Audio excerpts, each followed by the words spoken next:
gals, and welcome. Welcome. So yesterday we didn't really have a good stream, unfortunately. Some guy hit a pole, was driving around, smacked into a pole, made all the internet connections all wonky. So my stream kept cutting in and out, so I just decided to take the day off. That's my first day off in a while. So we're going to pick up today where we left off on the first episode. There was a little bit on the second episode, but like most of it was marred with me trying to fix sound issues and other problems, which was stupid. Anyway, hopefully we can get a better stream in today, and we can have some fun with our challenge. For those of you who are unaware of this, basically what this is a challenge where I randomize the challenges. The randomized challenge for this particular run is a player 6 magic item only assassin, and the mercenary is an Act 1 merc with rune/crafted items only. Should be rather interesting to see how this turns out. Without further ado, let's hit that intro button and let's get into it, shall we?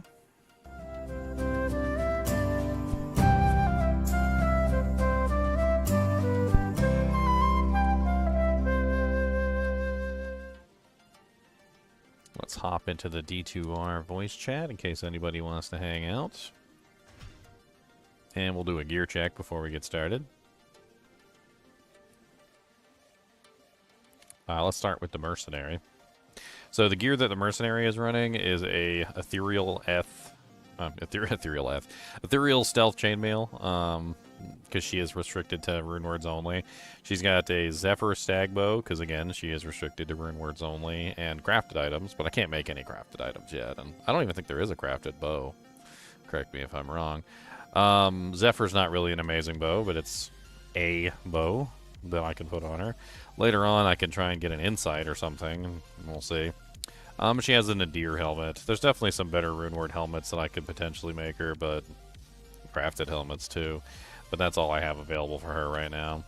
For me, on the other hand, I'm running magic equipment. I am not allowed to use anything other than magic items. Magic items only.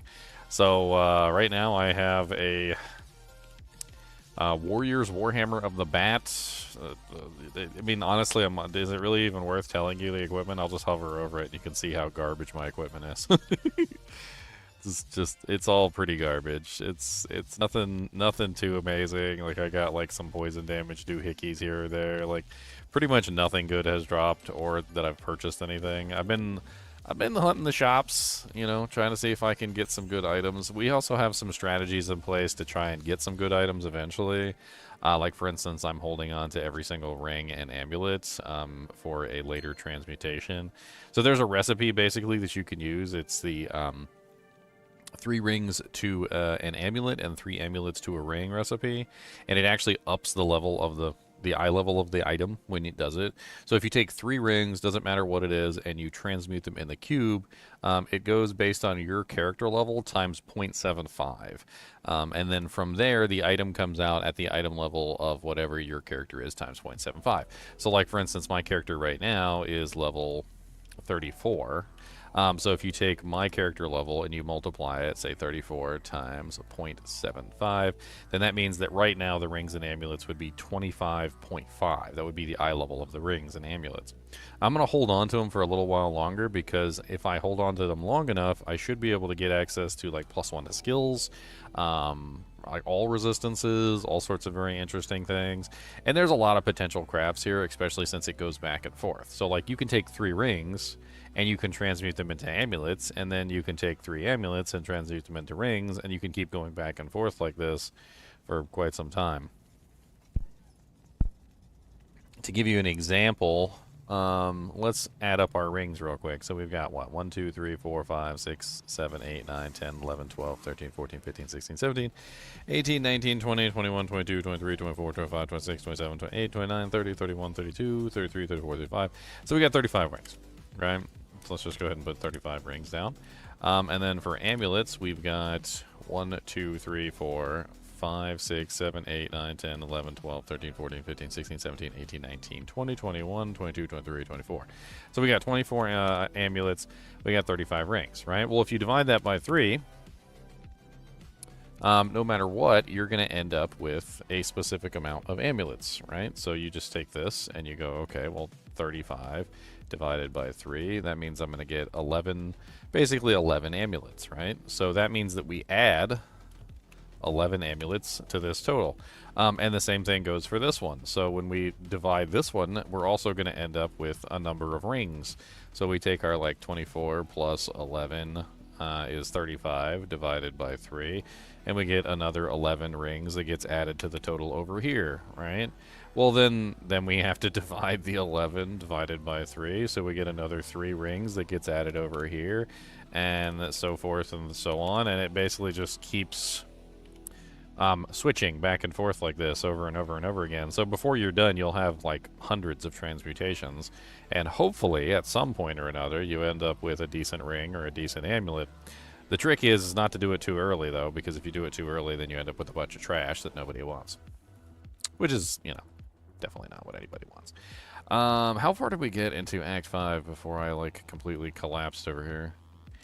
I believe I was in the Crystalline Passage, which is unfortunate because it doesn't look like I got the Area Plateau or the Crystalline Passage waypoint. So we're going to have to start back from Frigid Highlands again. Poopies. Probably some of my least favorite areas in the game is places like Frigid Highlands, Area Plateau. We'll have to add set items only into the panel next time we do the randomizer. I didn't even think of it. I don't know why I didn't think of it, but I didn't even think of it.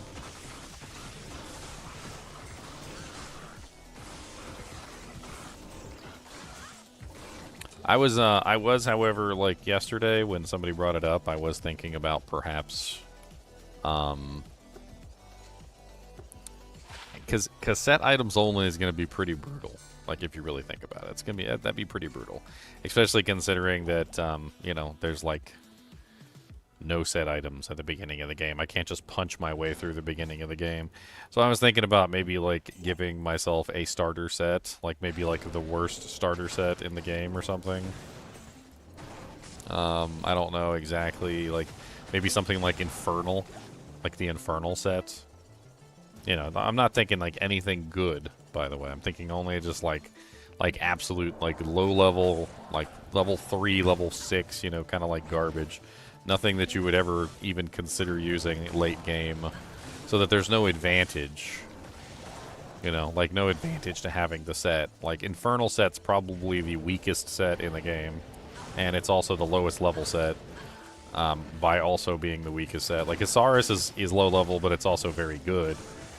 Saigon's is very good for normal difficulty, although it fails miserably in Nightmare and Hell difficulty. I don't know, like Arctic maybe also could potentially be a set that's not complete garbage. I don't know. It doesn't even have to be a full set, to be honest. It could just be a weapon. Because honestly, I could, as long as I'm not punching, I could probably work my way through anything. It also kind of really depends on which class I end up with. Like, if it's Sorceress, well then I don't really need a set, or Necromancer, I don't really need a set at all. Like, if it ends up being something like Barbarian, I don't think I'm going to be able to punch my way through normal difficulty to get to, like, set pieces.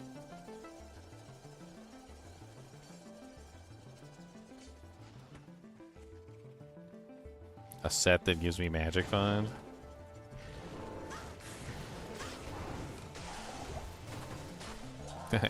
We should put that in a randomizer, like 1,000 Magic Find or something.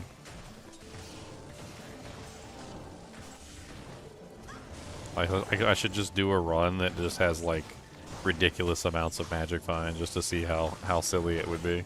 Whether it makes any real difference at all, or whether like my character just ends up pretty much the same as always. So you just like you would just give it would just give the character like some sort of ridiculously high Magic Find item at the beginning of the game, just to see how ridiculously different the playthrough is, like with Magic Find or without Magic Find.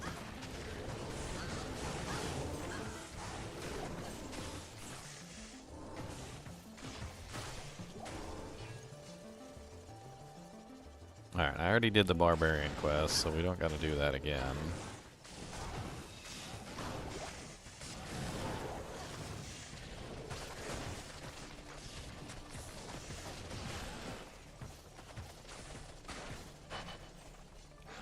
Hey, my merc leveled up.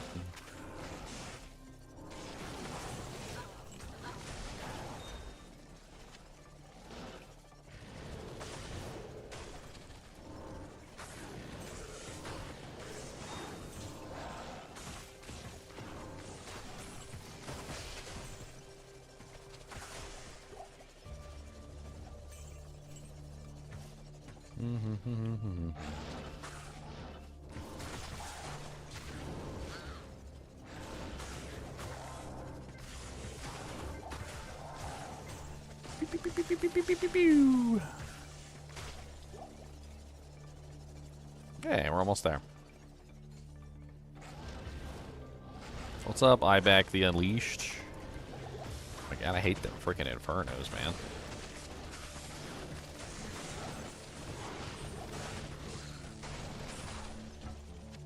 A blade.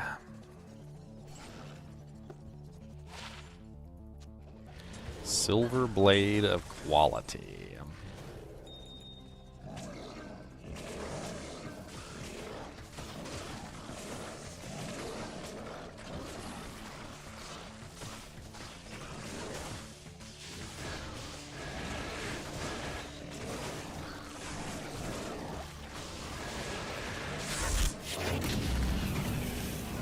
What's up, Leo Janet? Thanks for the follow, man. Appreciate it. Oh, it's a spam bot. It's a spam bot. Bot. Spammy bot. Spammy bot. Let's bring out the band hammer, guys. Bringing out the band hammer. Boom. Band hammer.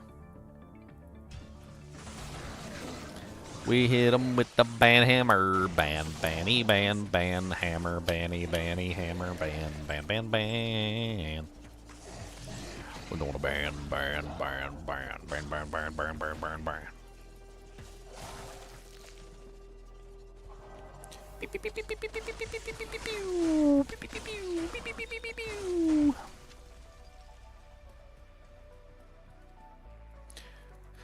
I always feel like I'm some sort of like Ninja Turtle knockoff, like with my little shurikens. I'm like,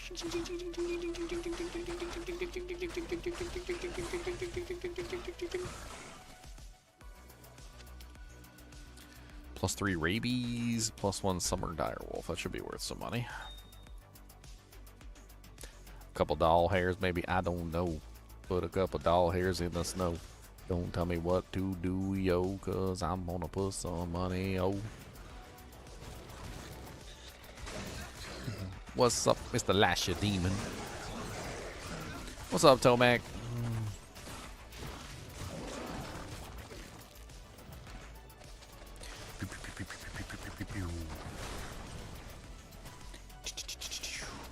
What's my damage up to now? 187 and 248.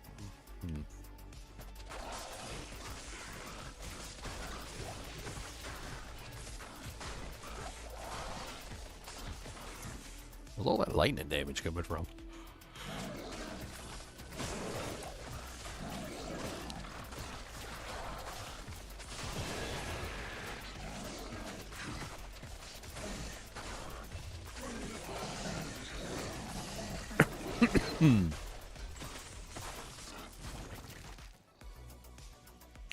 Wi-Fi problem? Oh no, I'm not on Wi-Fi. I run Ethernet. No, some guy hit the pole or something, like some drunk driver smashed into the pole. And apparently he didn't like kill the internet, but it was bad enough to cause the internet to start failing. Like the connection kept like jutting in and out and stuff. I don't know what's going on. Apparently there was a truck around the corner working on it, which probably didn't make things better either.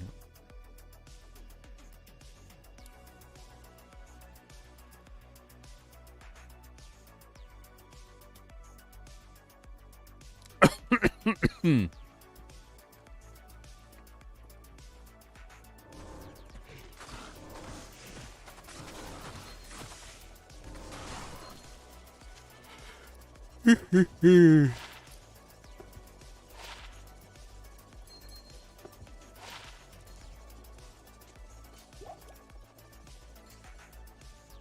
don't know. I went downstairs and I watched the anime I Parry Everything all the way through, and then I got some sleep, and yeah, that was about it. I took a day off. Had a nice relaxing day of watching anime and taking naps, waking up and like picking up another episode and then falling back asleep. That anime is so silly. I parry everything.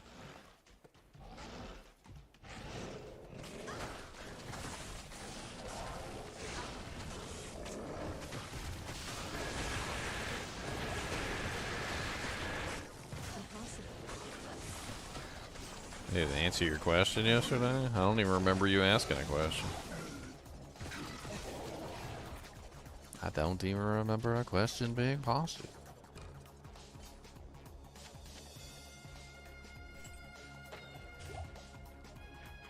Alright, let's go empty out our inventory because we're almost full.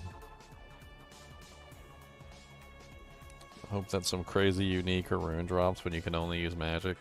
Well, thank you so much. I appreciate it. I appreciate it. He's cursing me over here, guys. He's like, ha ha ha, you can only use magic items, so I hope something really freaking good, like an Astrion's Iron Ward, drops in your face, and then you can't use it because you suck in your place. I'm like, alright, I see how it is. He's just gonna curse me like that, alright. He's gonna do the cursey curse. That's not a very polite way to interact with people, just be cursing people right off the bat. Just walk up, just be like, oh, you're cursed.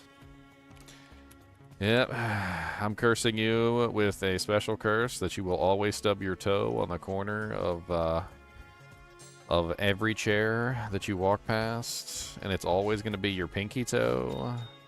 And if for some reason your pinky toe falls off, it moves over to the next toe.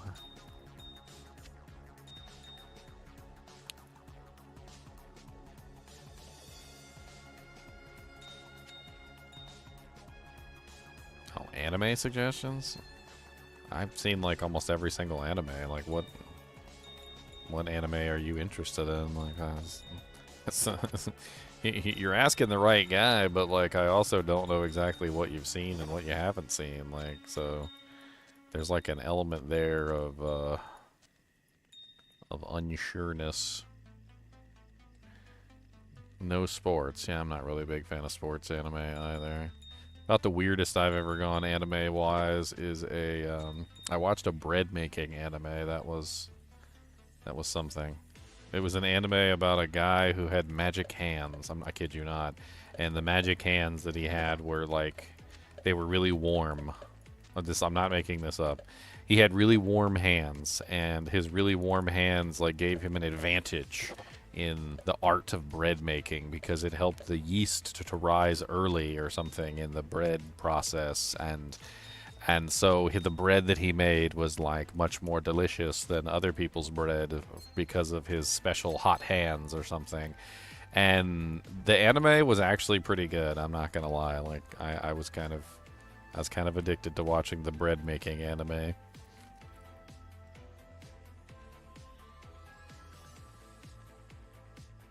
Go make me some bread. Bread, bread, bread, bread. I'm making bread, and you can't tell me not to. I'm making bread. It's so delicious. Ooh, ooh, ooh. I'm making bread. I'm baking lots of bread, bread. I'm baking bread.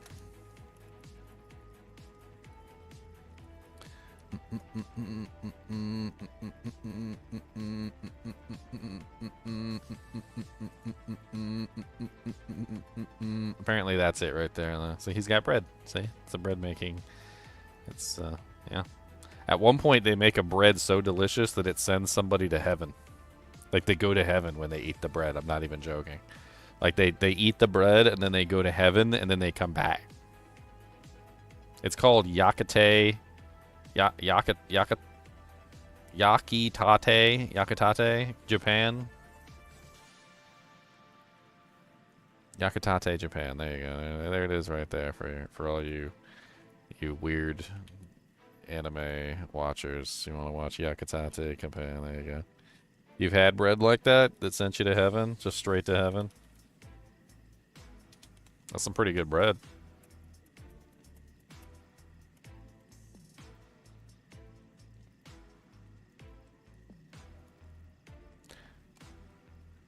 Pretty good breed. That's a pretty nice breed. Gonna get this some, gotta get some and a good breed. Gotta get that good breed. Gotta get that yummy breed. Gotta get that delicious and yummy breed.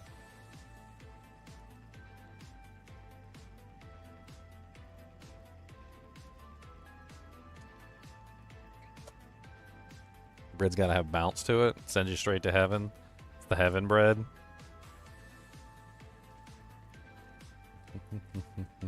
Solo leveling is pretty good if you want to watch that, but it's nowhere near finished, and I ended up like picking up the webtoon comic and reading that instead because I couldn't wait. I'm not waiting. I'm sorry. It's going to be like 2 years before the solo leveling comic or anime finishes. Like, come on. I ain't waiting that long. That's way too long to wait. Solo leveling is mainstream? I mean, it's mainstream now. It wasn't mainstream when I picked it up. And honestly, I think it's really good. You should give it a try.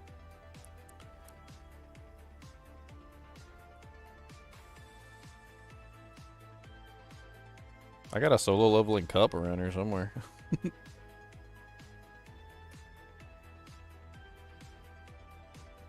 You should also watch Berserk if you haven't seen Berserk. That's good. Sub number 6, is that the name of that one? Was it sub 6? Sub 6. It might not be sub 6. Blue Submarine number 6. That one's pretty good too. I actually really liked that one. That's a short one though. It's not really that long. It's old. I mean, there's like 1,000 animes I recommend watching. I mean, honestly, and everybody's gonna like say that I'm just giving like anime tropes, but I like Naruto. Obviously, Dragon Ball is good. All of them basically, except for Dragon Ball GT. I don't care about that one. D Grayman, if you ever never seen D Grayman. Also, let's see, Berserk. Then there's also Bleach, and then there's also Yu Hakusho, which is one of my absolute favorites of all time. There's let me give you like a whole bunch of them. Yeah, Trigun. Trigun is also good if you've never seen Trigun. Can't leave that one out. Soul Eater is pretty good.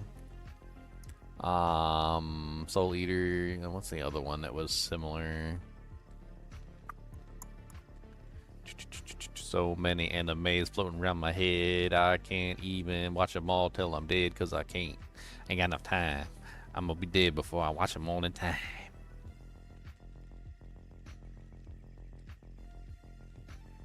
Mainstream is such a BS term. Every single one of those animes was not mainstream at some point. I'm 40 years old. I picked those things up when they were like dead and nobody was watching them. Steins Gate is also good. Steins Gate would also be considered mainstream. Steins Gate went mainstream a long time ago.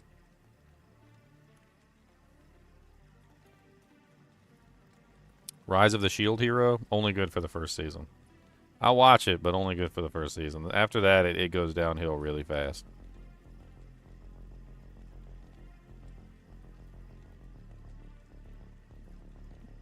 It's actually quite garbage, to be perfectly honest. Like, first season, good. Everything else, trash.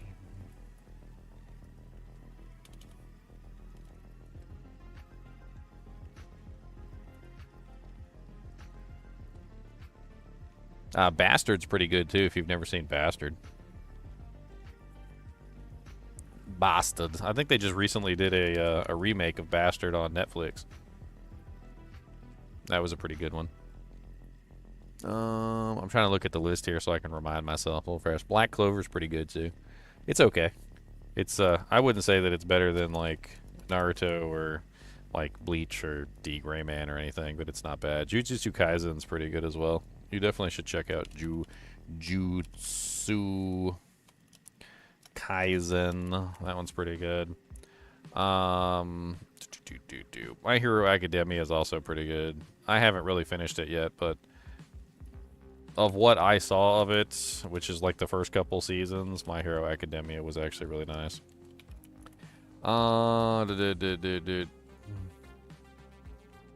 Hunter x Hunter, that one's also good.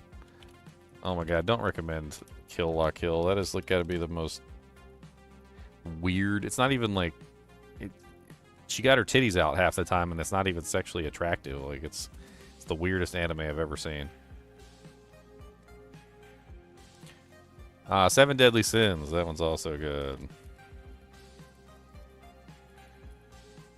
I do not like Kill la Kill. It's a terrible anime. Full Metal Alchemist, but not Full Metal Alchemist. Only Full Metal Alchemist Brotherhood. The original Full Metal Alchemist sucked. But if you specifically watch the Brotherhood edition, the Full Metal Alchemist Brotherhood anime was actually really good. That one's actually really nice. A bunch of these are poopies. One Piece. I can't stand One Piece. Somebody was like, you just gotta watch it long enough. I'm like, how long do I gotta watch it? They're like, well, if you watch it for like 280 episodes, it eventually gets good. And I'm like, okay. History's strongest disciple, Kenichi. That one is really good. That's a really good anime. The History's strongest, or mightiest disciple. I guess I got it wrong. I actually liked watching Boruto because it showed off all like the pairings and the kids and stuff. But Boruto's annoying as crap. The girl though, Choji's daughter, she's hilarious. I love her in that anime. Choji's daughter like is a reason to watch that anime.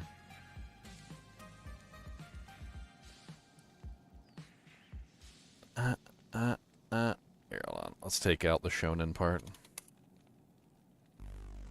Boom. Toradora is very formulaic. There's like 1,000 other animes like Toradora. It's meh. There's literally, I could literally name for you like 10 other animes that use the same exact like formula as Toradora. That literally have the same exact characters, the same exact writing, the same exact everything. It's a very weird style of anime that literally just gets copied over and over and over again.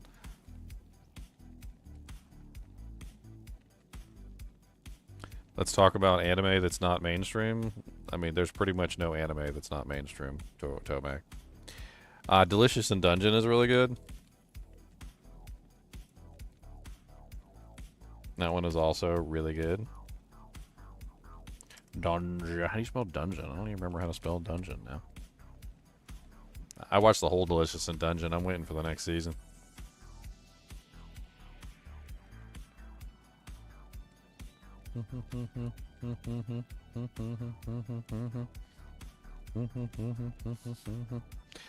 Tokyo Ghoul's pretty good.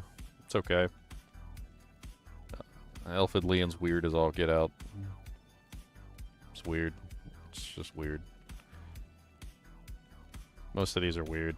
Dororo is really good. Dororo, that one's really good. Blue Exorcist, I remember really enjoying that one as well.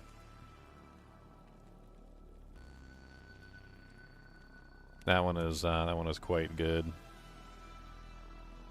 A lot of garbage in here. I mean, Attack on Titan is good as well. Code Geass, that one's actually really good. I really enjoyed Code Geass.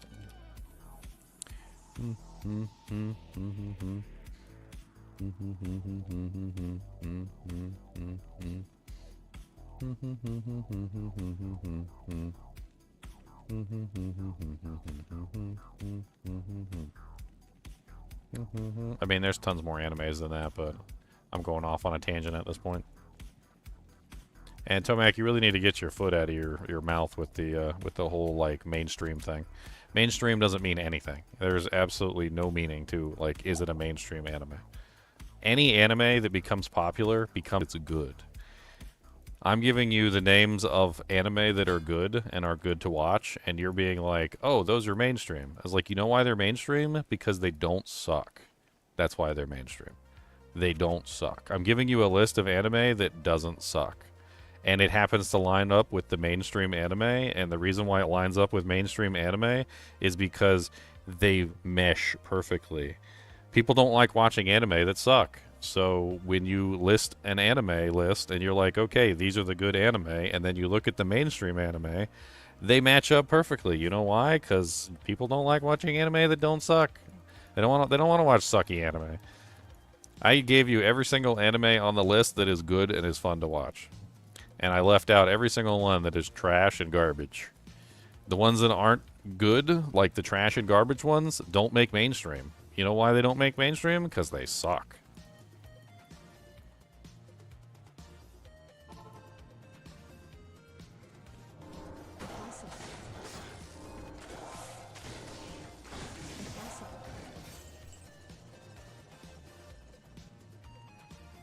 No, people get into a habit of like wanting to pick things that are not popular. It's a whole thing. It's a trope that's been around for a very long time. It's something that I remember from my childhood. It's something that I remember from my teenage years. It's something that I remember from my adulthood. Literally, if something is popular, people will hate it just simply because it's popular. For no other reason, they will not give it a try. They will not actually watch the anime. They'll only like it if it's popular. And if it becomes popular after they like it, they'll say to everyone, this is the line they use. They'll say this. They'll be like, well, I liked it before it was popular. It has got to be the most mind-numbingly stupid way of, like, dealing with things ever. Just watch the anime. If you like it, you like it. If you don't, you don't. Why does its popularity have anything to do with whether the anime is good or not?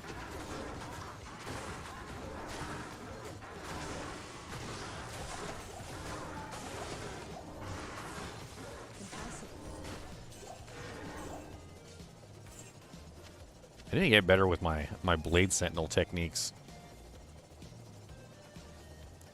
They do that with music artists all the time. I mean, it's the most common trope in the universe. I'm sure all of you have had a friend at some point or another who hated on something just simply because it was popular. Like, I hate this. This is awful. Like, who likes those? Ew, that's only stinky people like that anime. Like, I legit have heard that within the past, like, several months.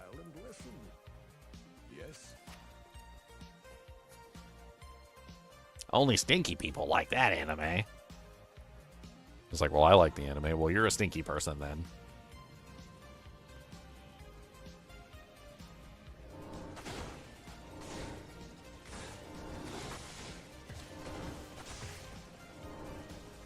Impossible.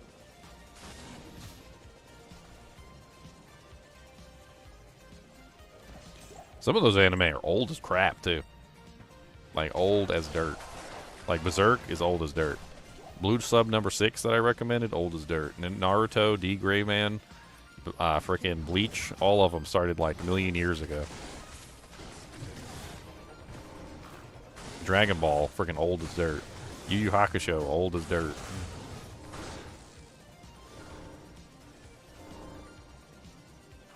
You want to start a kick assassin tomorrow? What should you aim for late game? What kind of kick assassin are you making?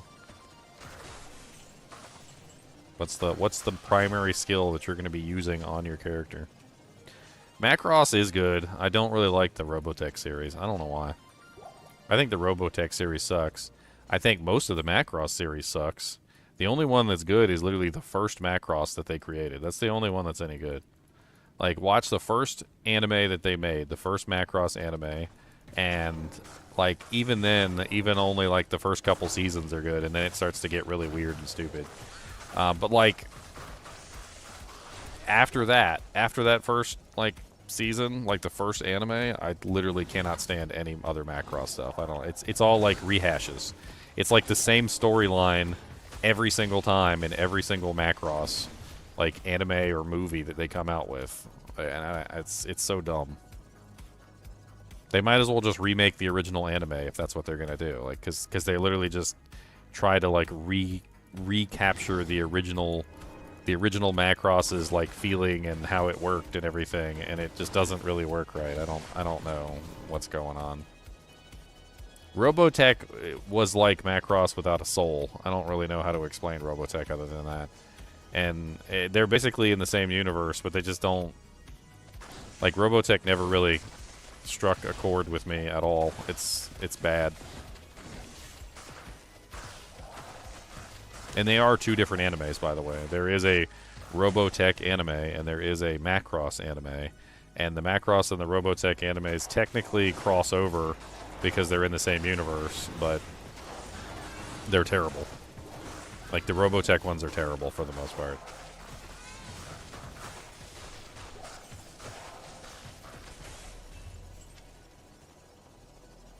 Confuse and weaken.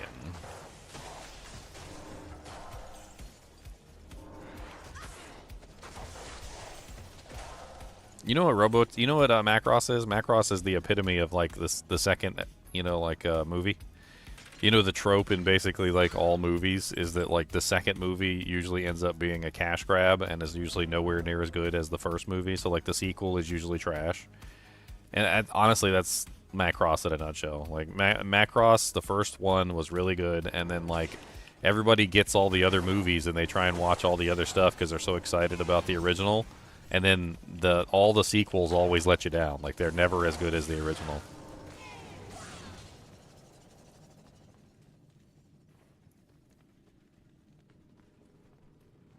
You're talking about you're talking about Jetfire. So that was a whole scandal back in the day. Was Jetfire and the Robotech fighters were essentially the same model. Jetfire from the original Transformers. They actually copied the Robotech fighter. And they basically took the Jetfire Robotech fighter and they turned it into a Transformer. This is the original one right here. The original, like, Jetfire. And it's literally just the Robotech fighter. It's a really good toy, by the way, too. I always love playing around with the Jetfire toy. And when it's transformed into the fighter, it looks exactly like the Robotech toy. And there was a whole scandal around this back when they first came out because they basically stole the Robotech design and the Macross design and turned it into the actual like Transformer and then named it Jetfire, and then there was like a whole lawsuit thing that went on and blah blah blah blah blah. Blah, blah, blah, blah, blah, blah, blah, blah. Did they do a reissue? I can't remember if they did a remake.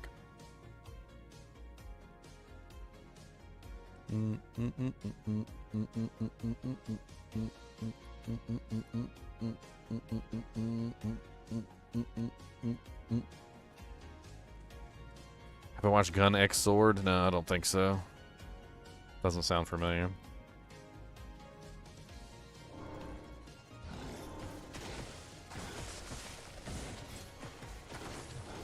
Look at my girl over there shooting at the wall. Isn't she so smart? She's just shooting at the wall.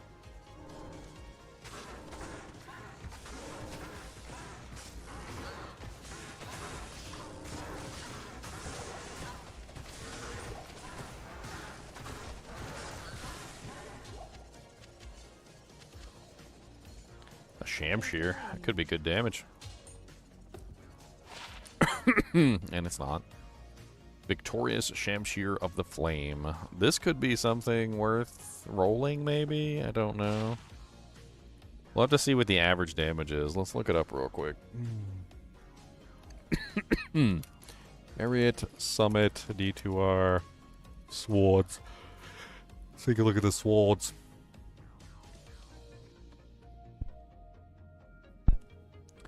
So the highest average damage on a sword in normal difficulty is 14. Let's take a look at the exceptional swords. Shamshear is 17 average damage. So it's not a good sword of this particular variety. Because the average damage of the exceptional blades, like the Tulwar, the Dimensional Blade, etc., you can see goes a lot higher. So like the Ancient Sword has an average damage of 30.5. So it's one of the lower exceptional weapons. So the bottom exceptional weapons always have like a really bad average damage. The Gladius, the Cutlass, and the Shamshir. So we have to wait until we find something else, like a dim blade, a battle sword, something. Speaking of which, let's take a look at the exceptional assassin Katars. Actually, is there even an exceptional? There's no exceptional listed here. It just says normal and elite. That's interesting.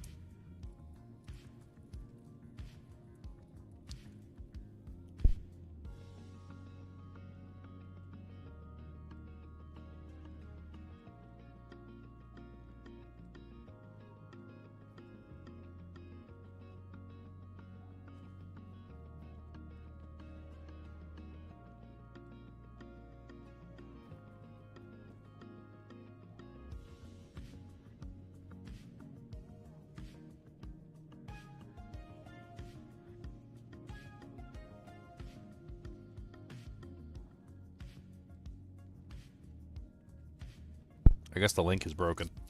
I just put the link in myself.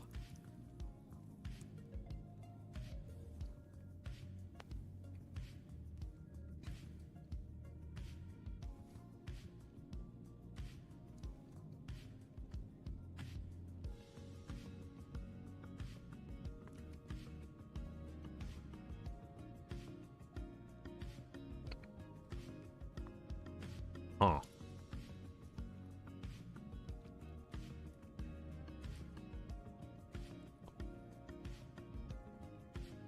I wonder if we can gamble for any of these right now. Probably not. We're probably still too low level.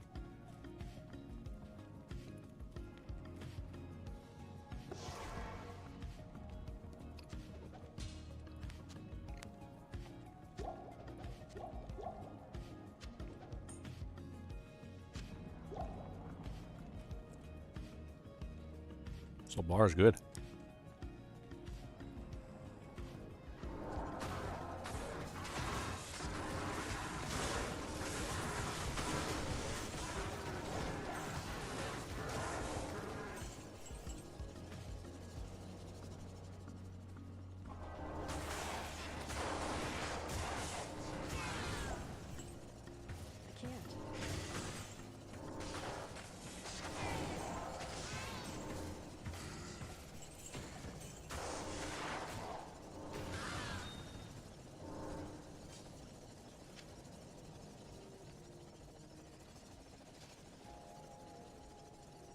Yeah, I watched that one. Is it wrong to try to pick up girls in a dungeon? I saw that. That was pretty good.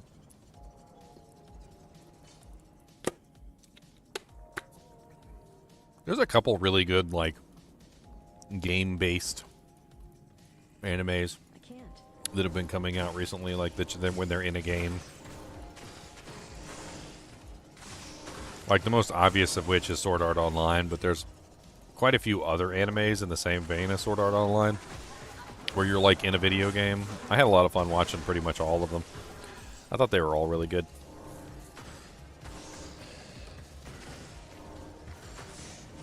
Oh, another one I watched that I was actually really sad when it ended.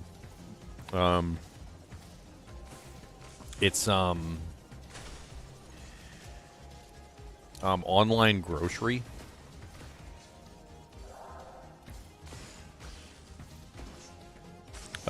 I can't remember.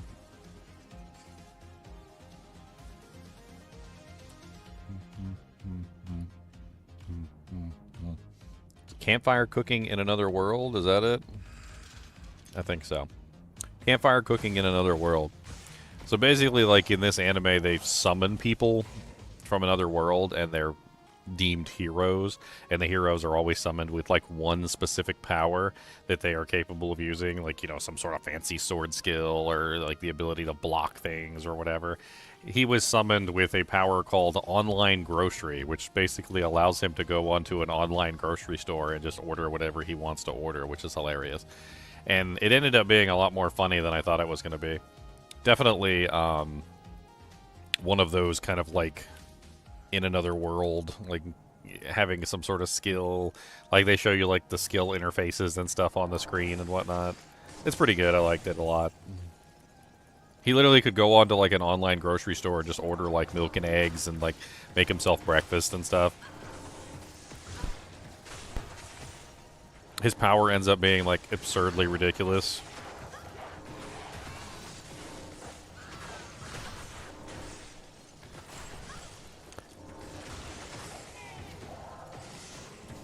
Definitely a fun one. Impossible.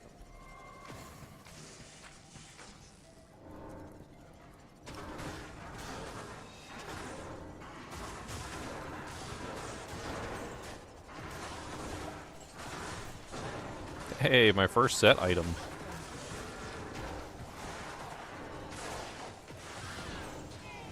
It's a Berserker's Axe. It's worthless. Has no, like, intrinsic value, has no actual value. It's a low-level piece of equipment that wouldn't even do me any good right now.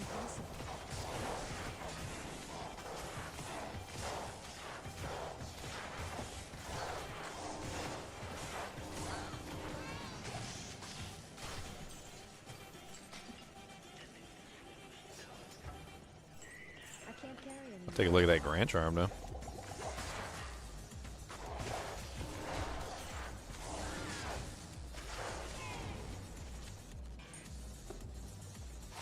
Two to 4 cold damage. Wow, that is some garbage right there.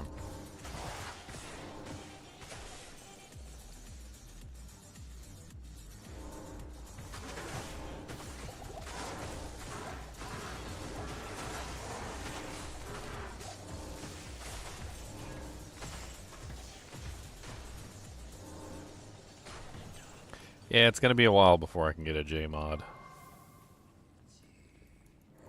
I can start shopping for stuff, and that's probably eventually going to be my goal, is getting like jeweler's armor for resistances and maybe even a jeweler's shield for resistances before P diamonds in it. Probably help me out a ton for res. Or then obviously even like a jeweler's weapon would be really powerful as well. Put a bunch of Eth runes in it. Need no resistances. I use JMod to refer to any item that has jeweler's mod.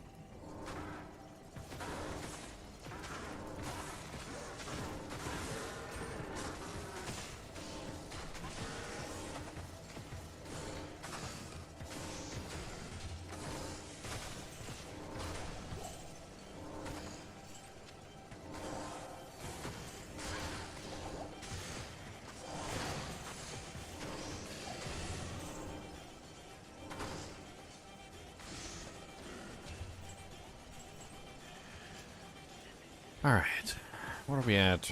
Duration rise. Still not quite where we want to be on this fade, but we also want to keep pumping up our damage too.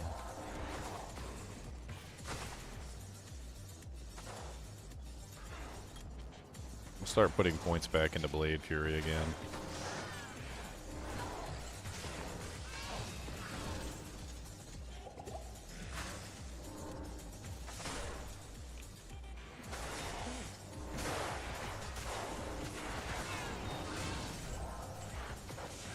Ruby.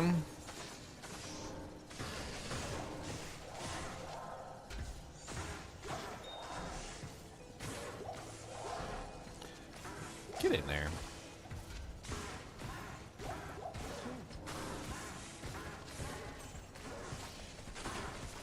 I'm gonna have to respec. Why am I gonna have to respec? I never respec.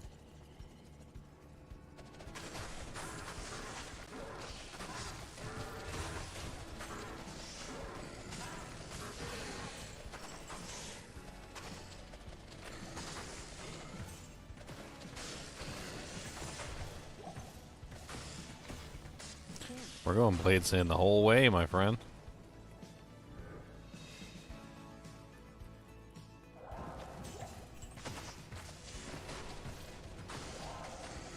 It's going to take me forever to kill bosses without any crushing blow.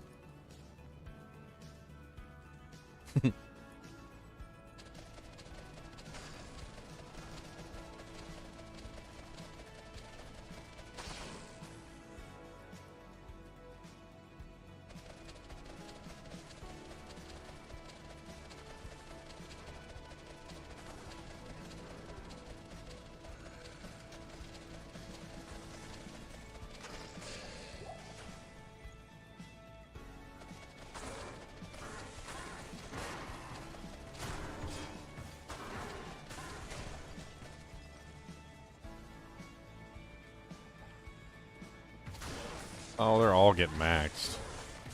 It doesn't really matter. Like, they're literally just all getting maxed.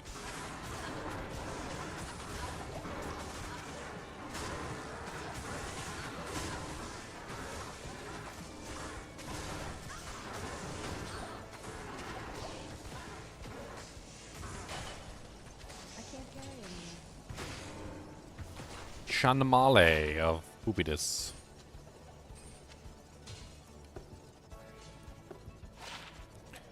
7 min damage. Actually, what is the damage? 11 to 12. That's poopy. Cast it. Cast it. Cast it. Cast it. Just get a nice little wall of blade sentinels so they can't make it through.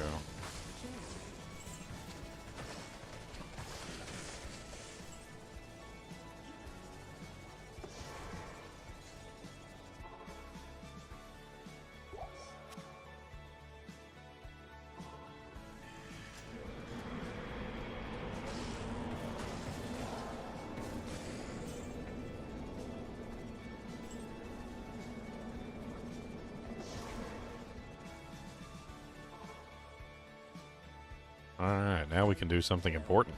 We can shop for claws. Anya is the best place to shop for claws. Thank you. Good morning, warrior. Oh, wow. She actually gave me a good claw. 109 enhanced, 3 max, AR, freaking cold damage, and the mana leech. It's so sad I can't use it. Look at this really good piece of equipment that you can't use and your butthole stinks. Wow, look at that. 10% faster hit recovery with 150 defense. I ain't mad at that. It's actually kind of nice.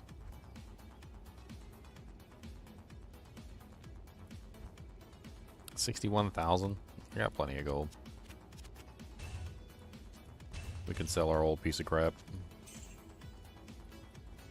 I can't. Impossible. So now we can actually go in and out and we can actually look for stuff. She has a lot of claws, shields.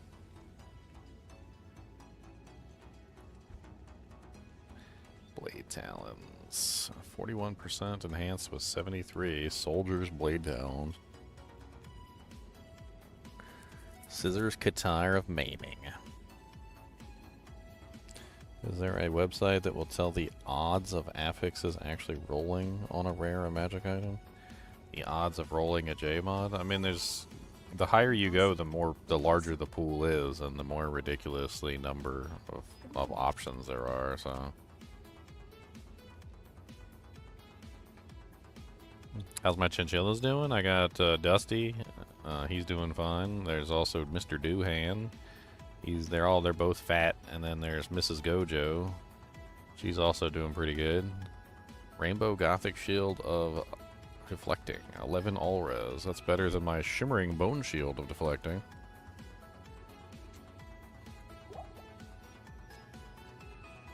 What's the block chance on that thing? 61%?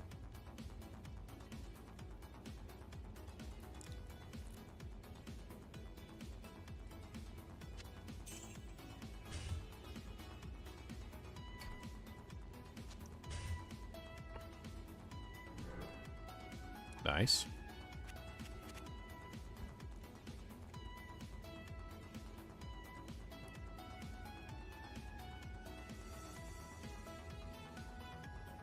How many Anya visits for an item? I mean, honestly, it doesn't really work that way. Like, the game isn't a random number generator, so it doesn't really calculate things based on, like, a random number generation sequence. The game is calculating based on variables that are controllable and that you could potentially even, like, manipulate. You're thinking in terms of, like, new games. You're thinking in terms of, like, games that were made in the past couple years. Random number generators allow things to be consistent and easy, like, but when it comes to Diablo 2, the game is actually being determined by a bunch of variables that eventually give you a result, and the result doesn't necessarily mean that you're going to get what you're looking for. It's you could go a million trillion times and never find what you're looking for, or you could go once and get it right away if you hit the variables correctly. 17 plus 40 divided by 2, 28.5. 26 plus 39 divided by 2, 32.5. So mine's still technically better. This one's faster, though. I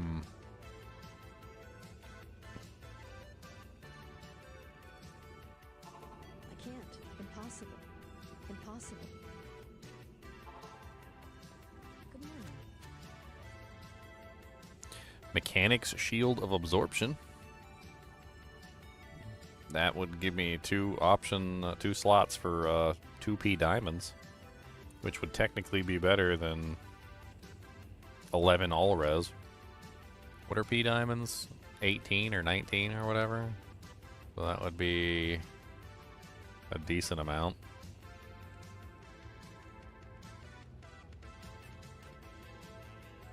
Too bad it doesn't have another like good stat on it. Maybe we can find one that's because of deflecting is the second mod, so we could potentially find a mechanics of deflecting and end up with 2 sockets and also get the resistances, and then we could you know, essentially have our cake and eat it too. I say we hold out and we look for one that actually has like the sockets and also has the Impossible. Impossible. Impossible. the other stuff. Can I help you? +1 combat skills.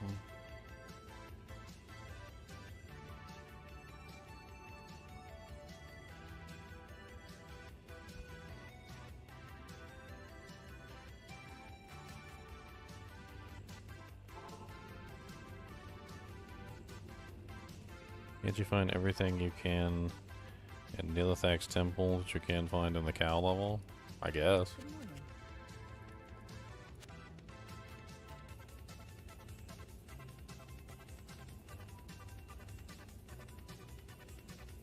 Dang, it's music. I like it. Get me hyped up. Impossible. I can't. I can't. Can I help you? Artisan's Spiked Shield. Huh. Hey, why is Artisan's 2 and Mechanics was also 2? Is that because I'm in normal difficulty and these things can't have more than 2 sockets?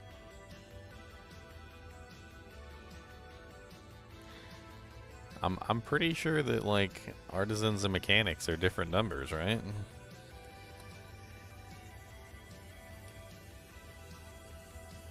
So that must have been an artificial limit placed on the shield because of the shield type and the shield, yeah, so Mechanics is 1 to 2, and Artisans is 3. And because the shield is too low level, it can't have 3 sockets, so it's stuck at 2. It's interesting. So we might have to wait until we get to Nightmare difficulty so that we can actually get access to 3 sockets. Because this is basically proving to us right now that we cannot get 3 sockets in any of these shields because we're in normal difficulty. So shopping the shields in normal difficulty just isn't gonna cut it. We're gonna have to wait until we get to Nightmare difficulty to shop shields.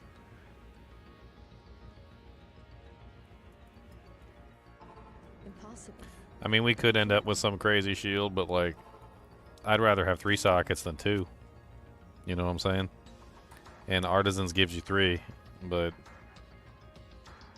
not in this particular setup, because in this particular setup it gives you nothing.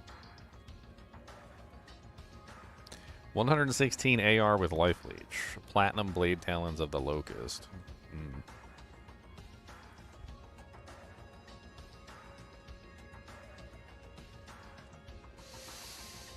Alright. We'll wait until Nightmare difficulty. I think it's better to do shopping in Nightmare anyway.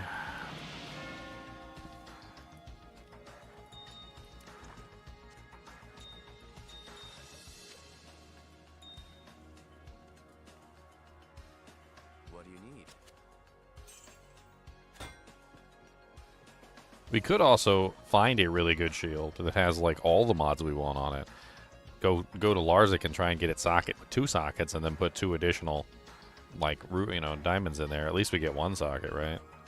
But like I think that's the ideal, is we find like a really good base, try and socket it, see if we can get multiple sockets in there through the Larzik quest.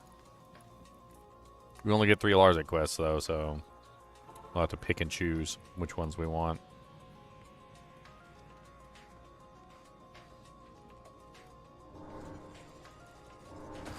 I'm tired of this really slow weapon now.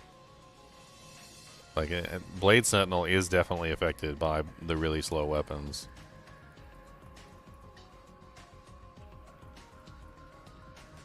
And it is really slow. It is such a slow cast speed when you're using this, like, really dirt slow weapon.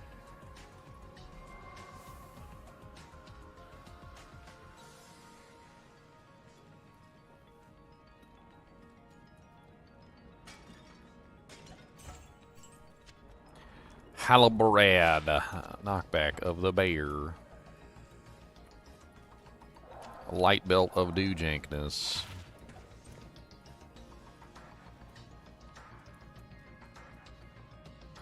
Get the hell out of the frozen river, cause my toes, they be looking like my liver. Blue and blue is blue as my toes. They gonna fall off, turning black, yo. Frostbite on my toes. Frostbite on my toes. I don't have any toes no more, cause they amputated them onto the floor, cause they turned black as a sin, and I can't get no more toes. So cold, that's right. Alright, I like uncovered this whole area. I found the waypoint, right? I did. It's up there. I see it. I must have clicked on it. I say that. I have a propensity of not clicking on waypoints. So chances are I didn't actually click on it, but you know. We're just going to pretend that we did. We're going to pretend for once in our lives that Ginger Gaming Mentor did not immediately forget to, like, click on the stupid waypoint when he probably did. He probably did.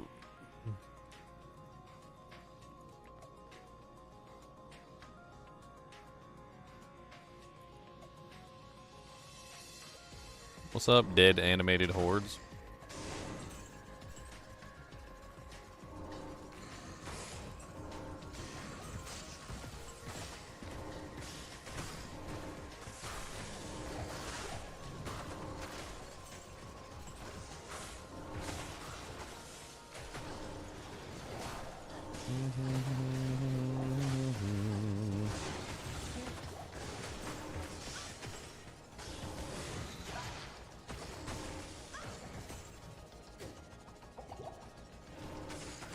Die.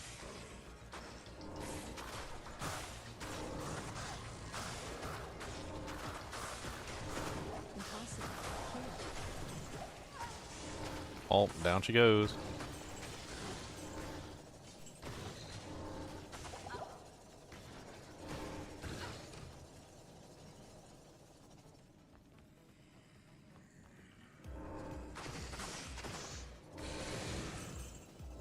That is so satisfying, watching the frickin' thing go through that whole line of monsters and just like rip them to shreds.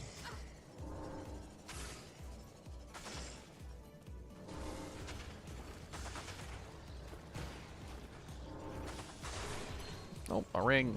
A ring! I'm level 37 already? Like, how did I get... Impossible. What? Another good option might be an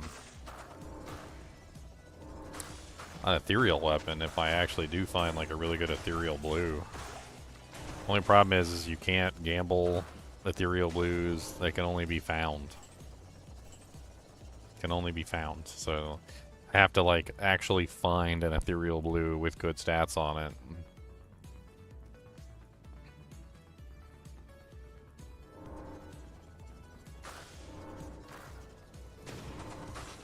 And then try and socket it.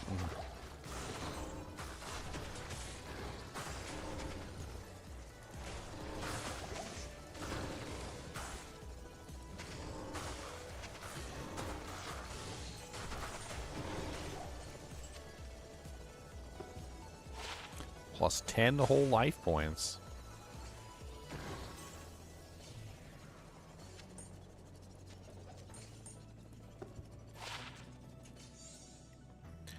Every ring. Well, no glacial trail waypoint. Moving on.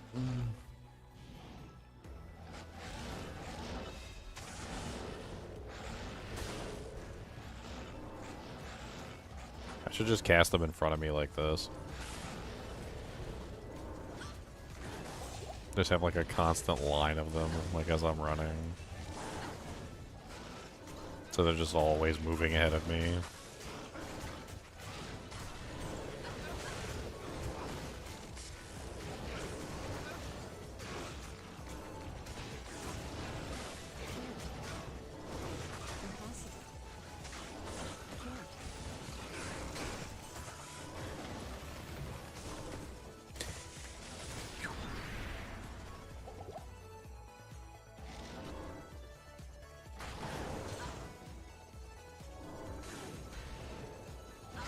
Crown.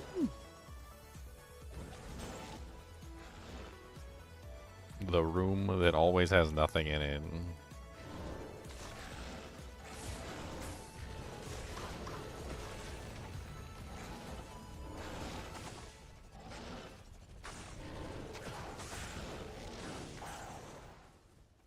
Die.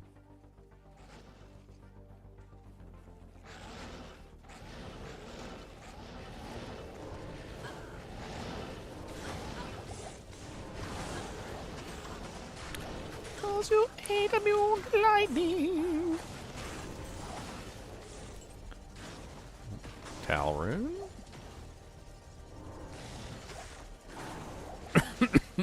I get to look at the runes strictly from a perspective of like what can they actually give me in my equipment, which is kind of cool.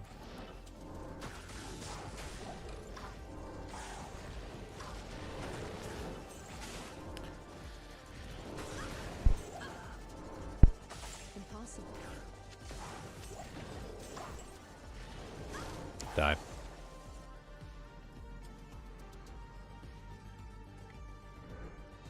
can't. Ugh. Moon Lords.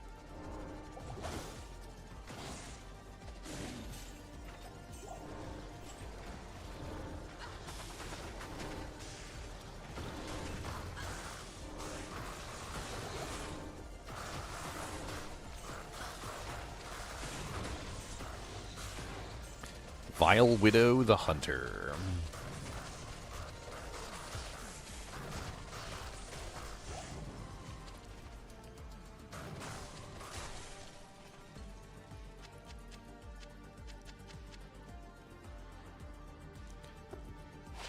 Plate mail of the Mammoth.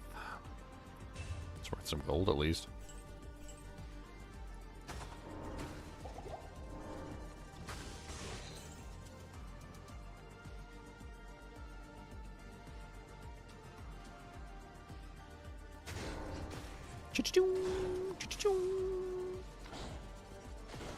Die. Oh, my Merc's dead. Gotta go get my Merc. Oh, Merc's not allowed to be dead.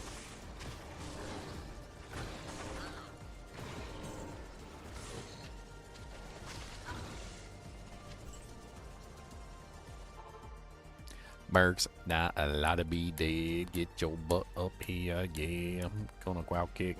Need a rezo. Get my Merc up in that resin. Alright. You can take that too. What you got in here? Hawkeye Pylum?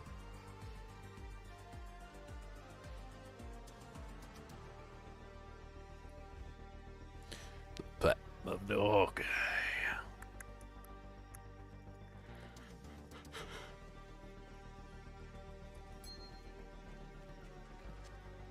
Yeah, we are filling up on rings, my friend. I don't know what level we should start crafting them. I was thinking like 50. I was thinking we start crafting at level 50. Because level 50 will give us the ability to get +1 skills.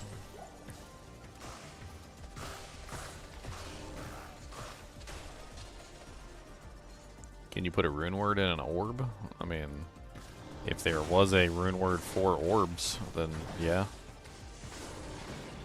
I don't know. Is there a rune word that goes into orbs? I don't think there is.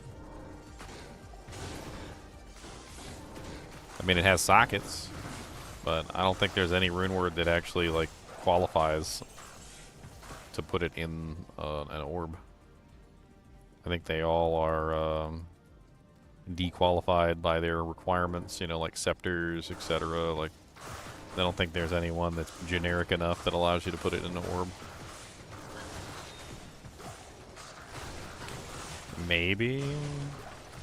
I thought it was missile weapons. Because edge isn't melee weapons. And orbs are not missile weapons, so I don't think that would work. I'm not even sure if orbs count as weapons.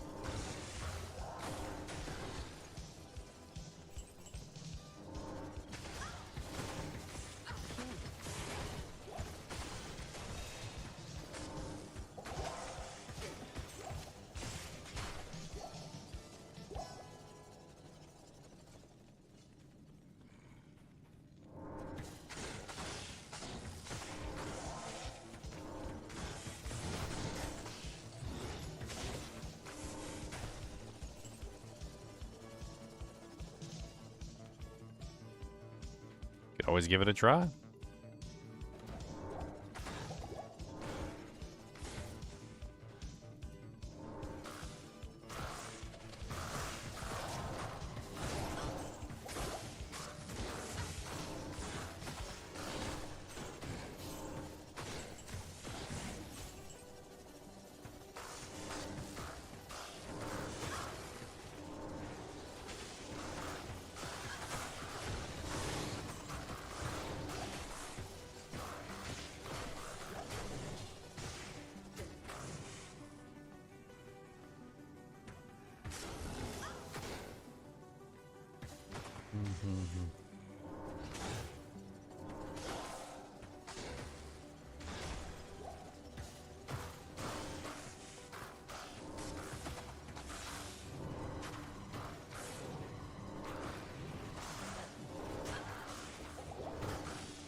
She served her purpose and distracted the enemy.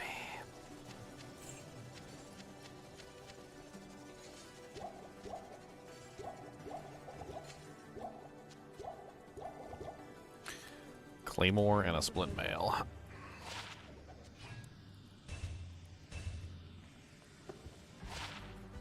$163 and 32 life. It's not awful. I would like more HP as well. I lose faster hit recovery, but that's not an awful swap. It's not an awful swap at all.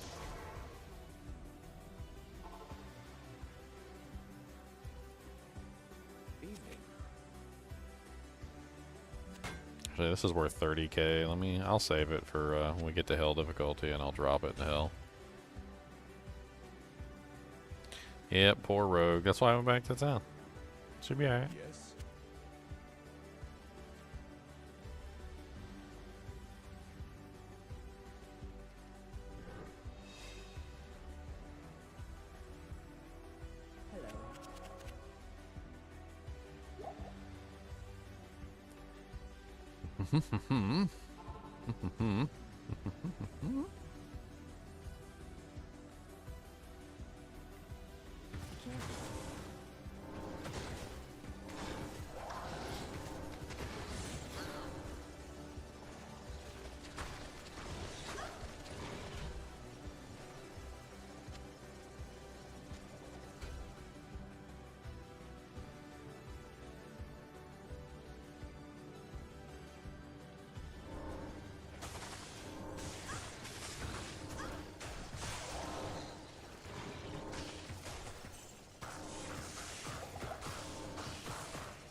boom, boom, boom, boom, boom, wow, wow, wow. I'm out of ID scrolls. No. No, no, no, no, no, no, no, no, no.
Just got like a death wall of spinning blades. It's great.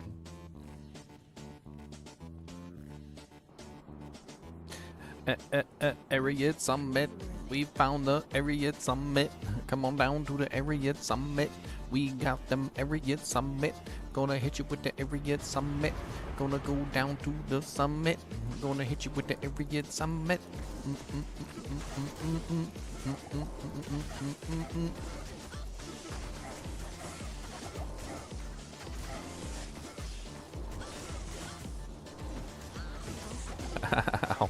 My face! My mercenary's face!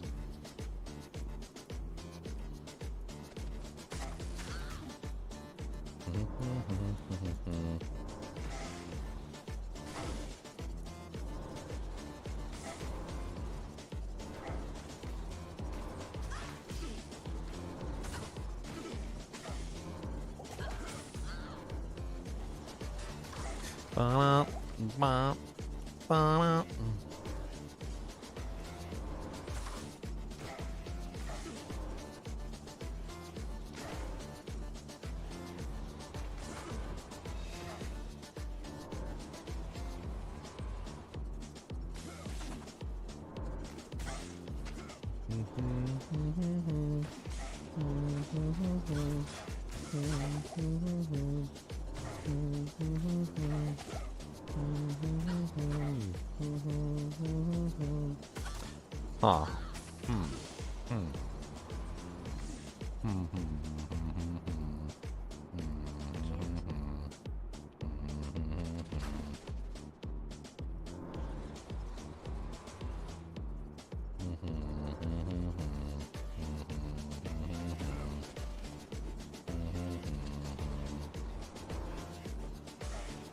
Bow, bow. It's gonna take forever for me. I'm gonna take a little while, yes, you see.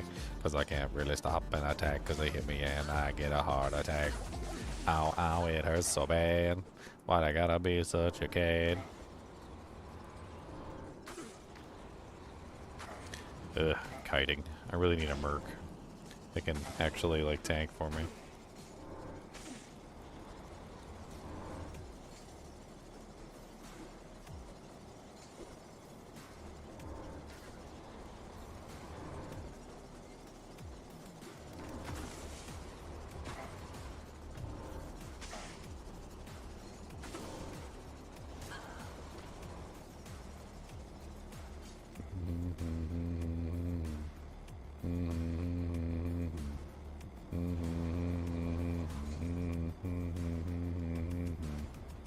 Let's see if I can get one of them stuck.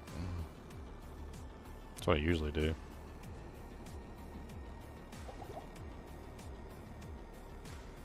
No more potions. I've got a couple more potions. No more potions. I've got a couple more.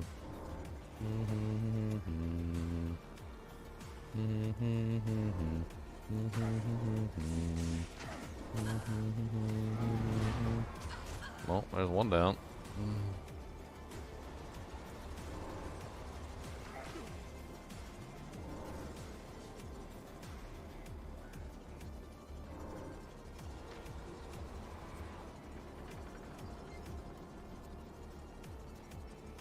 Impossible.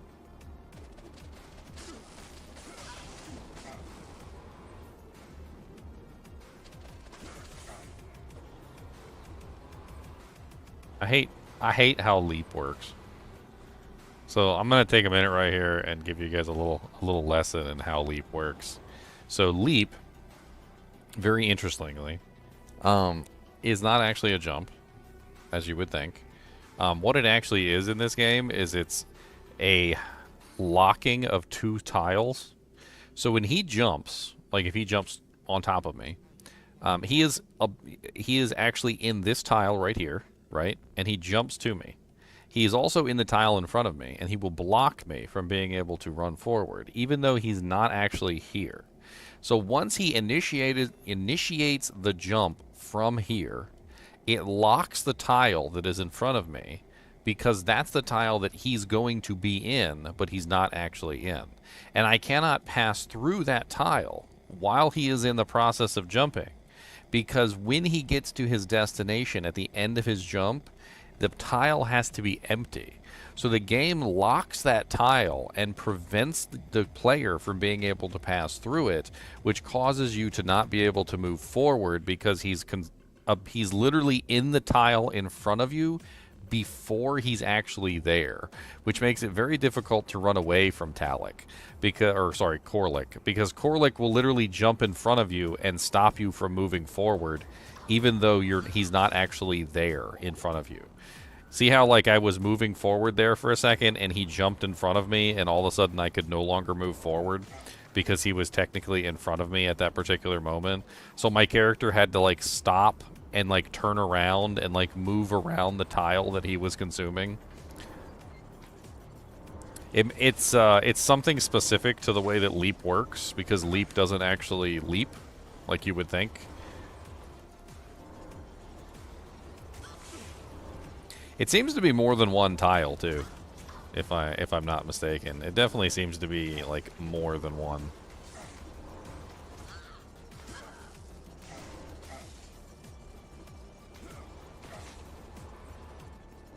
I can't. Oh my god. Every single time you see my character stop, that's not me stopping. That's literally Korlik stopping my character from moving because he jumps in front of me.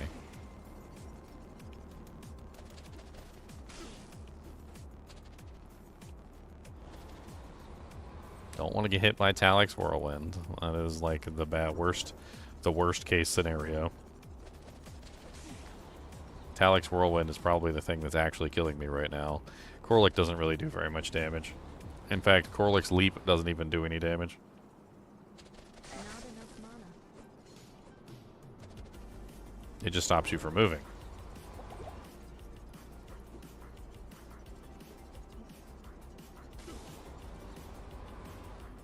That explains the ancient portal cheese. What's the ancient portal cheese?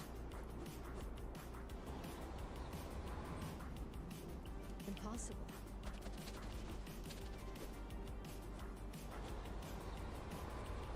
Oh my god, will you stop jumping in? Oh my god, every single time. Stop jumping in front of me.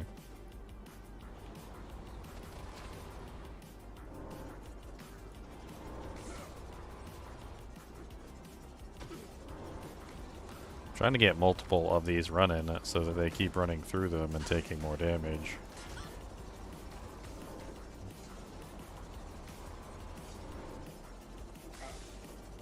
Oh my god, will you stop?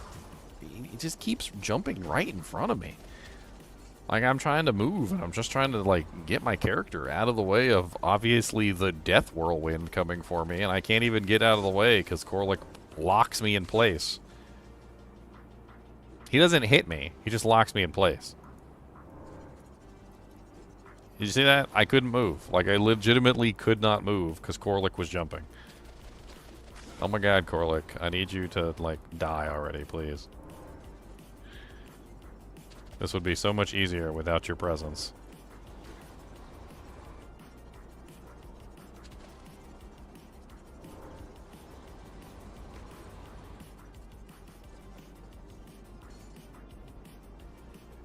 Invisible barrier? Yeah, it's not an invisible barrier. It's Korlik jumping.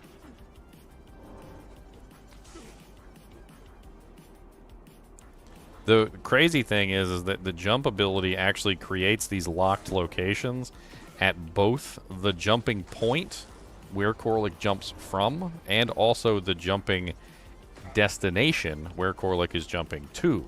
So if he's jumping at a very close location, like for instance if he's very close to you and he does like a little tiny jump, he consumes like every single like movement space like in the possible that he can consume. Like he consumes all of them around you in a circle to the point where you're literally locked in prison.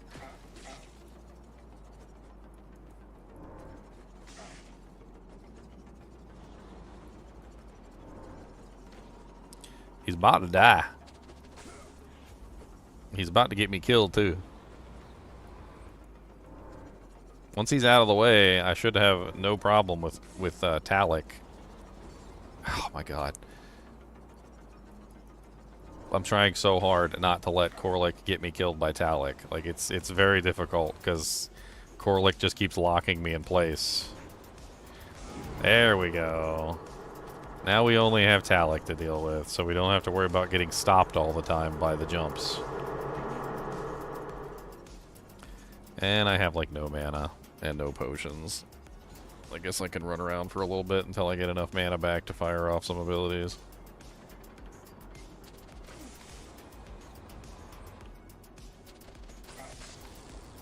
I do have some mana leech, so as long as I can hit him, I should be able to get most of my mana back.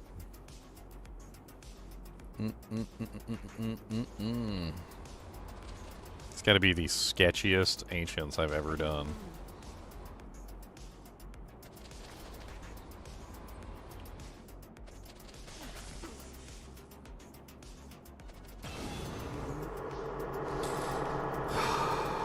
So sketchy.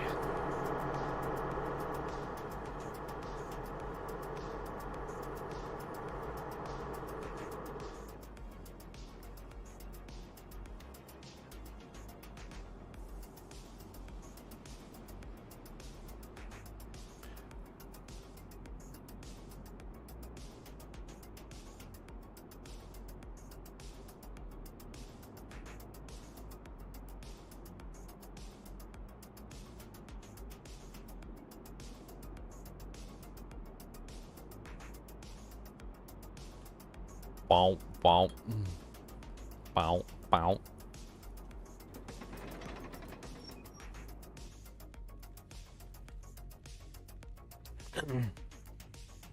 All right, we're finally in Worldstone Keep. Let's go get our merc back. Let's get some potions. We need to fill up on scrolls.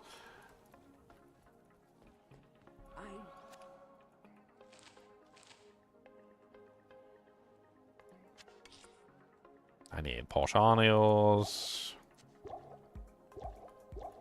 We need to get our mercenary back. Best.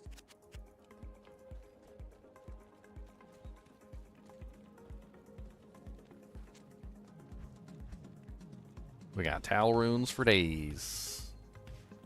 Towels go up to rowels. Rowels go up to, yeah, okay. We got 2 rowels, 3 towels. What's up, pork sniffer? The sniffers of the pork are here. That's right. The sniffing of the pork and the pork of the sniff.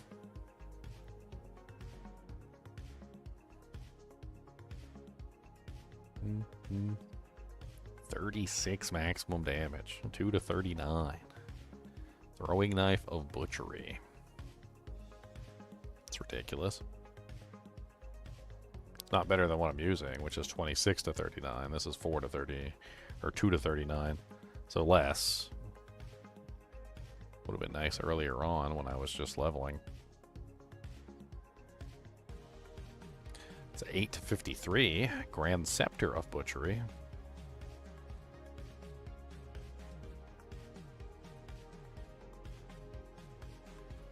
Eight, 53, 53.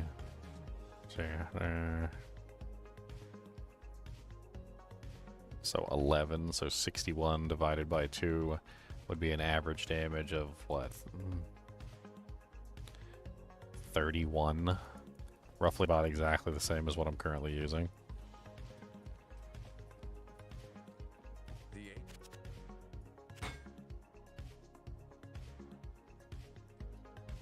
mm, mm, mm, mm, mm, mm, mm, mm, mm, mm.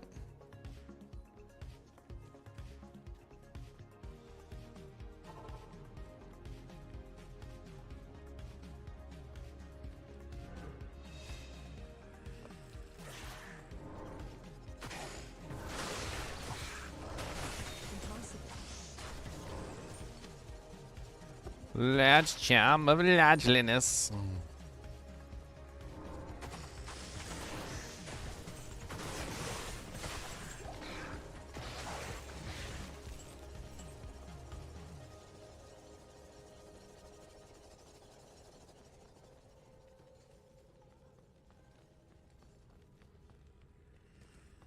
Hey.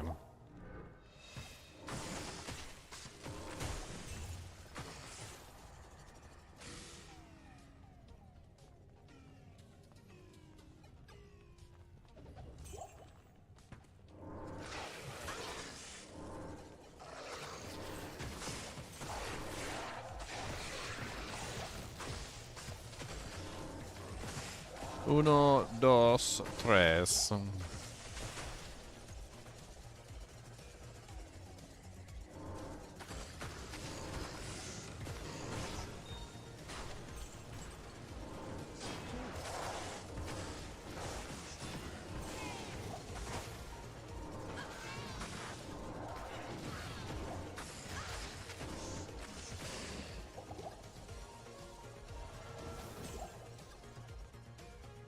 Dead end.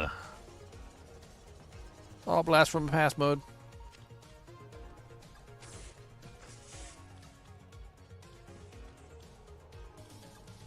Blasted with the past mode. Blasted with the past mode. Blasting, blasting, blasting hot. Blasting, blasting, blasting white. Blasting, blasting, blasting, yeah. Blasting, blasting, blasting hair.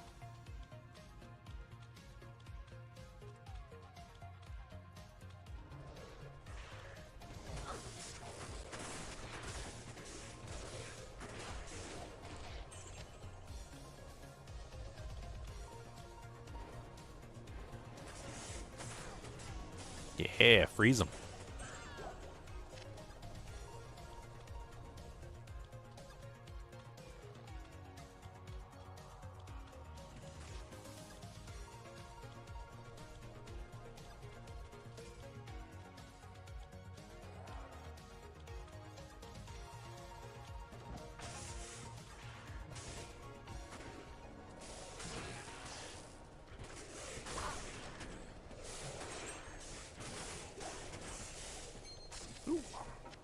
Ring.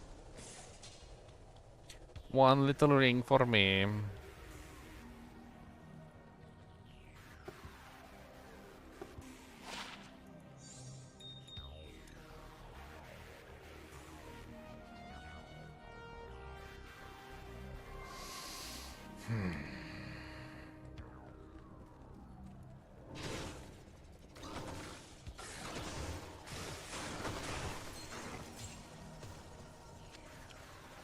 Did we find the entrance already? We did indeed. Let's go ahead and put a portal up. Find the waypoint. We might want to do a little bit of farming on, Actually, I don't know. We're already level 39. I think we might be moving on to Nightmare. I don't even think we need to do any farming on normal Bale.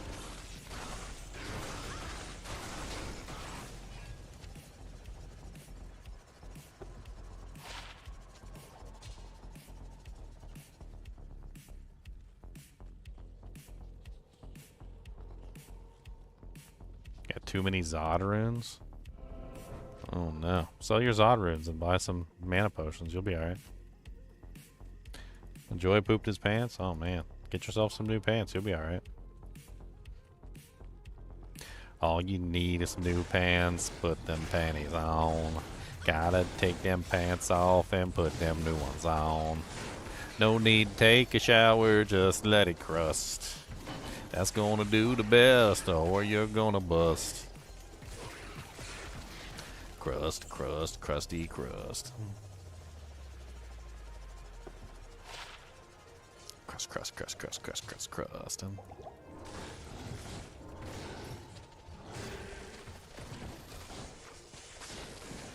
Crusty, crusty, crusty crust.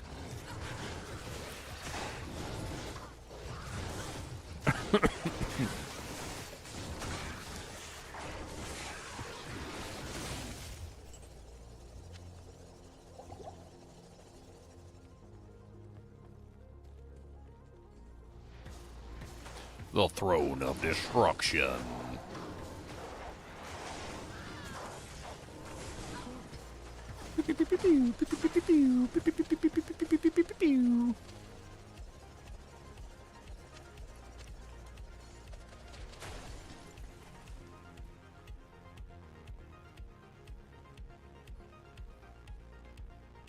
Did I miss a whole episode of this?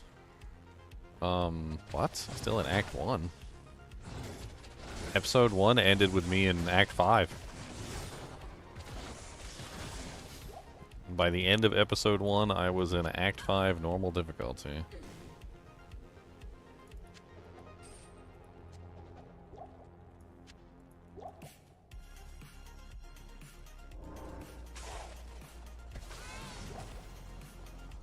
Episode 2 got waylaid, unfortunately.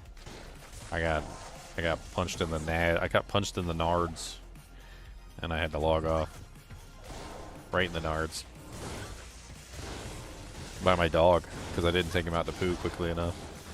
Kubis balled up his little paw pads. He balled up his little paw pads into a little paw fist, a little pist, and he punched me with his fist right in the nards. Had to kill the stream.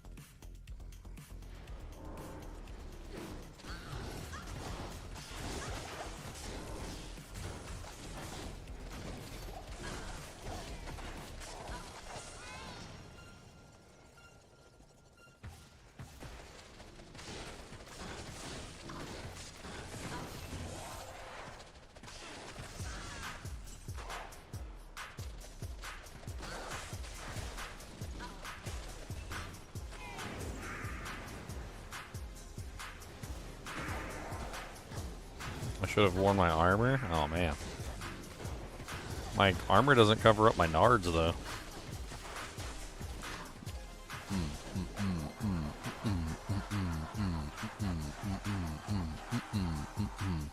Watch out for your doggy, cause he's coming for your nards with his balled up pawsies, and he gonna punch him right in the nards.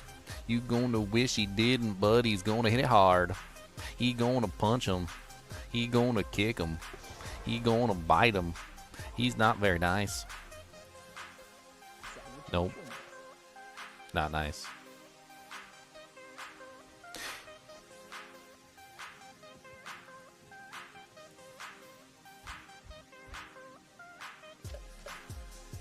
Didn't put food in his bowl. You didn't give him snackies, no. You didn't give him scritches when he asked for him, yo. And that's why he's punching you in the nards. And I think that you gonna go far. Punching in the nards. Right in your ugly nards. What the hell are nards?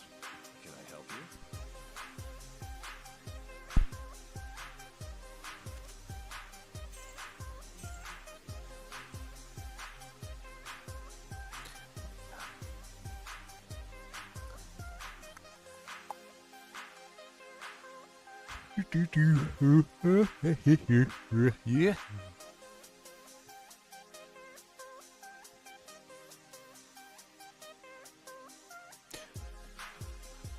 Right in your ugly nards. Punch you in your ugly nards. That's right, your ugly nards.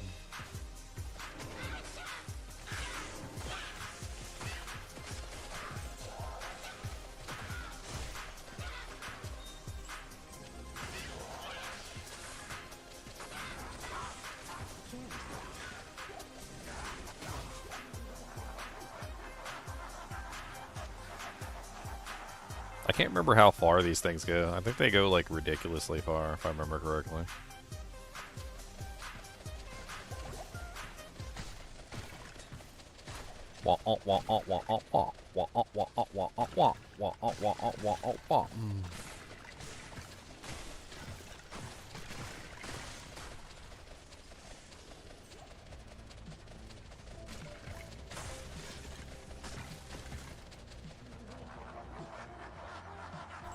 No need to get poisoned when you fight with Wi-Fi, I mean Bluetooth shurikens. What's my merc gear like? All runewords and all terrible.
A flawless ruby. I can't carry anymore. Get out of here quick.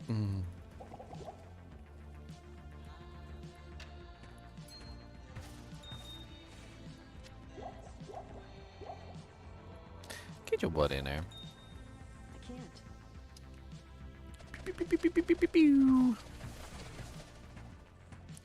I'm gonna take advantage of their leashing, their horrible leashing behavior.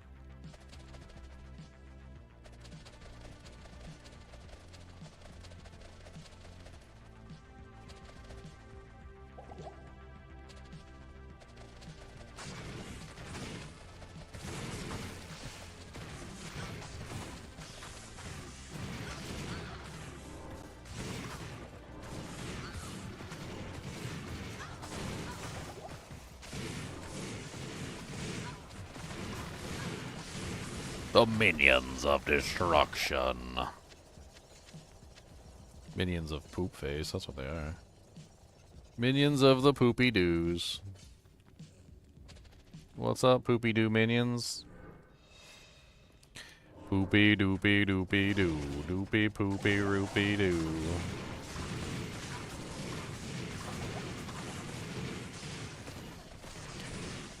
Minion of destruction.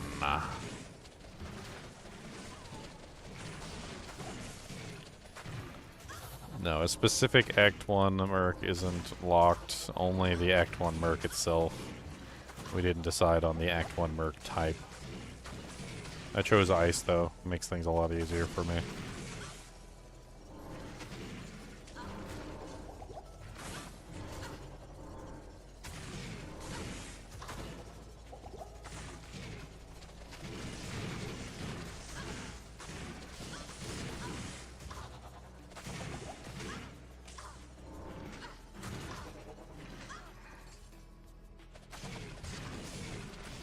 Finally.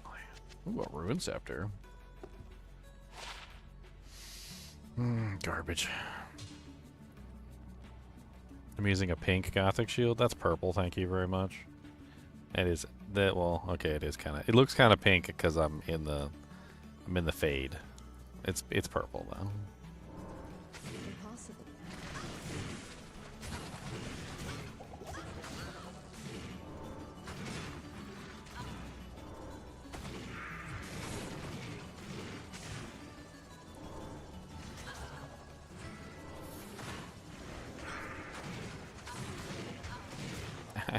Ow, my face.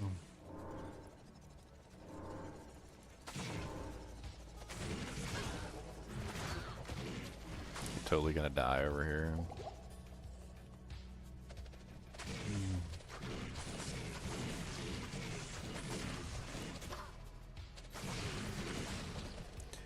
Okay, another one down.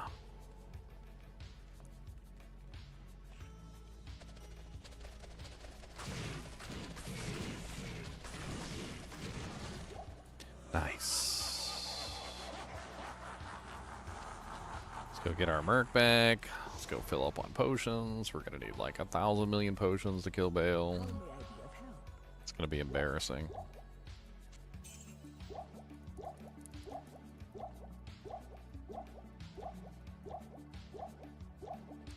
Might as well switch to the amp claw for this.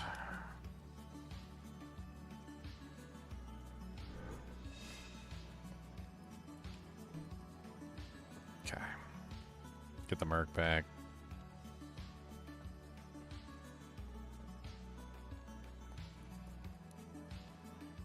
Afternoon.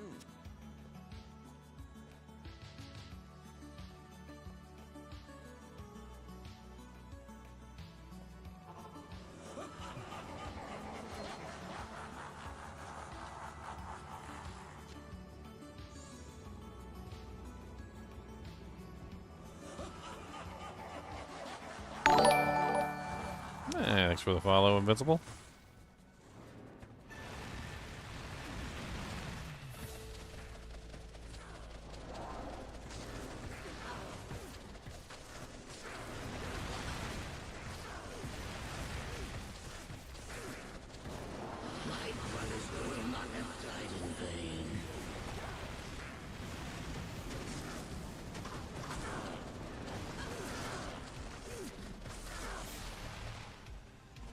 I can't.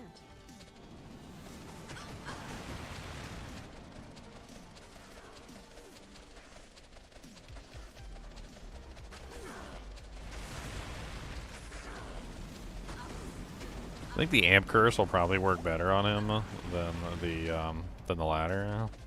Let's see what happens if I hit him with the amp. No mana leech though. Without oh, there you go. The amp's up.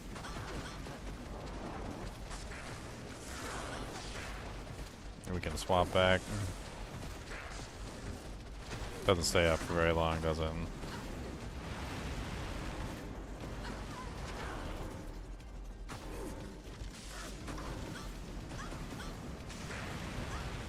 Let's go get some more health pots.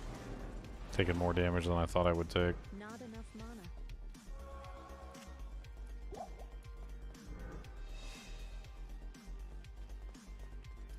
Does my merc have life leech? Are there any rune words at a low level that have life leech on them that I can make? Because I don't think so.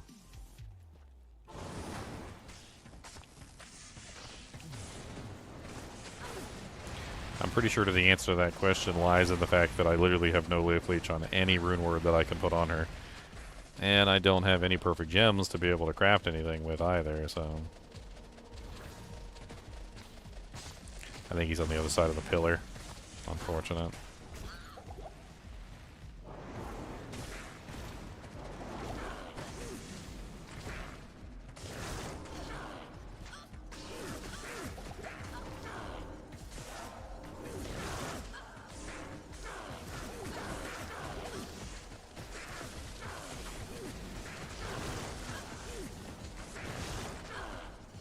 It's hard.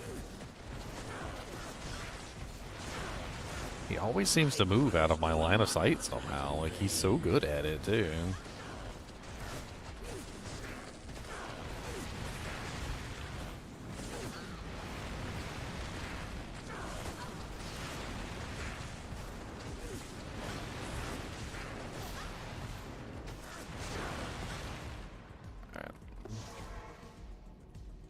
I've been staying out of range, so I haven't needed the mana potions as much as I've been needing the health potions.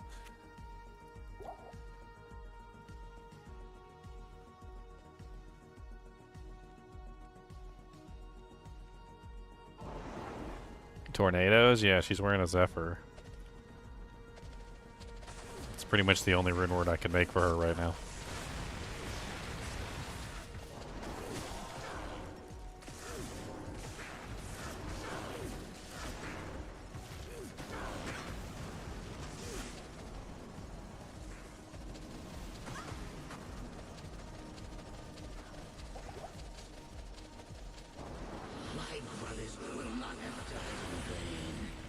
Your brothers will have died in vain. They 100% will have died in vain. 100%.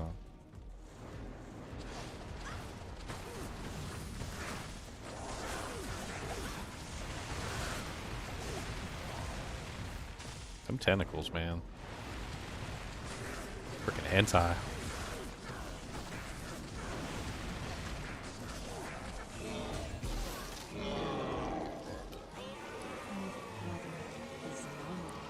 Man, I can't win.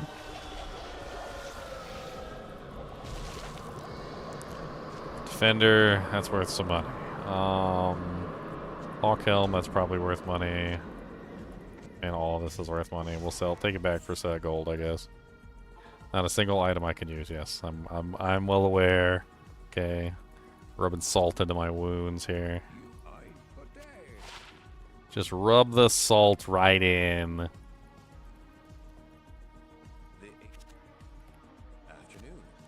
Salty salts. Rub the salts. So much salts. Just rub the salts. Salty, salty salts. Just rub the salty salts. Gotta rub the salty salts. So much salty salts.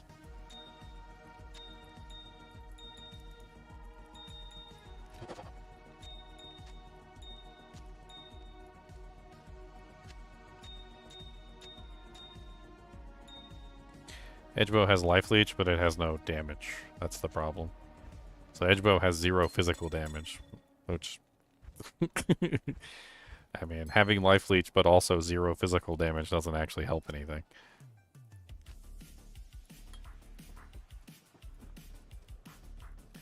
It's a little bit of a catch-22 there.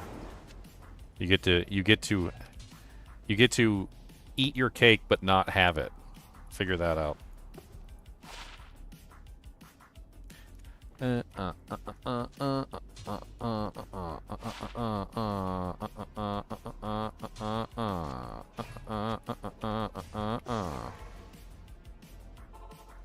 but prevent Monster Hill, it doesn't work on mercenaries, so. Y'all think y'all know better than me, but you don't know better than me. Prevent Monster Heal doesn't work on mercenaries. Edgebow doesn't have any physical damage. It's... What do you need?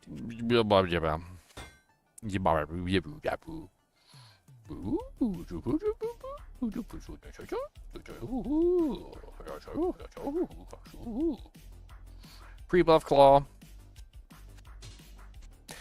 Pre-buff claw. Pre-buff claw. I got a pre-buff claw.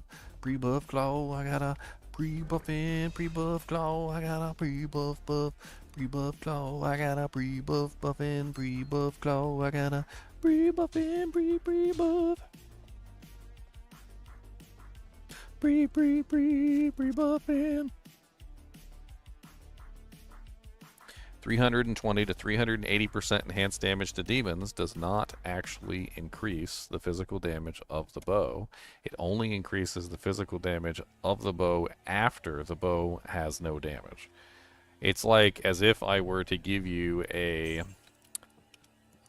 check and say, I'm going to enhance that check by 300%, and the check is $2, and you're going to get 300% of $2.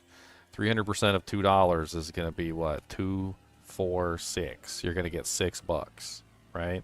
However, if the weapon actually has enhanced damage on it, then that $2 can get enhanced by like 300% beforehand, and then it can get enhanced by 300% again, which brings it up to a much higher number. Edgebow doesn't have any on-weapon enhancement, and because it doesn't have any on-weapon enhancement, it basically has 0 physical damage. Off-weapon enhancement in the form of demon damage does not increase the damage of the bow. It doesn't increase it hardly at all, because the base damage of the weapon is still so low that the off-weapon enhancement basically does nothing. It's like the equivalent of adding like 4 extra damage to the bow.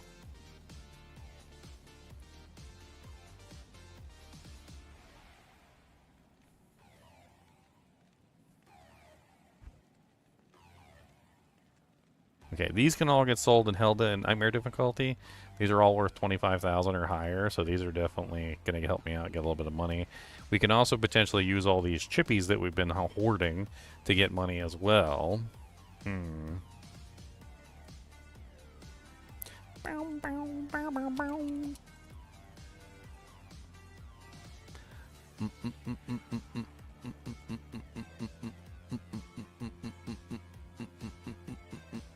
If you want to check out the difference between on-weapon enhanced damage and off-weapon enhanced damage and why Edgebow basically has no physical damage, I go over the entire thing here. This is the video I talk about it in, and I go over basically the entire, you know, like on-weapon versus off-weapon enhanced damage bonus, and talk about essentially how on-weapon versus off-weapon damage actually coexist together. And basically why, if you have a weapon that has one but not the other, you basically have nothing. The problem is that off-weapon enhanced damage is very easy to obtain, and on-weapon enhanced damage is not. On-weapon enhanced damage has to be on the weapon, and it also has to be a variety of damage bonus that actually increases the weapon damage. So if you don't have on-weapon enhanced damage on a weapon of any type, then what happens is you just get 0 damage. In this video, I go over the process of showing the difference between an on-weapon damage versus an off-weapon damage, and essentially calculating it all out for you so you can see the difference. But here's like some of my numbers right here.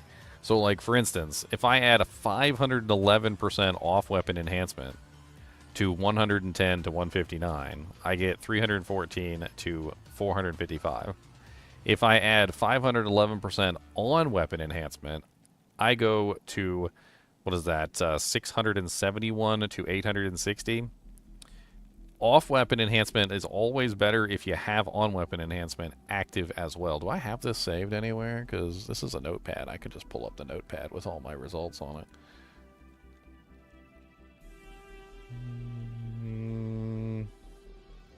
I don't see it. I don't see it. It's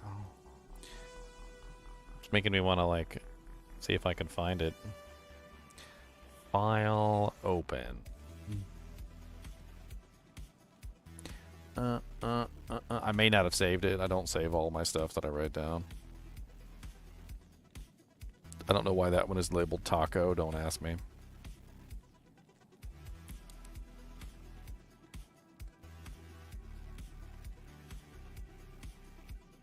Taco, taco, taco, taco, taco, taco, taco, taco, taco, taco, taco. I'm not opening it either. I don't know what's in there. It just says taco. Taco, taco, taco, taco, taco, taco, taco, taco, taco.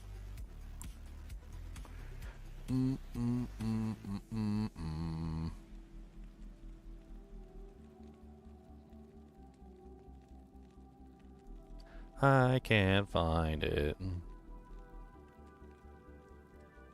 I don't think I saved it. I really doubt I did.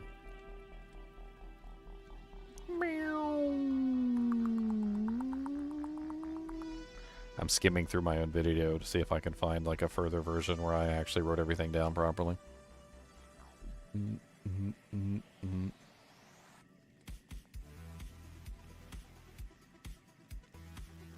Boom, boom, boom, boom, boom, boom. Hey, I got closed captioning.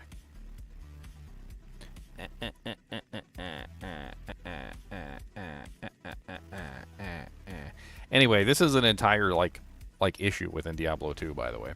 So like this is, I can use this as a talking point. So any weapon that does not have on-weapon enhancement but has demon damage or undead damage on instead, I'm fairly certain this was an error by the developers. So I believe, and I believe this really strongly, that the developers intended, with 100% accuracy, I think I'm 100% accurate here, they intended for this 350% damage to demons and this 300% damage to undead to actually function as on-weapon enhancement.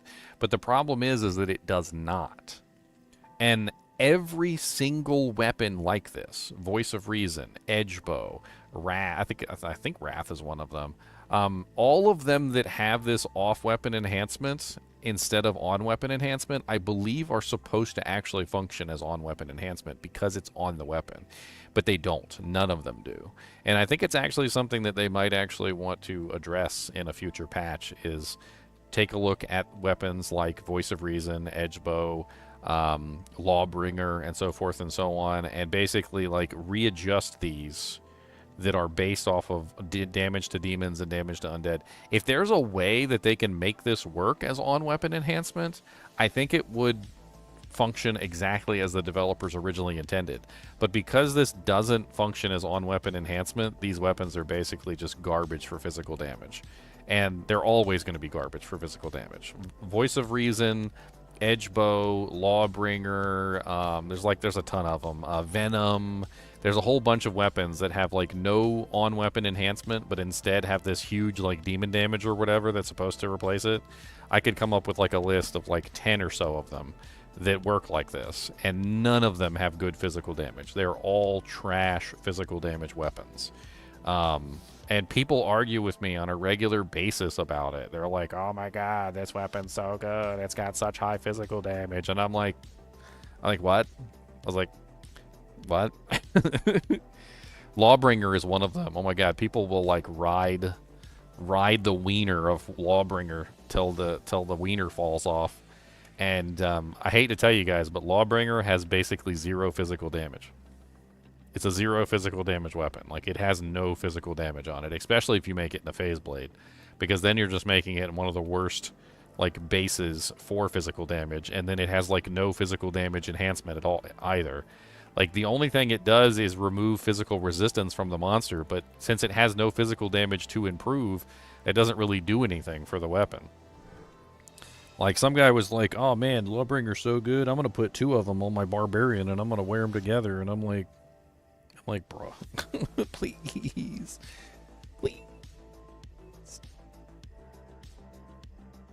Were those numbers of ED affixes around since launch and early patches?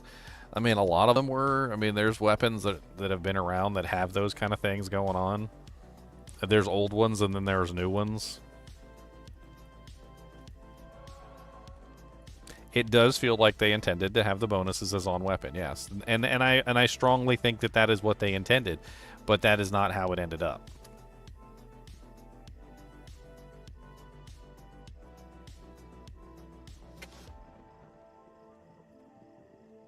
Thanks.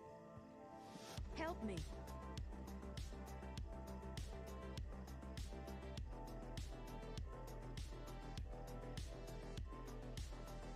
Itchy. My belly itches. We want a pitcher, not a belly itcher. We want a catcher, not a belly scratcher. Should I do a cow level before I go to the next difficulty, or should I just go to the next difficulty? Maybe we should do a cow level, I guess. What's up, Falcro? Die.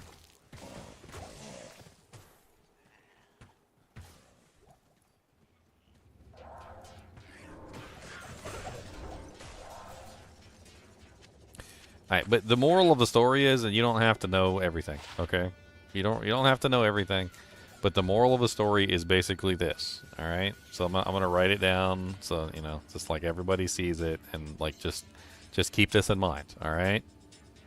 On weapon enhancements by itself is basically useless.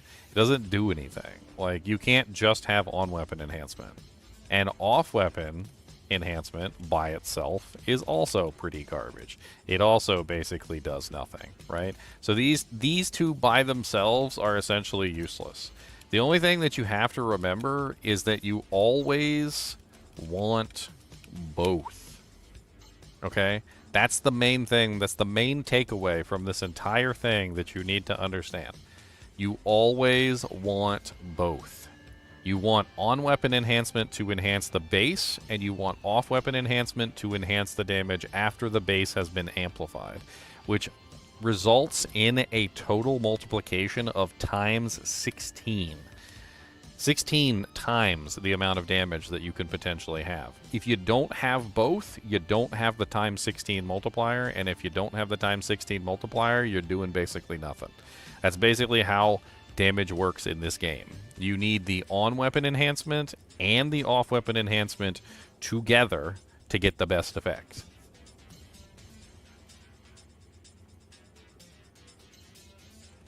Can I give an example? Yes. So having something like a grief or a death or an F death or an F breath of the dying combined together with a maxed out zeal for the highest amount of off-weapon enhancement and fanaticism, which is off-weapon enhancement.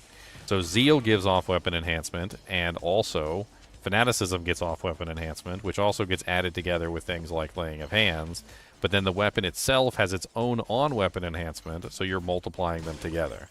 So one multiplies the base, and then your skills are multiplying the damage after the base has been affected.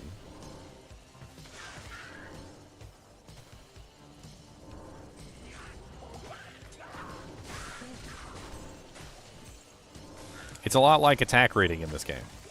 Think about attack rating, if you guys are familiar with how attack rating works, right? So many skills in the game give this high percentage of attack rating bonus, right? You look at the skill, and the skill's like oh, 150% bonus attack rating. It's amazing. Or like, and you start adding up all your bonus attack ratings, right? And you're like, okay, I got like 300% bonus from zeal, and I've got like another 425% bonus from fanaticism, and I've got like a 125% bonus on my weapon, and I've got like a 50% bonus on my shield of attack rating, which adds up to a massive amount of plus percentage. How much do I have? 300 plus 425 plus 125 plus 50%. I've got 900% attack rating. And then your raw attack rating number is something like 100. That's your raw attack rating number. And so you add 100 plus 900%, and your attack rating is a whopping 1,000. Right?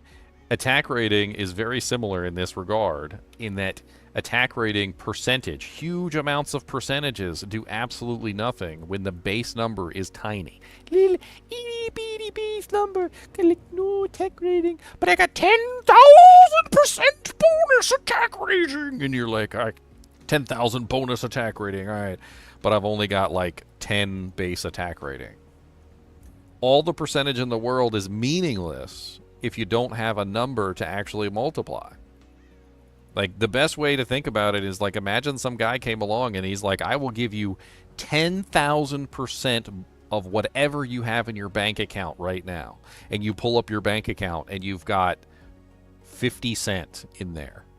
And he gives you 10,000% of your 50 cents. So you've got 50 cents in the bank account, and he gives you 10,000%. You've got a whole $50.50 in your bank account now. Wouldn't it have been wise, like, if he said he was going to give you $10,000 of 10,000% of whatever was in your bank account, to like maybe hit up your friends and ask for some loans or something before he checks your bank account? And like, so if you had like $1,000 in your bank account and he gives you 10,000%, now you've got what? Freaking, what is that? Hold on, 1,000. I hit the button twice and it like calculated it twice really fast. Plus 10,000%. So you got $101,000 in there now if you had $1,000 in your bank account. And that's really all it comes down to, is if you don't have both, if you don't have the on weapon and the off weapon together, you basically get nothing. The off weapon by itself is essentially useless, and the on weapon by itself is also essentially useless. However, the off weapon is in high amounts. You can get tons of off weapon enhancement. But there's only one place you can get on-weapon enhancement, and that's your weapon. If your weapon does not have on-weapon enhancement, all the off-weapon enhancement in the world isn't going to make up for it.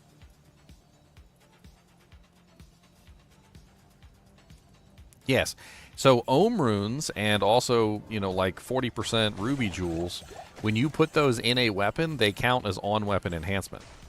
And they're huge bonuses to your weapon damage. A lot more than people realize.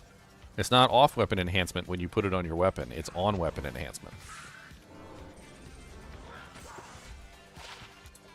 And I am here for a moo cow leg.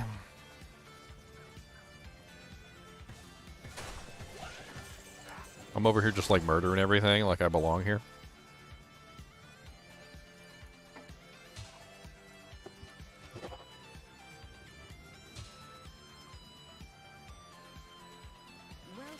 What do I even look for in there? Like, I don't even know. Like, is there anything that I'm actually looking for in there? I don't think there is.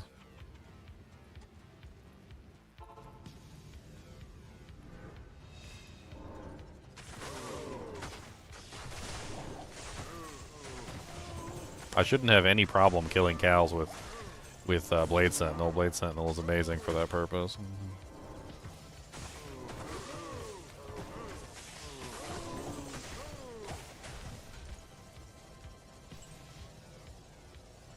So defense is a little trickier. Defense is actually odd because none of the multipliers for defense actually stack with each other. A lot of people don't know this because they don't actually pay attention to the way the defense is calculated. But your defense calculations actually work differently from each other. So unlike enhanced damage or other things that add together, defense actually calculates separately. So if you have like a 200% bonus and you have like another 200% bonus and you've got another 200% bonus of defense, they all calculate separately from your base. So let's say your base is 1,000 and you have plus 200%. Well, plus 200% is going to give you, what is that, like is it 2,000 or 3,000? My brain's broken. 1,000 plus 200%. So you get 3,000 total, right? So it's plus 2,000. The thing is, though, is that your subsequent 200% don't stack with the original, and they also don't stack off of the new number. They only stack off of the existing number of 1,000.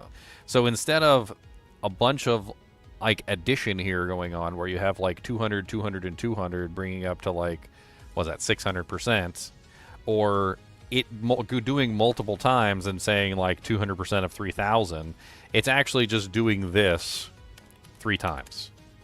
And you're getting the 2,000 points 3 times, which then add up, so you end up with 1,000 plus 2,000 plus 2,000. Was it, am I missing a 2,000 plus 2,000? So you end up with 3 bonuses that all stack cumulatively, but not in any kind of multiplicative way, in a very odd formula of ignoring each other. So they basically just ignore each other entirely, and then they calculate separately. There's only some of them that have some sort of weird interaction, like I think Iron Skin interacts weirdly with some other abilities. I can't remember the exact details of it, though. It's hardly even important.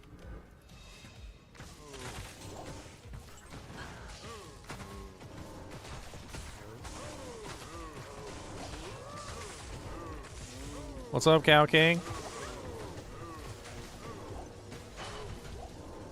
Look at all them items he dropped me that I can't use.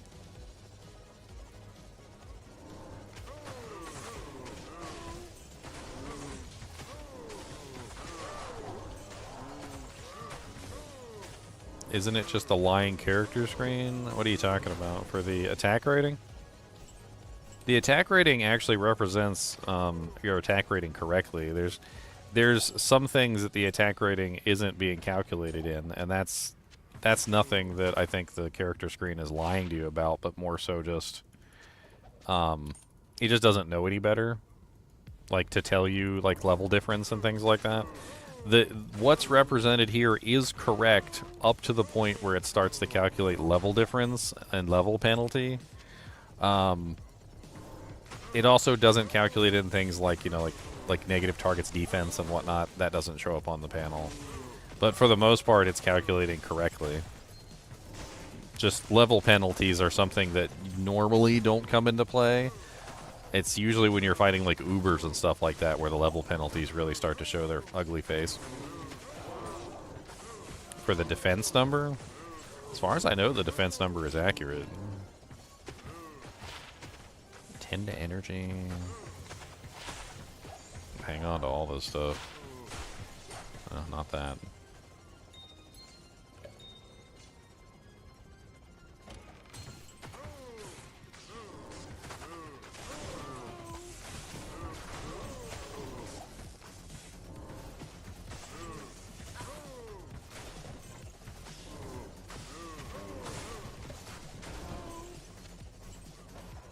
Now, as far as I know, the defense penalty when you hold your mouse over the percentage, it doesn't take into account level difference either, so that's also an attack rating thing. Just the opposite direction. So their attack rating versus your defense instead of your attack rating versus their defense.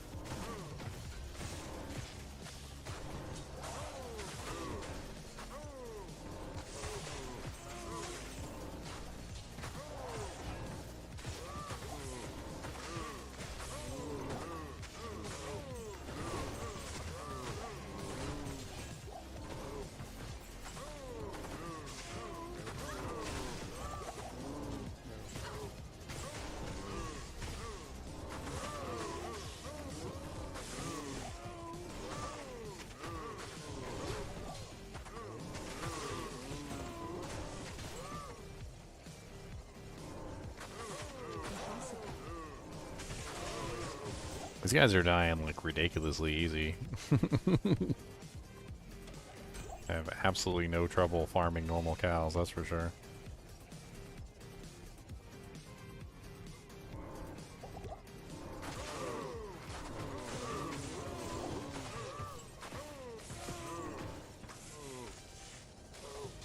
Wonder how good my Blade Fury works in the cow packs. It's obviously only going to hit them one at a time though.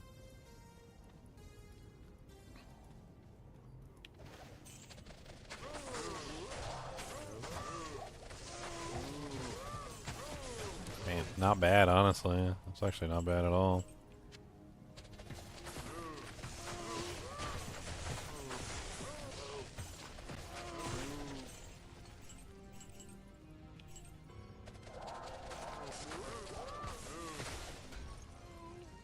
Pew, pew, pew, pew, pew, pew, pew, pew. A long battle bow of I'm not picking it up. Has no gold value and I can't use it, so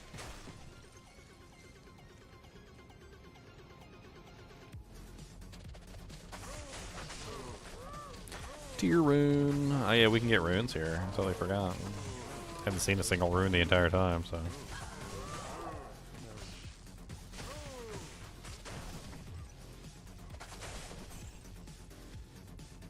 I'll take that mana pot. So.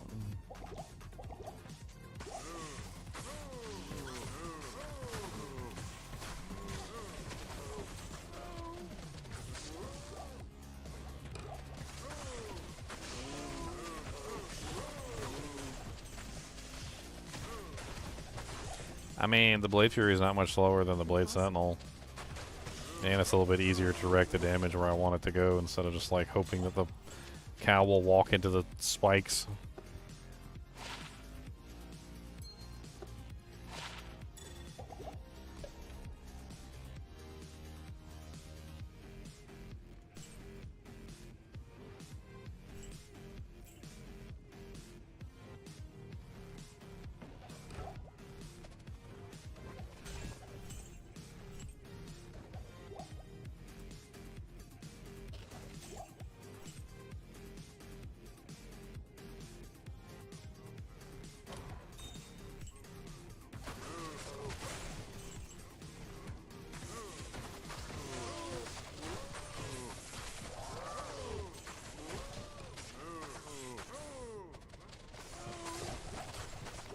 Super dead.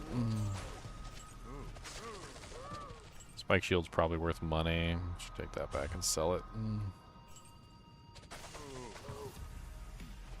You need an rune. I mean, cows can drop every single rune in the game in hell difficulty.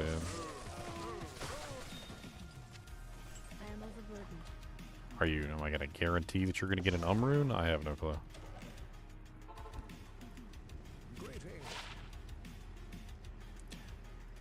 Wow, that's a beautiful shield. It's a beautiful shield. I can't even sell it here.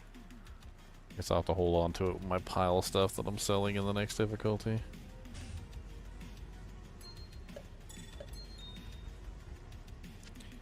more rings to transmute. I'm filling up on rings and amulets for transmutation. I got a lot of stuff for making money with. We got plenty of runes.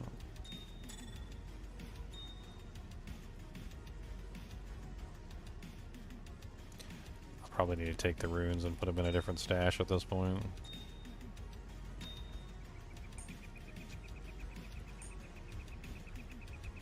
Cause they filling up my doojanks.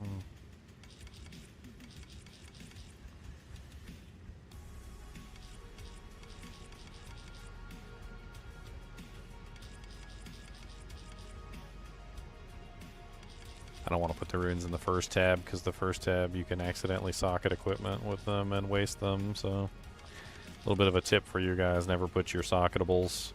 Never put anything with sockets in this tab, and never put any of your socketables in this tab.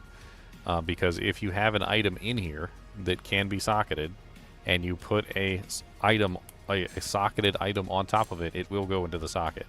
It does not happen on any of these shared tabs, though. So see this armor right here that has the sockets, and you have like a jewel that you can socket into it? You cannot accidentally socket a jewel into an item on this tab. You can, however, accidentally socket items into your equipment on this tab for some reason. Don't know why. Not really sure why they have one but not the other.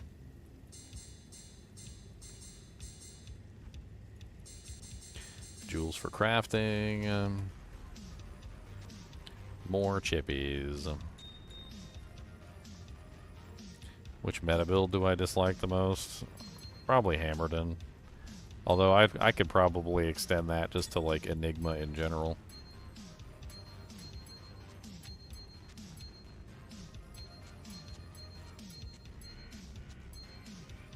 I remember one time I was playing with somebody, I can't remember who it was, and they said something along the lines of like this. I was like, oh, what build are you going for? And they're like, Hammerden, and I'm like, oh, okay. I was like, it's like, do you need any faster cast equipment or anything? Like, I was trying to hand them stuff. And they're like, oh, no, I'm not going to be a Hammerden until I get my Enigma. And I'm like, what? And they're like, oh, yeah, they're like, I'm playing a Holy Fire Paladin until I get to, till I get my Enigma. And then I'm not even going to, like, spec into a Hammerden until I have my Enigma. I'm like, oh, okay. Immediately made me dislike that person. Like, I immediately had a disdain for that person in my heart. I was like, ah. Yeah, alright. Oh no, he had his Enigma. Like, he already had it. It was, like, in his inventory, and he was waiting for it. Like, he was going to respec as soon as he got to, like, I think, what was it, like, 68 or 60, whatever, like, whatever level the Enigma is. I can't remember off the top of my head. Like, he was waiting, like, for his Enigma. He literally was just sitting there waiting for it.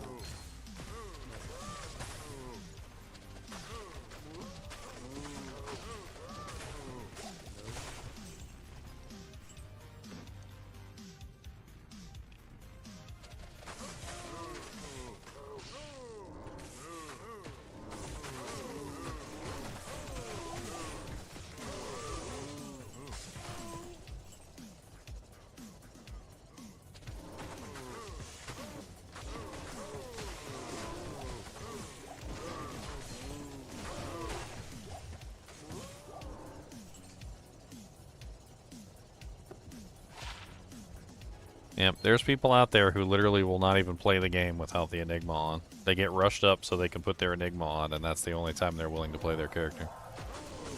If they don't have a teleport button that they can spam, like, they're literally just like, oh, yep, game's not worth playing, I can't spam teleport.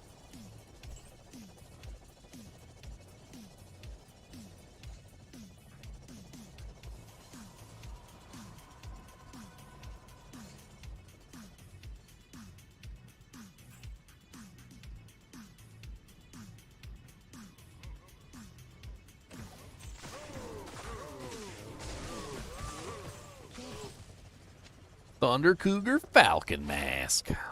That's worth some money.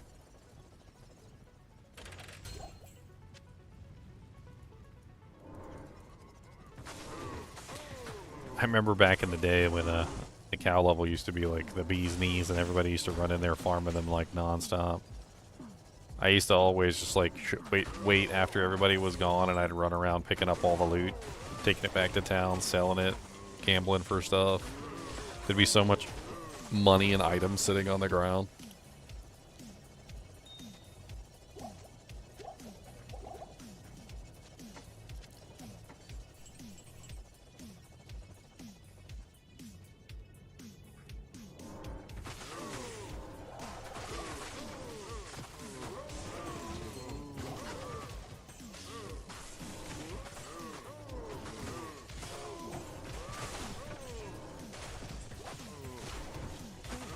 90% sorks. Amazon was the king, was the queen of freaking Diablo 2 before Enigma came in. It was literally Amazon's. Amazon was like dominating like everything at that particular time period. Damage output, AoE, like the works. Sorceresses were okay. Amazon was definitely the queen. I know, I played Amazon during that time period. Amazon was ridiculous. Probably the best class, bar none, with no exception. And by a hilariously large margin, too.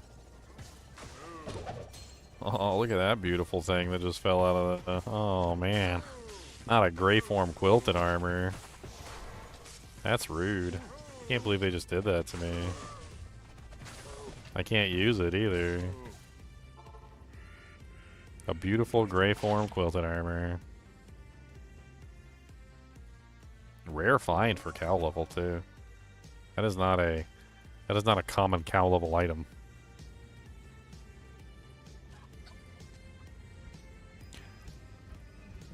I don't know. Some people just don't know about how overpowered the Amazon used to be. Like, the Amazon was literally the most ridiculous class because it had so many things going for it. Like, multi-shot could hit like the entire area. Like, there was like almost no like maximum distance on multi-shot for some reason.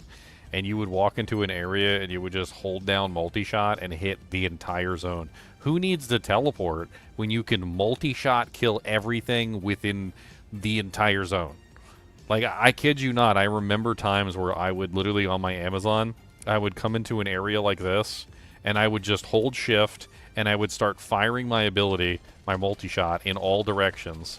And I would wait until the lifesteal and mana steal prompts would disappear from the top of my character's head, at which point I knew everything was dead, and that was it. I would just leave. I didn't even bother moving. Like, you didn't even have to move on the Amazon. You literally walked in, fired multi-shot in all directions until the lifesteal and mana steal prompts stopped going on, and then you just exited. You didn't even bother to run around and check and see if there was anything left alive because you didn't need to. Like, pretty much everything around you was dead at that point. There was nothing left. I distinctly remember playing non-Amazon characters, and I would be running around at the cow level like a pleb trying to kill things, and my screen would just be covered in multi-shot arrows. Like, just the entire screen just covered in multi-shot arrows. Because somewhere, at some point in the level, was an Amazon just firing multi-shot repeatedly, and my screen was just covered in multi-shot arrows. I couldn't even see anything, like, half the time, because there were so many arrows on my screen. It's a great time to be an Amazon.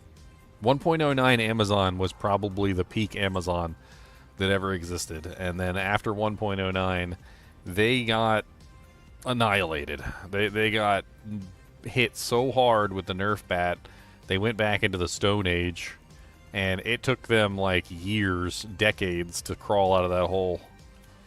They absolutely annihilated that poor Amazon. I mean, and granted, she was really OP and she did deserve to be nerfed a little bit, but it was too heavy-handed. Like, the Amazon, even today, like, is still crawling out of that hole. Like, with one leg and one arm. I am overburdened.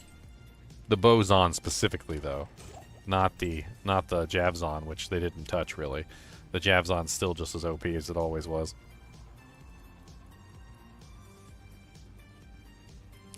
All right, it's time to move on to Nightmare, boys. Let's go.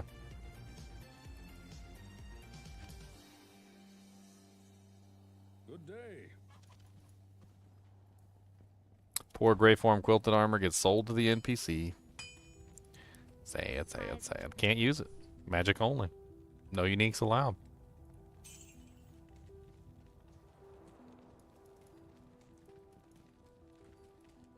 Well, yeah, he can hit you from like 10 miles off screen. I mean, it's like...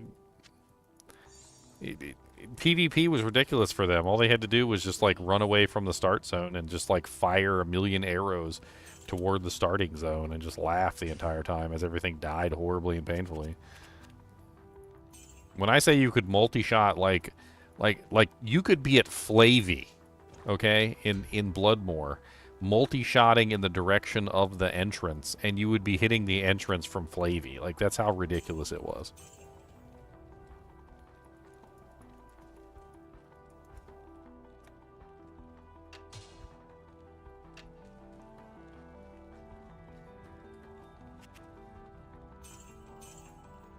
So many nice 30k items. It's a lot of money coming in. We're sitting on 406,000 so far.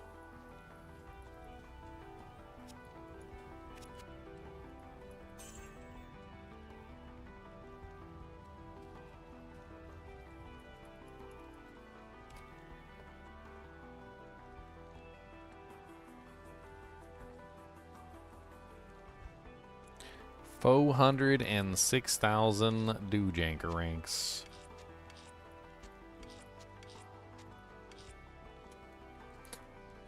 Alright. We need a map where we can go in and out of town and shop Geed, like, appropriately. Because we can get some pretty good items now that we're in Nightmare difficulty. We just have to actually, like, get the right map structure. So we're gonna respawn this map a little bit until we get the right map structure so that we can actually shop. I think we have to change difficulties, don't we? Yeah, we have to change difficulties. So we're gonna go back and forth between normal and nightmare a little bit here until we get the right entrance so that we can walk in and out of town and actually like shop here. Nope, still didn't get it.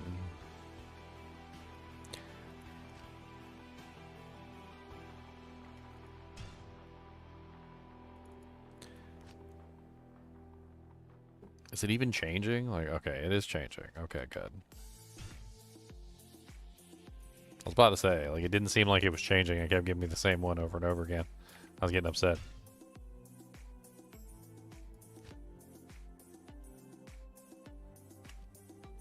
Nope. That's not the one we want. We need to run. This music is very low beat. Shopping for shopability. Don't tell me what to shop you see. Shopping for shopability. Shopping for that shopability.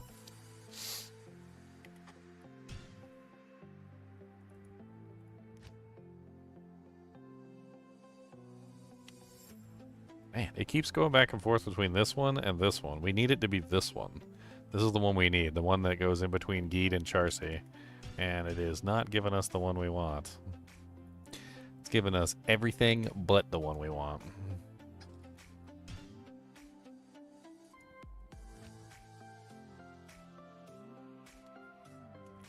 Nope. Still bottom.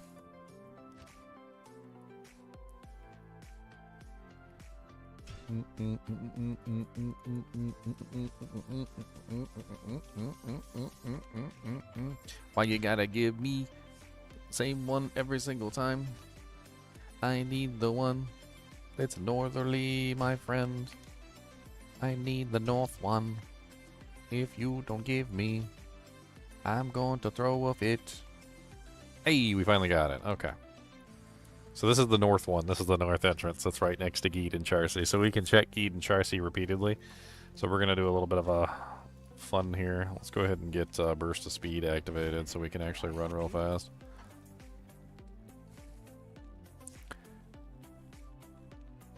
Blue items are all we can use, so blue items are what we want. See if he's got anything really good. I don't know if he can have, I don't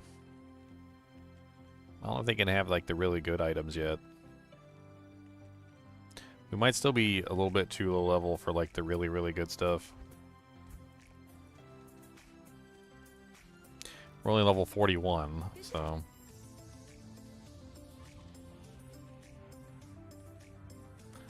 An ITD claw. Interesting. There's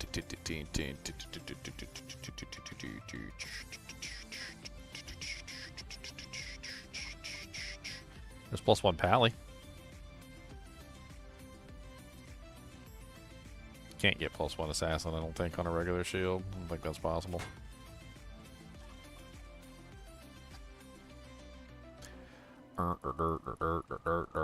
What you got for me, Geed?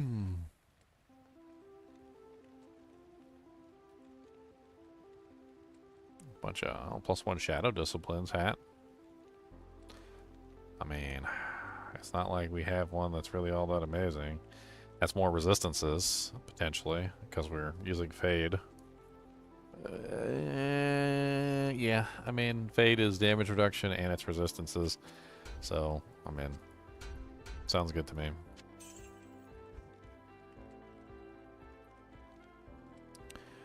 Ferocious Mace of the Leech, 159%.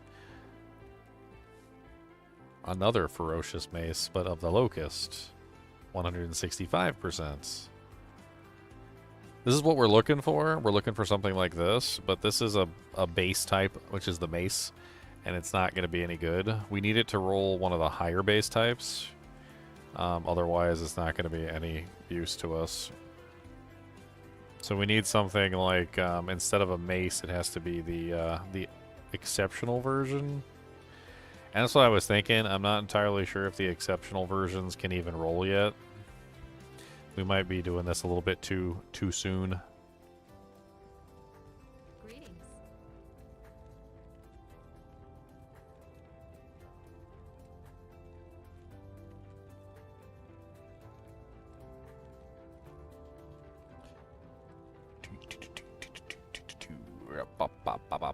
Boo. 20% increased attack speed. We don't necessarily need attack speed on this character, though. Okay, so that gives me some hope. There's a Demon Hide Sash with 39 life on it. Max belt slots would be nice. And that is a max belt slot belt. And 39 life isn't exactly terrible. Let's go for it.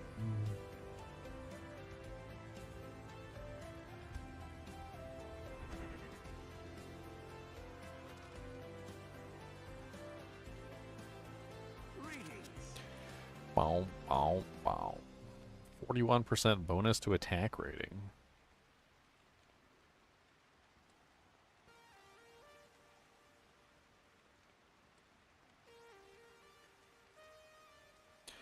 Ooh, 30% faster run walk. I have not found a pair of faster run walk boots the entire time I've been playing. Thank you.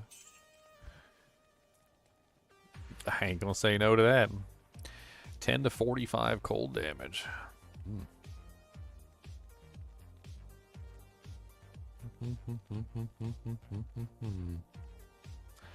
Jagged Scimitar. Shimmy, shimmy, shimmer, shimmer, shimmer, shimmer, tur. Gonna give him that dumb simmer, simmer, tur. Gonna get it. Gonna get it. Gonna get that Samo Samo. What you need? We're looking for something that has better damage, basically, than what we're currently using, so. So that's a Shamshir, but no good stats.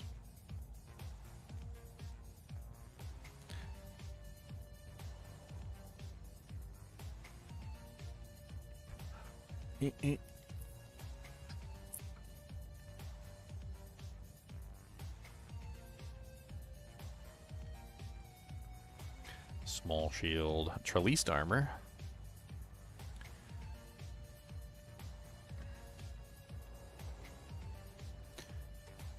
Faithful kite shield of deflecting.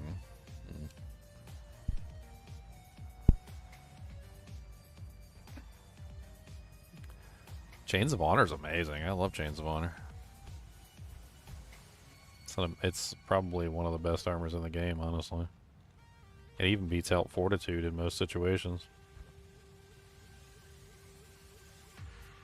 A lot of people don't realize that Chains of Honor has a huge amount of enhanced damage on it.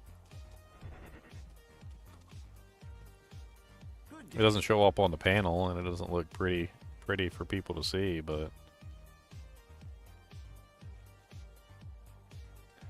Chains definitely does have a huge amount of enhanced damage on it.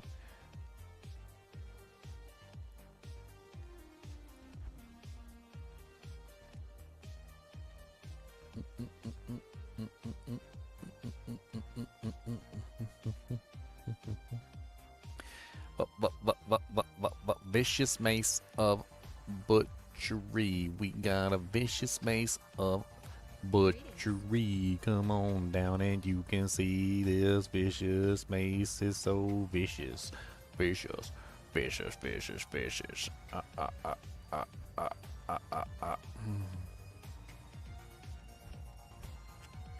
Oops, I'll do that. Don't do that. 36% lightning res. Sturdy belt of equilibrium. Equilibrium.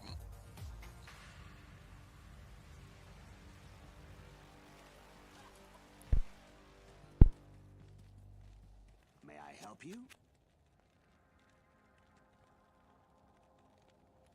My inhibitor chip.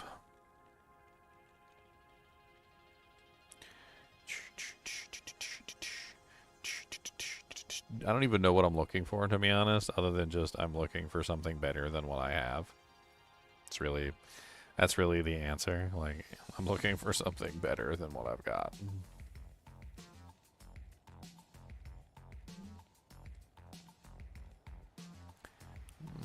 Savage Hatchet Hands, 3 to 27. Meteoric Chris of Swiftness. Bruh. Have you seen my Meteoric Chris of Swiftness? Good day.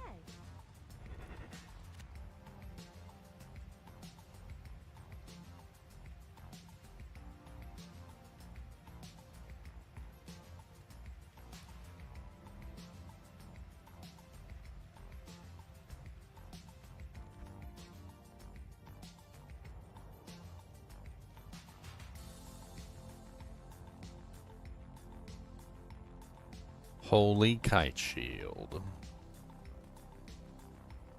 How holy? Holy. Holy, holy, holy. Blessed Kite Shield Almighty. Bunch of garbage in here. I might be too low level to actually get anything worthwhile. I mean, there's a couple things in here that have, like, some promise, but it looks like I might just be a little lower than what I need to be to start seeing some of the more impressive pieces of equipment in here.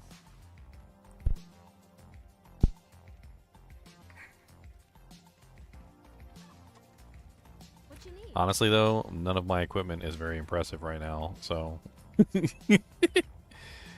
I can't really be upset. All my equipment is very unimpressive. If somebody came in here and was like, hey, oh, you got some good equipment? Let me see what you got. And then, like, show them on my equipment, their face is going to just look... They're going to be like... why is all your equipment trash? Why is it all garbage? It's all garbage. Why do you have this garbage? Why do you wear the doo-doo? Why is the doo-doo? Why the doo-doo did you wear that? Why are you wearing doo-doo? Take the doo-doo and drop it on the ground. Do not put it back on. It has the smell of the poo. Why are you wearing it? It's not, that's not good. Do not put that in, do not do that. This is bad. This is very bad. Put it down.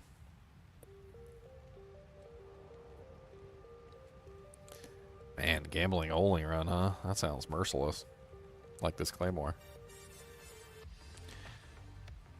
It's high damage, but it's also half damage, I think, for Blade Fury. Blade Fury has like a quirk in it where it makes all two-handers half damage. And I don't think that damage output would be any good for me. We could run the numbers real quick. It's, what is it? 25 plus 69 divided by 2 is an average damage of 47. And I'm pretty sure it gets divided by 2 again. So it would be 23.5, which doesn't make it very good. Some people fight with me over this too. They're like, it does not. Like two-handed weapons don't. What are you talking about? You're stupid.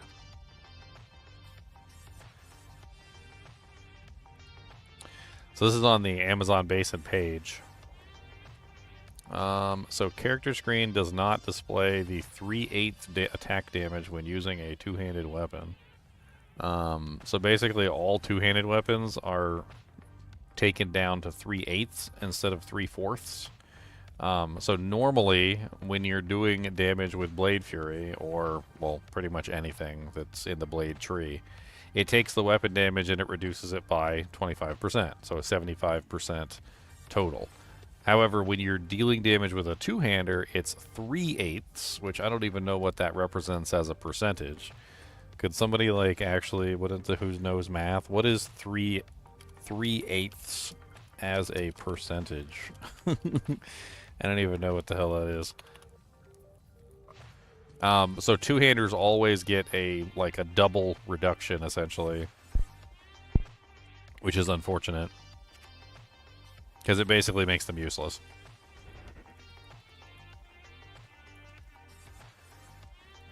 I mean, you could still potentially have a, two-hander that does okay damage, but the problem is that if it's getting, a half reduction, I mean, you might as well just use a shield. Like, why are you giving up your shield if you're doing the same damage with both?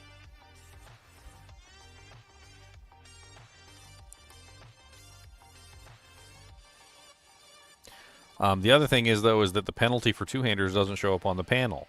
So if you put a two-hander on, it looks like you do lots of damage, and the lying character screen lies to you and tells you that you're doing good damage when you're actually not, which is just par for the course, because the lying character screen lies to you all the time. What you need? It's not a very nice character screen. It's a booby character screen.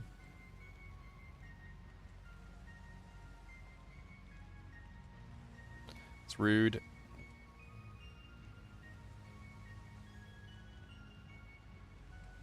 Alright, well, I haven't seen, I forgot to check the armor, anything good in here. I think I'm going to give it a couple more tries, and then, I mean, we picked up a couple small upgrades, nothing too amazing. I think we're just too low level to do the shopping yet, is really all there is to it. We don't have a high enough sea level, and I think if we get a higher sea level, I think we'll be in good shape. What you need? Which is the main issue, just not high enough sea level.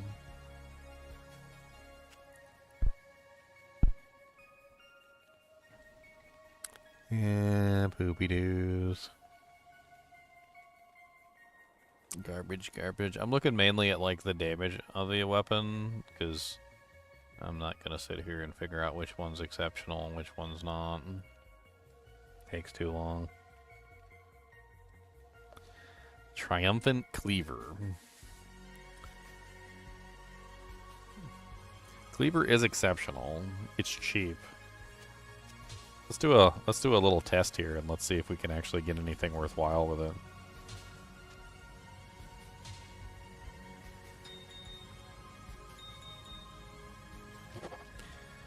Max damage. Minimum damage. Consecrated Cleaver of Slaying.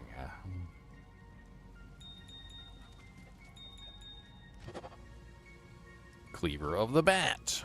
Basically getting garbage over and over and over again. Okay. Vicious Cleaver of Worth. 39% enhanced damage with +1 min. I mean... Top end's higher, bottom end's lower. That's the average damage. We also get 2 sockets, though, which is something that we gotta take into account. So 14 plus 45 divided by 2 gives us an average damage of 29.5. My current weapon is 26 plus 39 divided by 2 is an average of 32.5. So very close. Very close. I don't have any mana leech on this, but I do have 2 sockets. So theoretically, this one would definitely be better than this one, provided that I have some good things to socket into it. I've got a 4 minimum damage jewel with cold res. I've got a 6 maximum damage jewel. We also have a soul rune, which is +9 min. That's something that we could potentially put in there. We could also throw in an eth rune for lower defense on targets.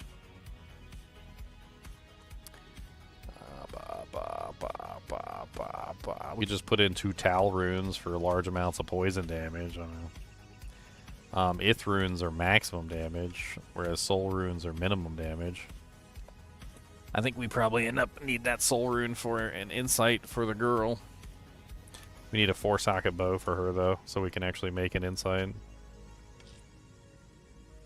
Which is what? Ral, Tier, Tal, Soul. So we need that for the insight.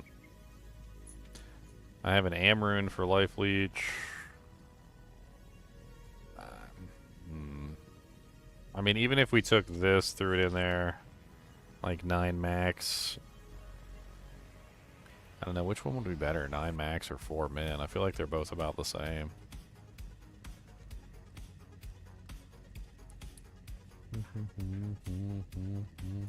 Let's see, so 14 to 18 plus 45 divided by 2 gives us an average of 31.5. If we did the 9 max, that would be 14 plus 45, 46, 47, 48, 49, 50, 51, 52, 53, 54. So 54 divided by 2 is an average of 34 damage. I mean, it's a lot of work and runes that I could probably use for something else for a very minimal damage increase. I mean, I'll hang on to it maybe as an option at some point, but I don't know. The only good thing about it is that I could put an eth rune in there. That's like the only good thing. I think we're too low level to shop right now. I think that's what the problem is. It is faster, which helps with Blade Sentinel, but doesn't help with Blade Fury.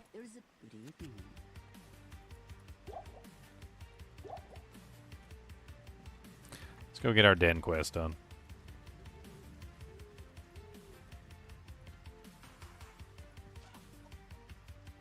Joe They'll never see me Mama. coming.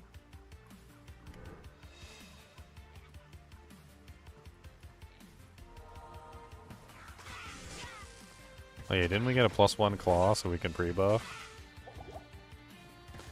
Just for pre-buffing? Dang it.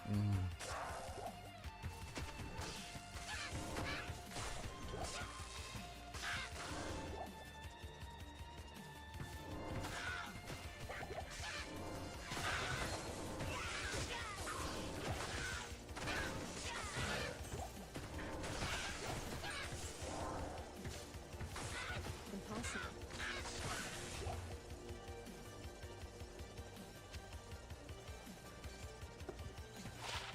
Faster run walk.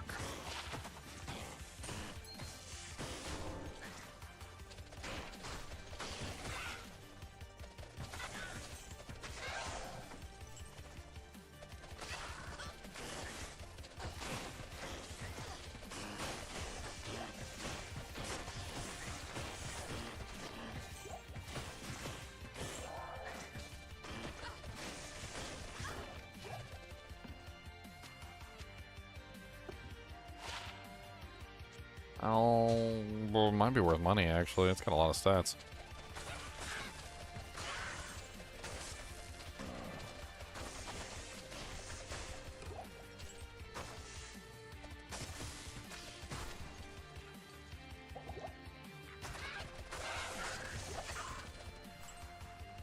What's up, Christopher? How's it going, man?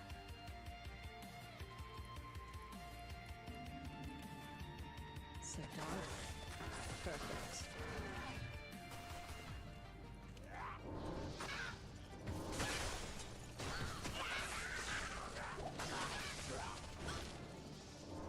Impossible.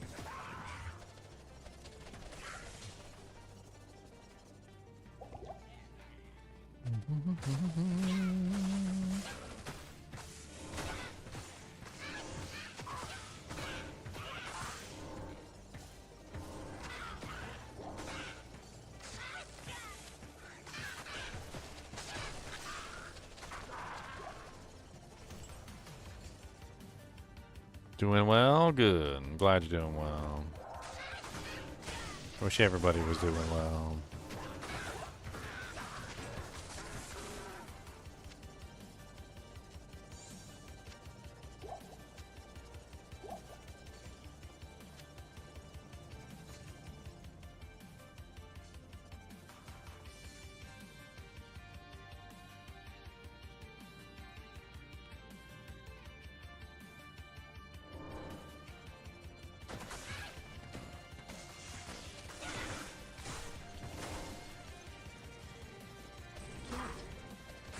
The Fallen Shaman.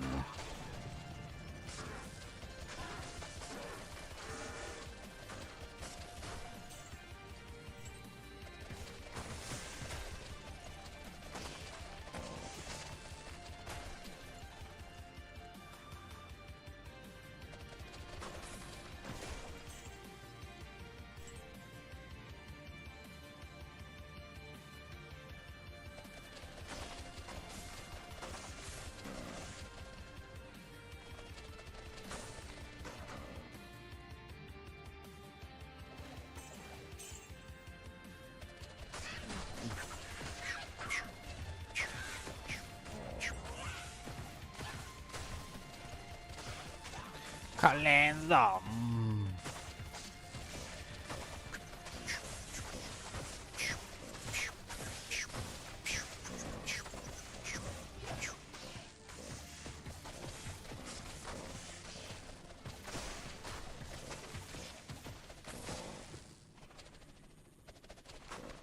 So many zombies, shurikens everywhere. So many zombies, all of the shurikens. I never really understood shurikens all that much. Like, they're cool and all, and they look cool when you throw them, and like they have neat like shapes and like. I mean, yeah, okay, but like, what do they actually do? Like, if you really think about it, like most of the time, anytime I've ever seen anybody throw a shuriken at somebody, like, and it like pierces into their flesh, it's like the tiniest little puncture wound. The rogues Causes the tiniest little amount of bleeding that could possibly be caused on a target. Basically causes the target like no discomfort whatsoever for the most part. They just like yank the thing out and laugh and then just like throw it back at them or something. Like it's I guess maybe if you hit somebody in like just the right spot with a shuriken, like a critical hit. if you hit them with a critical hit, then maybe like. It's like, did you land a critical hit? No. Well, then that's why you didn't land a crit. Without a crit, it's not going to be very good now, is it? Gotta have a crit. You gotta land a crit. It's gotta be a crit.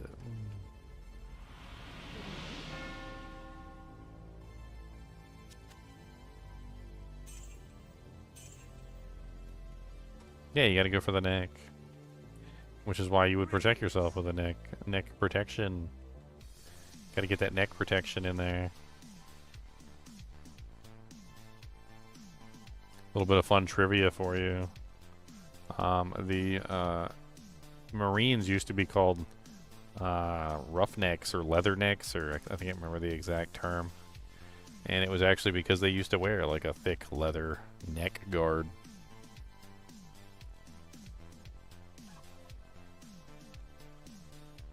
And probably would have helped versus some shurikens. Probably would have helped versus some shurikenos.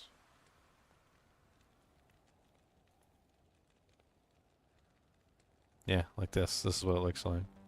It's like a thick leather collar that they would put around their neck that would help them against, I don't know exactly what, but maybe some shurikens. Maybe they were fighting ninjas. Maybe the original Marines were fighting ninjas. We didn't know it. They got them ninja fighting skills. You got to protect the neck from the shurikens. Otherwise you take neck damage. You don't want to take critical jugular damage versus shurikens. There was another game I played a long time ago. It was I think it was Vampire Masquerade. And they had that because there were vampires and they were always trying to bite you and steal your blood. So if you had to wear like a thick leather collar to prevent them from being able to like bite your neck, I always thought it was pretty funny.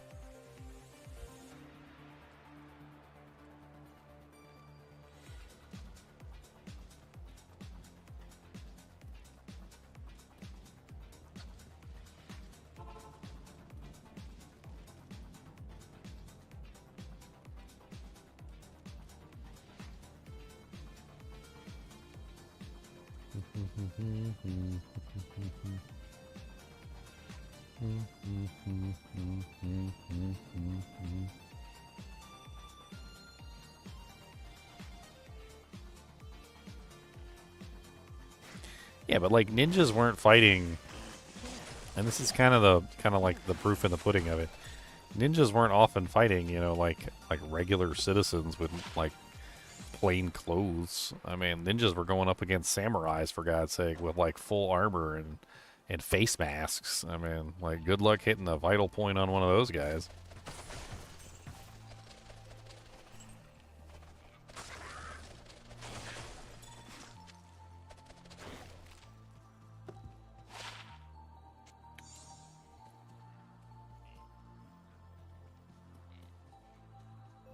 Alright, see you, Elemist.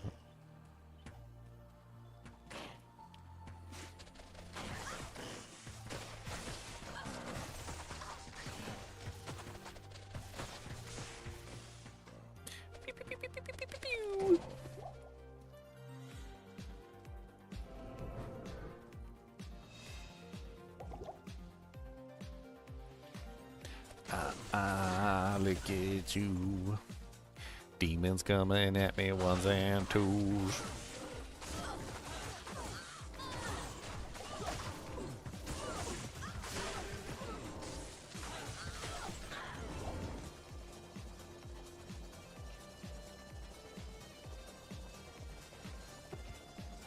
You had a knife-throwing assassin?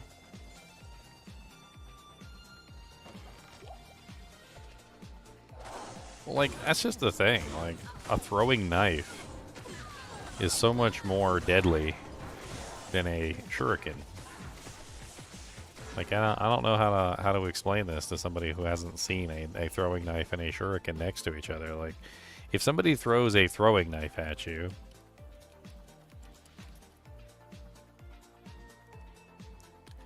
a throwing knife can sink rather deep into your skin. Deep enough to cause some severe damage to the point of ridiculousness. Let me see if I can find like a side-by-side of like a shuriken and a throwing knife, like next to each other. Here we go. These aren't even like particularly long throwing knives, but like look at the difference in just like length of the throwing knife versus the shuriken, right? This is the part that's going to go into your skin on the shuriken, right? This is what, like roughly an inch. Like, I think I might be giving it a little bit more than what it actually is, like an inch, right? Look at the length of the throwing knife. This whole thing can be buried into your flesh all the way up to here, probably even a little bit further if it gets thrown far enough. And like the amount of damage that this will do is exceedingly high by comparison to this little tiny thing. And like I understand that like hitting the vital points is important, But like a throwing knife specifically has a lot more length and also punching power, just in general, to hit like vital points, like not just, you know, cutting your jugular or something, but like going in and like hitting your heart or like one of your vital organs or something, you know, something that's actually important. And some of them are much longer than that. The ones that I got for practice, I got a bunch of practice throwing knives. They were a lot longer than this. Practice throwing knives. You can like purchase them off of like Amazon and stuff like that. They're pretty cheap. They usually come with in like a set. You get like a set of them. So you usually have like 4 or 5 or 6 of them all at the same time. Yeah, like this is like the kind of throwing knives that you can get like practice. Like practice throwing knives like this. Man, that is white on white. I don't know who made that decision for the website, but good job, you failed. White on white, my friends. Good luck seeing anything.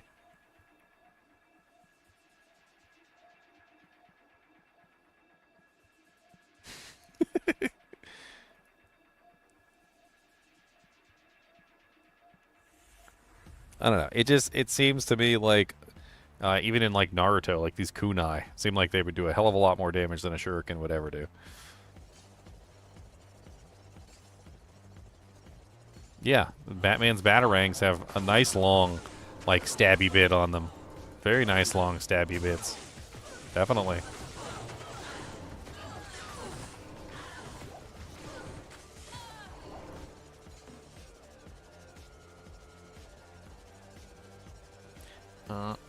A lot of knives actually have the knife on both sides. A lot of throwing knives, Silva.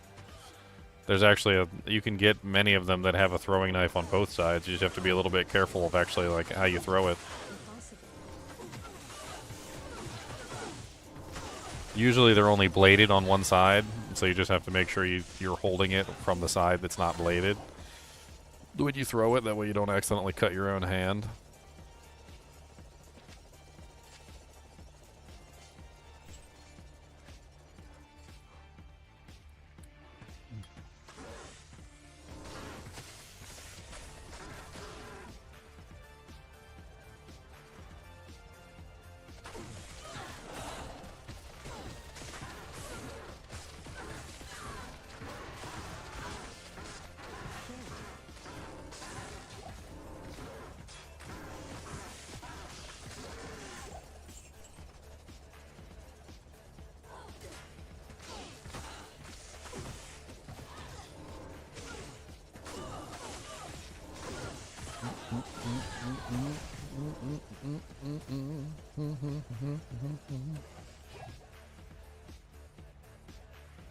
I mean, my point is not like the expertise of the thrower. My point is the length of the blade.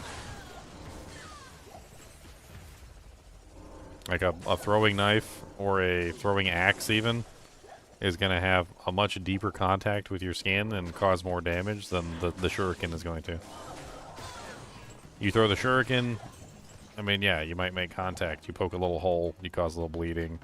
Like, if you get lucky and you hit like a jugular or like an eyeball or something, then you might do a significant amount of damage. But like, other than that, there's pretty much not a lot of places on the body where that shuriken's actually going to do any significant damage.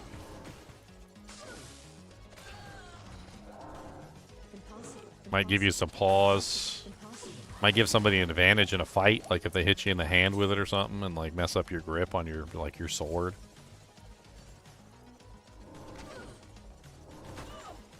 Is it possible to hit 100% crushing blow on here with throwing single-handed? I don't remember. Throwing? I mean, it doesn't matter if it's dual wield or not. If you have crushing blow on your second weapon, it doesn't apply to the doesn't apply to your thrown hand anyway. I mean, there's a lot of crushing blow sources. You can definitely hit 100%. I don't know if hitting 100% is worth it though. 100% is definitely not like usually recommended. Anything over like 65% is kind of overkill. Oh, critical hit? Yeah, there's plenty of ways you can hit 100% crit, or rather deadly strike.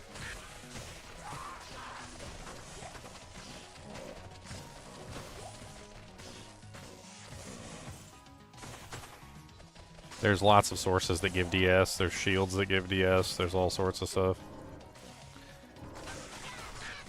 There's a helmet, actually several helmets, boots.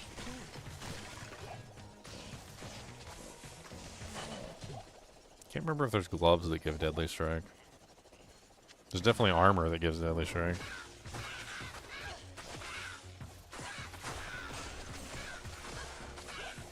Yeah, it's called Lance Guard. There's a deadly strike shield. Lance Guard gives like I can't remember how much it is. Is it 40% or something? It's been a while. I used it last season.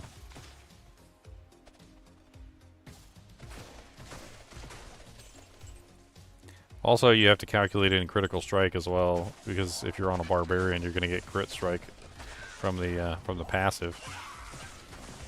I mean, I'm assuming if you're not a barbarian, well then, at that case, then yeah, you don't have crit to build off of.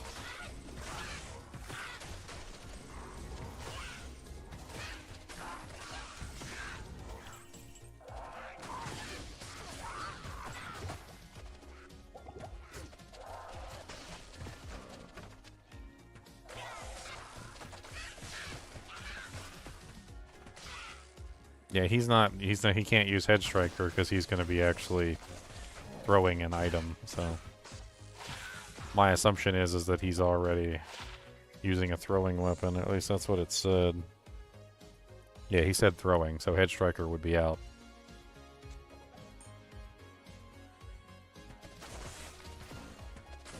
There are throwing weapons that have Deadly Strike on them, though, so there's also that. Depends on which throwing weapon you're using.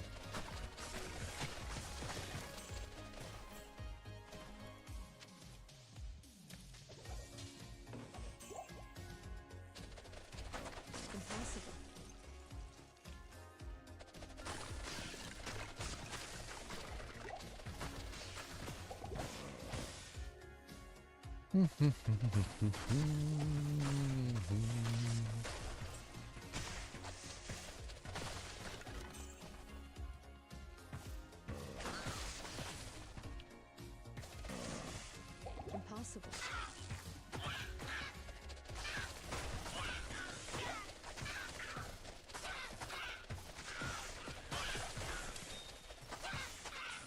Speaking of length, if you're doing a throw barbarian, I generally prefer javelins over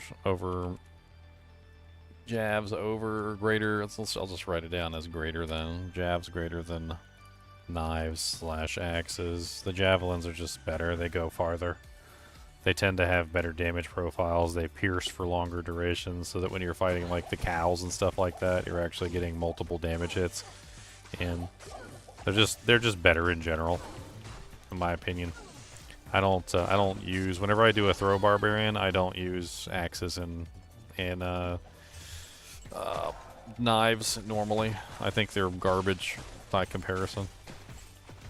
Saigon's tower shield, can't use it. Can't. Not allowed, I can't. I need mana.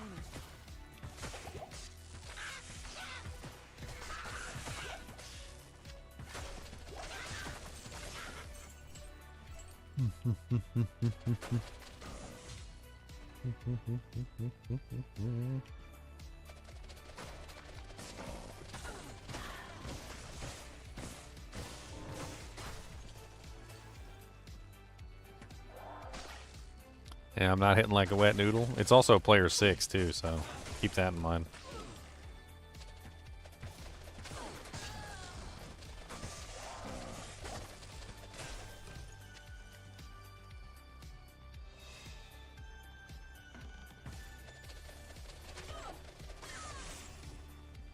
The main problem that I'm going to have with Blade Sentinel and Blade Fury is attack rating. I've already done enough of these builds to know I don't need to find out later. Attack rating is going to be the main issue for this character. Blade Sentinel especially because it has no percentage bonus for attack rating. So I'm going to need a butt ton of attack rating to actually make these abilities hit the target. I'm probably also going to need a negative targets defense drastically. In fact, if I end up socketing, like finding a really good weapon later and I socket it, it's probably getting an Eth rune. Because otherwise I'm not going to be able to hit anything.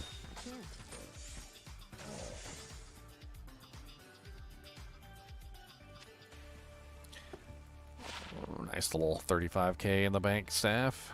I'm running out of room here.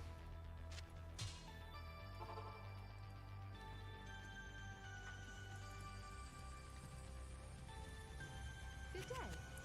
Bow, bow, 30k. Look at that. It's gonna get paid. Got a 30k in the bank. Gonna hit him with the tank. Got a 30k in the bank. Gonna hit him with the tank. Wow. Ferocious double axe of worth. It's 191% enhanced. That's really freaking good. Unfortunately, a double axe is a normal difficulty axe. It's one of the lower damage axes. 16 to 37 is a bad damage range. So, unfortunately, it's just not going to be... It's not going to be able to compete with any of the nightmare equipment. But that is definitely the damage percentage that we're looking for. Unfortunate that wasn't on a better quality weapon. Ferocious Mace of the Bats.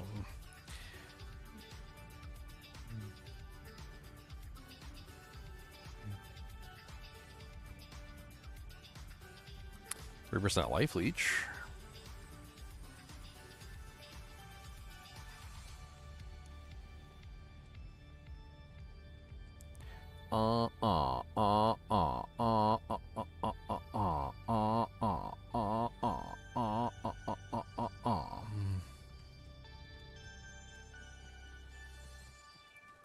What you need?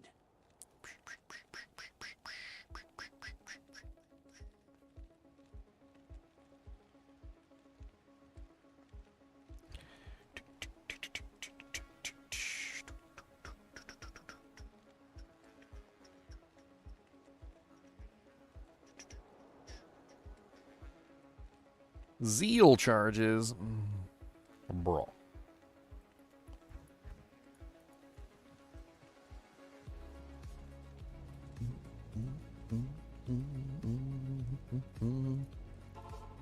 Runeword boots and runeword gloves. That sounds crazy.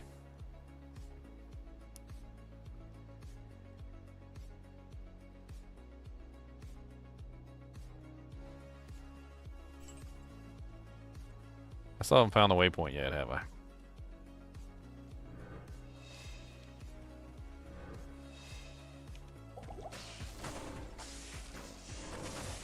What resistance is that? Not like the worst things in the world, but not amazing either.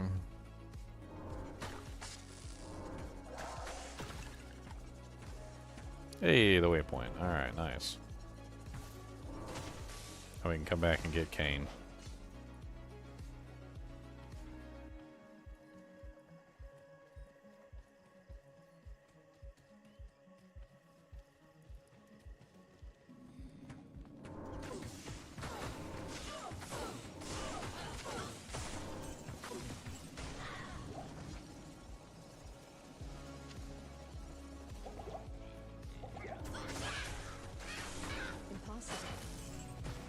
Does anybody remember offhand what the ideal level for crafting, like, blood rings was?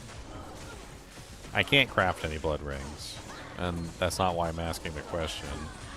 Like, I remember the modifiers on blood rings being relatively low, and I was thinking in terms of, like, crafting and, you know, like, trying to make my own rings and amulets, like the blue ones, like, going back and forth. And I was thinking maybe I could use that as the level requirement for the blue ring crafting.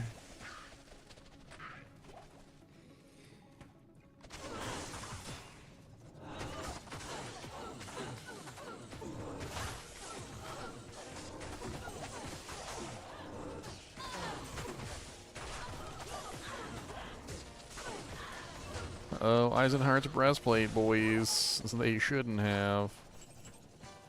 I can't. I can't remember. I am overburdened. That's why I'm asking if I knew the answer. I wouldn't ask. Yes?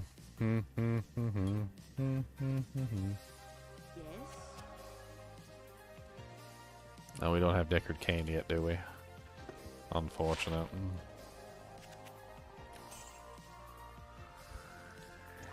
No Deckard Cain. We don't got no Deckard Cain. We don't got no Deckard Cain.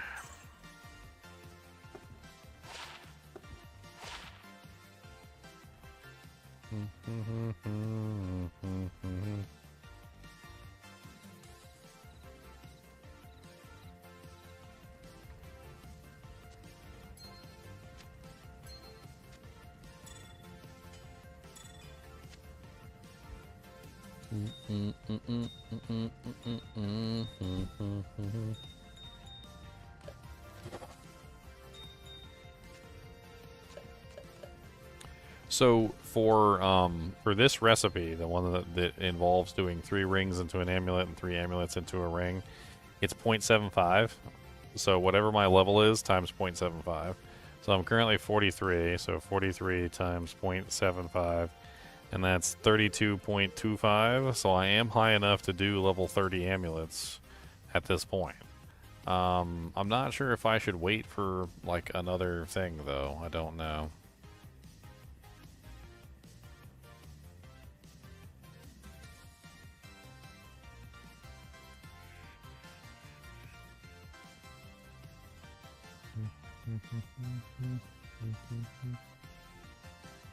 What do I think that magic damage equates to in the Naruto universe? Probably pure chakra.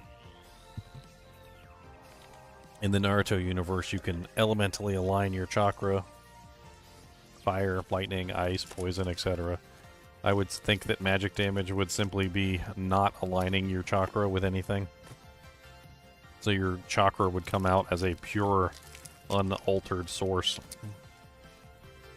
There are a couple characters in the Naruto universe that can do that.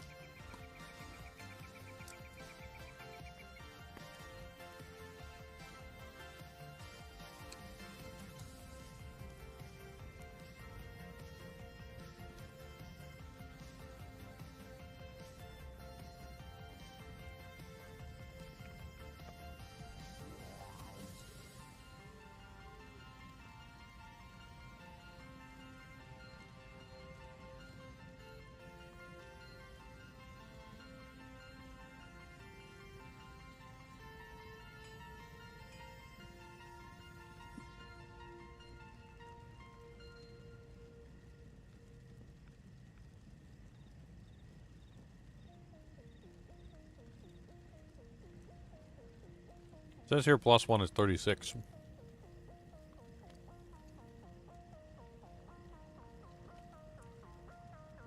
+1 tab is 20. +2 tab is 40.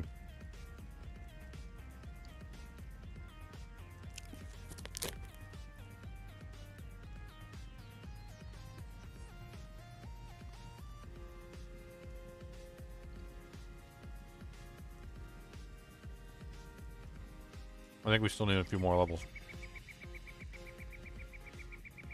What even is that? I don't even know.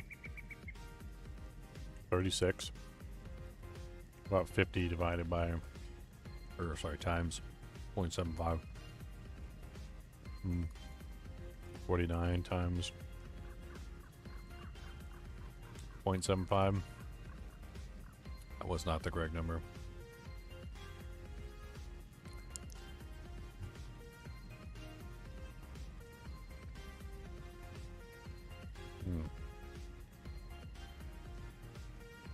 I was kind of looking at +1 all. So it looks like we need to be level 49, which isn't that far away. So we're 43. So we need 6 more levels.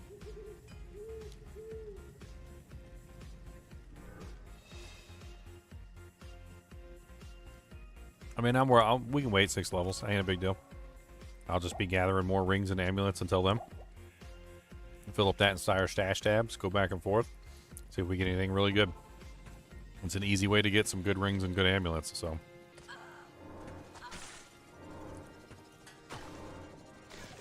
Exactly. In the meantime, we just hoard. Oh, my Merc's dead? I didn't know my Merc was dead.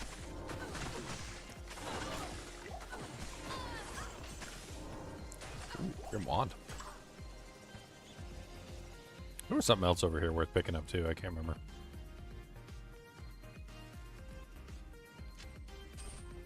Here, we'll use that for money to revive the mercenary. Good evening. We gotta go rescue Decker Kane.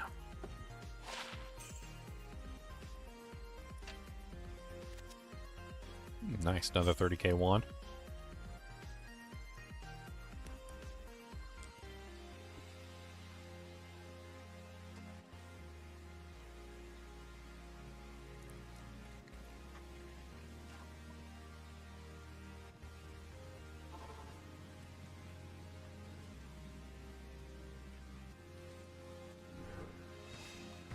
Impossible.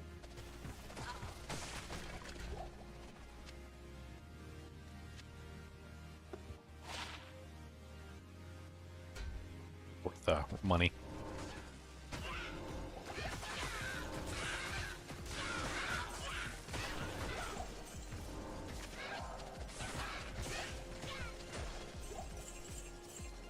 Finally got some run walk boots. It feels good.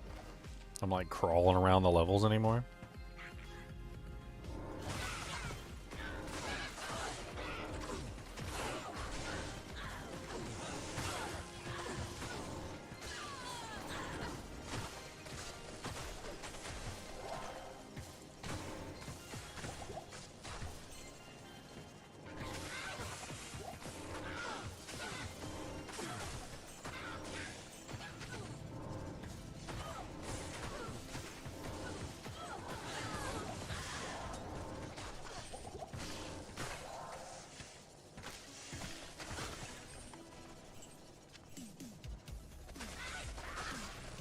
Rune. Keep our eyes out for a 4-socket bow for the Merc. I'm guessing going with traps would trivialize the challenge. I mean, that's why I went with this one. Traps are, for all intents and purposes, a trap. No pun intended. They're a trap.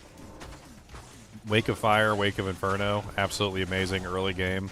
Falls off very quickly in the Nightmare difficulty to the point where literally everything is immune to fire, and you're not going to get through anything. Like it's literally going to be a struggle just to even make it 10 feet in Nightmare difficulty with Wake of Fire and Wake of Inferno. Lightning, very similar. Like there are areas, like entire areas in the game where literally everything is immune to lightning, so good luck. Physical's probably the easiest to break, and also the easiest to just get around in general. It's I don't know what it is about physical resistance, but physical immunity does not prevent the monster from dying. You can get elemental damage from tons of different sources. You can have elemental charms. Like, you can't add elemental damage, other elemental damage, or even physical damage to the fire or the lightning ones. So the reason why I chose this was actually because the traps, while they are easy in certain difficulties, they're also downright, like, impossible in certain difficulties. Do I watch The Last of Us? No, I haven't really seen it. Unfortunate. I never really got into the game because I'm not a big PlayStation person. And then, like, I just haven't gotten into the TV show at all. I tried to play the first Last of Us game on PC, and the game is just busted. Like, it's the worst freaking game, I swear. Even the cutscenes lag. It's awful. Like, I tried to play the game, and like, I was watching the cutscene, and the cutscene was like this. Hey guys, how's it going? I didn't know that we were here. Yeah, we're totally here, guys. And I'm just like, boy, their lips are moving, but I don't hear no words. And then their lips stop moving, and all of a sudden I hear words. And I'm just like, what the hell is even going on right now?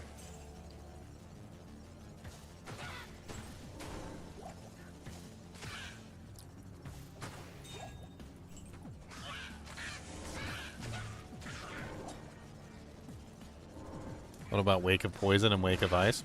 Impossible. Well, we're not playing Path of Exile, so you can't just convert abilities into whatever abilities you want them to be.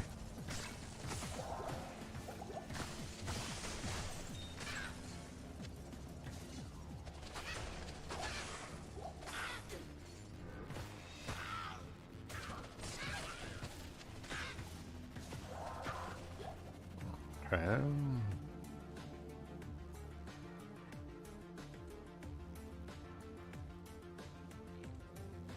Impossible.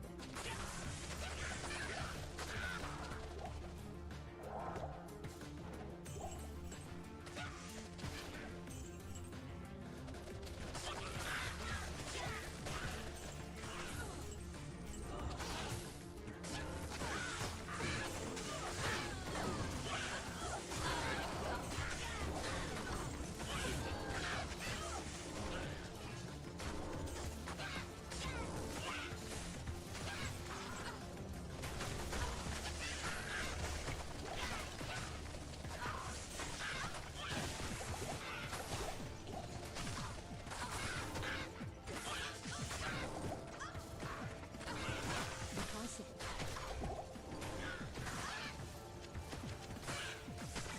Demon Hide Gloves. 2% chance to cast Frost Nova when struck.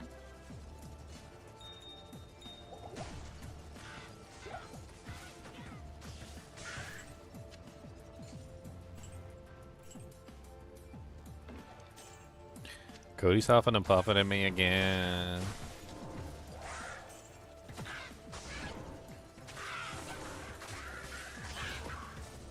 Yeah, I already have an Amp Claw waiting and ready specifically for when the physical immunes start to show up.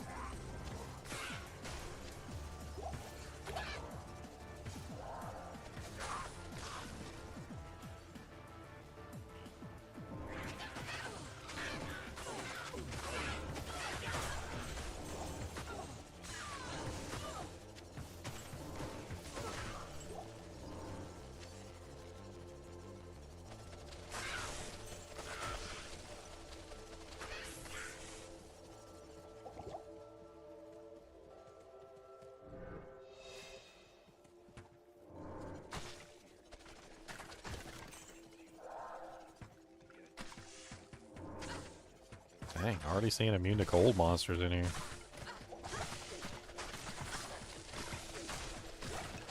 What's up, Mooncrawler the butt face?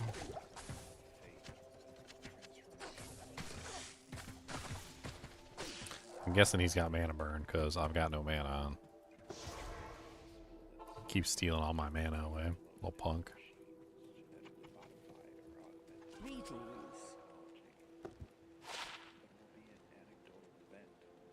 Lightning Mastery and Fire Mastery on the same staff. What you grumbling at, Cody? Why you doing the grumbles? Why you the grumble-a-bumbling? The grumbling, bumbling, got them grumbling, bumblings, and them bumbling, grumbling, get the grumbling, bumbling. Yeah, that's what you doing, the grumbling, bumbling? Did you go play with your alligator today? Did you get your horn? How about your horn? Did you play with your horn? Oh, you forgot all about your horn and your alligator, didn't you? He said, oh yeah, that's right, I do got a horn and I's got an alligator and I forgot all about that. I didn't even remember that I had one then. He said, you think he's so funny? He said, that's my alligator and that's not yours.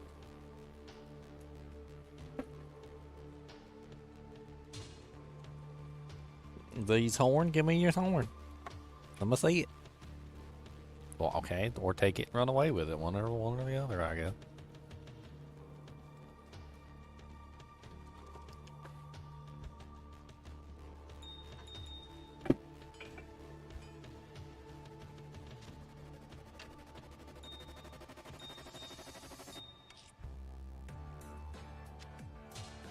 Boom, ba da, boom, ba da, boom, ba da. Cody, what is the matter? Do you have an existential crisis? Are you having an existential crisis? Is that what she's having? An existential crisis? Hmm? Yeah, that's what he's having.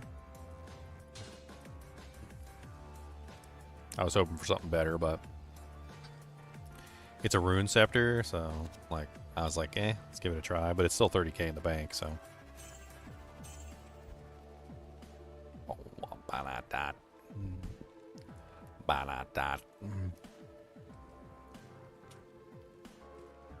Cody the Muslim Dog. He said, I may be a Muslim, and I may be a dog, but I am not a Muslim dog.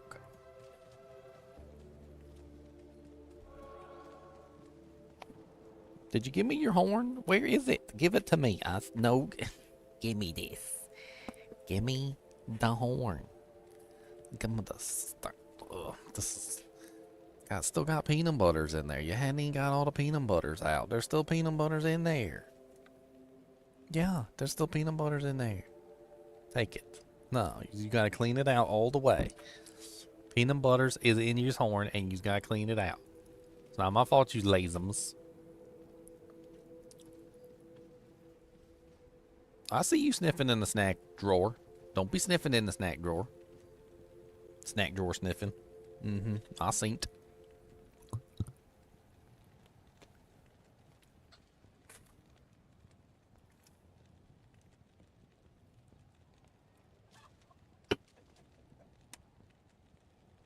Yes. Punch in the snoot. How about that?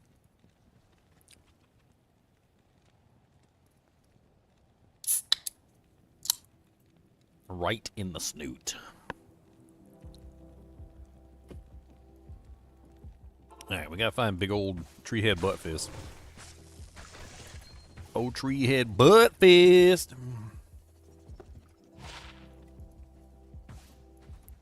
Where are you, tree head butt fist?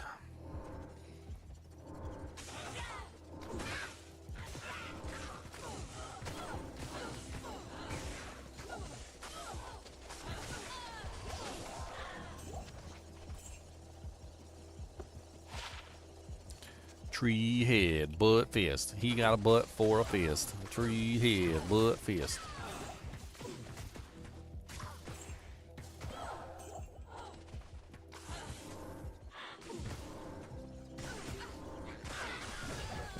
I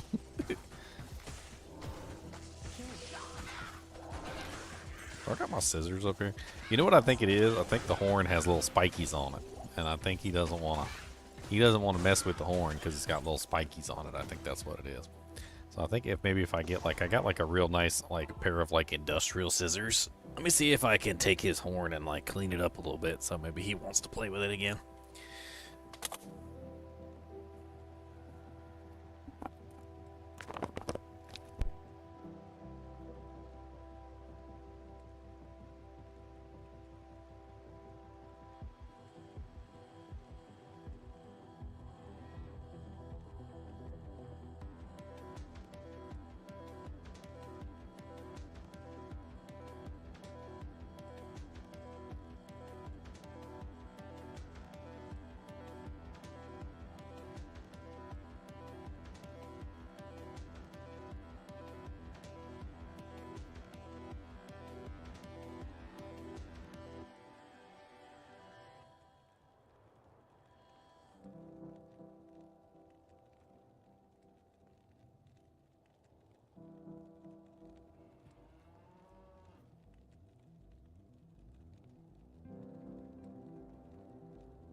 Got cleaned up a little bit for you. Let me see if that's any better. Okay.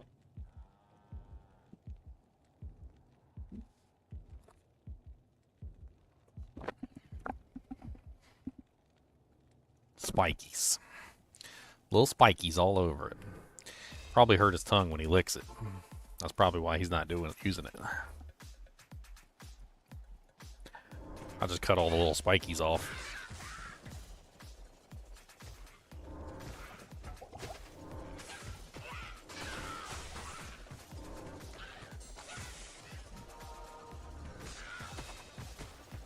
Jewels. Be nice if I could find some really good, like, max damage jewels or, like, enhanced damage jewels. Impossible. Enhanced damage jewels would go a long way with this build. Some rubies. I don't even need the IAS. Just give me some 40% rubies. That'd be great. Put those in an armor. Get, like, a bunch of ruby jewels and put them in an armor. Have myself, like, a makeshift fortitude.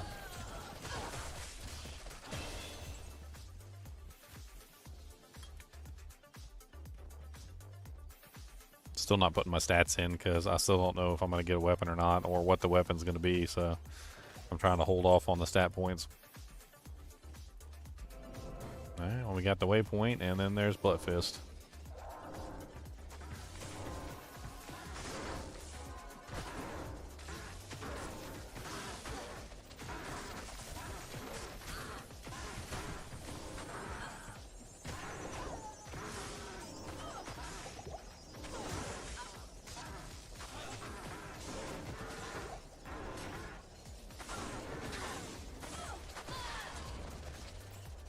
Tree head, butt fist down. Corruption. And so's my merc.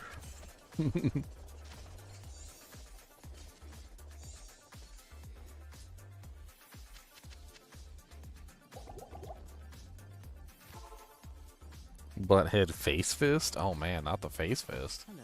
Oh, That's impressive.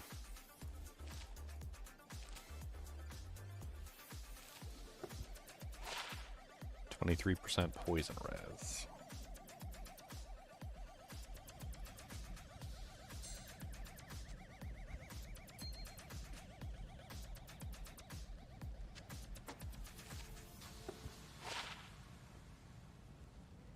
Most of these are just generally not worth anything. Weapons are just so undervaluable. 4K. Woo!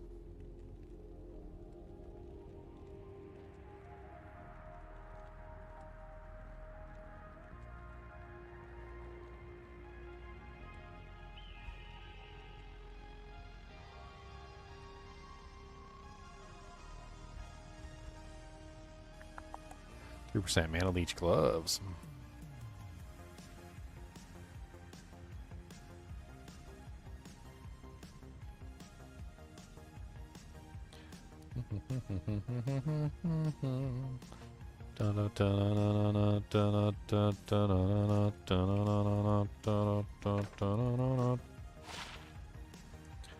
War jabs are usually worth something. What does that bring us up to? We are sitting on 637,000 gold. A little bit more. This helmet. Keep stacking gold as much as possible, because if we ever see like that godlike weapon in the shop, we better have enough gold to buy it. That's for sure.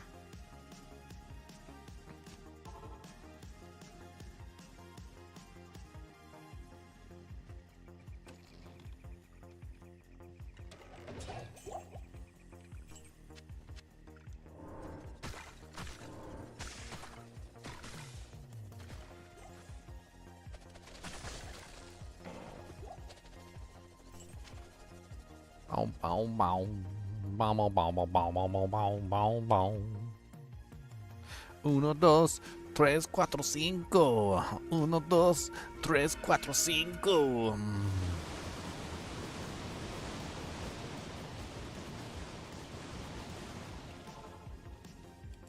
Tristram. First to fall to Diablo's wrath.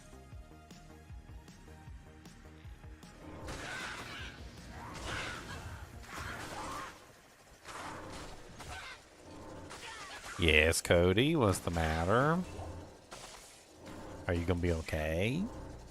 Did you not get enough snacks today, and you didn't get enough lovin's and huggins, and you didn't get enough treats, and I'm mean to you, and also everyone on stream is mean to you as well.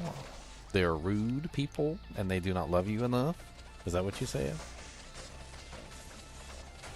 You said yeah. That about covers it.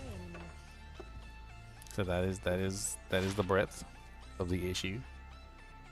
Said I didn't know that you knew that, but okay, now that you know.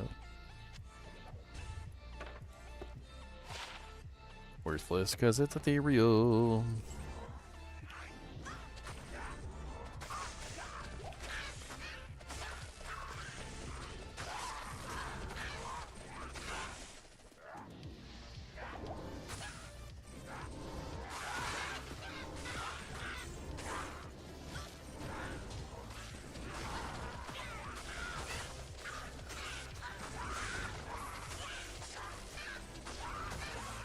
Might be time for Cody to go Peppa Doodas.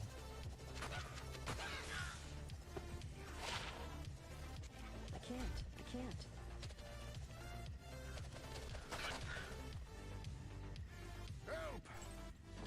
Rescue Deckard Cain immediately. Kane, go to the rogue camp.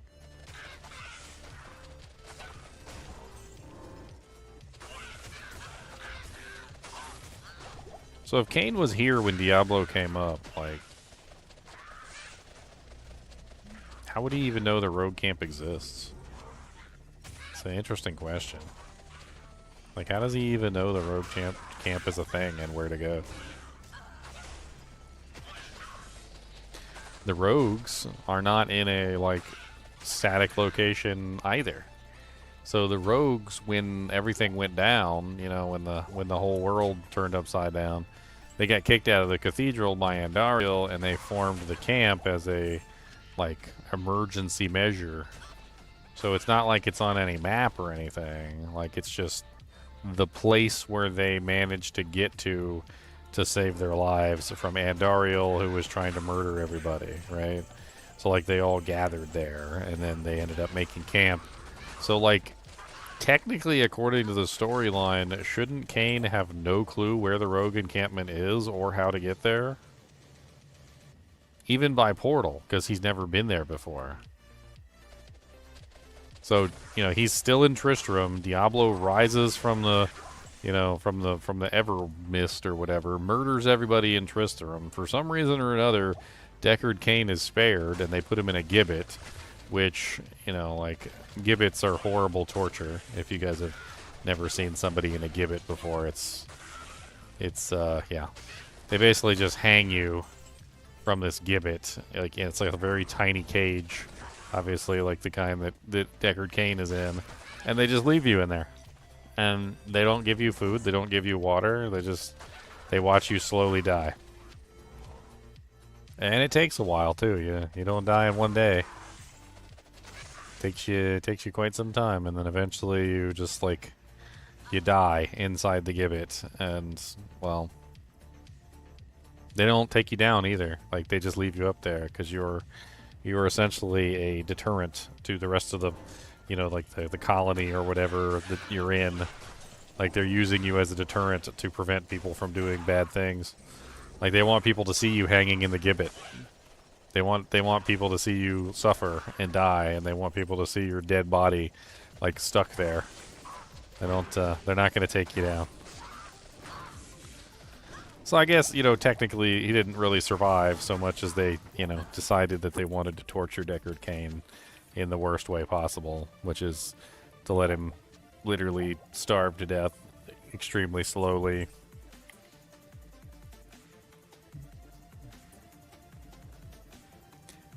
Kind of like Mad and Willow. A better example of a gibbet would be, have you guys ever seen the TV show Black Flag or whatever? Or I can't remember the name of it right off the top of my head.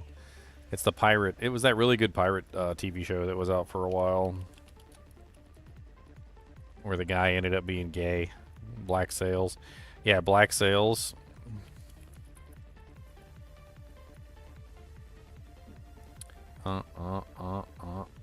Let me see if I can find a picture of the gibbet in Black Sails.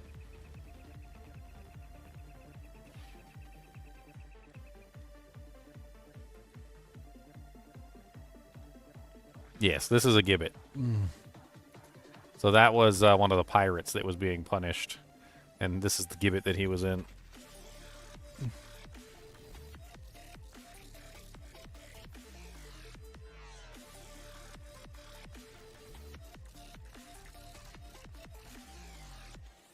I'm sure that if they had the technology, they would have made Kane's gibbet a little bit smaller and a little bit more constrictive. You notice he can't even stand up all the way.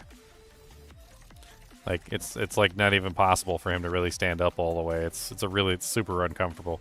It's meant to be uncomfortable. It's punishment. And everybody just walks by you and they see you up there. Like all day long, people just walking by you. Like they put you right in the courtyard where everybody can see you die. And you just slowly die.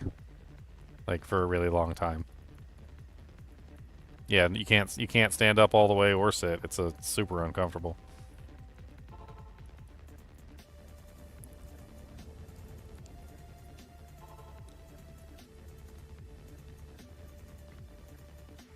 Well, we got Deckard Cain, boys. But anyway, my point is that Deckard Cain wouldn't know where the camp is. Like, why would he know where the frickin' rogue encampment is? Unless, of course, we're saying that Diablo rose, like, much later. Like, much, much later. After the events of, like, Diablo 1. I mean, maybe that's what they're saying, like, the Tristram was around for quite some time before Diablo, like, popped up and just killed everybody. Like, surprise, bitches! Guess who's back?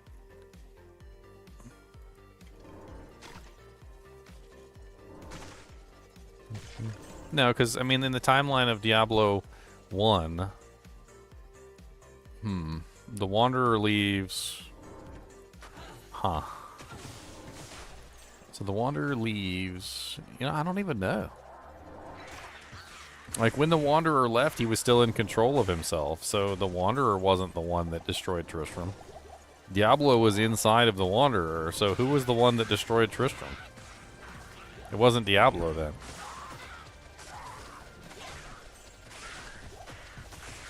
See, now they got me curious.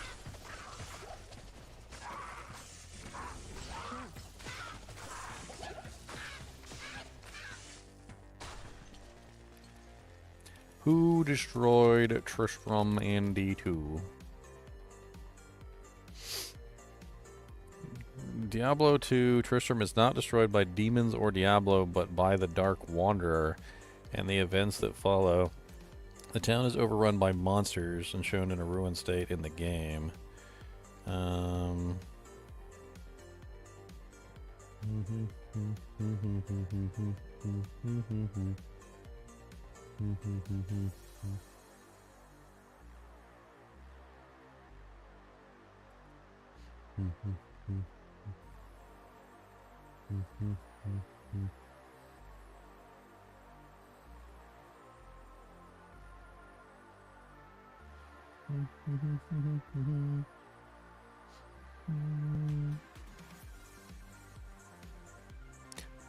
bow. Bow, bow.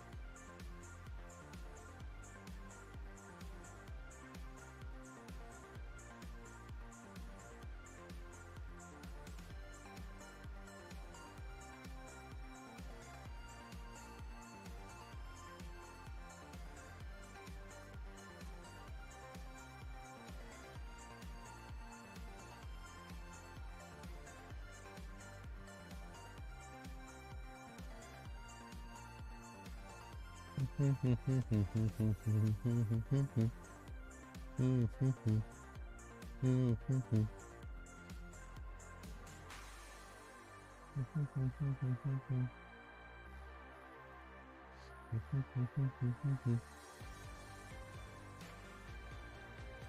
don't know, it doesn't really say. Like, I guess just by random demons, essentially. Like, doesn't really give a good answer. I don't like the answers it gives. I mean, it kind of basically just, like, suggests that the Dark Wanderer was responsible, but doesn't necessarily say that the Dark Wanderer actually destroyed Tristram. More so that, like, a bunch of random demons destroyed Tristram in the wake of the Dark Wanderer. Like, they were just random demons that were following the Dark Wanderer around. More so than anything.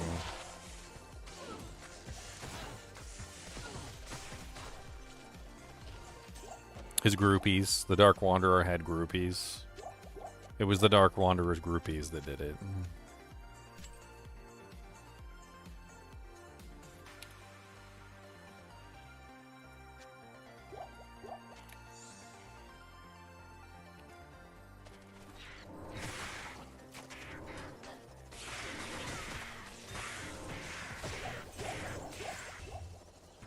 The Dark Wanderer. Light plate of ease.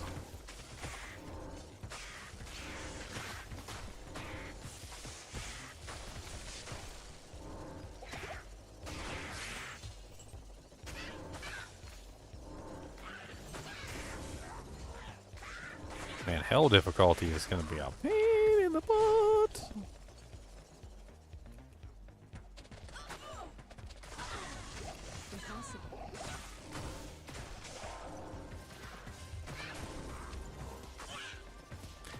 Yeah, but it was my understanding, and this is just like my understanding from the story, so correct me if I'm wrong. But like, wasn't the Wanderer still in control of his own mind? Like, when he left Tristram? I thought the entire purpose of him leaving Tristram was to get rid of Diablo, right? And Diablo was slowly starting to take control of the Wanderer, but the Wanderer was still in control of his faculties up to a certain point. And it wasn't until much later that the Wanderer started to lose control of his faculties. And, like, him leaving Tristram would have been at the beginning of everything, when he was still mostly in control of everything that he was doing. Whereas when he finally gets to, you know, like, the Act 3 area and he transforms into Diablo, that's him losing complete and utter control of his body. So, like, if you put it as a equation of, you know, like Act 3, you know, when he's in the hell portal, is like complete and utter loss of control of the Wanderer, right? And then like Act 1, you know, like Act 1 leaving Tristram is where he's at the height of his control over his own body. So the Wanderer is in control here, Diablo is in control here, and there's a slow, steady decline to that point. So why would the Wanderer destroy Tristram at the point when he is in most control of his own body? Yeah, but he hadn't lost control of himself just yet. He was still himself for quite some time.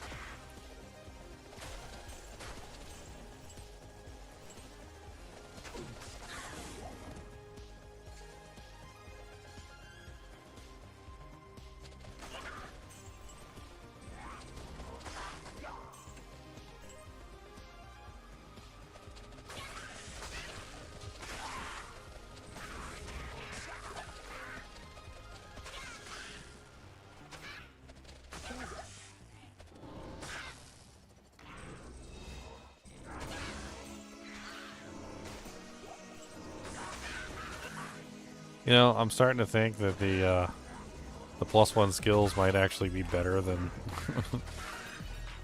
than the weapon that I'm currently using, because the +1 skills gives me a lot more, like, synergy.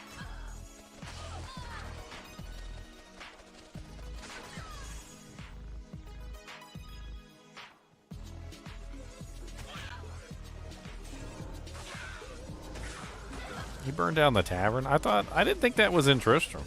Why am I assuming that that wasn't in Tristram? I know the cutscene you're talking about. I thought that was somewhere else. Because that was where he met Marius, right? And Marius wasn't in Tristram. Huh. Maybe you're right. Maybe that first cutscene was in Ogden's bar. I always thought that first cutscene was somewhere else.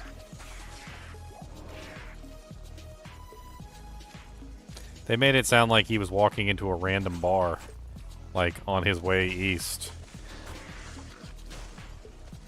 It was always my understanding that that was him already leaving Tristram. He'd already left. He was moving on his way through the world, trying to get to his destination. He goes into a random bar, ends up lighting it on fire. I never really thought that was Tristram. Never thought that was Ogden's bar.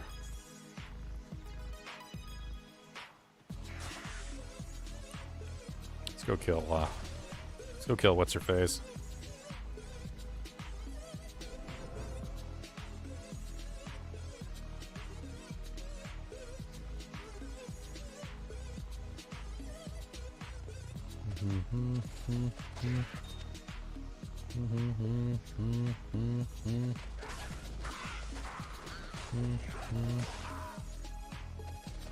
Why did they act like he was a stranger then? Like, I don't understand.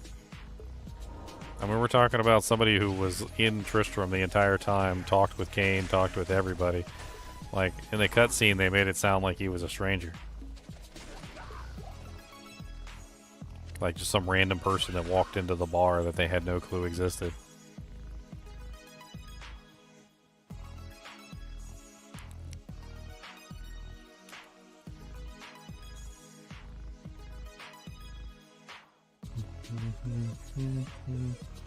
Yeah, see, I didn't think so.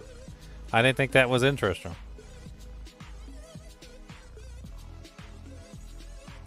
It didn't play out like it was in Tristram. Like, there's no way.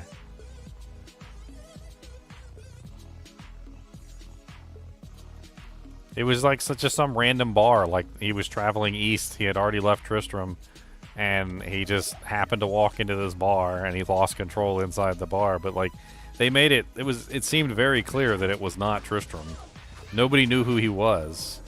Like, they all basically looked at him like he was some random stranger that just walked into the bar of his own accord. It seemed very obvious to me that nobody knew who he was. And if it was Tristram, why wouldn't they have Pippin there, right? Or is it Pippin? Or is it Ogden? I think it's Ogden. Pippin's the healer, Ogden's the barkeep, I think. I think.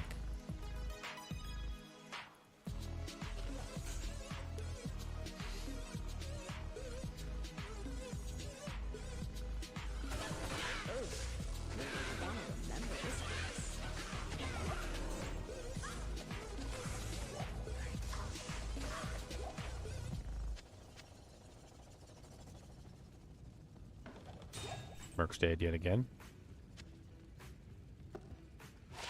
Ooh, a 28% cold res.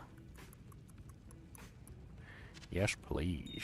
It's also a quab.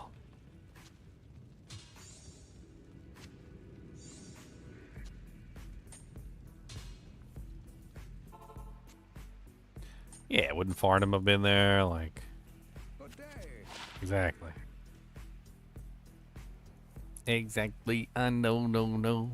Exactly, we want to go. Exactly, yo. Alright, what do we drop? Percent faster cast, life leech, attack rating. It's a beautiful ring. Good day. It's a beautiful ring that goes right in the sink.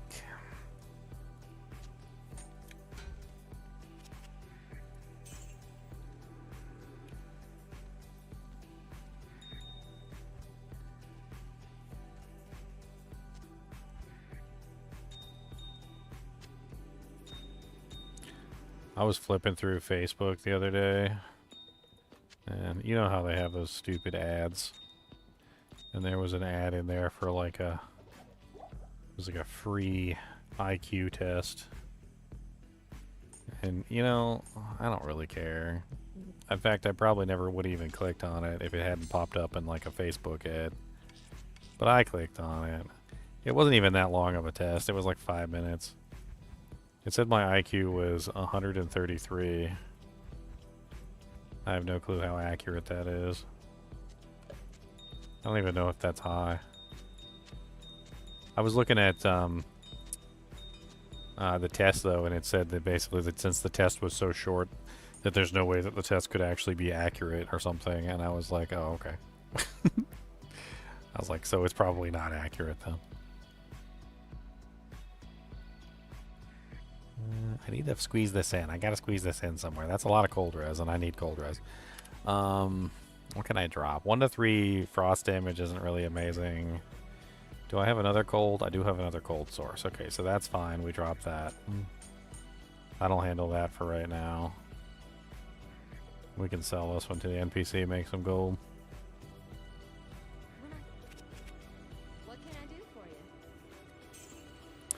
Anyway, I was thinking to myself, like, how do you even know if you're smart or not? Like, how do you even tell? You just go through life doing things. You just do things normally. I don't think most people ever really think that they're smart or ever really think that they're dumb. It just, you know, like they just exist. They just are. I exist, therefore I am. Maybe you just go through life thinking everybody else is dumb. Maybe that's what it is. Maybe you just go through life and you think everyone else is an idiot. You're like, oh my god, why are they so stupid? Turns out they're not stupid, you're just smart. Cody, do you gotta go peppa-doo? You gotta go peppa-doodles? Cody, you gotta go doodles? Plus 1 bow and crossbow gloves. I don't know, it's interesting to think about though. Like, how would you even know? You probably wouldn't know. You'd probably just go through life and do things normally, and you'd probably just exist. Not here. Albert Einstein's is 160.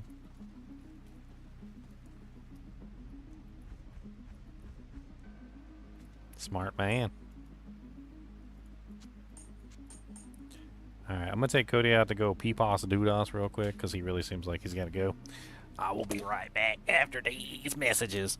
You know what? I don't use this graphic enough. We're using the graphic today. I paid for this graphic. We're using the graphic. Where is it? Where is it? There you go.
Hey, that's an A. It's not an O. It's got a little doojank on the little side. It's not Bach. It's back. That's just a digi. It's got a little thing on there. It's got a thing.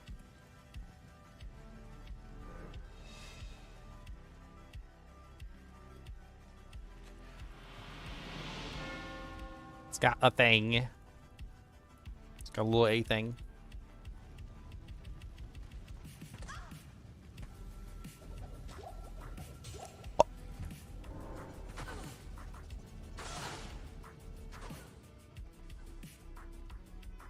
I'm so rude, I just like throw shurikens at people and run away.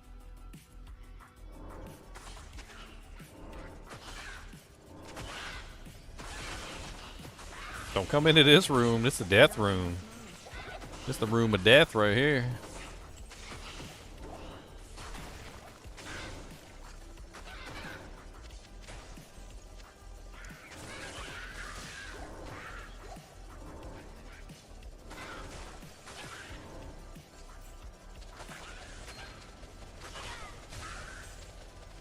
Ort rune.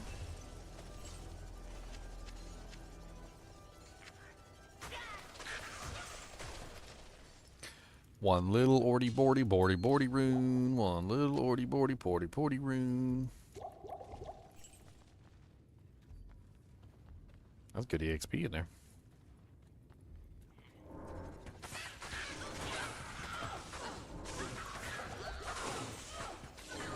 Merc's dead again.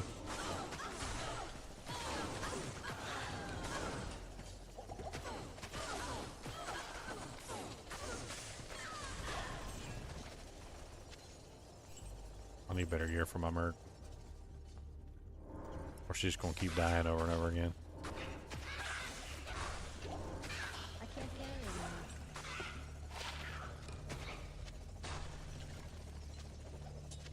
Ethereal. Might not be worth anything, but it does have a good skill on it. Fire Claw. We gotta keep her with us, otherwise she won't level up. As she levels up, I'm sure she gets better. She's level 43. She's not too bad. Yes?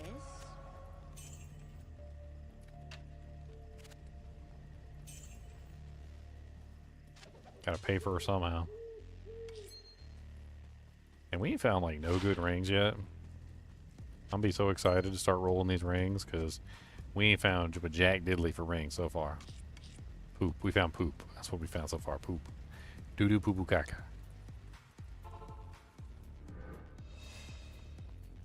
Doo doo poo poo caca rings. Doo doo poo poo caca rings. That's right, them doo doo poo poos. Them poo poo doo doo cacas.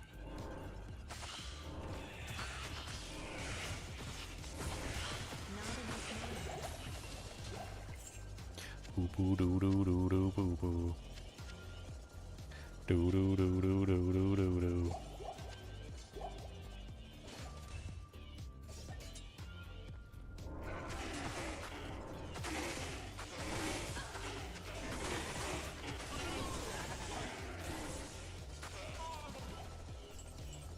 Oh, a rare demon hide sash.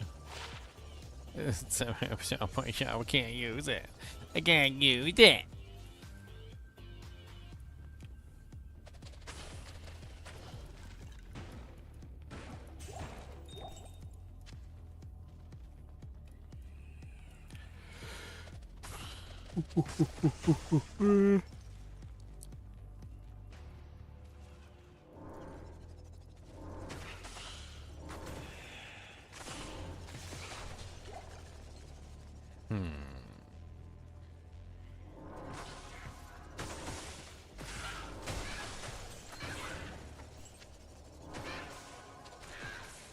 Spinehorn the Grim.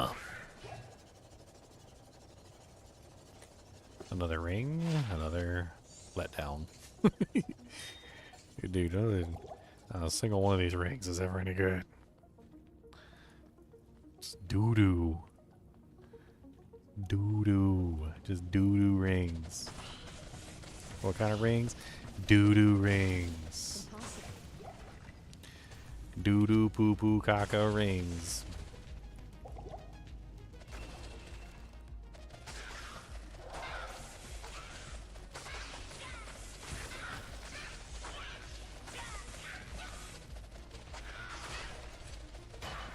mean, Thunderstorm used to be one of the best abilities in the game, pretty much like bar none. Did like ridiculous amounts of damage. PvPers would literally AFK outside of town with Thunderstorm up and hit you for like 10 trillion kabillion damage, like with one Thunderstorm. Like you couldn't even leave town.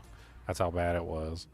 Like, so, I mean, I can't really necessarily say that Thunderstorm's current state is, you know, like untenable. Like, is it possible to fix? Yeah, it's totally possible to fix because it was at one point like godlike. The problem was is they never gave Thunderstorm any synergies, and like even after they did, like it was baby synergies. Yep, there would always be piles of gold and ears right by the exit of town because it's freaking all the stupid Thunderstorm sorceresses.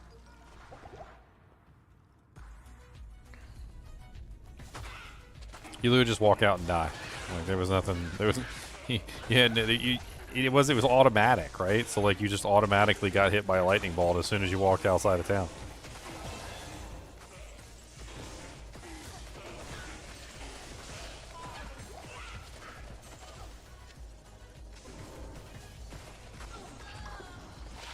+5 to max.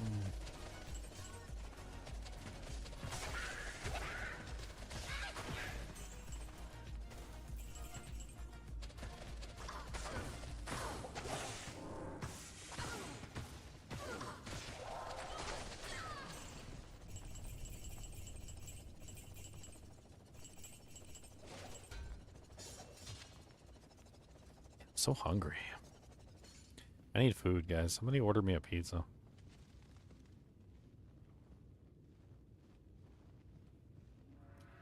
Just pepperoni, nothing special. You don't gotta get extra toppings. Hello. Maybe some cheesy bread.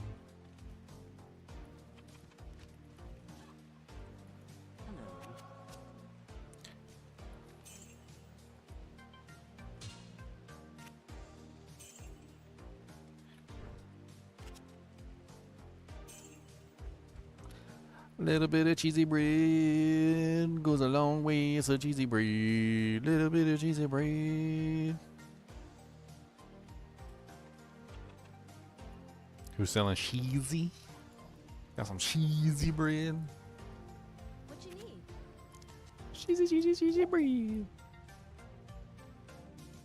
Cheesy.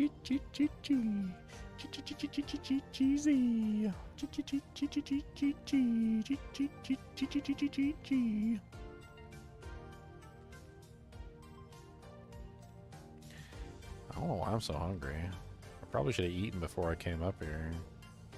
Most of the time you guys see me crunching on screen, it's usually because I literally haven't eaten and I'm dying. I pretty much avoid eating at like every opportunity that I possibly can, and then regret it later. I'm like over in the corner like crying because I'm starving to death. I just need food. Just put food in my mouth. Put food in my hole.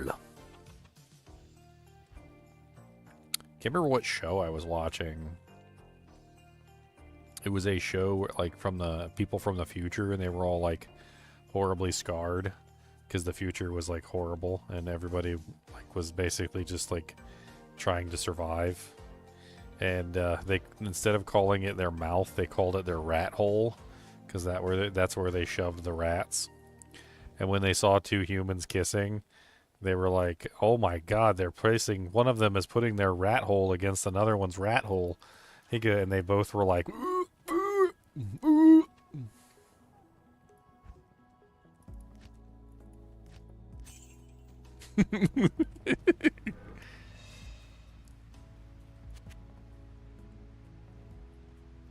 Don't put your rat hole against somebody else's rat hole, guys. Stop, you shouldn't do that.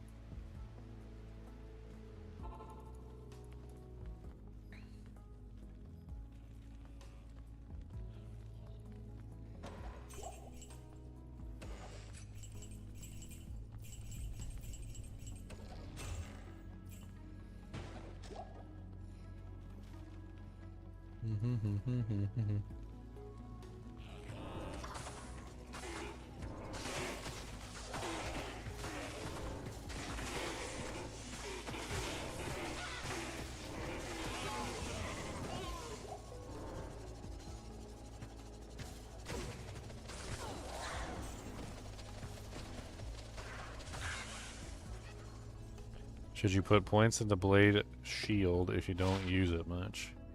Have you taken a look at Blade Shield to see what it offers you? Because it offers a lot more than just Blade Shield. I mean, I know I'm kind of in the way here, but like, if you look at your Blade Sentinel ability, it says plus 10% damage per level from Blade Fury, plus 10% damage per level from Blade Shield. If you look at Blade Fury, it says plus 10% damage from Blade Sentinel and plus 10% damage from Blade Shield.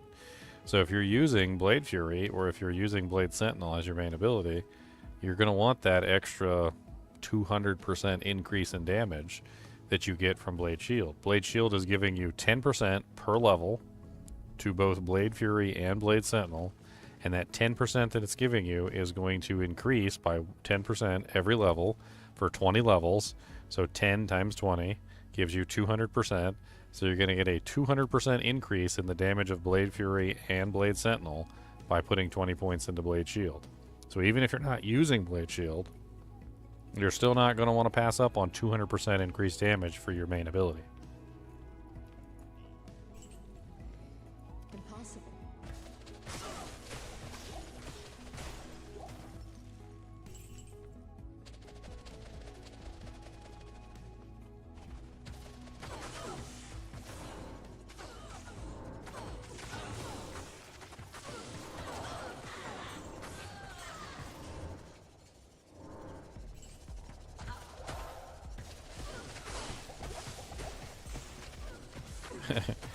Vicious said if you're depressed, odds are you're intelligent.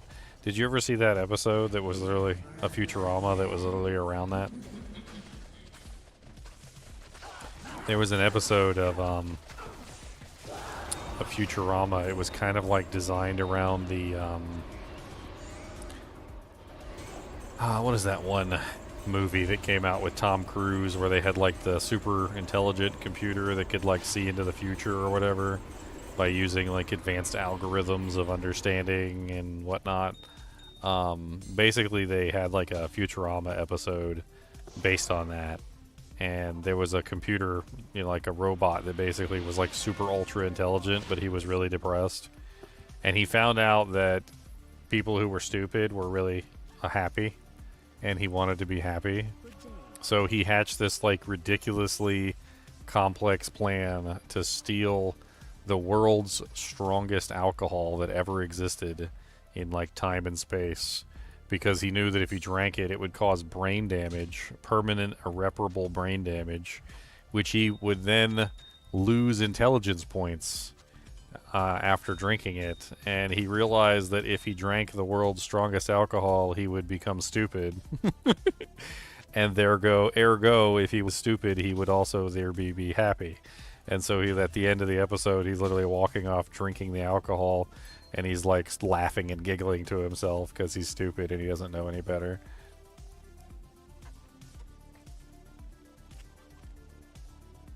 It's a nice armor. It's got more HP than mine. I probably should wear it.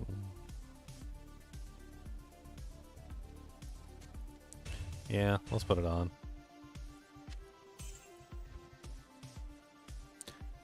I can't remember what episode that was. If you guys want to watch it, though, it was a pretty good episode. Let's see. Futurama episode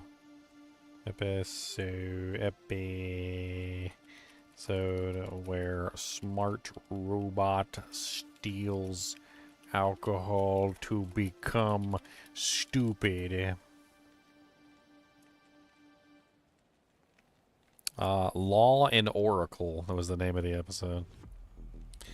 In this episode, Fry joins the police force and is assigned to the Future Crimes Division. Pickles, a cyborg oracle with human brain cells, predicts that Bender will steal deadly booze and accidentally kills his friends. Fry is tasked with stopping him. However, it turns out that Pickles is actually the one who orchestrated the situation. He wanted to steal the booze for himself to kill his human brain cells and escape the misery of being an oracle. Pickles' plan is foiled and he's arrested. Not before he drinks the alcohol, though, and becomes stupid. Pickles.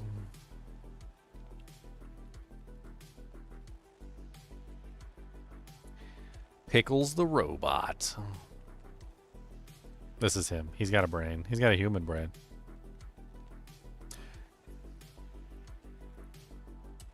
Give me the booze.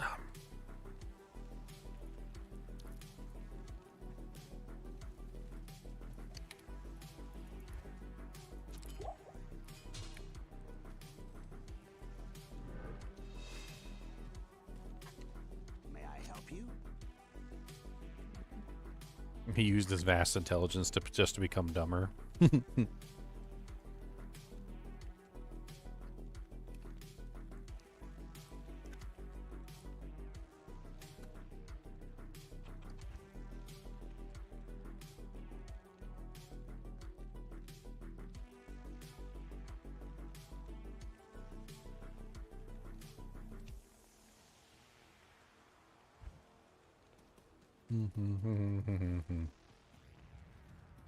to see you. Anything, anything, anything, anything, anything, anything, anything, anything, anything.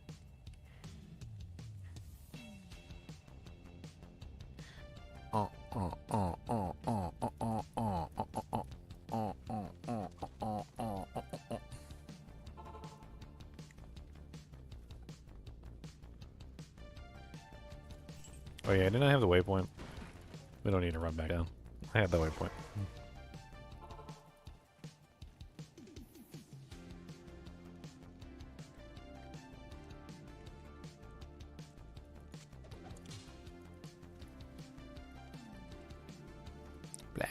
Black marsh. Moving right along, moving right along. Singing a song, singing a song.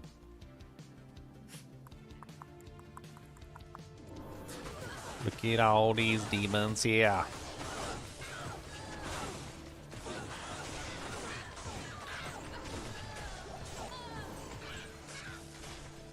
So satisfying killing the big packs with Blade Sentinel.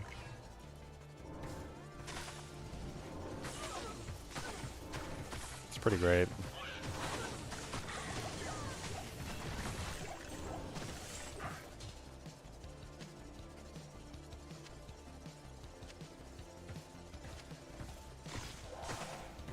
What's up, John? How goes it?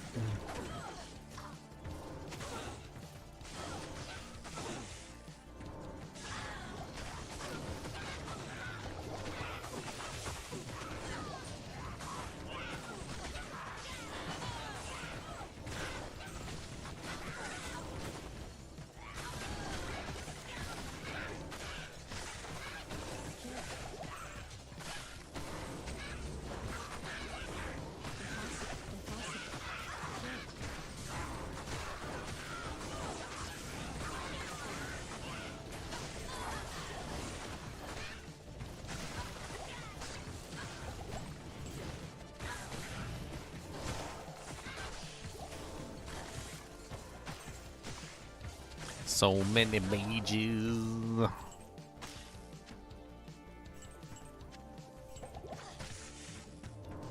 Ooh, amulet. Oh, all resistance 13 amulet. Don't mind if I do.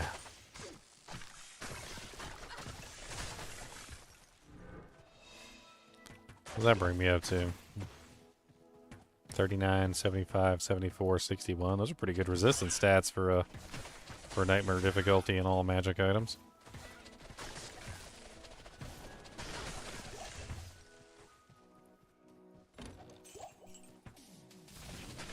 I forgot how fun it is to be the assassin and being able to unlock any chest at all times. Like all chests are belong to us. Lock chest, who cares? We pick it. We pick them locks. We be picking locks. Picky, picky, pick, pick, picky, picky, pick. Pick, pick, pick, picky, picky, pick. Gonna pick 'em on, pick 'em on, pick, pick. Gonna do a picky, picky, picky, pick, pick. Well, this guy is like ridiculously crackheaded in this. Ooh, a rune scepter. Aw, I'm out of ID scrolls. Finished Bale in Hell with Amazon for the first time in D2R. Also found Countess and found Diablo there. Nice. You got Uber Diablo, so you picked up a picked up your Annie, your Nihilist charm. Yes.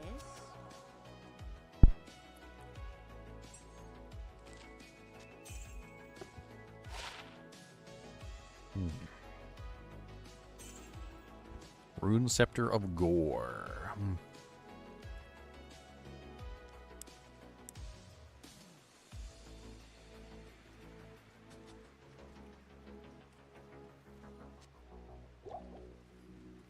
You couldn't kill him, oh no.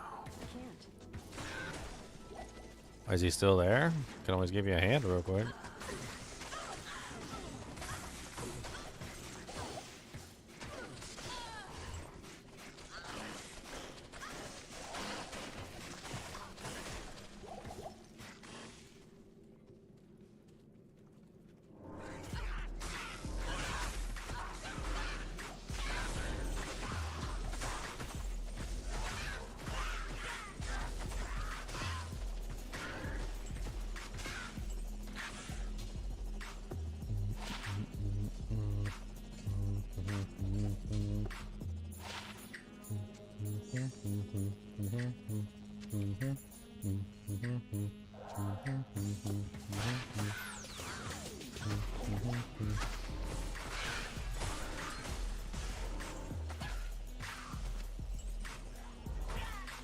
Well, congrats on beating hell.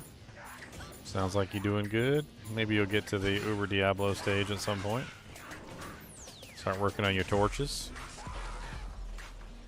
Get the Uber Tristram. That's the end game. See if you can beat Uber Tristram. Kill Uber Diablo. Uber Diablo coming down hot.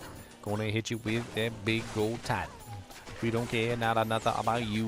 Gonna hit you right in your number 2. Ow.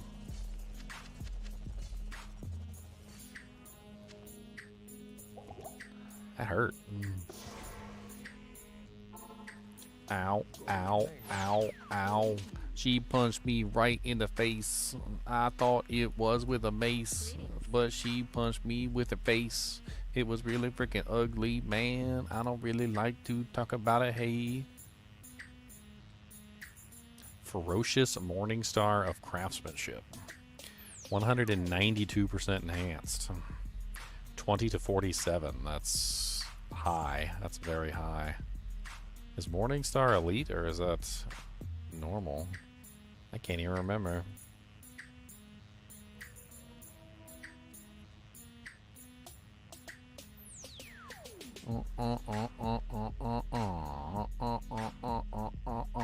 Devil Star is elite.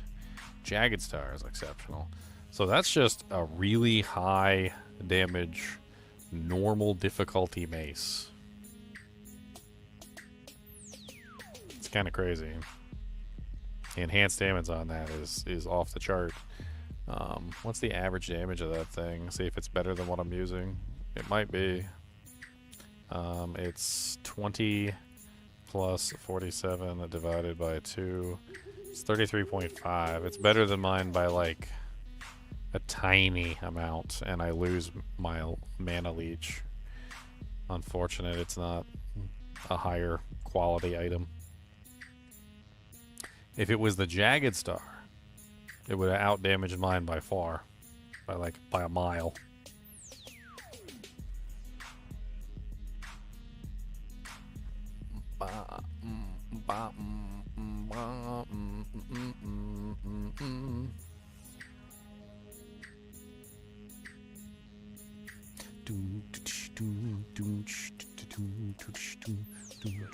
What you got in here for your shop?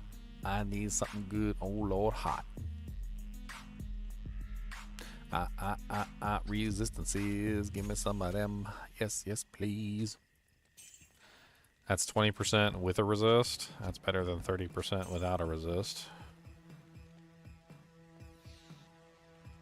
Small upgrades. Tiny, tiny, tiny upgrades. I just need tiny upgrades. Tiny, tiny, tiny upgrades.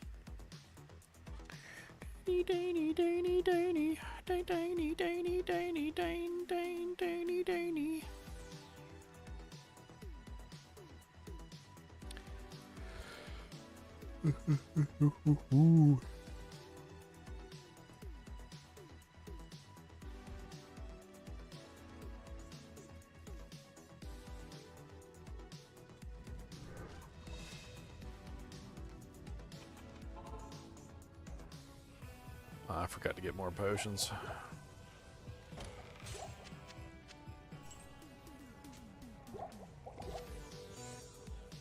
Oh, I forgot to empty out my my freaking cube too. The hell?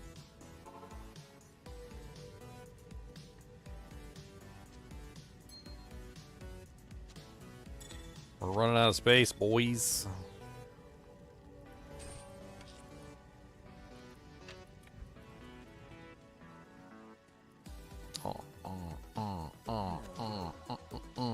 Bitty bitty bitty bitty bitty bitty bitty bitty bitty bit bit bit bit bitty bitty bitty bitty bitty bitty bitty bitty bada bot bot bot bot.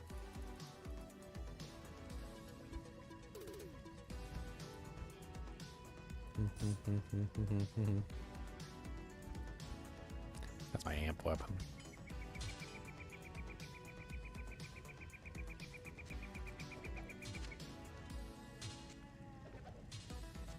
These are all no good anymore. I don't know why I'm holding on to them. Ain't worth nothing either, though. Probably get like 200 silver. Friggin', yeah, 200. Except for the one that had sockets. That actually had stuff in the sockets. 177. Oh my god. Terrible.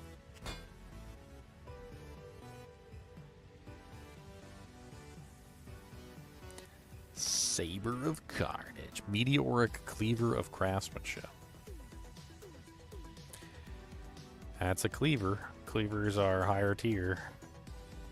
It's not a good one. It's not a good cleaver, but it's a cleaver.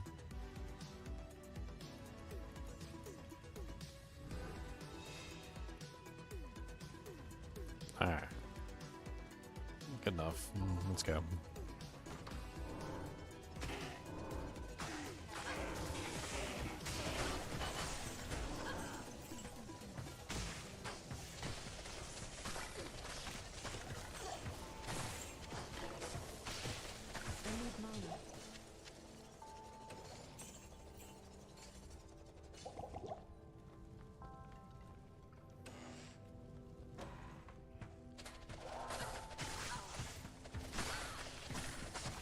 Skeletons of Doom.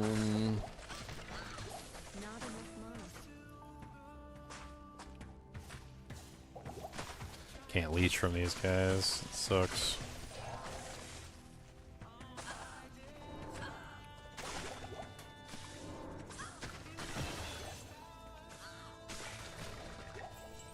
No leechy leech. A war sword. Boop.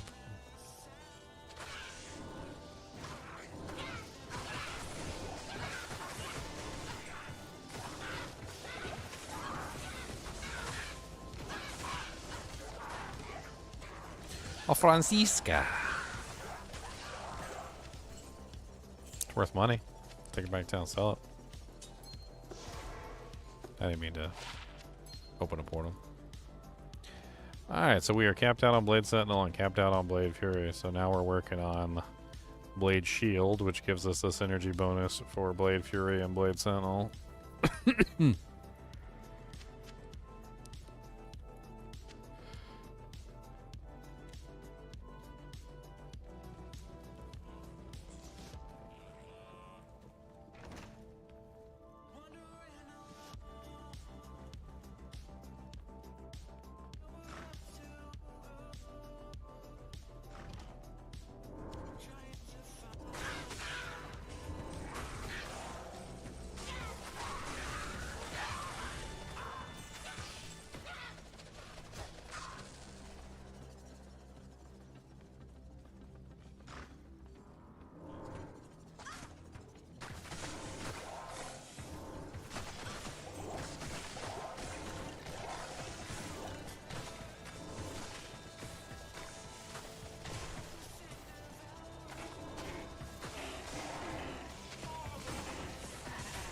Yeah.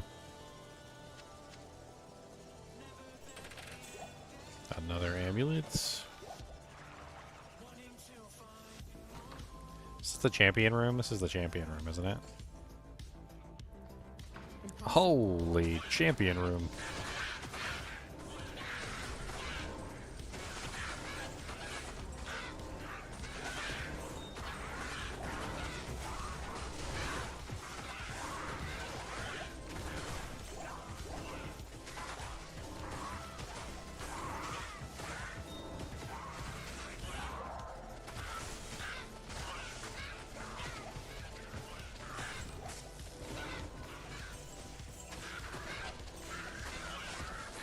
Impossible.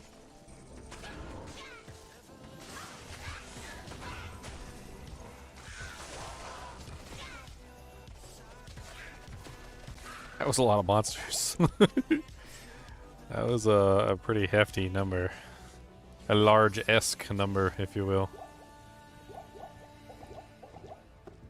I definitely did not expect to open the door and find that many. Flawed amethyst. Fire claws, that's worth money.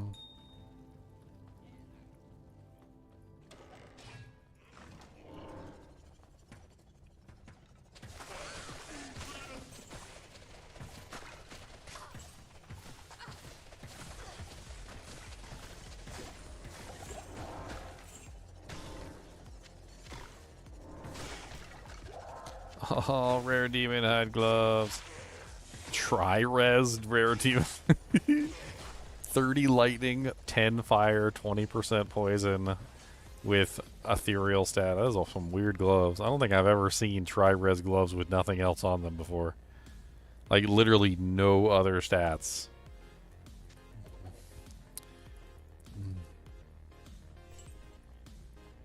They are not for me. They are not for me.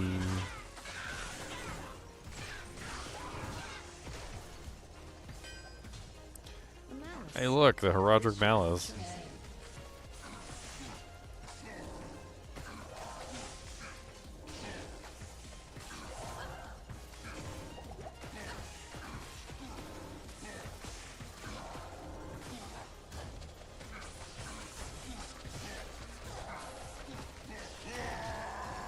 Shark skin booties. Poison length reduction.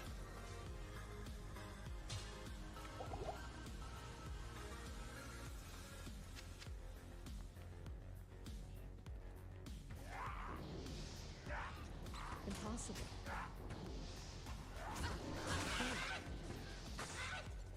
Oh, there's the stairwell over there. See it? We do get a discount from Tri-C for turning in the Malice, even though imbuing an item is completely useless to us. Unless we want to just use the imbue quest for money. We could grab like a white staff or something.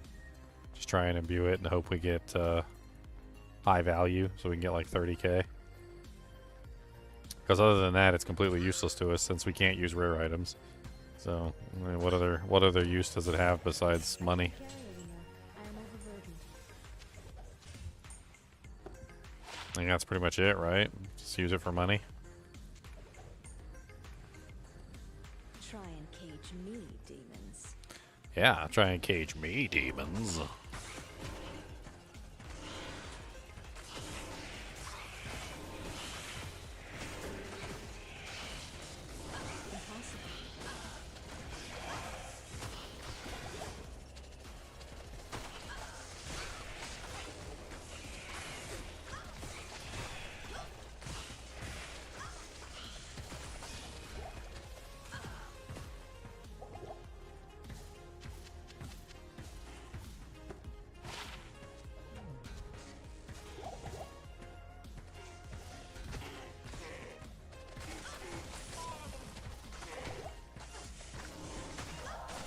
Holy Jesus.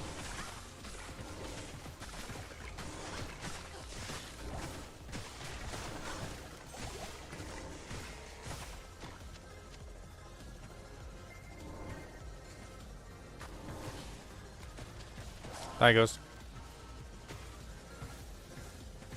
Is that a crown? down. Could be good.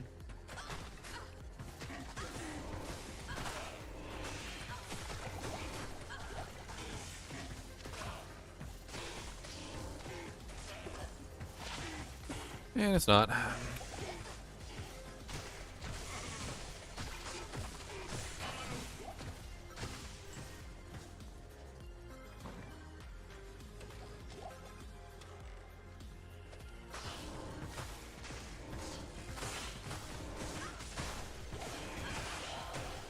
Yeah, I was thinking about like the randomization of the challenges and like which classes would probably be really fun with which items.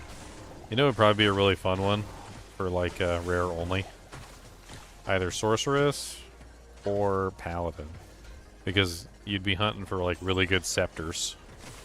Like I think that'd probably be like one of your main goals is trying to find like a really good scepter, really good paladin shield, rare paladin shields. So you'd actually be hunting for rare paladin shields for the first time ever.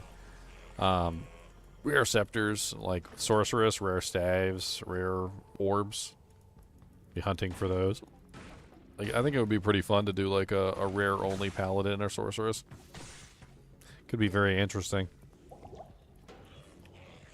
Especially the paladin, because like, how many times have you picked up a rare paladin shield and been like, oh, this would be nice if, you know, such and such didn't exist. But like, if you're doing a rare only run and you happen to find like a god tier rare paladin shield, well, you'd be super excited, right?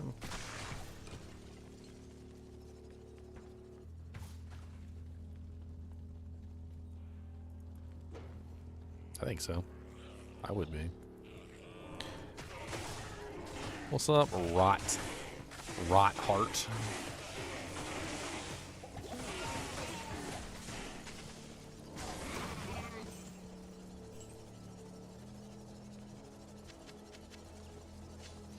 I've just been picking up like every single potion. Just drink the ones that are in my inventory.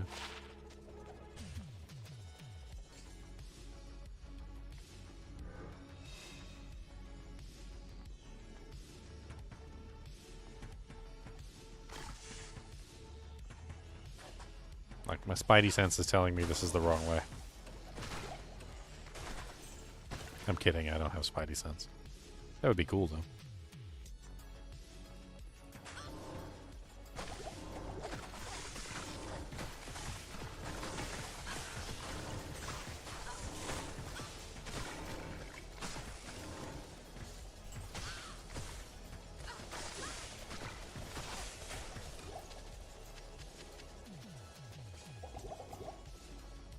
I already see significant resistance from physical, like stone skin monsters, and they're not even immune to physical. It's obvious that they take like no damage at all. Gonna have to figure that out eventually.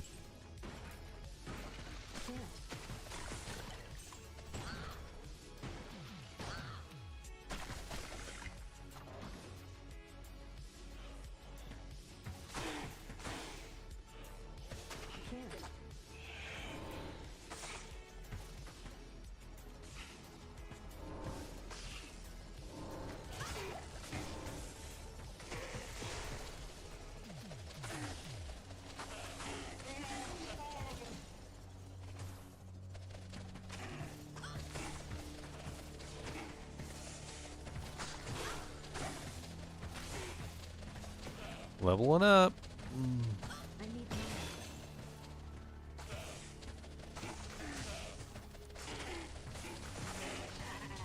Champion, champion, radioactive champion. I love it when they're stuck in there and they can't do anything. It's so rude. It's like, yeah, die.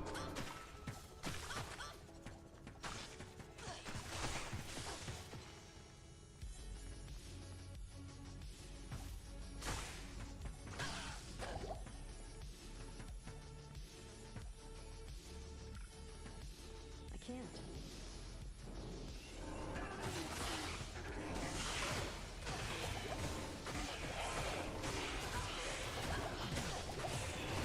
A Thule rune. I needs it.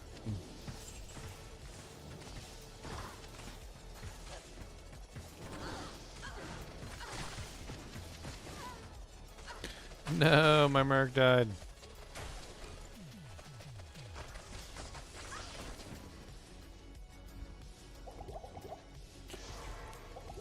Got a Thul rune. What can we do with that Thul rune?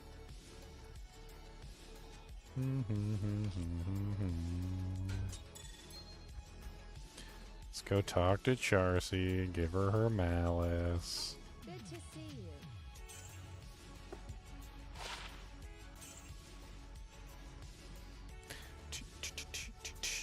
Falcon of Evisceration. Evisceration. Fool's Hunter's Bow of Slaughter. Interesting. We're starting to see Fool's mods now. I didn't know you could even see Fool's mods this early.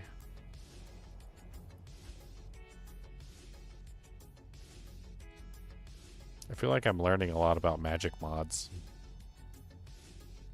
Like items, I guess mainly I would always be looking at rares and not magical items. And so I guess, you know, it's one of those things that magic items tend to have like different modifiers at different levels depending on what's going on with the way that the magic items are rolling. +2 Jav and Skill Spear.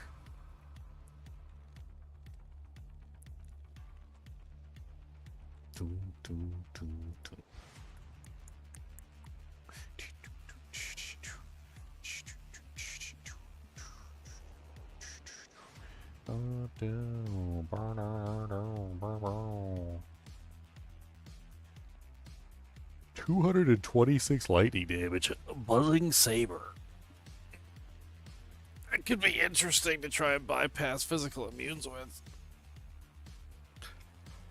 226. That's a lot of lightning damage. Now, granted, it does get the 75% reduction, or the 25% penalty down to 75%. So that's 226 times 0.75, which probably ends up being like 200. That's still a lot of lightning damage. It's not bad. It's cheap too. You know what? Let's get it. It can be a backup, just in case I like want to try and like kill something with like all lightning damage or something. I might find a better one later. We'll see.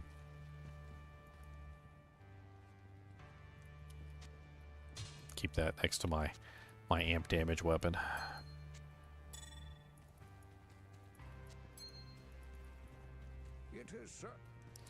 It is certain that we face the demon Andariel.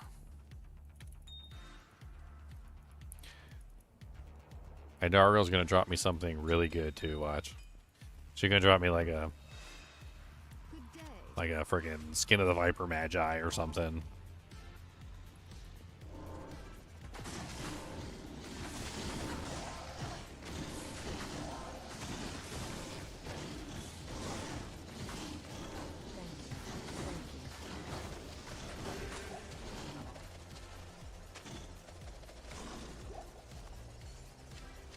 Balance knife is probably worth something.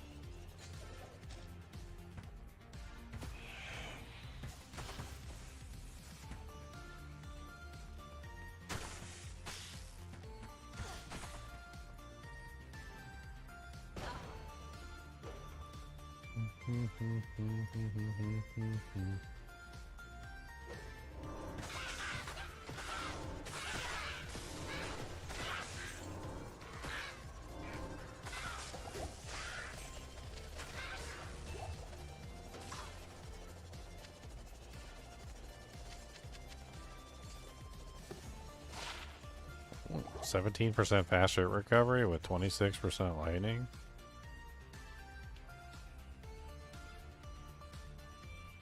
We're so capped on lightning though, like lightning is the one thing we have like a tremendously large amount of. Like even if I take off this 29% lightning res gloves, I'm still at 75% cap.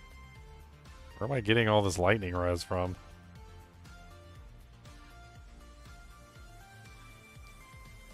I guess technically the armor and the gloves together. I guess it's not really worth it. Not if we're like overcapped on lightning. It doesn't make any sense.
Dead end. All the way to the dead end, yo. Where the monster's gonna get you, ho. When they got that trap set, gonna hit you right in your vet.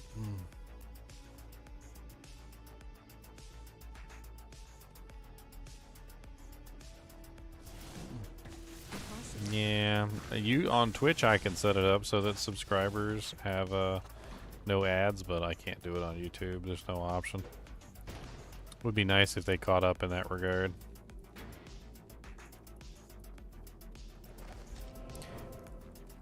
Twould be nice.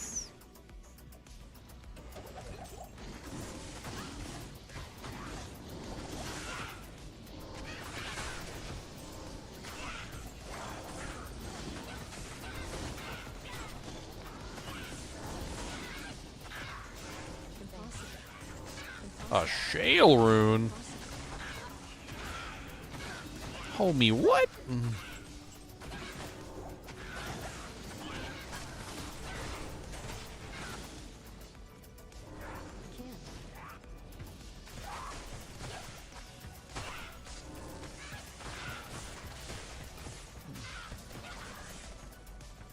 Oh, shales are nice for a multitude of reasons.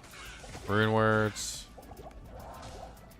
Attack speed, faster hit recovery, a lot of stuff. A lot of stuff. Tons of runeword recipes.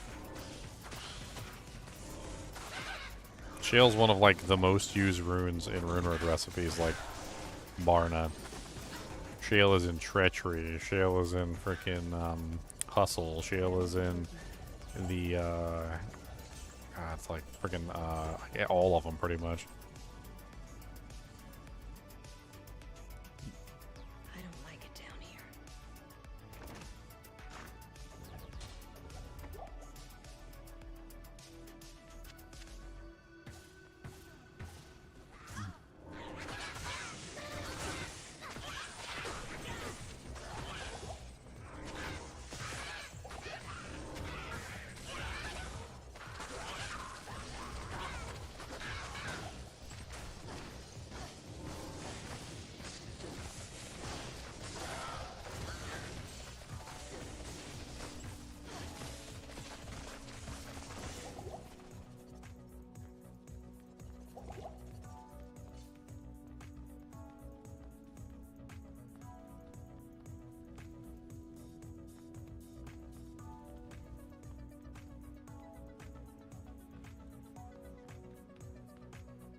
How are those three lights?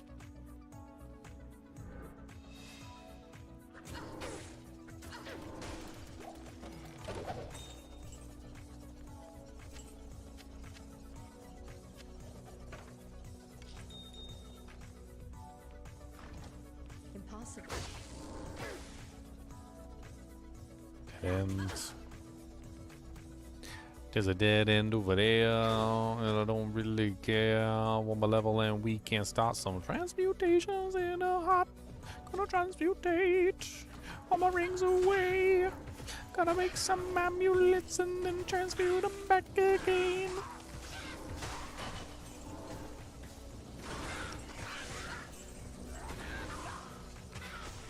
I think by the time we kill Andariel, we should be high enough level to start transmuting the rings and amulets. Finally get some halfway decent rings and amulets, I would guess. Keep collecting these blue ones. Just keep on collecting, because eventually we're going to get to that point. And once we get to that point, we're going to have some good rings and amulets one way or another. By hook or by crook, or maybe we'll tap out, I don't know. That is also a possibility. We could do all those transmutations and come up with nothing good, but that's a lot of potential options, potential like you know, possibilities for us to end up with nothing.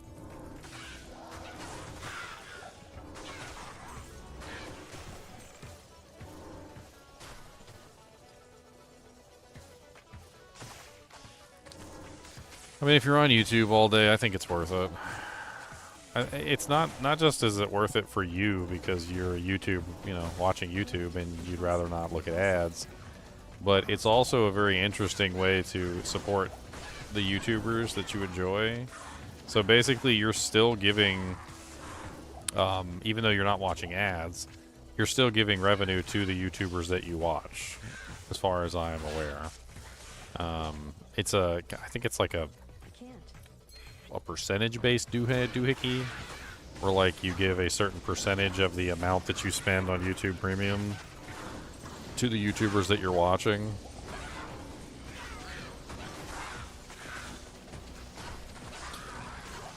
But I mean, it's like have your cake and eat it too, right? You get to turn off the ads and you still get to support the YouTuber that you're watching, just in case, you know, you actually care about that sort of thing. And Hello. you know, that's nice. It's nice to be able to do both.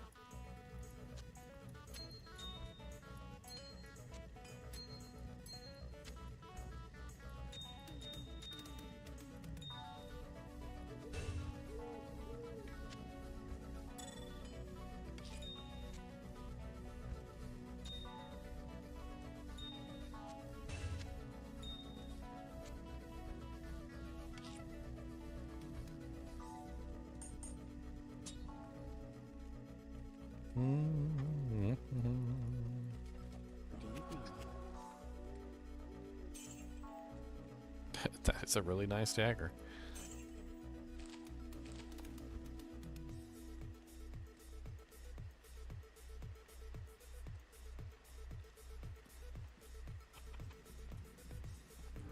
Almost to the she wench herself. The wench. What you need? Wench.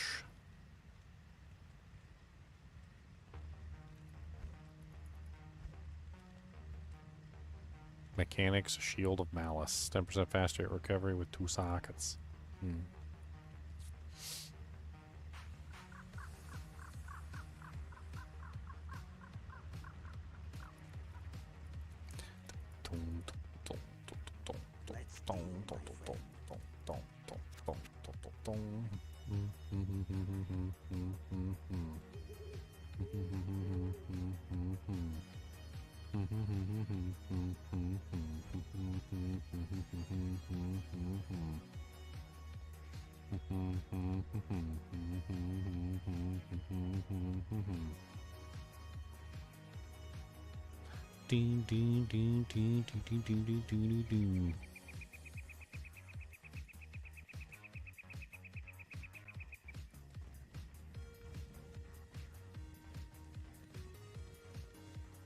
How was Diablo 4 season? I thought it was pretty good.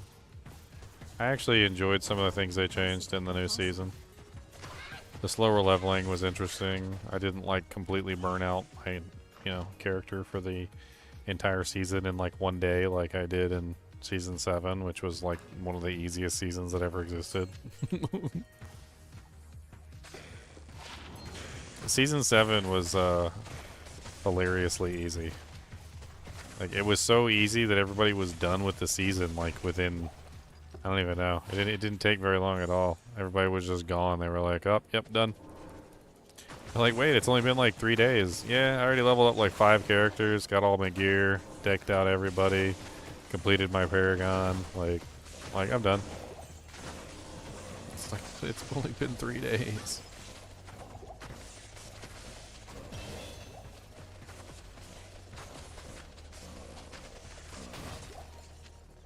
A stiletto.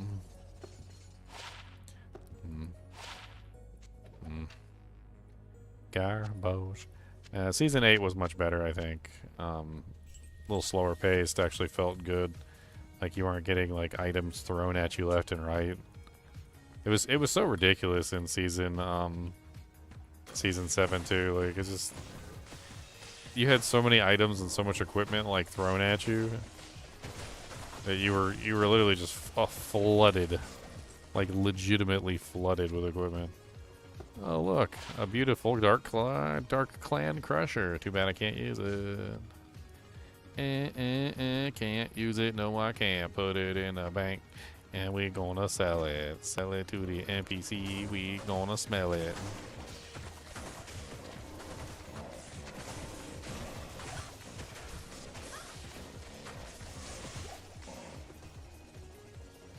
Smells bad. Stinky.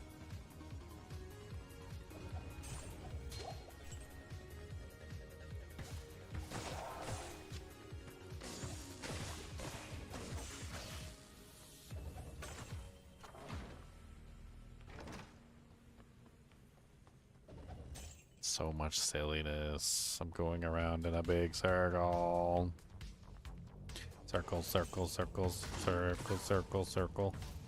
Circle, circle, circle, circle, circle. Did I even find the waypoint? I don't know if I did. I might have to backtrack. Can't. Can't.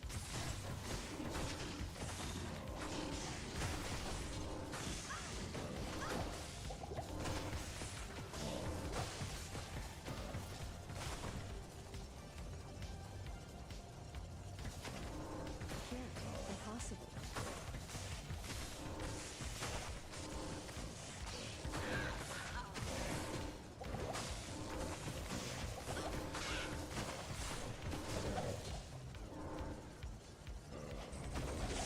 Different.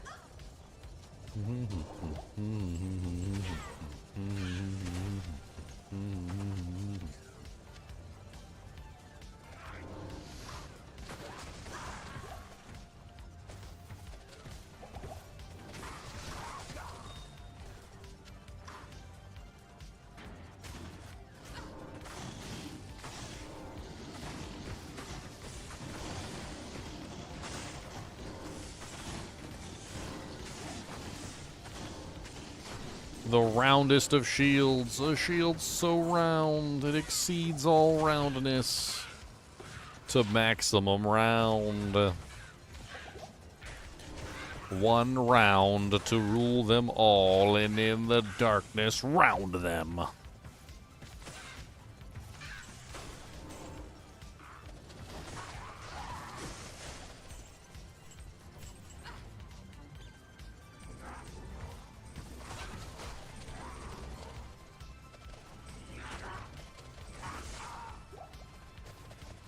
I need mana.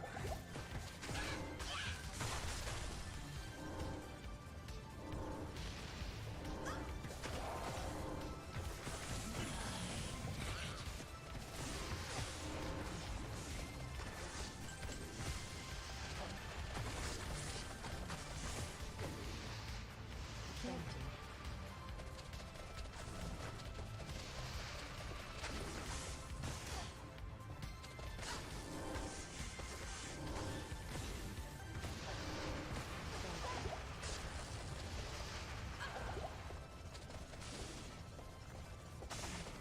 No, and Dario's gonna kill me.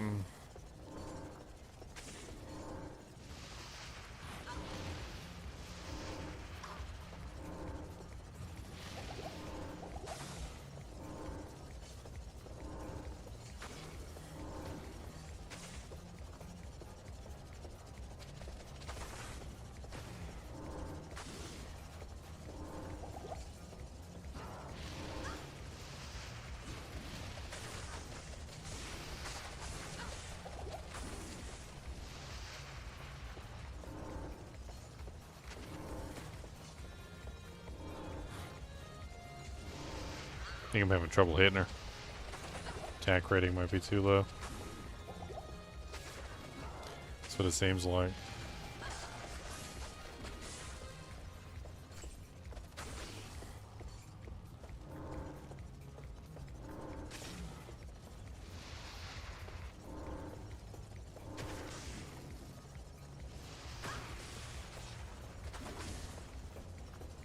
Alright, we need more potions and we need more distractions. Good day. Poison, poison, poison. Resistances, poison, resist. My HP is a gone. Gone, gone, gone, gone, gone, gone. You know, it'd probably help if I chugged a couple of these. Maybe I could actually stand there and take it if I chug a bunch of these. I doubt it. She's got really high physical resistance too. I mean, physical damage as well.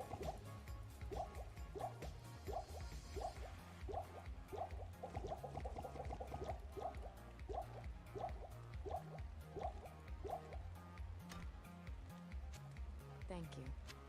Thank you. Thank you. Thank you. Thank you. Thank you.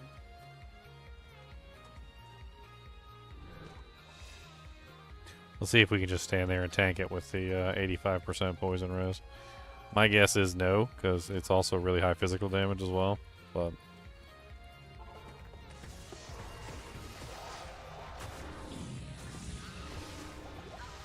yep, I didn't think so.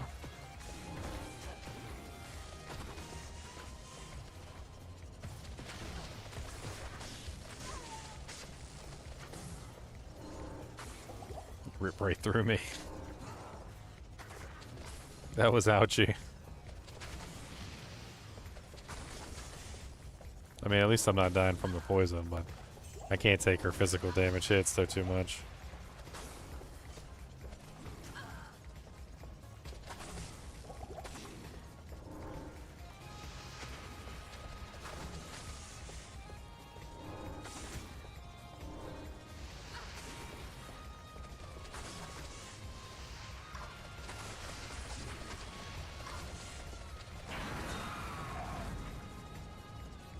Death becomes you, Ondario.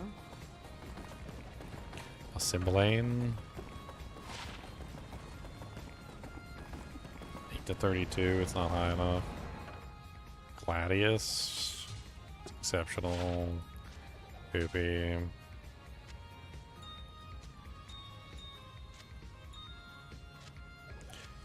Can't. Bunch of crap, nothing really worth anything.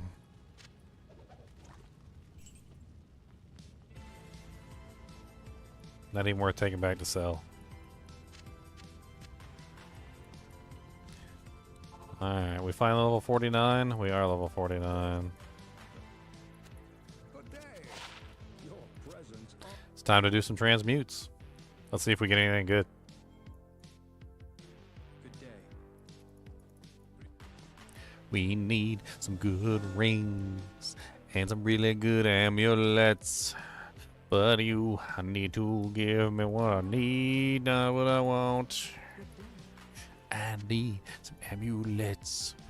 Give me something good, yeah. Please. Please. Alright, here we go.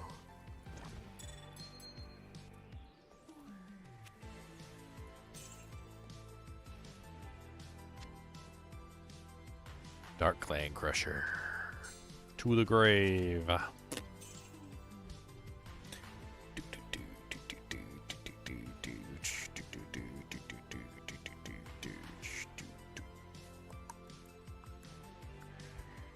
Gotcha, anything good? Gonna see if there's anything good in the shop for me, cause might be nice. Need a little bit of damage, yeah, some attack rating, it wouldn't be bad. That's right.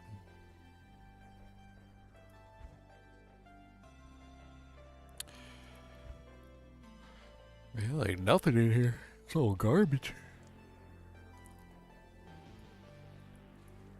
What kind of rings am I hoping to get? Life leech, mana leech, attack rating. I mean, resistances. There's a lot of various things you could potentially do. When is the new ladder for D2R?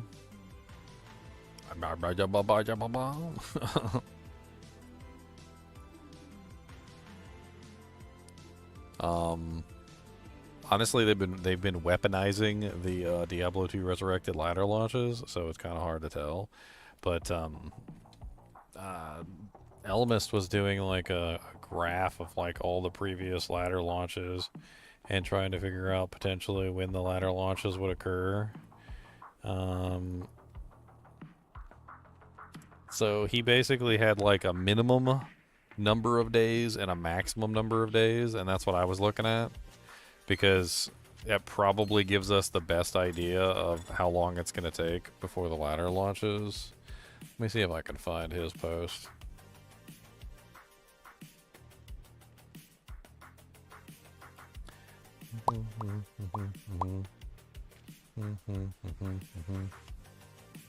So here's Elemis chart. Let me pull it up. So the distance between each ladder, like the length of days before the next ladder started, is like all over the place. So as you can see here, it's between 161 days at the highest, and at the lowest it was 77 days for one of the short ladder seasons. So like if we were to make an assumption and say that the ladder seasons were going to be the same number of days, which we can't, but for the past several seasons in a row, it's been around 91 to 105 days since the last season. So if you take like 91 plus 92 plus 105 plus 91 plus 91 and divide that by, what is that, 1, 2, 3, 4, 5 months, you get around like an average of 94 days, so somewhere in there. I mean, it's unsure exactly when it's going to be because they keep weaponizing the launches. So like as an example of one of the launches that they weaponized was the launch of like Path of Exile 2. So Path of Exile 2 launch, what was it, December 6th. So Path of Exile 2 launched on December 6th, right? Well, they put the Diablo 2 Resurrected launch date directly on December 6th, the exact same day that Path of Exile 2 launched. And that was the reason why they did that. There's no coincidence in that. Like it's not a coincidence that Path of Exile 2 launched on December 6th and Diablo 2 Resurrected Season 9 also launched on December 6th. They did it on purpose. There is some upcoming stuff happening. So like there is the Elden Ring Night Rain coming up, which maybe they might try and like schedule the Diablo 2 Resurrected season right at the same time as Night Rain, which is May 30th, which does fall in line with their current schedule. I don't think there's anything else like crazy happening around that time period. So I don't know. Sometime in June though, maybe. I'd say between like May 30th and like June like 14th or something like that. We can probably assume within that time frame, as long as they don't specifically have something else in mind, which they might. There's also the Nintendo Switch 2 launch in June, which I didn't think about till just now, but the Nintendo Switch 2 launch is also in June, so that could be something else that they might be targeting.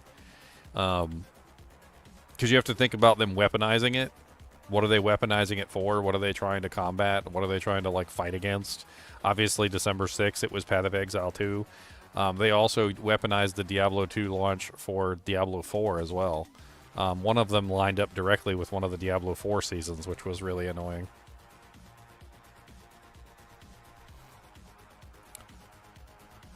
Alright, let's start transmuting. Let's do rings to amulets first. Alright. 3 decks, poop, mana steel, 2%. Alright, first one is a 10% faster cast. That is the Dookies. Let's keep this Coral Ring of Chain Lightning. That's actually kind of cool. Let's put that on a different tab. We'll keep anything that's like mildly decent. Poison res 30%. Meh. So we got an 8 strength, 23 poison res amulets. Bom, bom, bom, bom, bom, bom. +1 martial arts assassin. +2 strength. No good, unfortunately. Half freeze duration. That is the Dookies.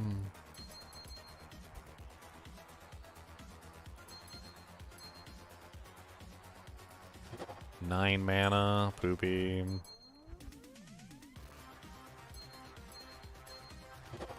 Three energy. That is a Dookie.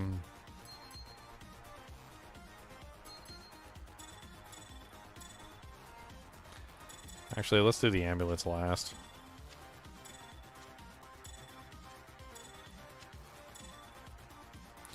It doesn't matter. It really doesn't matter, but I just want to do the amulets last.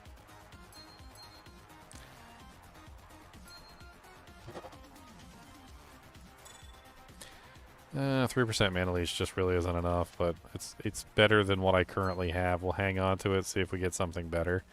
That's really the only plan there.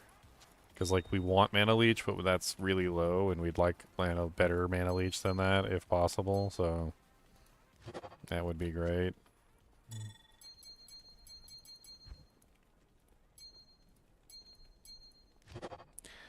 Poison resist 40% amulets. Another half freeze duration. That is the dookies.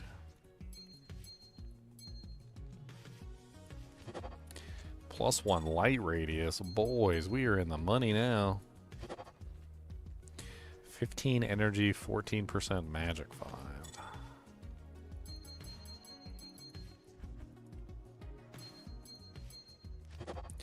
+2 minimum damage. Poison length reduction.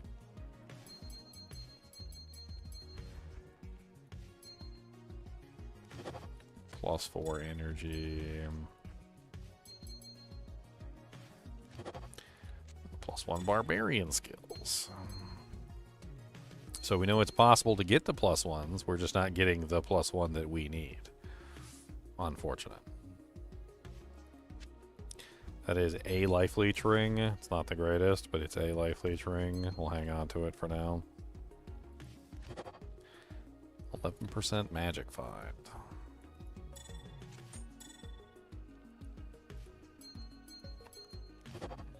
I'm hoping for a couple possibilities.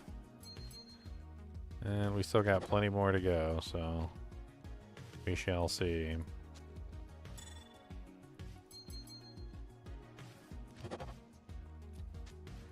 Alright, so now on to the amulets. It just goes back and forth, so the amulets are going to turn into rings.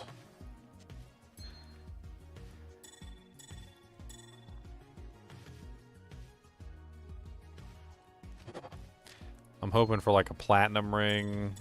Something like platinum ring with like a leech on it would be really nice. That's the gist. Something with high attack rating and a leech is the ideal here. What's up, Irene?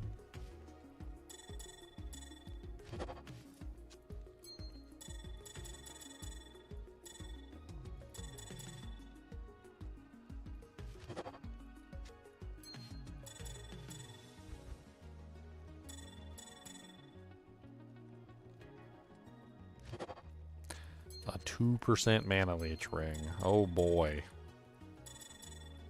You shouldn't have.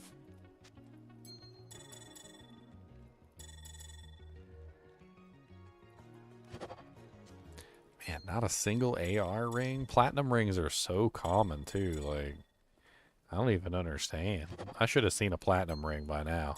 Even if it had no other stats on it, like, I should have seen a platinum ring, or at least something close to a platinum ring, like an iron or a gold. Like, there's so many various options for attack rating. I've not seen a single attack rating ring yet. Keep getting faster cast rings, though.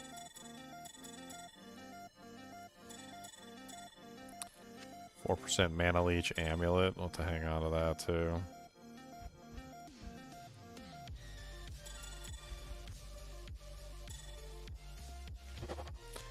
Five whole life points, boys.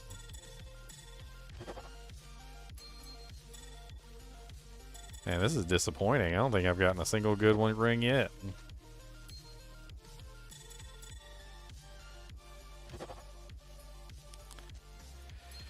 Alright, now we go back.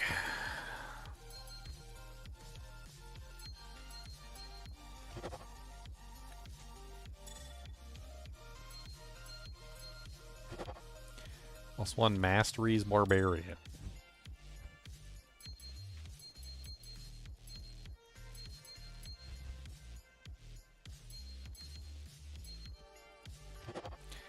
+1 elemental skills druid. 30% extra gold for monsters. 3% life leech with 17% cold res. Okay, and that's it for rings. Back to the amulets. We're running out of transmutes at this point.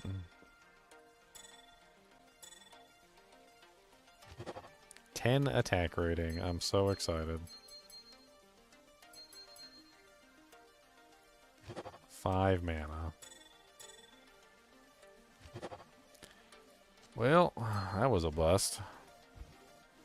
I don't think we got anything good out of that. Not a single item. I think these already existed. These were all items that already existed in my stack of rings and amulets that I was hanging on to. That is so sad. That is very sad indeed. That's not very nice at all. I don't like that. I don't like that. Can't believe I didn't get a single good ring or amulet. I mean, technically I got some +1s, so it's not a complete failure. I just didn't get the +1s that I needed, which is obviously the problem. I got several +1s. I even got a couple like hard +1s, not just tab skills. But, you know, elementals, masteries, barbarian, nothing that I specifically needed for my character. Bad luck, I guess. Bad luck. Get the bad luck. Get the bad. There's a bad. Get the bad.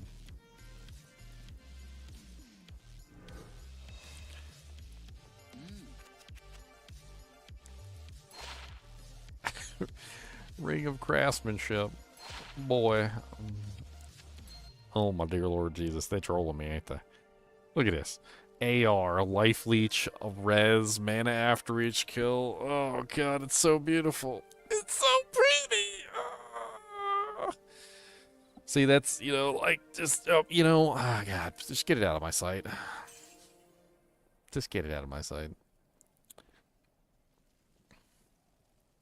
That's so rude. Another half restoration.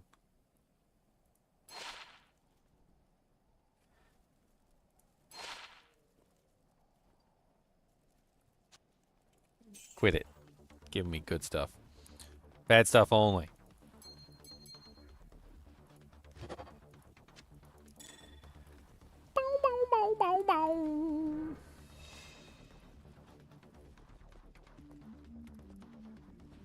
I can't believe my rings are like so bad. I mean, I need attack rating, and I need leech. And it'd be really nice if I had leech and attack rating at the same time on a ring. It's not that hard. It's not that hard to come by. It's not. You'd think it was, though. You'd think it was like the hardest thing in the world, apparently.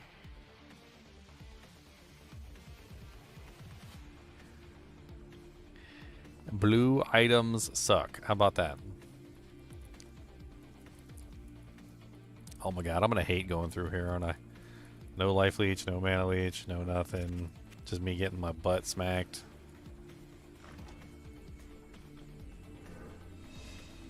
Me getting my booty cheeks clapped. Getting them booty cheekins clapped. Clap them booty cheekins, yo.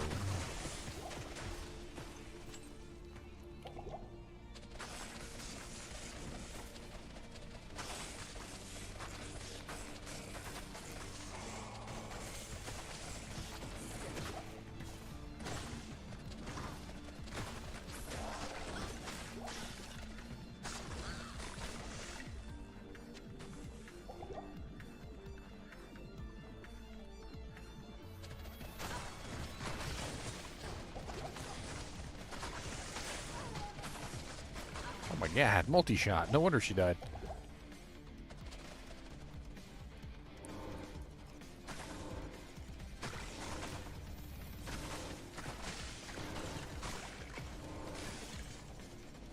Haha. I can attack around corners with this skill. Neener, neener, neener, neener. Neener, neener, neener, neener.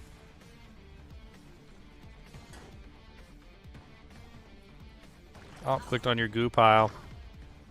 Clicked on your goo pile. Man, I'm down in a sewer. And I just thought about it myself. I don't know why I didn't think about it. Them goo piles. That's a doo-doo. There's a lot of doo-doo. That's doo-doo. There's a lot of doo-doo down here. It's a sewer after all. There's doo-doo everywhere. Many doo-doo.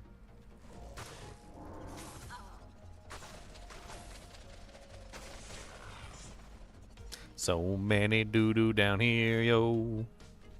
These rats are making money, ho. They got the doo-doo on lock. They gonna tell you. They got the doo-doo down in the place.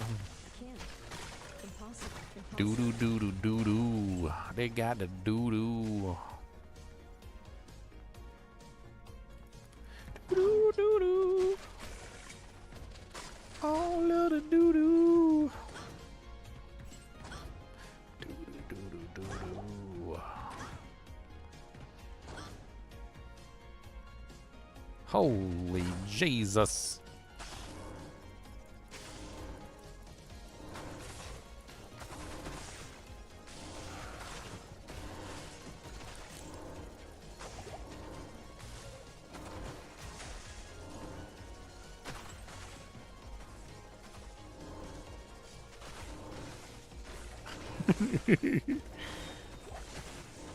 Cheesy time. Cheesy like Little Caesars.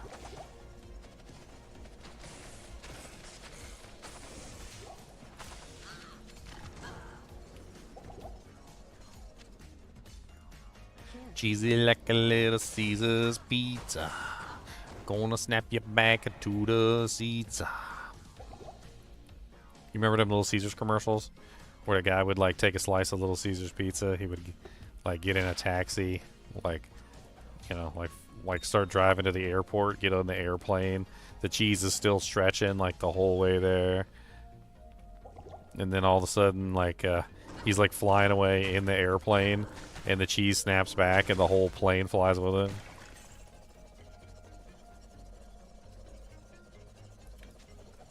The cheese was not that stretchy, but the commercial was hilarious.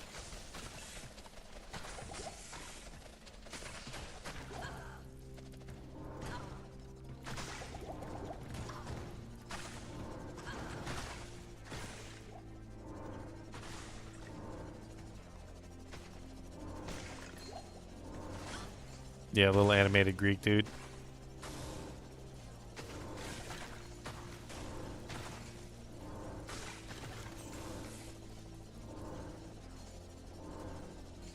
Pizza, pizza. He used to say pizza, pizza.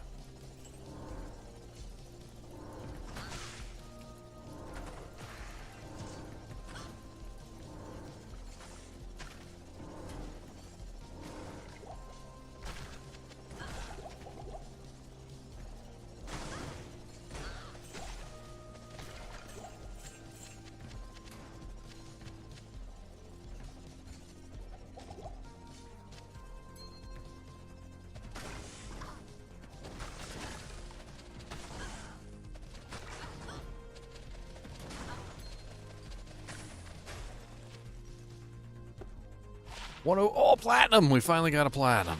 What do you know? We got a platinum, boys. We got a platinum. I can't believe it. We got a platinum.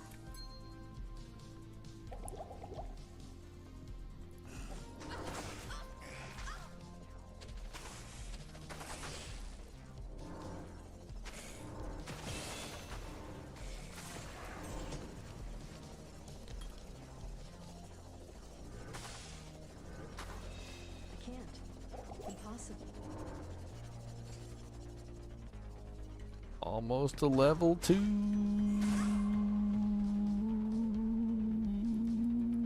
3. Level 3. Let's go. Level 3. Sewers, yo. Gonna hit him right in the toe.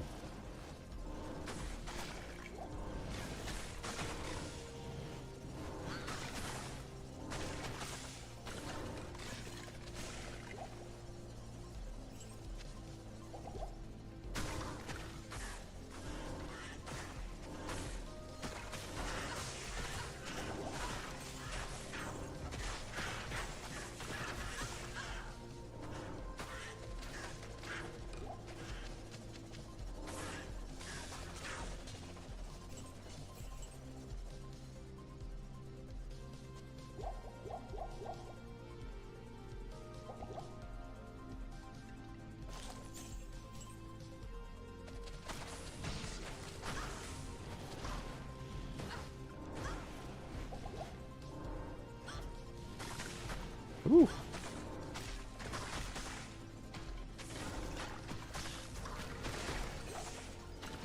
I gotta get some half freeze duration on some piece of equipment. Half freeze duration is the only thing that I can do against chilling damage like that. I don't even have half freeze duration on anything at the moment. I can't. Pair of gloves, something. I don't know what the best piece of equipment would be for half freeze duration, to be honest. I'm also going to be struggling for resistances and whatnot, so... Especially when I get to hell. I mean, if I cap out Fade as high as it'll go, that'll help me a lot with my resistances. And I won't have to worry about it as much.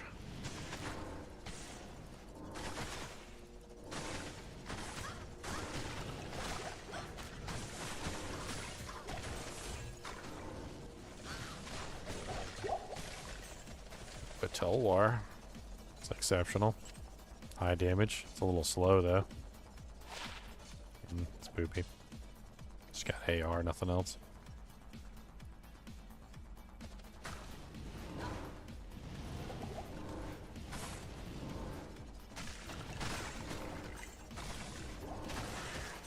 Impossible.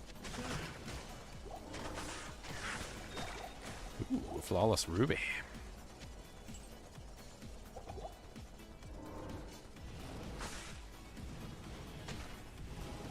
Hey, resist lightning, exactly what I needed. I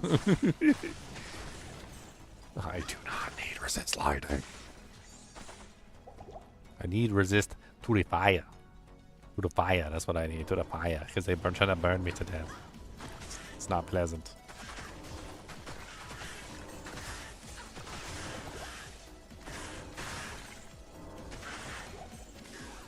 Ordering.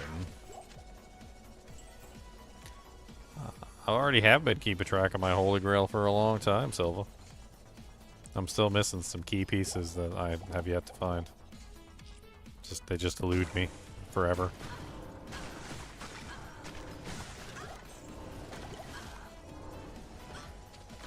I found pretty much everything.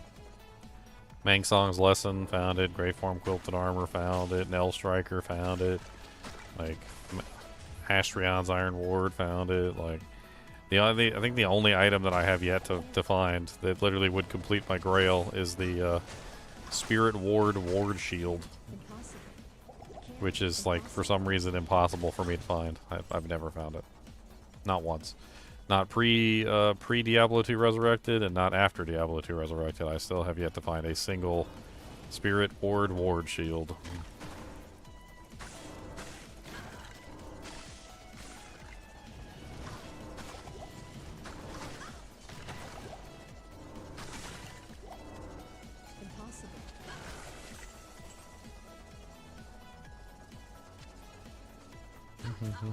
Once I find that, I'll complete my first grail.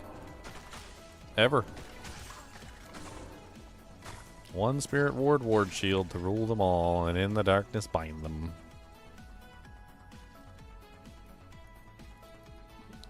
I mean, I already have found everything, so I don't pull up the Grail Finder in any of my streams, pretty much ever, because I've already found it. If I ever find the Spirit Ward shield, I might bring it up to tick off that last one item.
I'm just gonna stand around the corner and spam sentinels.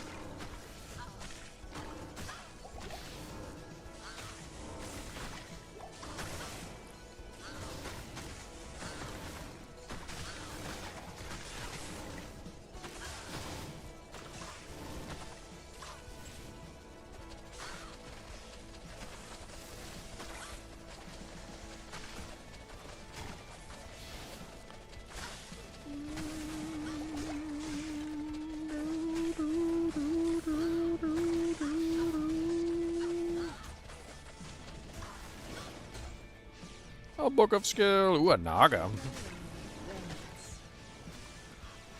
Naga is elite. Better get back to town and buy some potions before I die.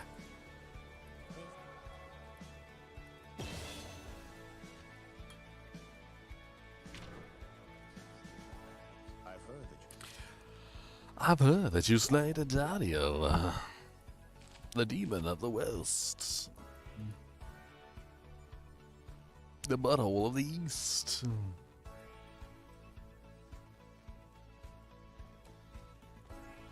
Come play PD2? No, thank you. How may I help you? No, thank you, man. I do not want to play PD2. No, thank you. I do not want to play.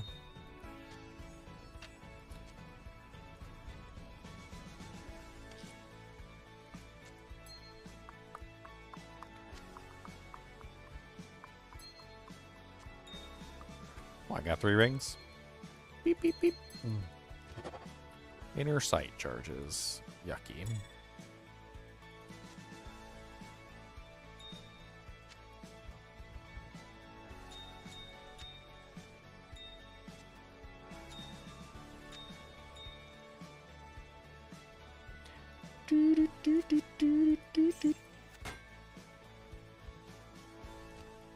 Alright, 731k. What level are we now? 50. Good day. What you got, Elzix? I mean, we're getting to the point where the high modifiers should start showing up.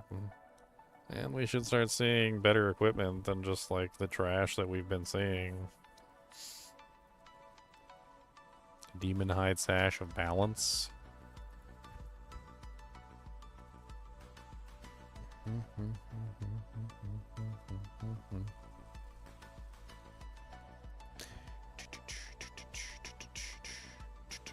Oh, a Fool's Scimitar.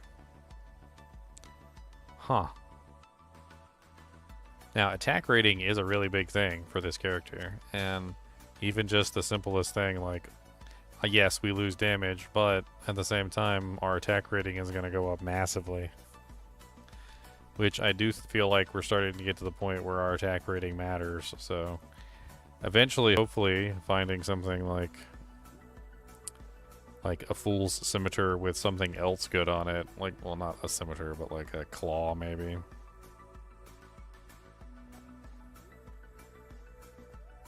Would be amazing if we had like a decent one. But I mean, look, we got like 515 attack rating right now on Blade Sentinel with a 47% chance to hit. I put this on, we go up to 1,289 with a 71% chance to hit. I mean, it's a pretty big difference going from the Warriors Warhammer of the Bat to the Fool's mod. I think that's where we're heading right now, is we're going to need attack rating and like various other things more so. So like finding a really good weapon with a Fool's mod on it is probably going to be one of our top priorities.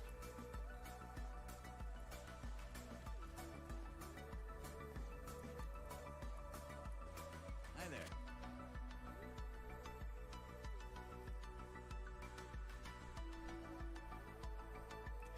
25% poison resistance. It's a light belt though.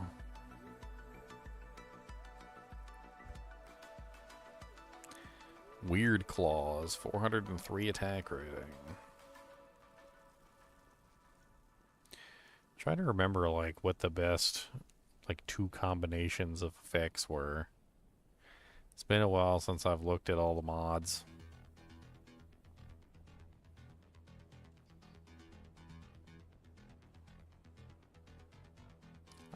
So if fools is what you get on one side, then there's got to be another one for the other side. Let's take a look at the affixes real quick. Or the what is it? Prefixes and suffixes. So fools would be a prefix, right? Which means that all that's left is suffixes for us. Faster cast, faster blocking, damage reduction. None of these things are going to apply to weapons. Self-repair, that can be on a weapon. Doesn't matter. So cold damage modifiers can be on melee weapons. So it can be like Fools of the Winter, Fools of the Incineration, Fools of the Storms, Fools of the Anthrax. And then we get like regular max damage modifiers. So you can have of Evisceration. So it could be a Fools of Evisceration. That is an option. Which would be 41 to 63 maximum damage combined with the Fools mod. Minimum damage. That also can potentially roll, but it doesn't show blues here. We can also get Leech, so it could be Fools of Lamprey or Fools of Vampire. That's a possibility. Fools of the Sun, which gives 5% bonus to attack rating. Can also be Simplicity.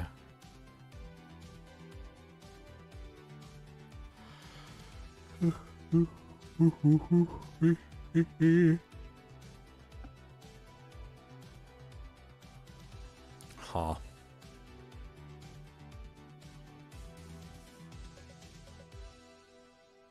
Yeah, I don't know.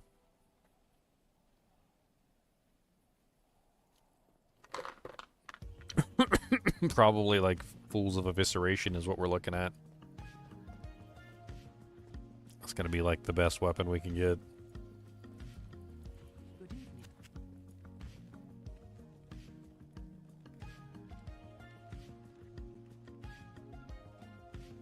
Ferocious Falchion of Leech.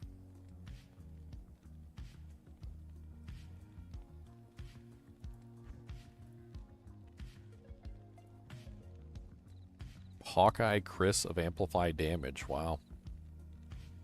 Oh yeah, of Amplified Damage is a modifier that we could get. So if we could find a Fools of Amplified Damage, that's probably the best thing that we could hope for. Fools of Amplified Damage. That's actually really good with 300 attack rating.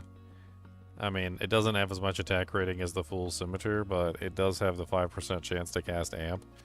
I think that's better than the current Amp weapon that we have access to, which is this thing. Which is just some Amp and some Poison. So this one's Amp and 300 attack rating, which is really good. So we have our Amp Dagger now. We can sell the old Amp Claw. So if we can find a Fools of Amplified Damage, that would be optimal, because then we'd have really high attack rating, extra physical damage, and we'd also have the Amp on top of it. I mean, this dagger might actually be better than, honestly, the Fool's Scimitar. Yes, the Fool's Scimitar has more damage and more attack rating, but we're also losing the amplified damage, which is kind of insane. Let's play around with it for a little while, and let's see how we like it. Could be a game changer. Get that amp running like non-stop, just popping up on everything.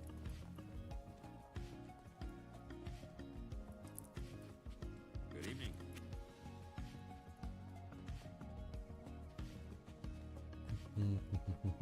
Still gives 300 AR, which is a pretty good amount of AR.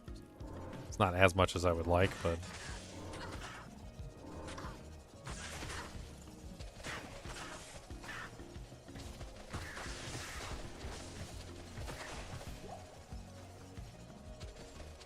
Not enough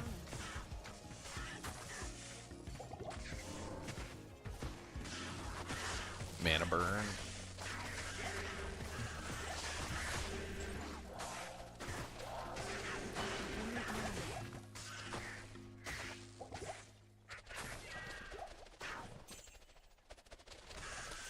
I mean, that amp hits hard. could really tell when I had the amp up because the monsters were just like super dead really fast.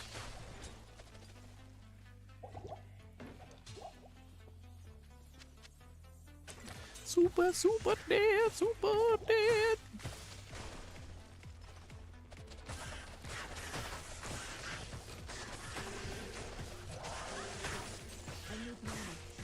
Oh, they got amp too.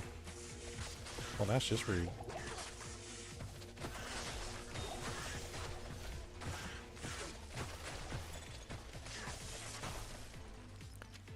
Amulet. Replenish life 12. That's a lot of replenish life. Oh yeah, let's always check this little corner over here because half the time the entrance to the next area is like literally right here. Will screw me up so many times. I'll be running through here, search the entire area only to find out that it was like at the entrance because I didn't check. I can't. It's not always at the entrance, but it's at the entrance a lot. So losing my mana leech was pretty big. I mean, that's definitely a thing. I do have that mana leech amulet.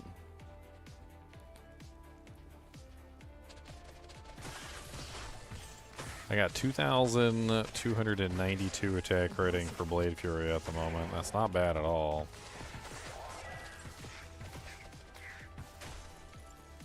Two Mal runes? You got Mal runes? That's not stingy. What are you talking about? Holy crap, Keegan. You know what she gives me? An L rune and Eld, and she might, if I'm lucky, I might see a Ral. You got two Mals. You literally have gotten better runes than me on the Countess in like, I think 2 years of farming the Countess. I don't think she's given me a single rune higher than a Ko. I'm not even exaggerating. She has never given me anything higher than a Ko rune. You got two Mals. You have literally beaten every single run I've ever done twice over.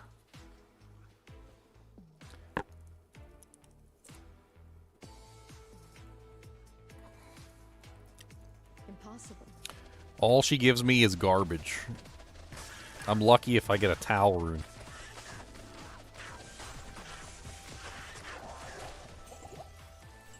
Apparently she hates gingers. Everybody always tells me they get such good runes from her, like, oh yeah, I got like several Ists and a Mal, and I got a Vex rune, and I'm over here like, I'm pretty sure that she just gave me a rune that was actually a turd. I think she actually shaped a turd into a rune, drew a rune on the turd, let it dry out, and dropped it specifically for me. Like,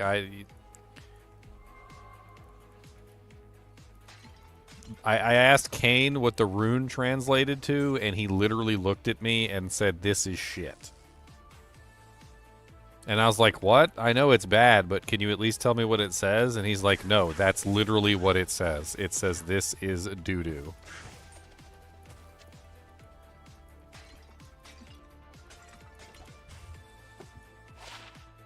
Doo-doo. This is doo-doo. Doo-doo.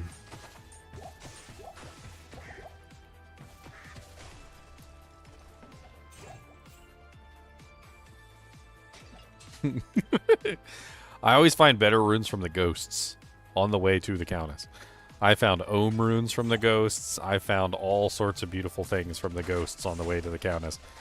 The ghosts drop me way better runes than the Countess ever has. I never expect anything good from the Countess. I always expect it to get a shaft in the butthole. That's what I expect. A nice big butthole shaft, like right up the anus.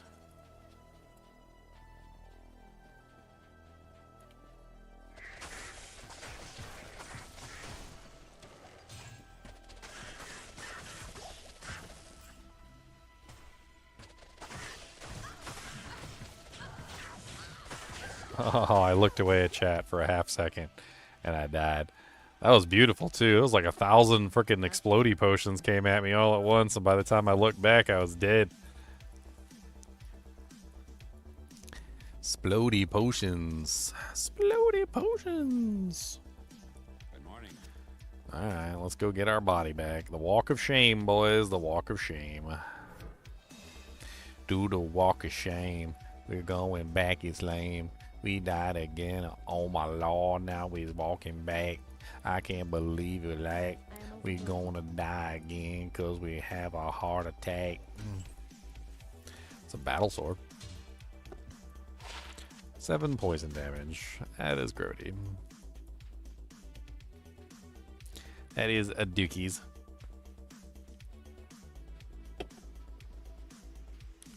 Poodoo, boodoo, poodoo, doo-doo. Doo-doo, poodoo, doo-doo, doo-doo. I can't carry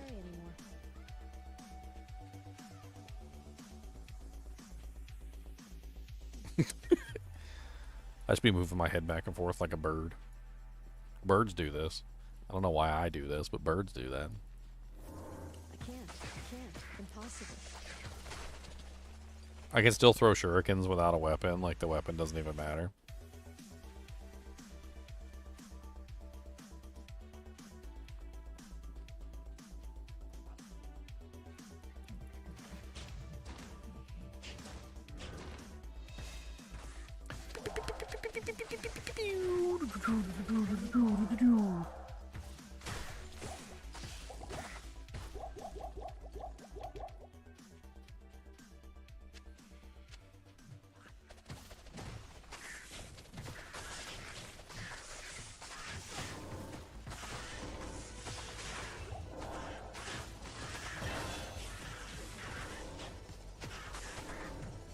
This is why Ginger doesn't play hardcore. That's right, because I look away at chat and die.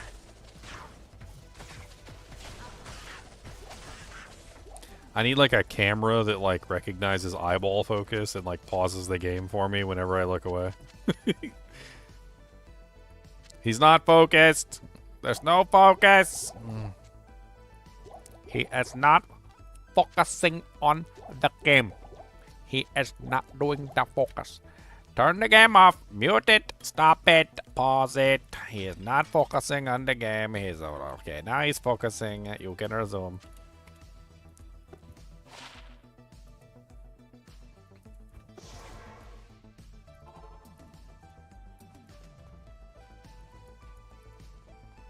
Blessings to you. Dog interference detected. Dog interference detected. Dog, doggy dog, dog, doggy doggy doggy doggy dog, dog dog, doggy dog, doggy doggy dog, dog dog dog, doggy doggy doggy dog. Doggy doggy doggy dog, doggy dog, dog dog, doggy doggy dog dog. Ooh, a fool's saber of the bat. Even better than the last one that I found. Because it's got mana leech on it. So it's a fool's saber, but it's even better than my saber. I like the amp, but I don't think I need the amp right now. I will need the amp eventually, but I don't need the amp right this second. That's basically what I've determined. Like, I will need the amp. There will be a time where I will need the amp, but this is not the time. So let's just go for the pure AR for the time being, and we got the mana leech now too, so that's pretty good. And I mean, not a bad weapon. So now we don't have to worry about throwing on like a mana leech amulet or anything.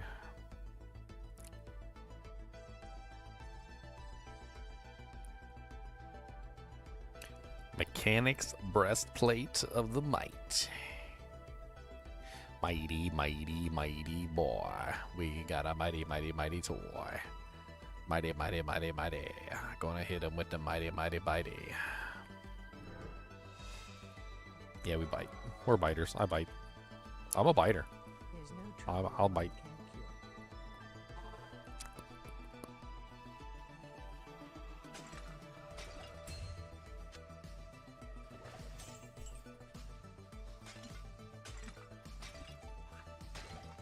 Tier rune.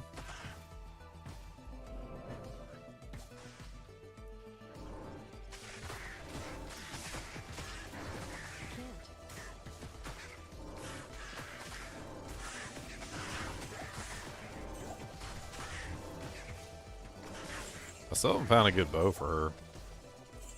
I need to make sure I'm keeping my eyes open for a 4-socket bow for the insight. So she can actually do some damage for the first time in her life.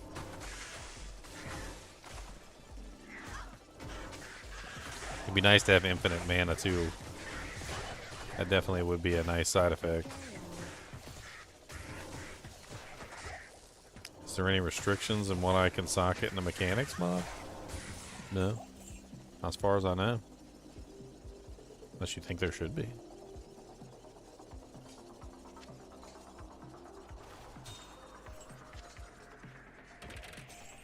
I mean, I think specifically, like, I don't think it matters what you socket in there, but it'd be rare jewels and unique jewels might be off limits. Not that rare jewels ever end up being any good.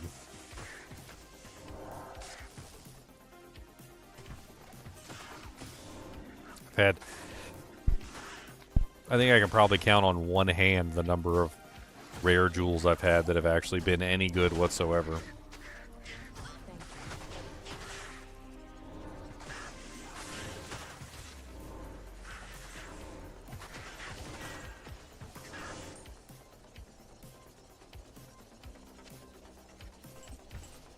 Oh, what's up, Savasi? Yeah, thanks. I picked it up at Box Lunch. It's a company around here that sells some pretty cool, like, custom merchandise. At least it feels custom to me, anyway.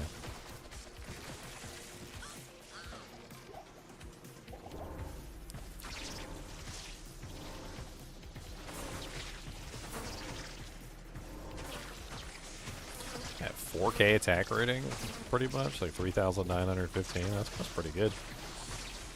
That's more than enough to land like every single strike.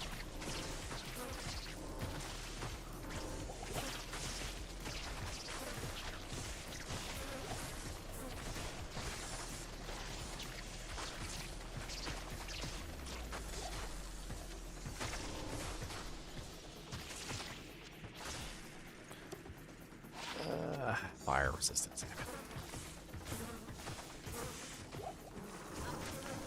Ow.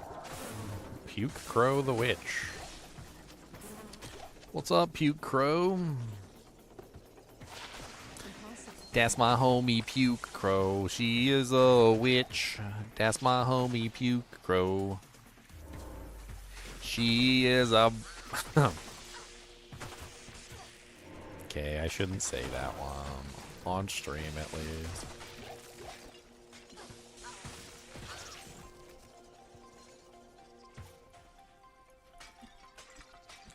Alright, we are level 51. Look at us, making progress. Making bacon progress. Making bacon progress. I'm making progress. Making bacon progress.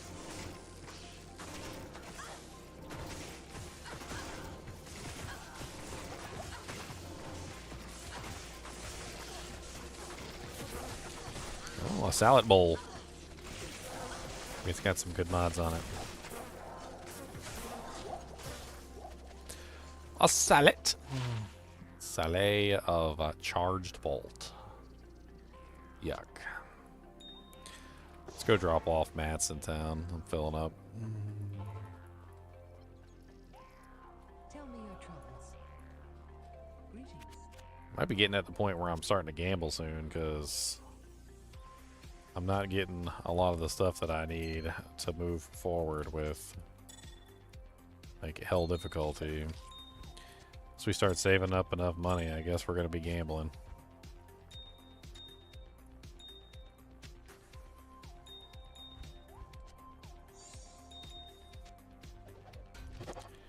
Hey, we got the perfect Diamondo. 2 perfect Diamonds.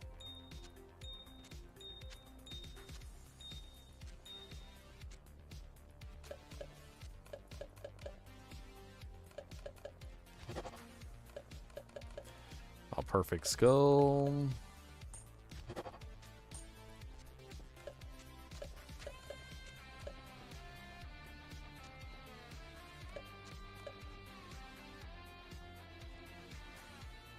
Shared hype trains are here. What the hell? shared hype trains. I don't even know what that means.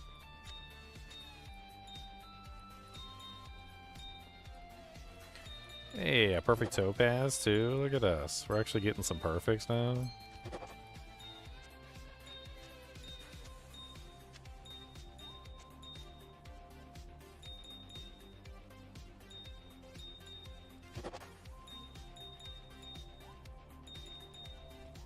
Do we have a perfect ruby yet? We do have a perfect ruby.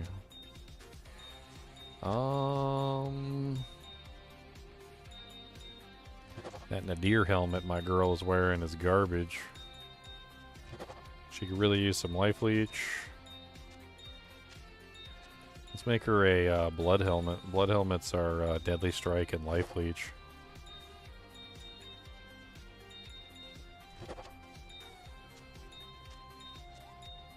We need a cask, which is something we're going to have to gamble. I don't even 100% know if I can even gamble a cask. I really don't. It's either that or a helm, which is pretty garbage.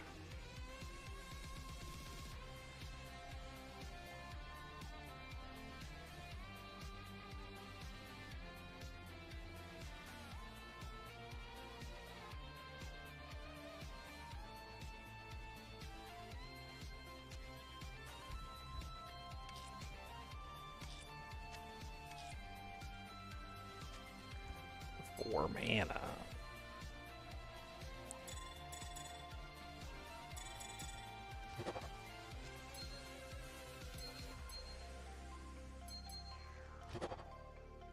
Hey, look, it's all resistance is 11 with magic damage reduced by 1. It's slightly better than mine, because mine's 2 more res but doesn't have the MDR. The MDR is more important than 2 res.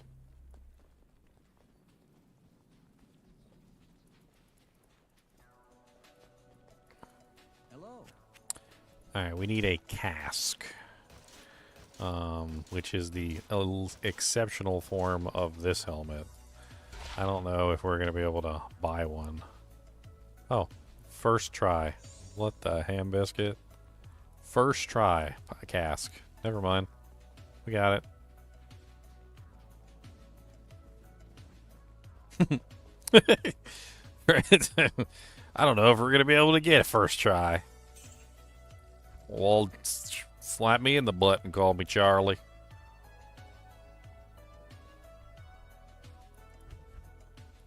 Slap me right in the bootum cheeks. Gotta call him Charlie Weeks. Bootum cheeks. Now that's interesting. An artisan's morning star of readiness. So that's a 3-socket morning star that we could potentially like deck out with some runes and stuff. We could put like 3 Eth runes in there, get like negative 75% enemy defense, which could be amazing. We could get like we could deck it out with elemental damage, so we could have like a way to bypass resistances. I mean, 3 Eth runes doesn't sound awful. Okay, so the cask, I can't remember what the blood helmet recipe is. Blood helm.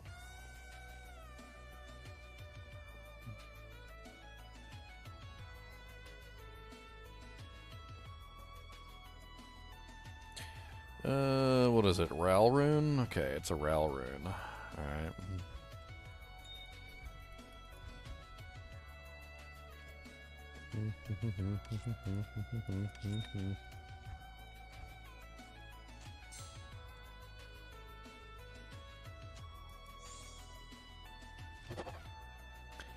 Alright, we got 1% life leech. Not really amazing, but I'll put that to good use. better than the deer helmet for her by far.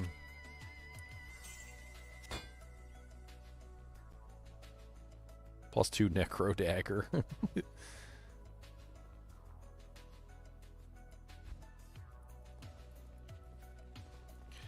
Bow, bow, bow, bow, bow. I mean, if we were to put negative 75% targets defense on this, would that be better than the Fool's 1000 AR? I think it would be. I think lowering the monster's defense by 75% is massive. And would probably give us far more damage output, especially in hell difficulty, once our AR becomes a serious issue. I think having 3 Eth runes and an Artisan's Morningstar of readiness is probably going to be better than anything. I mean, as of right now, the Fool's Saber is probably better, but I mean, we'll probably come across other Artisans or maybe even Jewelers weapons that have 4 sockets at some point. But that's worth hanging on to for the time being, in case we wanted to make like a highly customized weapon at some point. We'll just have to keep our eyes open for like a Jewelers with 4 sockets. They're not like extremely rare, it's just hard to get them with something else that's also good. You know, like Jewelers of whatever. Like, you know, having that second mod is the problem. That's where things become extremely difficult.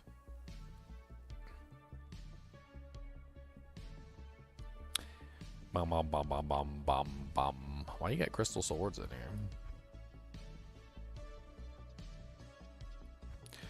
I'm still looking for like a mechanics or an artisans or something shield too, so I can get like a bunch of perfect diamonds in there. Get some resistances that way. That way I can drop resistances from every other piece of equipment. I figure if I can get like max reses just from my shield, just grab like an artisan's shield of whatever, get 3 sockets, put 3 perfect diamonds in there, and just move on. Like, I can just drop resistances from any other piece of equipment, and then I won't have to worry about reses, and I can get things like half freeze duration, poison length reduction, attack rating, etc., etc., etc. on all other pieces of equipment. I'm probably going to end up trying to find like a J mod, just a Jeweler's, no secondary, but like Jeweler's armor as well would probably be really good. Because that would give me the ability to put like max damage jewels or like soul runes or whatever, you know, like plus damage or whatever, like ruby jewels 40% enhanced. There's a bunch of different things you could potentially do with the armor, but like in the future we're probably going to be shopping for one of those. Like it's going to be a no-brainer at that point. So we're running around in the desert right now, right? Our girl's got a new helmet. Looking snazzy. A whole 1% life leech. It didn't turn out the best. 9% deadly strike, but 1% life leech. I mean, at least she has some life leech. A whole 1%.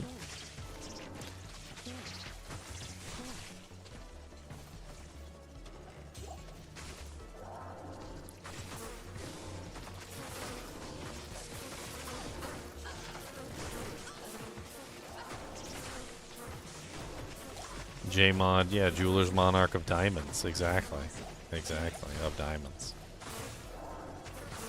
Diamonds are a ginger's best friend, yes.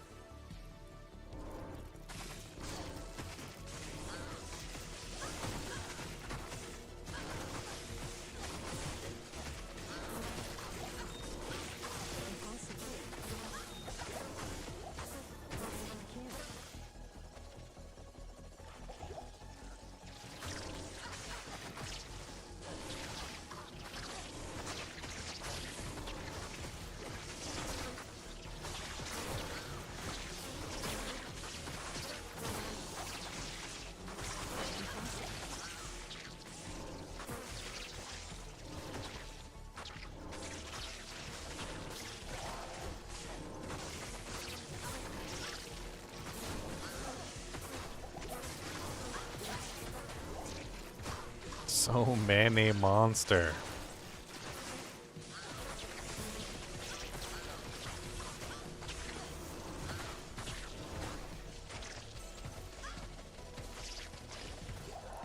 A round shield?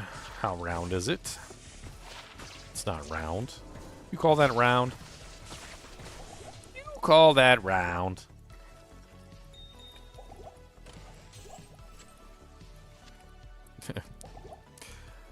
One of my favorite scenes from Family Guy is like during one of the first episodes where literally Lois is showing Stewie a card that apparently he got for Daddy or something like that.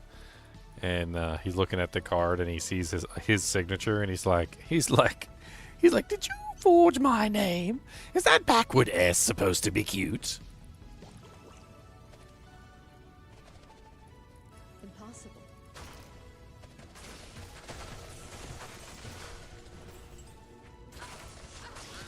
Get wrecked, sons. Let me re-up my res before it falls off and I die.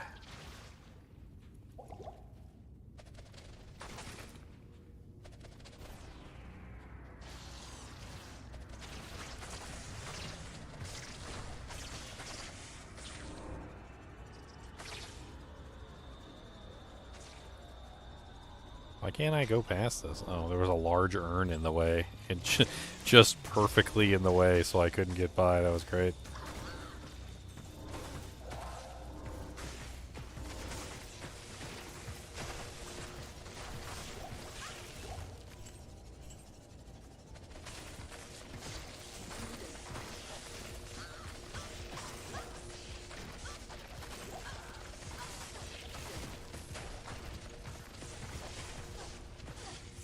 I can't carry anymore.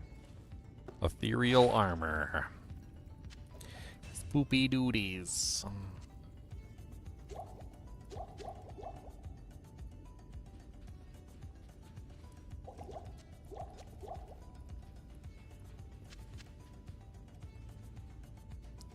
I'm not doing too bad, Nightmare. I'm pretty proud of myself. Hell difficulty is going to be a pain in the butt, but Impossible.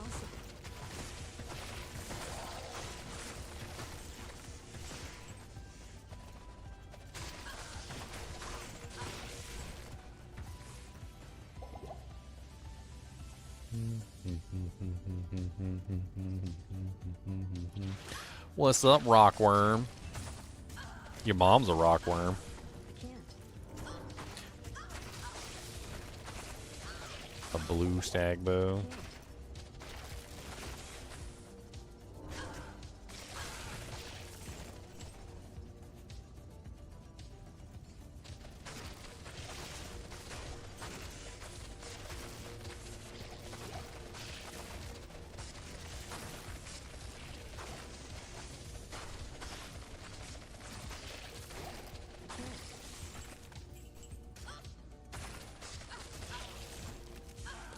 Where is this entrance down, my friend? I mean, I ain't mad at getting the XP though. I'm already level 52. I'm doing pretty good.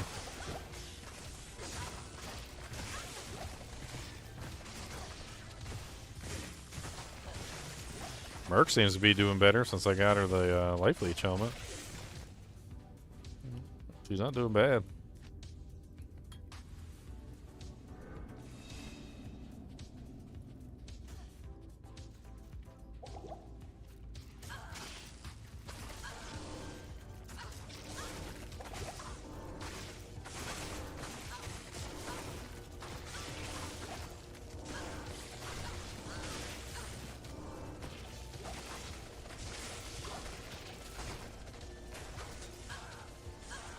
Two to fury, summon a wolf. I did like a whole circle. This is so great. Circle, circle, circle, circle. I bet you it's that up there. Let's check it.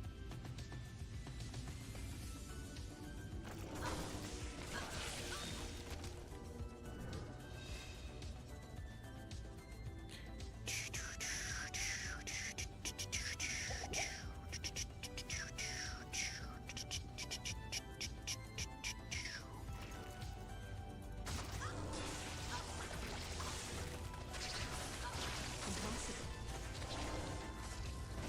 Impossible. What is even going on? Why can't I go anywhere? Impossible. I can't see anything.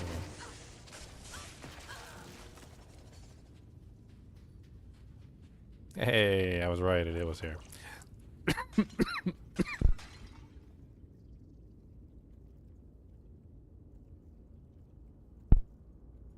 I'm just dying, don't mind me.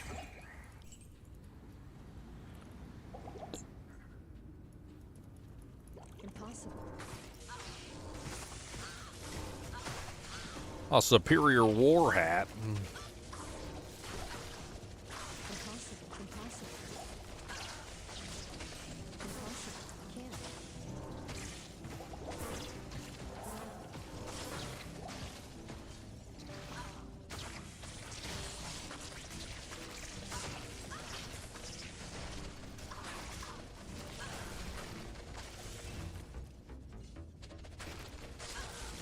Gargoyle head. +1 bone prison. This to poop. Poop. Dookie dookie dookie doo. Dookie pookie dookie doo. Impossible. Impossible. Champion rockworms. Everybody die. You can die too. Congratulations. Oh, you went under the ground. That's rude. Come back up so you can die too. Pick up every single potion and then chug them out of my inventory. Ow.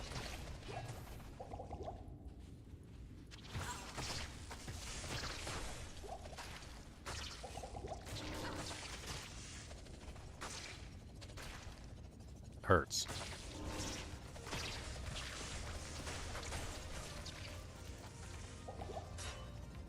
Look here, you evil beetles.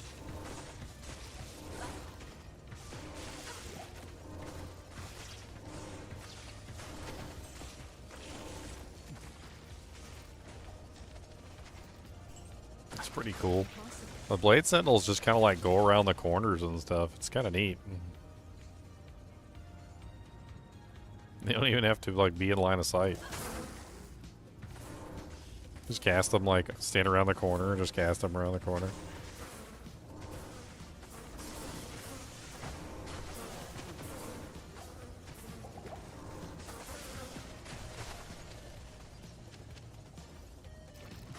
Ah, always with the beetles.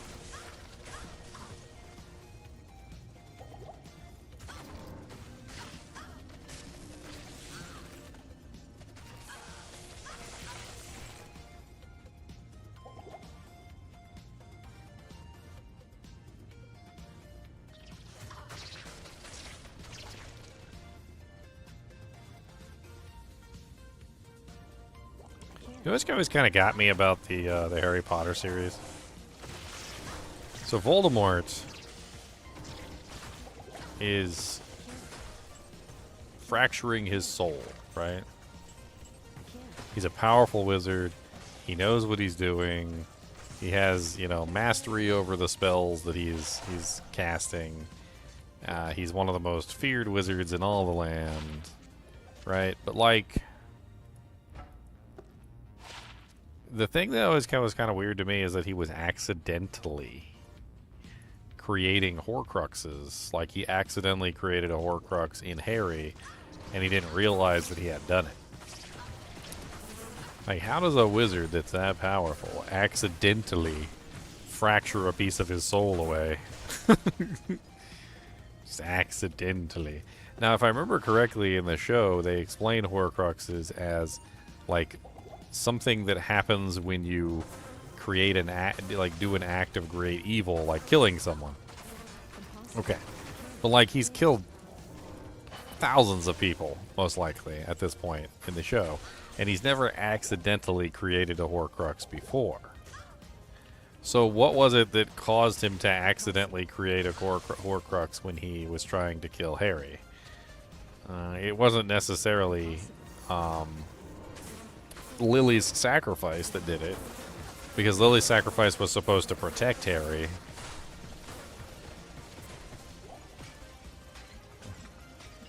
It's odd that a wizard that powerful would accidentally fracture a piece of his soul away.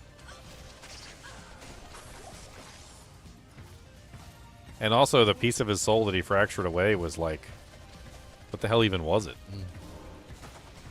It was all withered and like it was like a little baby, like grabbing its knees and like crying to mama.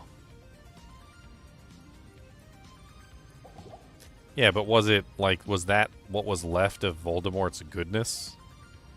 Could that have been what it was? That literally like there was a small part of Voldemort that didn't want to kill a baby. That like you know how like even evil people have a line that they won't cross. They're like I may be evil, but you know I would never do X. Maybe that was what happened.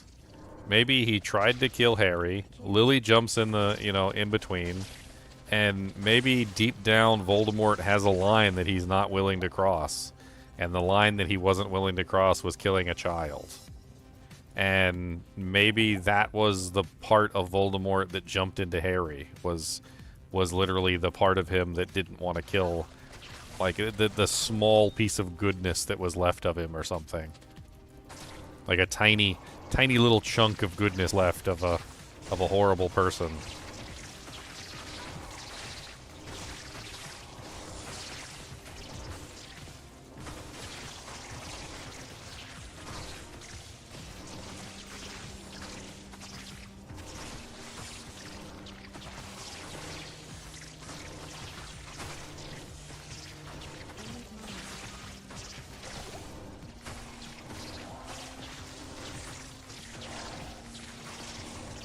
Ooh, a hurlbat.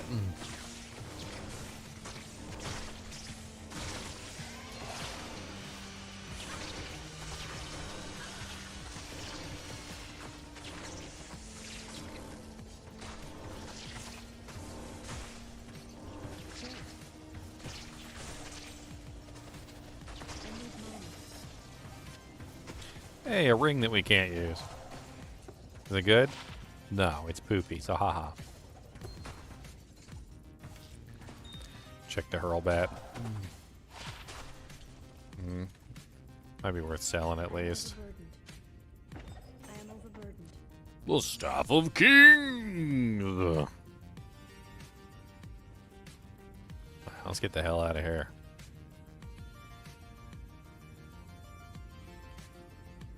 Not enough mana.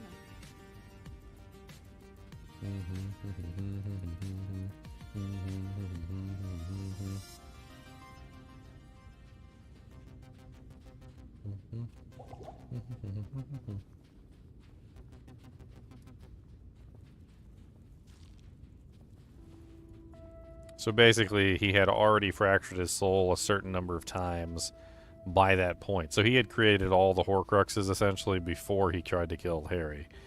Which means that, like, he was literally getting to the point where he couldn't control it anymore. Okay.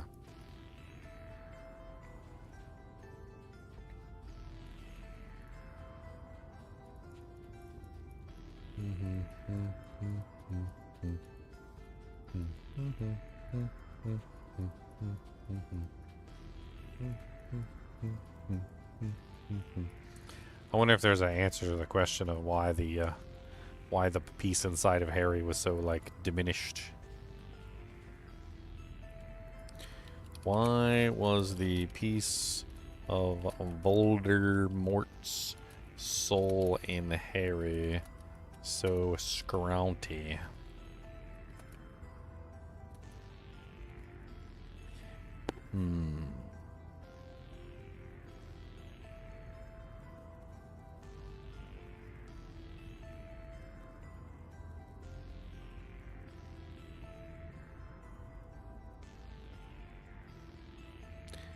Interesting.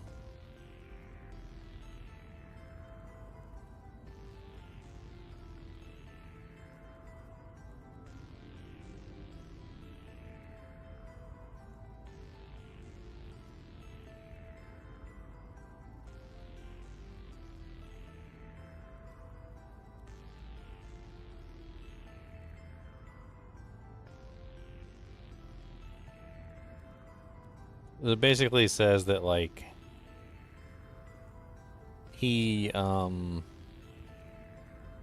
whenever he would deliberately fracture a piece of his soul, he had certain enchantments and protections in place to help the Horcrux become more dominant. And also, it was usually a bigger portion of his soul that was put inside the Horcrux. So basically, when he would deliberately create a Horcrux, the Horcruxes would be powerful because he would imbue them with certain magics and abilities. He would also impart certain protections on them to basically protect them from outside forces, which would make them weaker. Well, the piece that was inside Harry apparently had no such protections, and since it was created by accident, it was given none of the powers that the normal Horcrux was given. It was also apparently a smaller piece of his soul than any of the other pieces that were, like, out there floating in the world.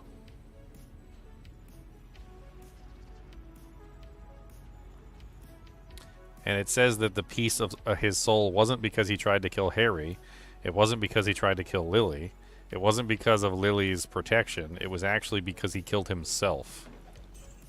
So basically, Lily's protection protected Harry, and he was successful in killing Lily.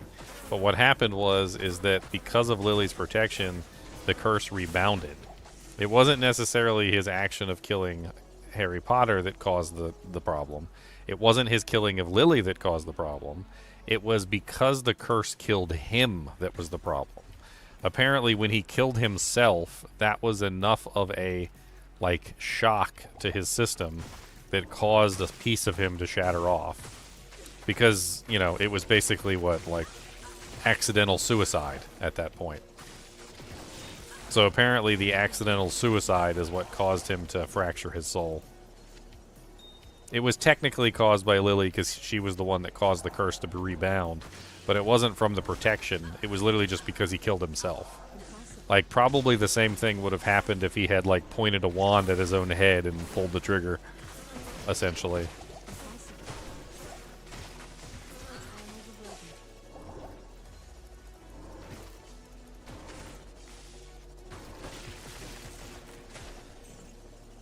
I guess suicide was probably the only thing he hadn't done yet, right?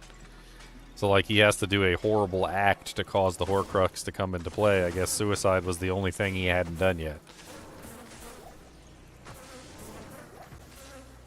And only he would be capable of it, too. Because he's the only one that would literally be able to survive a suicide.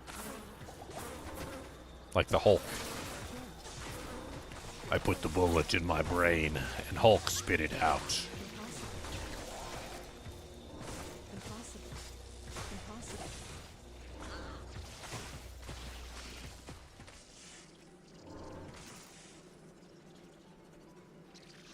I don't think it matters. That particular curse, Avacadabra or whatever, the killing curse, it just kills you.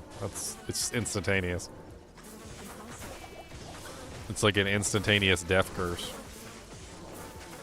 I don't think there's any protection against it, really. Don't get hit, I guess. You gotta parry it. Lily parried it. She parried the curse. Parried it right back at him. Parry! Now somebody needs to make that meme. Alright, who's making the meme? I parry everything meme. Have, like, Lily parrying the curse back at Voldemort. Parry! And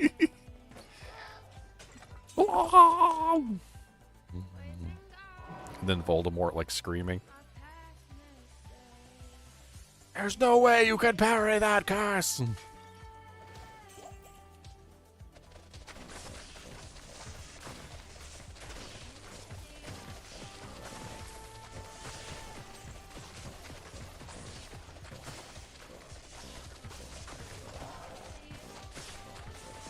Hey, what the hell are you?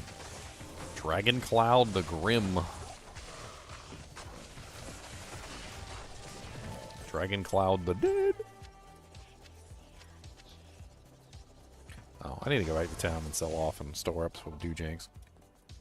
I got crap in my inventory. Gotta go back and sell it off, because I'm gonna get some money, yeah. For some gambling later in the year. Gotta get that gambling on.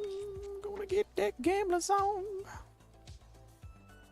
Jambling with Jeed, my friend. Gotta jamble with Jeed. There's nothing wrong with jambling with Jeed, guys. You guys gotta jamble with Jeed. Jambling with Jeed. Jambling, yeah. Jambling, jambling. Jambling, jambling.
Huh.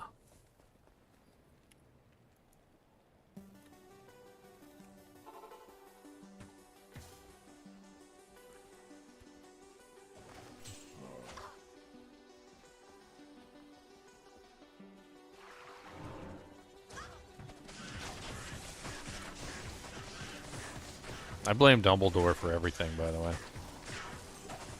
Dumbledore went to that school, and he found Voldemort there, Tom Riddle, and he saw what a horrible human being that little boy was. That little boy was probably the most rotten, disgusting, like, child that he had probably ever seen. He was literally using his power to control muggles. He was doing all sorts of things, like extorting people. That boy found out he had powers and was using his powers for evil from the moment he got them. And Dumbledore knew, too. Like, he knew what was going on. He's not a dummy.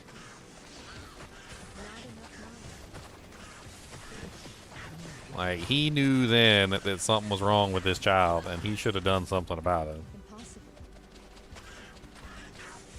Like, right then and there, he should have been like, look, this little boy is about to grow up to be a serial killer.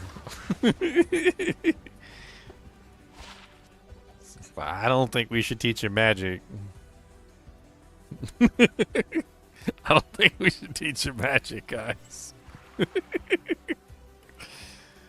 I'm pretty sure he's going to be a serial killer. Like, let's... You know what? Let's not teach the serial killer magic, please.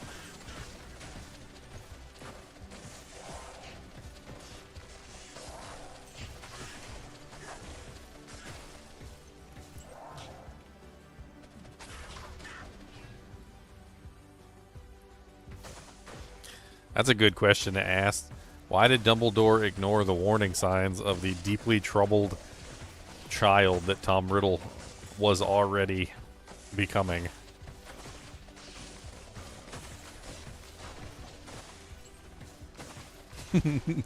Let's ask AI. Let's do it. We're gonna ask AI a question about Tom Riddle.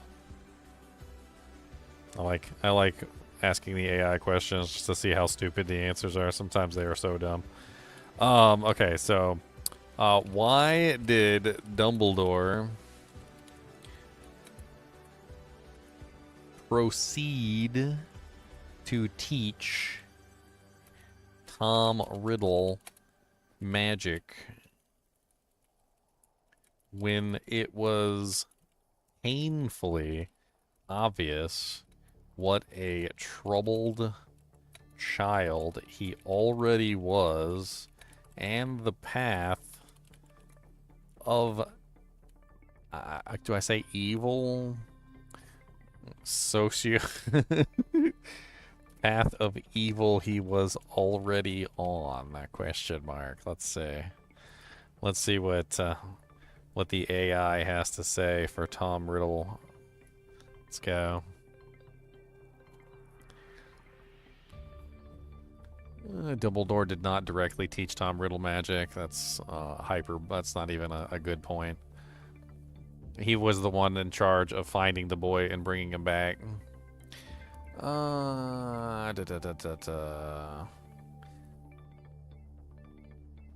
At this point, Dumbledore, then Transfiguration Professor and not yet Headmaster, observed troubling signs in the 11-year-old Riddle. Cruelty, manipulation, and a penchant for collecting trophies from his victims. Despite these red flags, Dumbledore's role was to introduce Riddle to the wizarding world, not to bar him from education. Yeah, but he totally had the opportunity there to bar him from education. Like, he could have put his weight down and said, like, look, this kid is effed up. I'm pretty sure he's going to be a sociopath, like, serial killer type individual. We probably shouldn't be teaching him nothing. The decision to allow Riddle to attend Hogwarts was rooted in the school's purpose to educate all young witches and wizards with a magical ability, which is stupid. Denying Riddle an education based on suspicions about his character would have been unprecedented and likely viewed as unfair, as there was no concrete evidence of his future path at that stage. Bullcrap. He was literally torturing kids and taking, like, trophies from them. He was controlling people. He was about as evil as you can get for an 11-year-old boy. Dumbledore likely believed that Hogwarts would guide Riddle toward a better path. Yeah, it guided him toward a better path to be, like, the Lord of Darkness.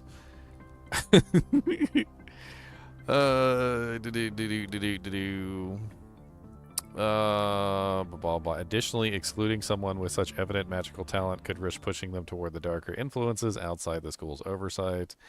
Yeah, but at least they wouldn't know how to frickin' fracture their soul into multiple pieces, and when they were bad, you could probably end up actually killing them.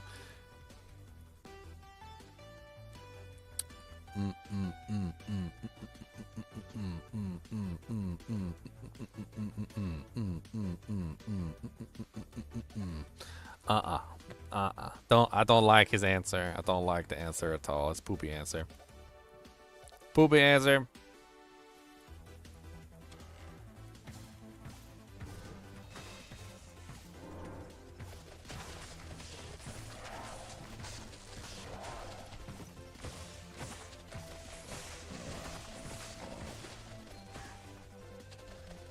Plot armor. That's why. That's why he was accepted and made a wizard. Plot armor. He had the plot armor. Got that thick plot armor. That thick boy armor. Nothing like a little thick plot armor. Save your life. There's no way you should have won. I don't understand. Plot armor, bro. Plot armor.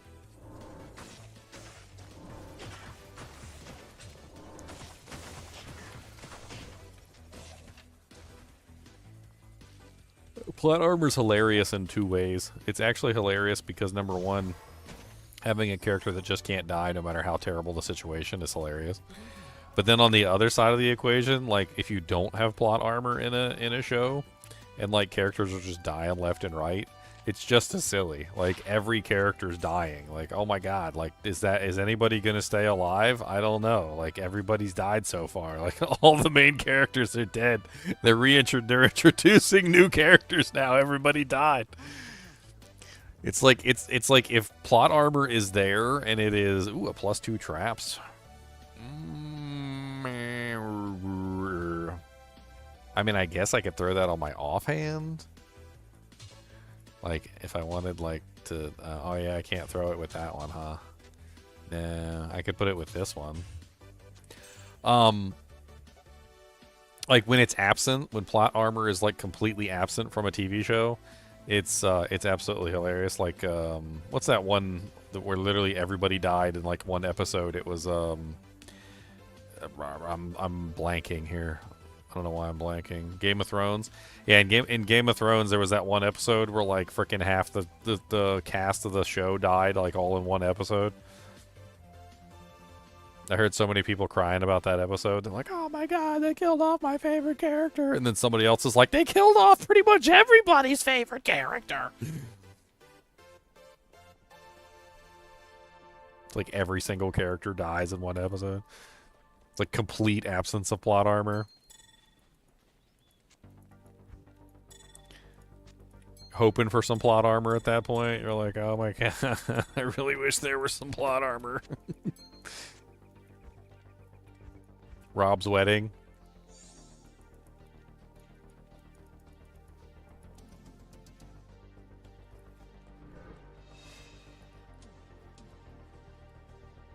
Man, it's got better. It's got better blade sentinel damage because of the plus to skills.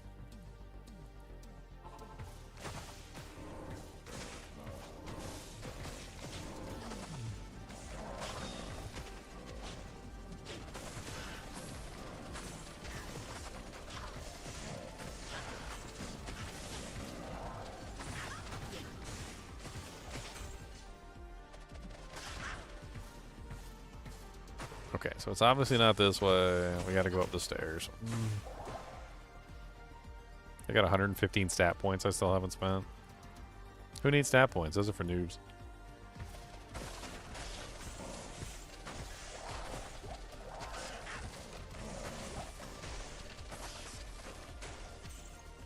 Free socket edge bow. The edgiest of edge bows.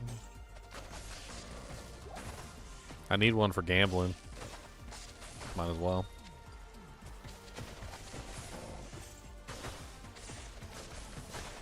I don't know if Edgebow would be better than her absolutely terrible Zephyr right now. I mean, yeah, I'd get Thorn's Aura, but like that doesn't really help me very much. This one does have increased attack speed and run walk speed, which is nice. I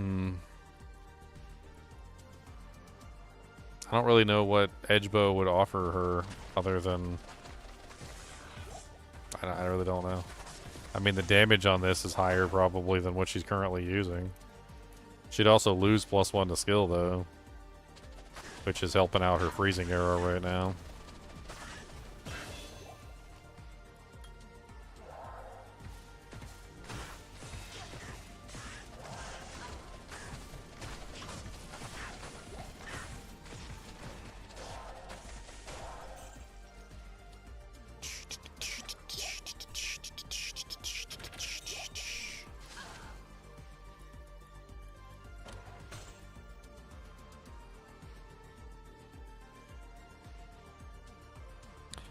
I'm just waiting for that +4 sockets so I can make an insight. That's pretty much all I'm waiting for at this point.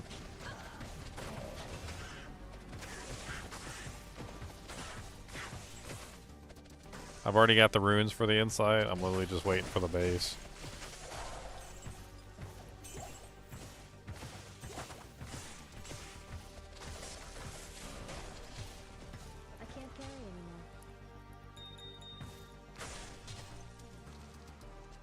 I was planning on making that one for myself. Give me that 15% vendor price reduction.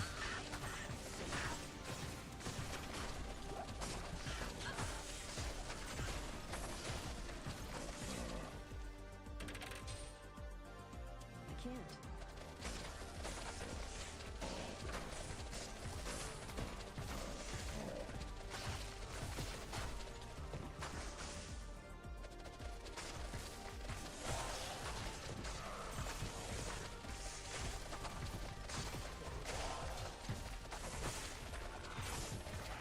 I can't wear Runewords. Oh yeah, you're right. Not even for gambling. Sadness. I mean, I'm not technically using it, so it didn't really occur to me, but...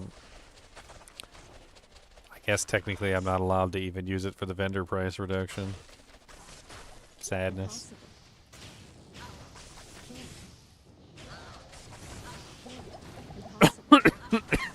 Sadness. I just want to gamble with my money. Can't use Geed either. That's unique.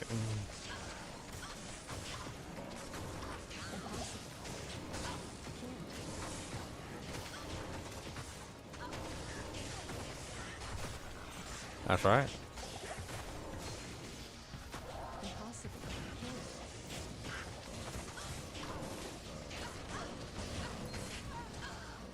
Ow, ow, ow, ow, ow. Alright, Dark Elder. Holy crap.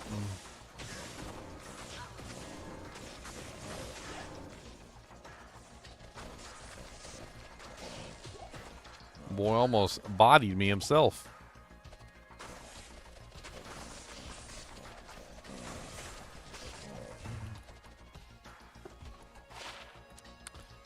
Blade Talons of Might.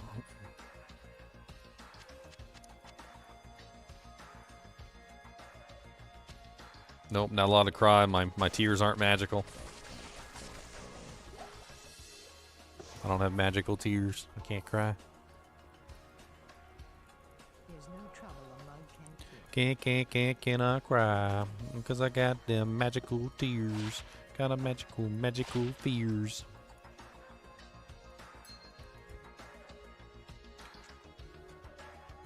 Oh, I guess if I'm not using it on me, I'm probably not going to use it, so.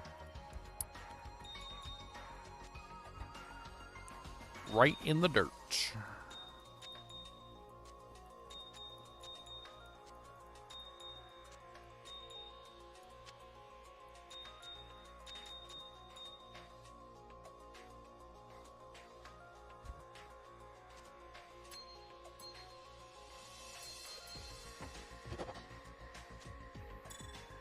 Terrible.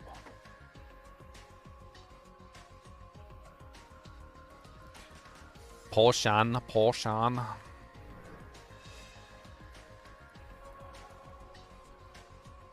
Oh, Merc died. My mercenary, she died yet again. My mercenary, I think it's a sin. Good evening.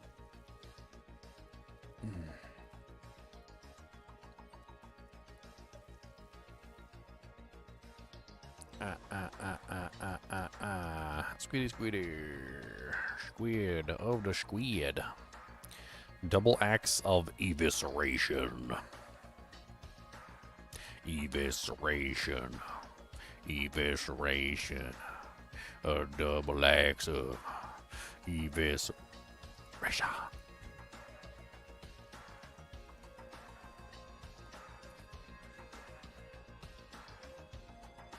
Quit digging.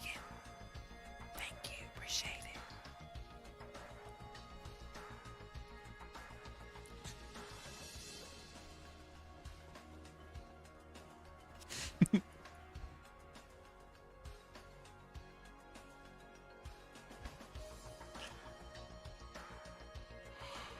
Artisan's Chris. Meh. Meh.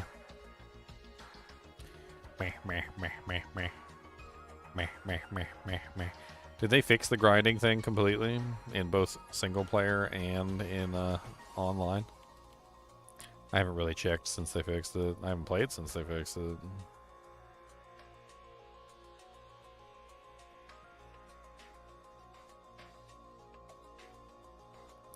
Meh, bunch of junk.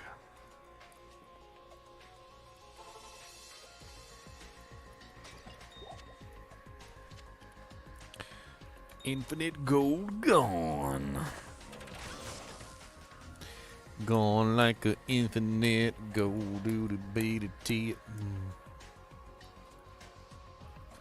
How did they fix it? Did they just disable the button? That'd be the easiest way if they just disabled the button.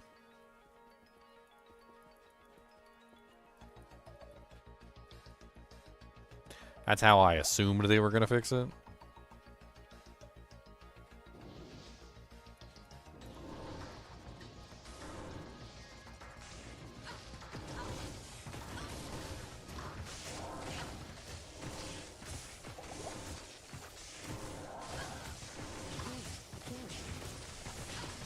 I do like no damage to this tower. This is awful. It's bad portents of things to come. Me struggling on bosses for like an hour.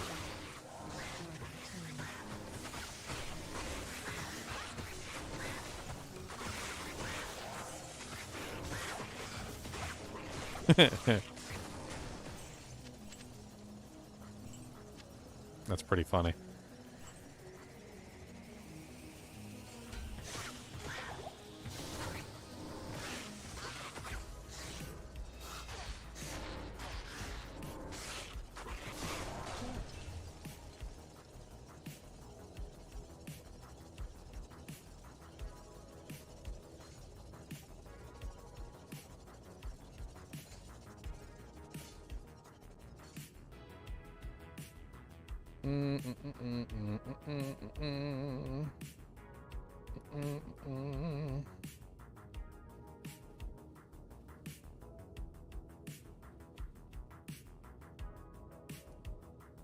Might be heading off of here soon. Gotta go to work tonight.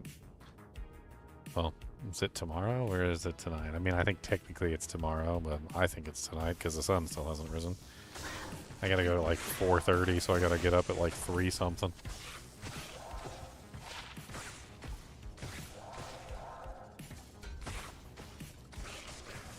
See if we can get through, at the very least, Act 2.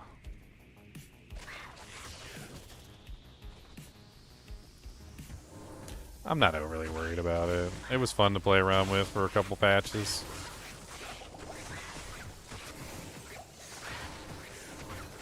Impossible.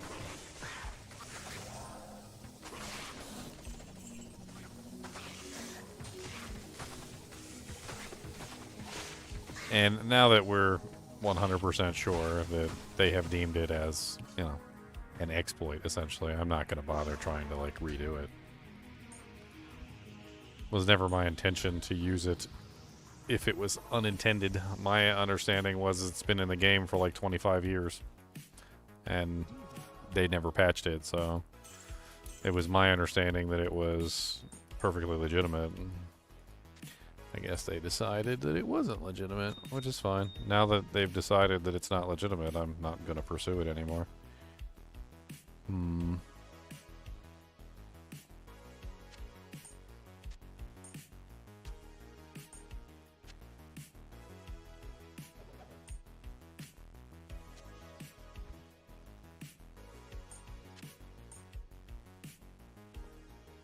As all things, the bots ruined it. I mean,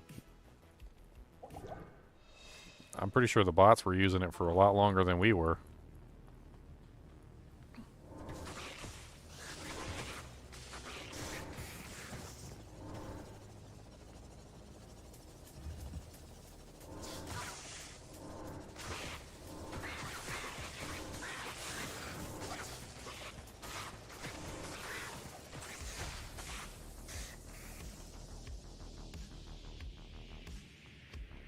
I have no doubt that the bots were exploiting the crap out of that thing.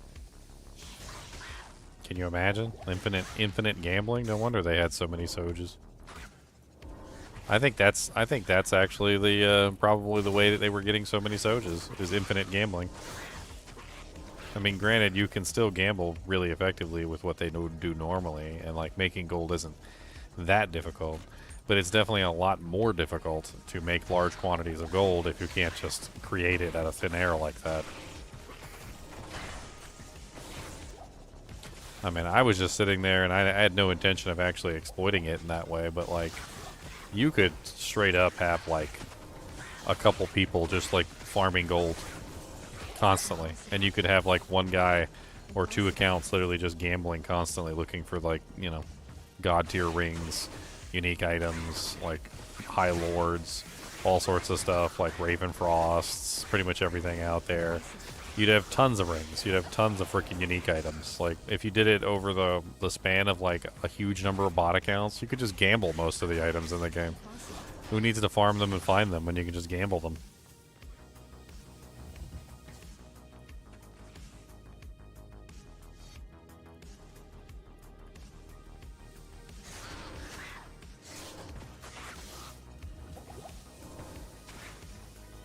Okay, so this is definitely not it. Boom, boom, boom, boom, boom, boom, boom. I want to try at least get to Act 3. That's my goal. We're making good progress. Character seems to be getting weaker and weaker, though. I'm definitely taking longer to kill monsters, and it's slowly starting to show. Every time a stone-skinned monster shows up, the stone-skinned monster takes forever to kill. It's a dead end. I know those. Actually, these dead ends sometimes have the entrance on them. The exit on them. No, okay. So, not this way.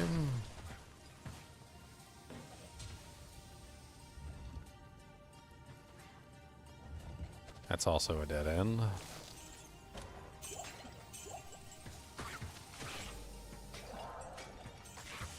These dead ends mean nothing to me. Oh, I can't use my assassin skill guitar? Rough. Check out that Dex charm.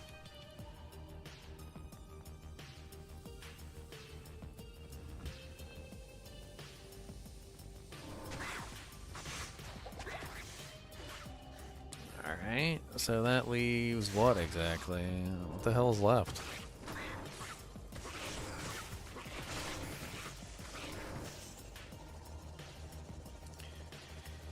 Bump, bump, bump. It's got to be this right here. It's the only place left.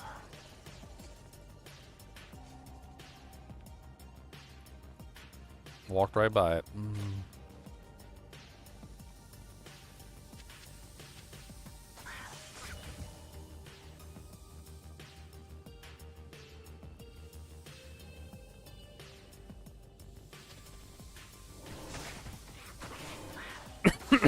They're on the platform. It's like the sorceress's nightmare. I've actually seen sorceresses die like this before. They're like trying to teleport through here as fast as they can. They don't stop. They don't look at anything. They come in here. They try and teleport onto the platform as quickly as possible because they don't want to die. Teleport right on top of Fangskin. Fangskin immediately kills them. And then I laugh.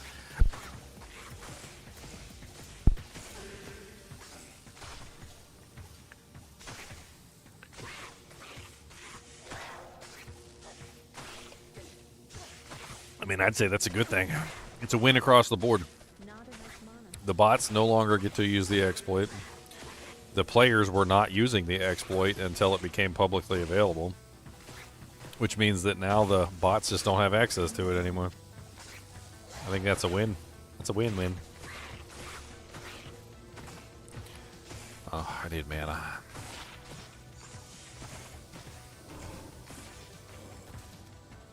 Not enough mana. Why is my mana so bad? 3.7 mana cost per blade.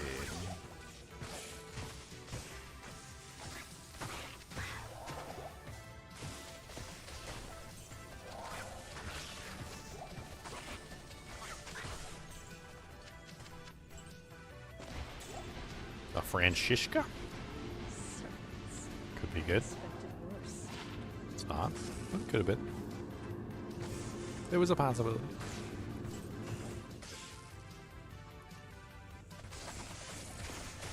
Just like, who's over here resin? Like, what the hell?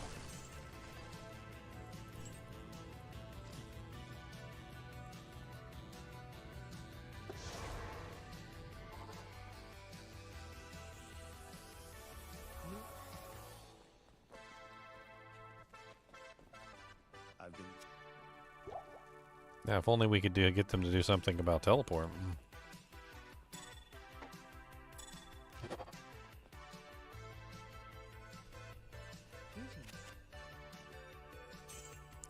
If they added a delay to teleport, a casting delay to teleport, it would absolutely demolish bots.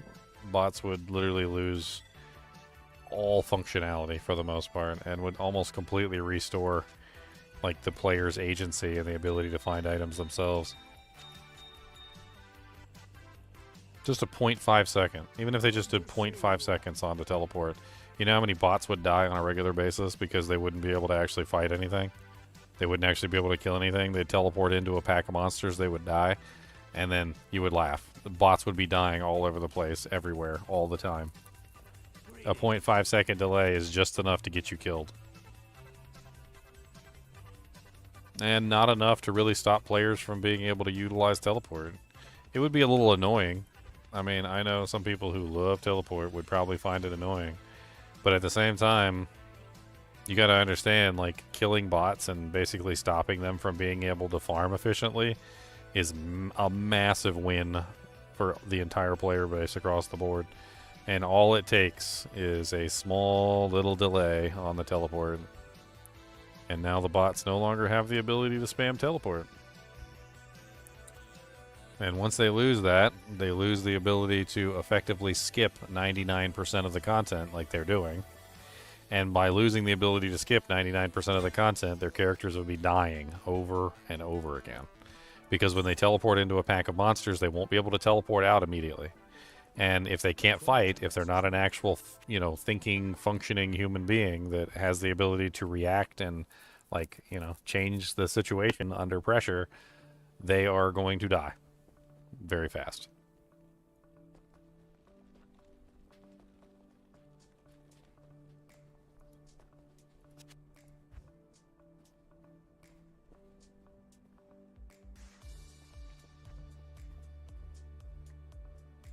Granted, there's still things they can do, like they could potentially go farm Pindleskin and probably not die farming Pindleskin, but there's only so many items you can farm from Pindleskin. Pindleskin doesn't drop everything.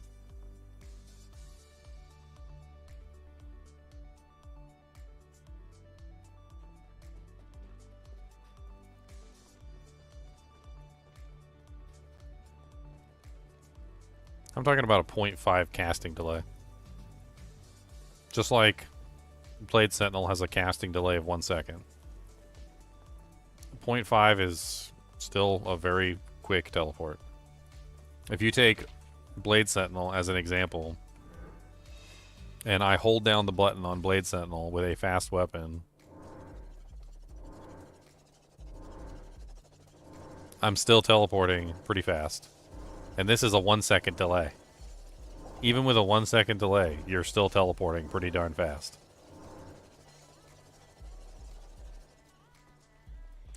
The drop rate on this game is absurdly ridiculous. Absurdly ridiculous in which direction? Good, bad, left, right, up, down, do do do do do do do do do.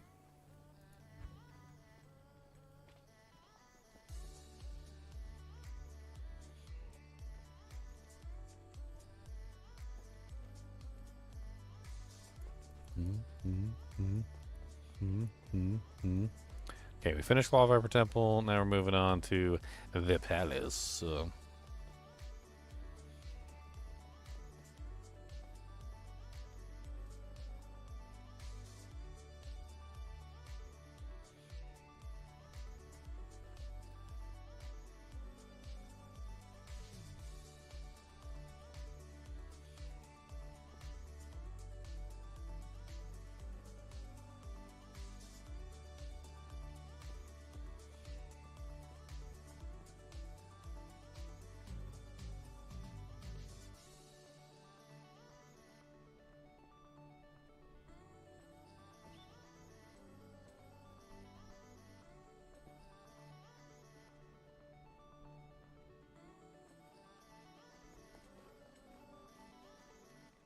Hello. When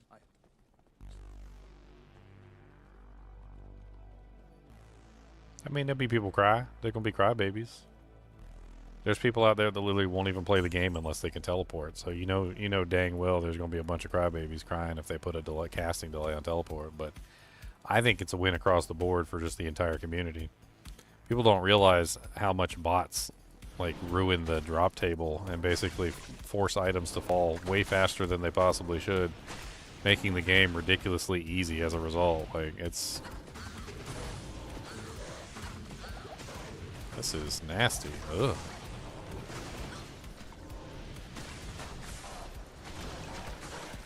Once you take out the bots, the game becomes harder. Like, farming items is more difficult.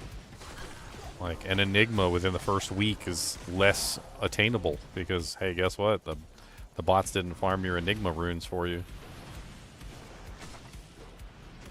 Some people play that way, and for some reason or another, they think that that's like just a legitimate way to play.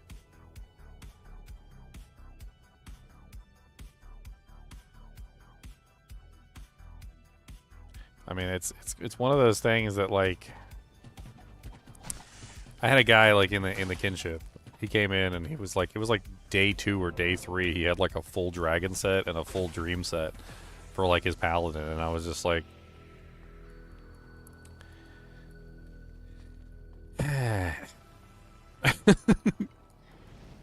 like, bro, that's like multiple Jaws and Sirs. Like,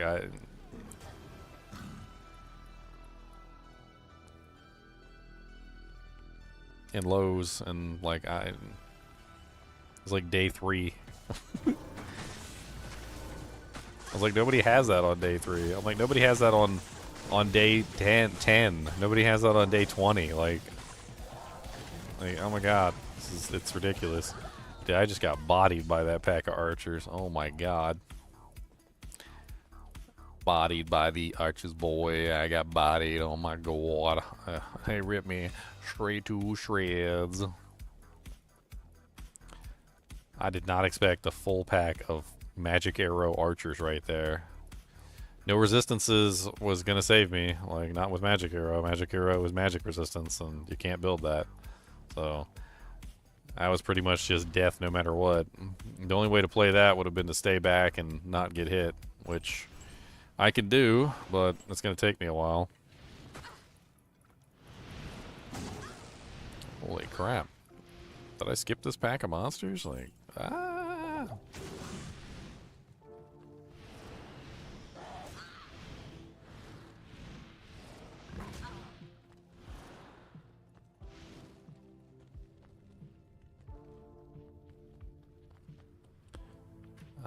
PD2 just looks. I don't like some of the stuff they've done. Like, it doesn't appeal to me.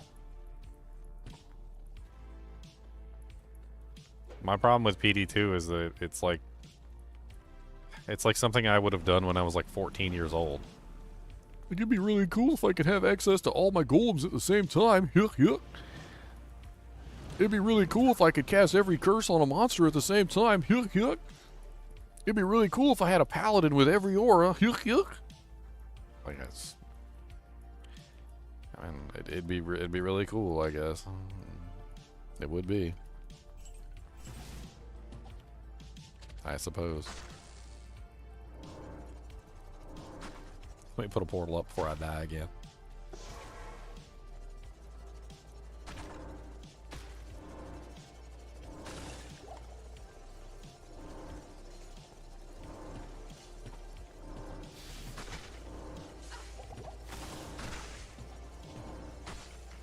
It'd be really cool if I could bypass the balancing mechanic of charms and just have them all in my inventory for free with no penalty whatsoever. Yuck.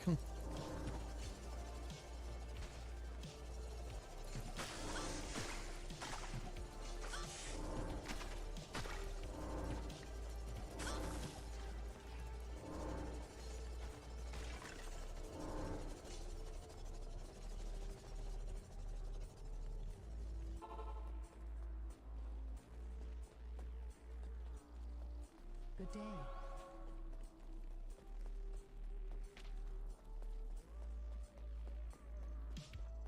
Who goes there?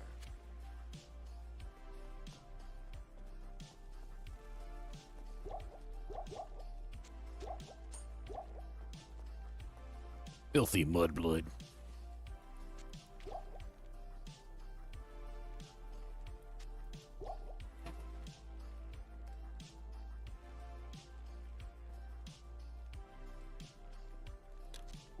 I don't understand the fascination with the game, to be honest. I don't like the mods that make the game ridiculously easy. I don't like the mods that literally are just cheats with extra steps. Like, and I feel very strongly about this. I've had conversations with many people about this. Like charm inventory. I think charm inventory is straight up cheating. I don't just think it's straight up cheating. I can provide you factual evidence that the charm inventory is legitimately cheating. That the developers intended the charms to be balanced by inventory space, and that the entire purpose of them was to force you to choose between inventory space and power. I literally have quotes from the original developers stating this, that charms were designed with the purpose of forcing you to choose between power and inventory space. And a lot of these games, they're like, you know what, we don't want to choose, we're just going to cheat and give ourselves all the charms for free.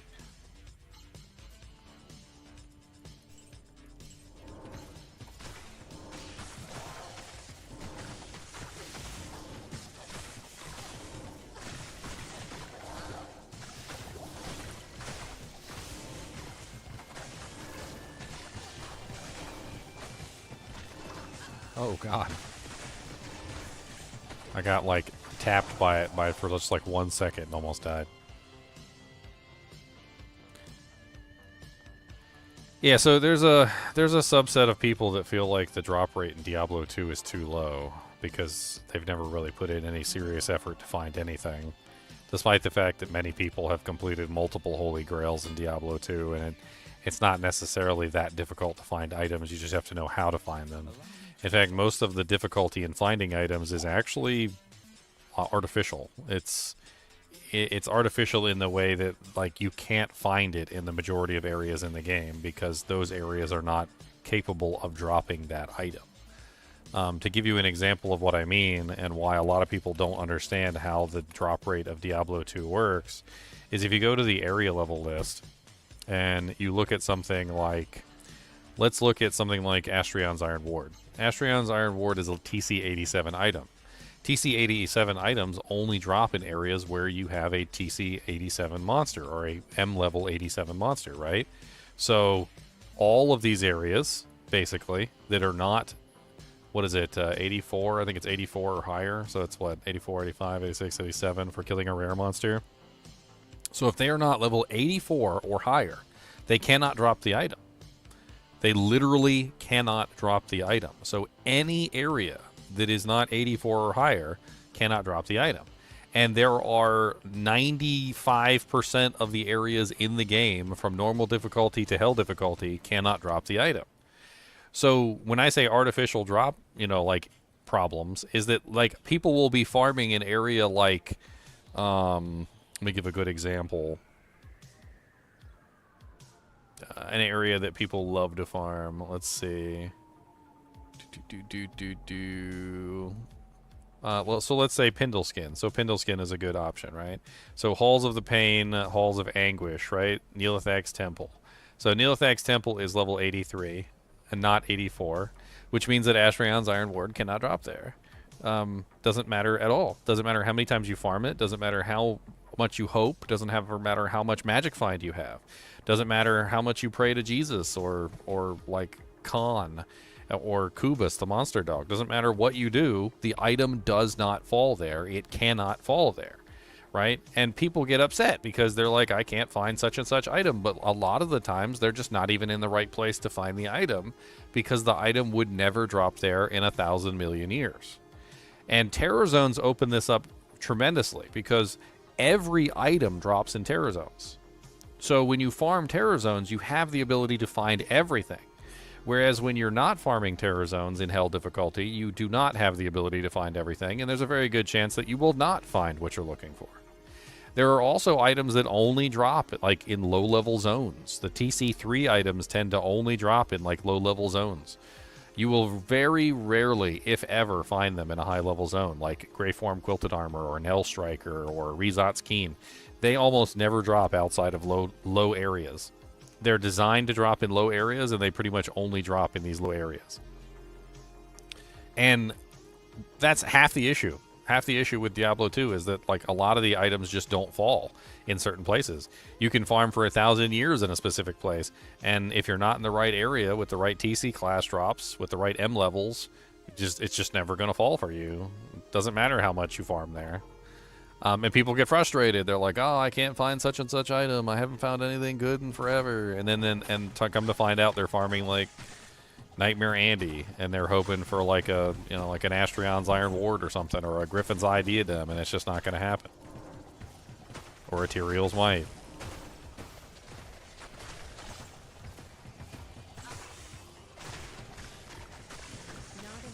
The other thing is that they'll build Magic Find and they'll start finding lots of stuff. They'll find rare items. They'll find set items. A lot of people get into this mentality that if it's not a good item, that the drop rate is terrible. But like, you start adding up how many rare items they find. Start adding up how many set items they found. How many unique items they found that they deemed were garbage, right? How many items did they find in the process of trying to find that one item that wasn't falling? Hundreds, sometimes thousands of set items, rare items, unique items have fallen in the process of trying to find that one item that they want, right? But a lot of people will just immediately go, oh, the drop rates in this game are terrible. Like, I can't find that one item that I'm looking for. And you're like, Like, dude, you found like 3 skins of Hyper Magi. You found a Tomb Reaver. Like, you found, you know, like you found all these items. You found a freaking, you know, like Heaven's Light. You found, and they don't look at it that way. They look at it like, oh, I didn't find that one specific item that I was looking for. Impossible.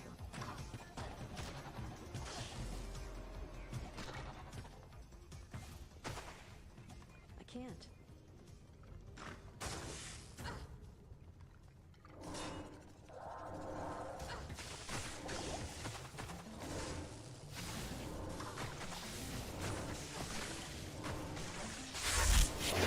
What's up, Death Void? Death Lord Death Void? I need to get in this room. How is the new season? The new season's not out yet, Death Lord Death Void. One day, eventually. This is a, I'm doing a randomized challenge mode right now. Magic items only, player 6, assassin. That's what I'm currently on. I do not have a single rare item. I do not have a single unique item. No crafted pieces of equipment. I'm literally using all blues. I'm currently in Nightmare Act 2, as you can see. The sanctuary. Amazon's obsession. FCR would lose its importance in what? Adding a casting delay? It would not. So casting delay is always in addition to your faster cast rate. It is a combination of both. So whenever you have a casting delay, whatever the casting delay is, it is always a static entry in addition to your cast rate. So for instance, if they add a 0.5 second delay onto teleport, 0.5 second delay becomes 25 times 0.5, which is a 12.5 frame delay. However, if you have a cast rate which is really bad, it adds to that. So if you have a like 9 frame casting delay on your faster cast rate, it now becomes 21.5, which can be closer to a second. So if you have bad faster cast rate, your teleport will still be very slow. You have to increase your faster cast rate to decrease the overall casting speed. Delays are always in addition to your normal cast rate. Can I beat act bosses on P6? I've done it so far.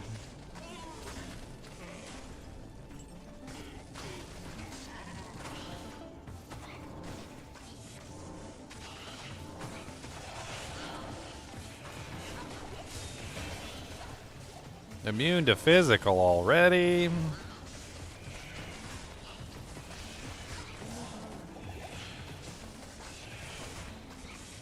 Just sucking all my mana away.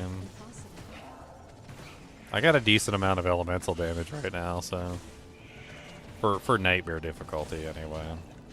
I should be able to bypass any physical immunity for the moment. Pindle can drop griffins and... How can he drop griffins? He's 83 plus 3, right? Which would be 86. Isn't it? Or is he higher level than the area level?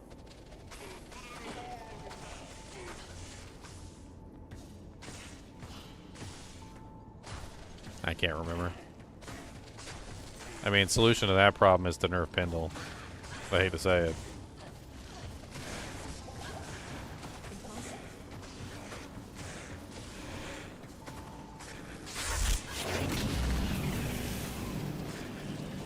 Pindle already got nerfed one time before.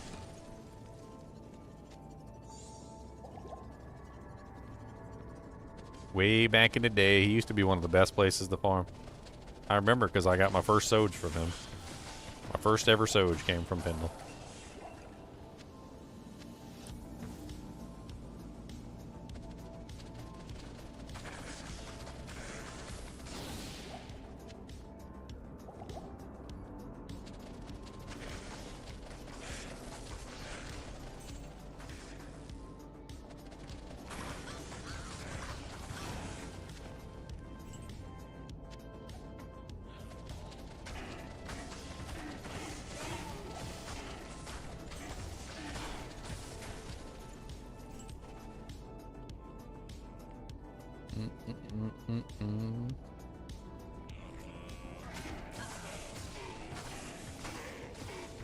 8,000 runs.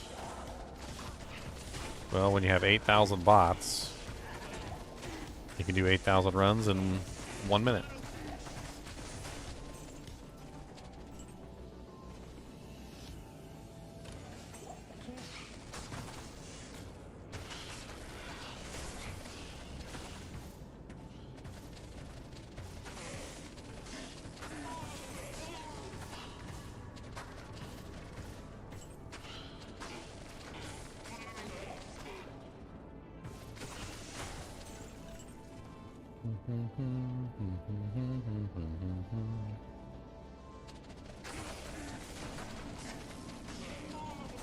He just hit the right variables, that's all.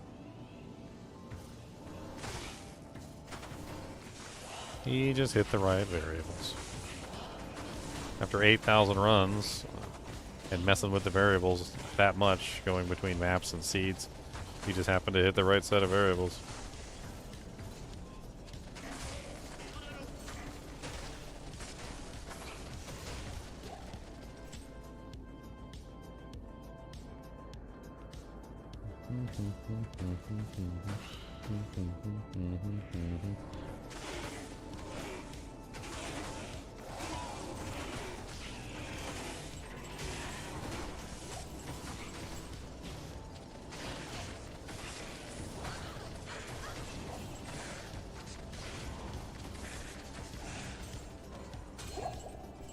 An Ithrune. Aphasia. 12 to 57. A massive Aphasia. 6% life leech ring. Sad to say that that actually does seem kind of interesting. I haven't found a single Cathans the entire time. Kind of crazy when you think about it. No Cathans.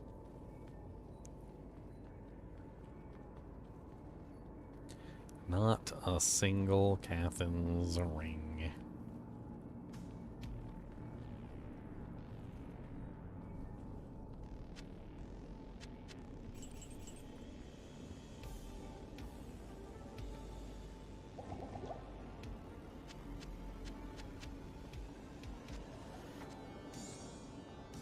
It's kind of crazy that I haven't seen a single Cathan's ring. It's like one of the most common rings in the game.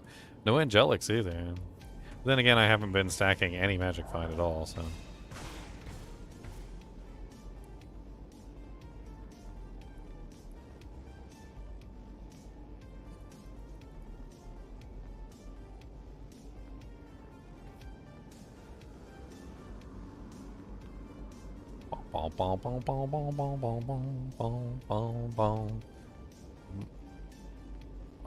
No, I haven't seen any changes announcements.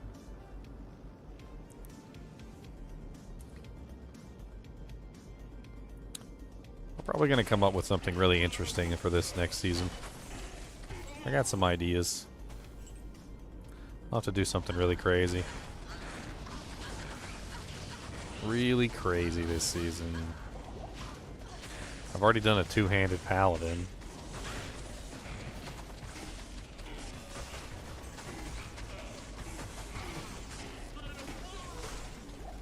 What other interesting things can I do?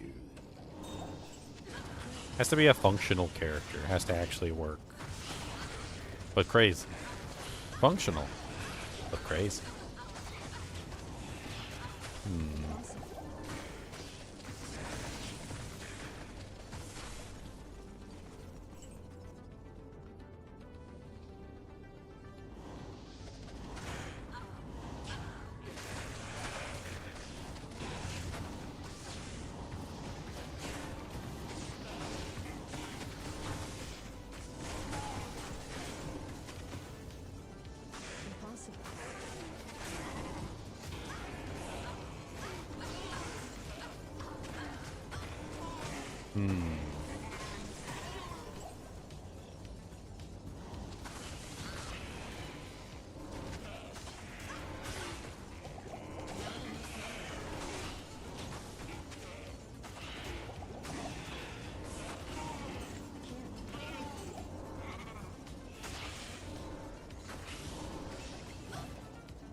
Oh, I did a two-handed Zealer and I did a two-handed Vengeance Paladin. I've already done both.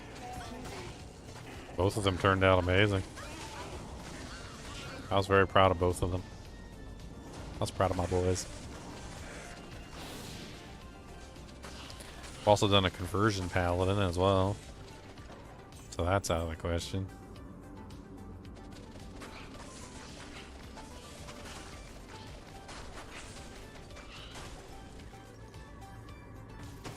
A melee necro could be interesting. I just don't know how to pull it off.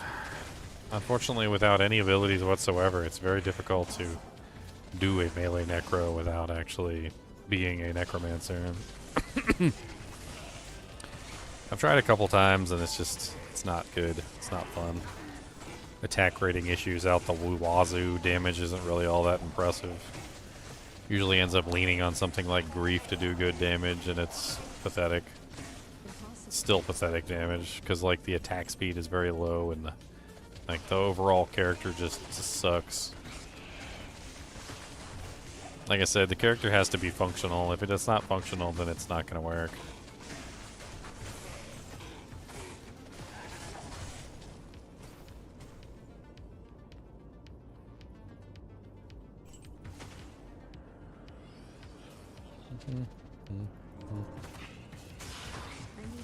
And the chances on silo spin don't really mean a whole lot. Use them as a rough guide, but don't use them to figure out exactly how many runs you need to do before you find the item. It's not really how it works.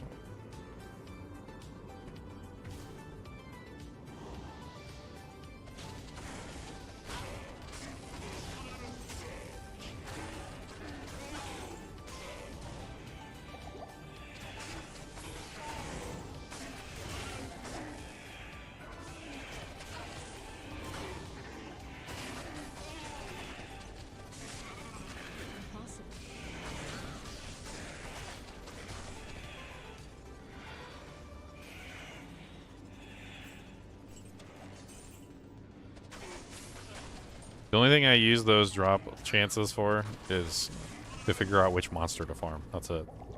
I don't look at them for an actual, like, possibility on, like, how I'm going to get the item or when I'm going to get the item or how many runs it's going to take me before the item falls.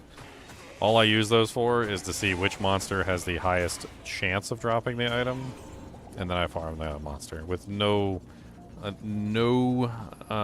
like looking at how many runs I need to do before I'm gonna find it.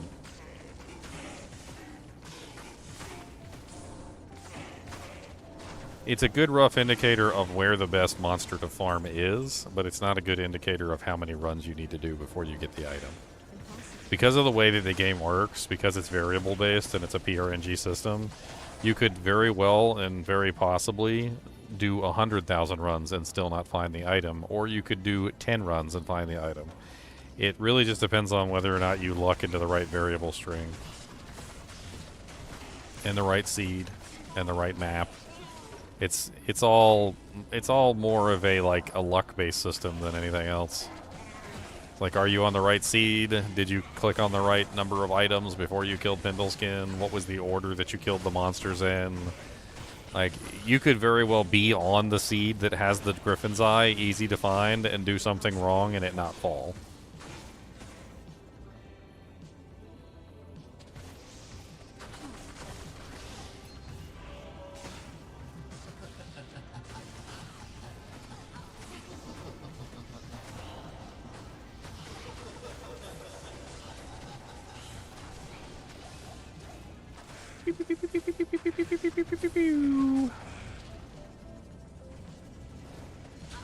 What's up, Summoner Die?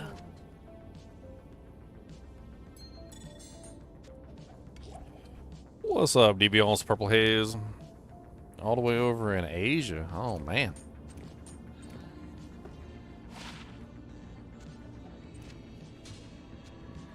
One of the Asiatic countries. Hey, what's up, Jasmine? One of my loyal fans. 19 months. Holy Jesus. Square is missing. The square is missing.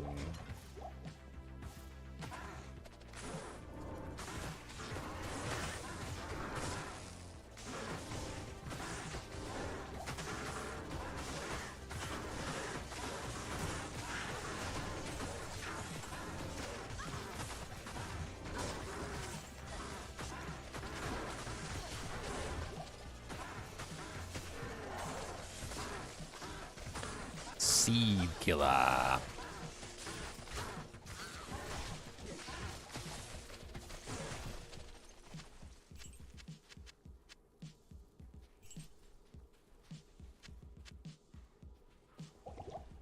can't.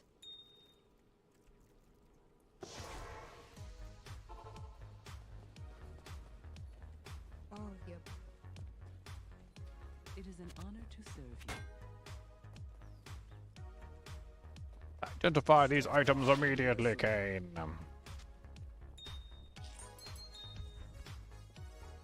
Oh wow, a scintillating jewel. All res 12. Nice. That's a good find. Hey, another platinum ring. Platinum, platinum, platinum rings. Come on down and you can sing. Platinum, platinum, or platinum rings. I got them platinum sings. Platinum, platinum, platinum rings. You never seen somebody be so excited about a platinum ring, have you? Like, why is he so excited about that crap?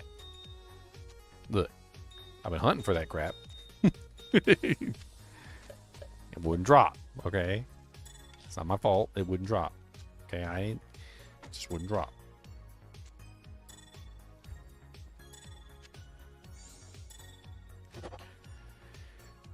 Felicitous. Felicitous ring. Ooh, fancy. Replenish life 15.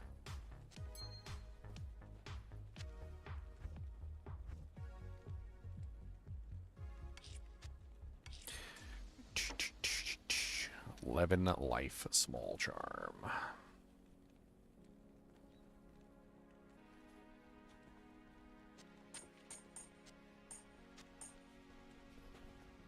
Hey, good night from the EU. He's like, bye. Sucker. Tell me your troubles. Okay, square should be to the right, right? Right? Right? Right? Right? Actually, no. Wait, no. Wait. Trying to use my brain. My brain doesn't work sometimes, but square should be right here. Haha! I remember stuff. I smart. I a very smart individual. I have brain. A very good brain. He was jealous of my brain. It works sometime. When you jiggle the key. You gotta jiggle the key, though. If you don't jiggle the key, it doesn't work. It's not working. Did you jiggle the key? Yes, I jiggled the key. You think I was born yesterday? Of course I jiggled the key.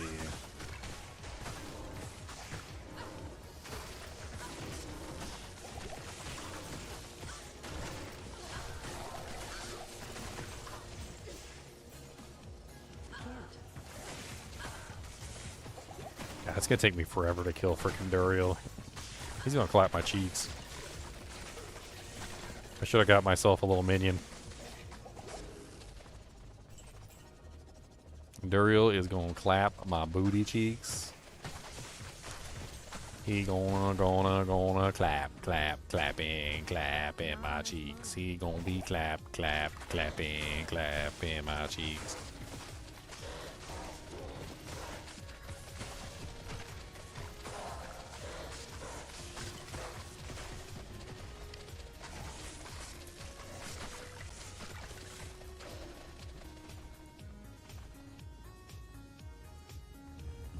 Holy ball sacks.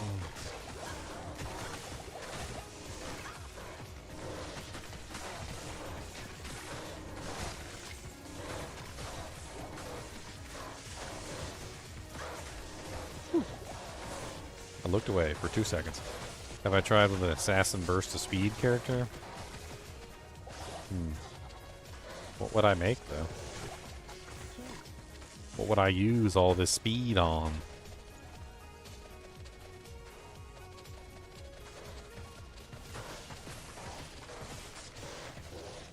I have all this speed, but what do I use it for? Impossible. Super uniques have predefined levels, so Pindle is 1 level higher than the area that he's in, making him TC-87 compatible.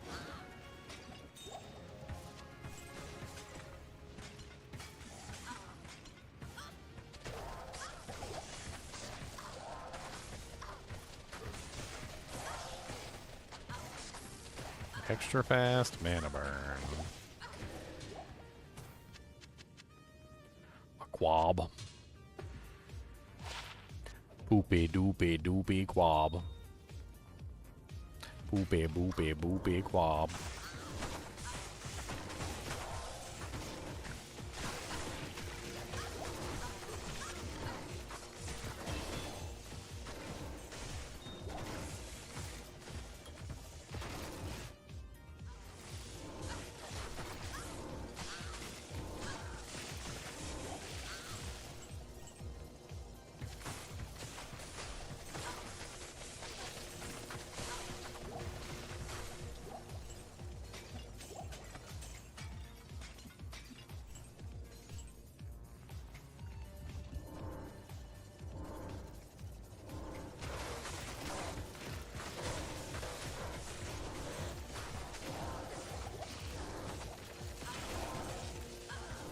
Don't come through this door unless you won't die. Lesson you won't die. You won't die?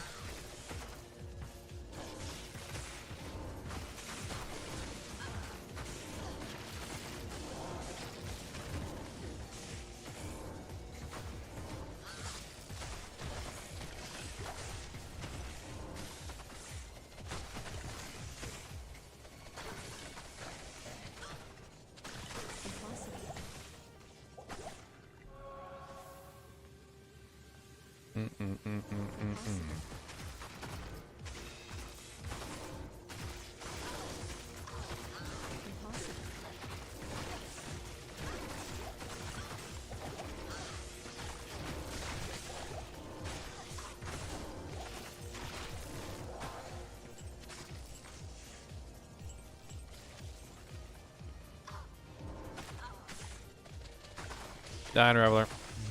Nobody like you. There's a stag bow with no sockets. +1 bow and crossbow skills. I guess I could try and roll the sockets and see if I can get an insight.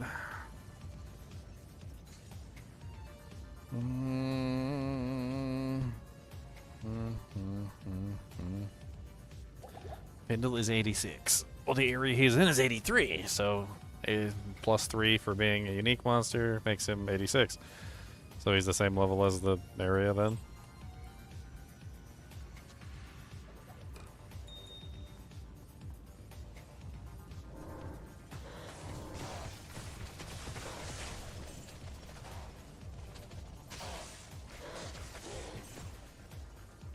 It's odd that he's a TC-86 monster that can drop TC-87 items.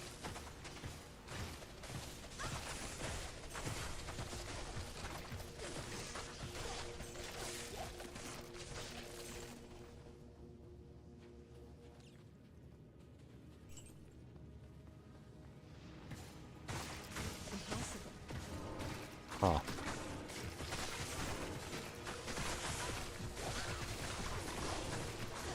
Interesting idea.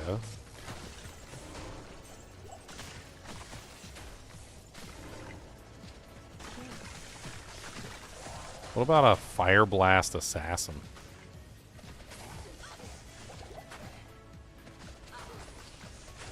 I wonder how good I could make a Fire Blast Assassin.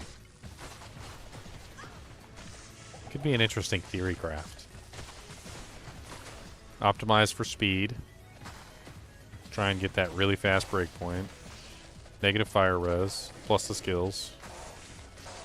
Specifically on Fire Blast, so try and get Fire Blast as high as possible. So probably optimal equipment would be 2 trap claws with fire blast charges. Or fire blast, +3 to fire blast, giving you +6 to fire blast per claw. So +3, +6, so 6/6. So that would be +12 to fire blast. And you could probably get a lot of plus equipment elsewhere, like obviously could go with Flickering Flame. It's a good choice. +3 fire skills and has negative fire res. Impossible.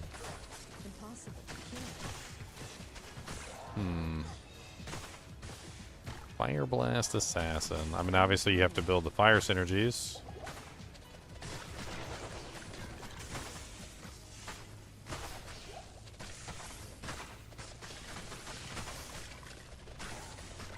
I'm thinking maybe we use Shadow Warrior, because Shadow Warrior can multiply our Fire Blasts.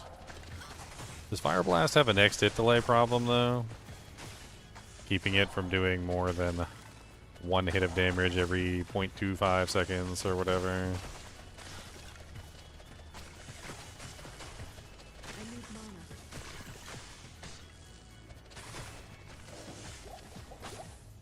I need mana. I think it does. Not sure. I need potions.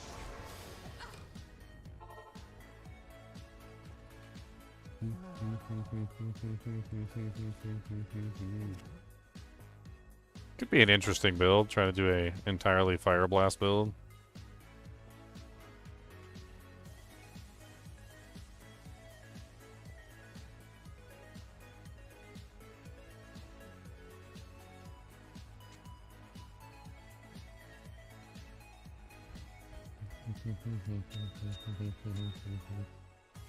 How fast can you fire off those abilities? And then even then, like, is firing them off quickly even going to be good?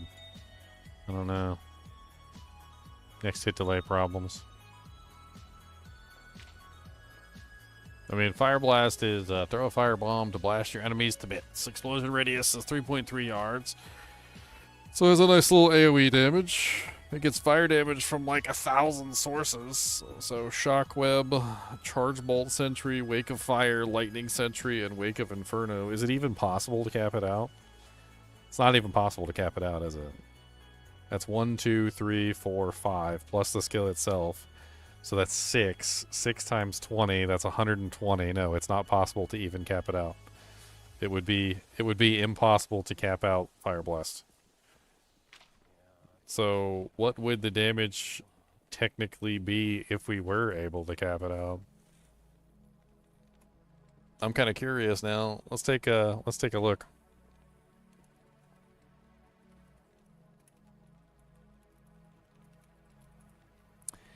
Bonk. Nope, that's the wrong one. We want Amazon Basin's page because Amazon Basin actually has all the numbers. Blind. Okay, so let's assume that we could get to like a modicum level of like 50. So like level 50. Looks like our average damage would be something around, what, 9... It's almost 1,000. It's like almost 1,000 on the top end. So 995.5 plus 886.5 divided by 2 gives us an average damage of 941. We can't get... it's impossible. You cannot get all the synergies, but you could work on most of them. And if you got most of the synergies... let's assume that we spent at least 110 points in synergies, which is a lot of synergies. But 110 points times 11. So 110 times 11 is 1,210% total. So we have 1,210. Okay, so 941 plus 1,210%. That would give us an average fire blast damage of 12,327 damage per fire blast. Now, granted, the interesting thing about this is that because I would have to build all these synergies, I would also have a pretty serviceable Wake of Fire, a pretty serviceable Wake of Inferno, and according to this, I would also have a pretty serviceable Charge Bolt Sentry, Lightning Sentry, and Shockweb, because I have to build Shockweb, Charge Bolt Sentry, and Lightning Sentry to cap out the damage of Fire Blast. So I would definitely be a trap assassin. That's for dang sure. Because I would literally have both sets of traps if I wanted to try and cap out the damage of Fire Blast. And all of this would literally be just to cap out the damage of Fire Blast. At which point, I would also have capped out the damage on Shockweb, Charge Bolt Sentry, Lightning Bolt Sentry, Wake of Inferno, and Wake of Fire.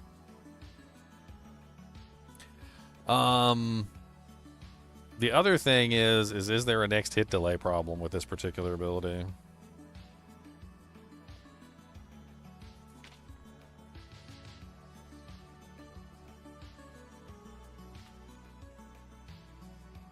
And how feasible even is this? Spending all 115, well, like 110 points of my abilities into Fire Blast is going to be ridiculous. That means no martial arts. And probably only like a 1-point wonder over here, like Burst of Speed or Fade, one or the other. Probably just 1-point wonder this, maybe a 1-point wonder in Shadow Warrior, and nothing special. So like 1, 2, 3, 4, 5. So like 5 points total over here in the rest of the tree, and everything else would be over here in the trap tree. No Death Sentry either. I mean, I guess I could spare 1 point for Death Sentry, but that's not the goal. The goal would be to max out Fire Blast. We'd have to like do a theory craft on this one day, like play around with it, see like what it would be like if we made like an absolutely ridiculous like top end Fire Blast assassin and see how it works, whether or not it's any good. I mean, it's an AoE attack, so it does lots of damage to large groups. I mean, not only that, but it seems to do a relatively large amount of damage. I mean, 12k is a pretty pump and hit, and that's unbuffed. So like you also have to think about that if you were using facets, you have any kind of fire skill damage coming from any source, that's going to increase that even further. I'm also not entirely sure damage-wise, like how that comes out.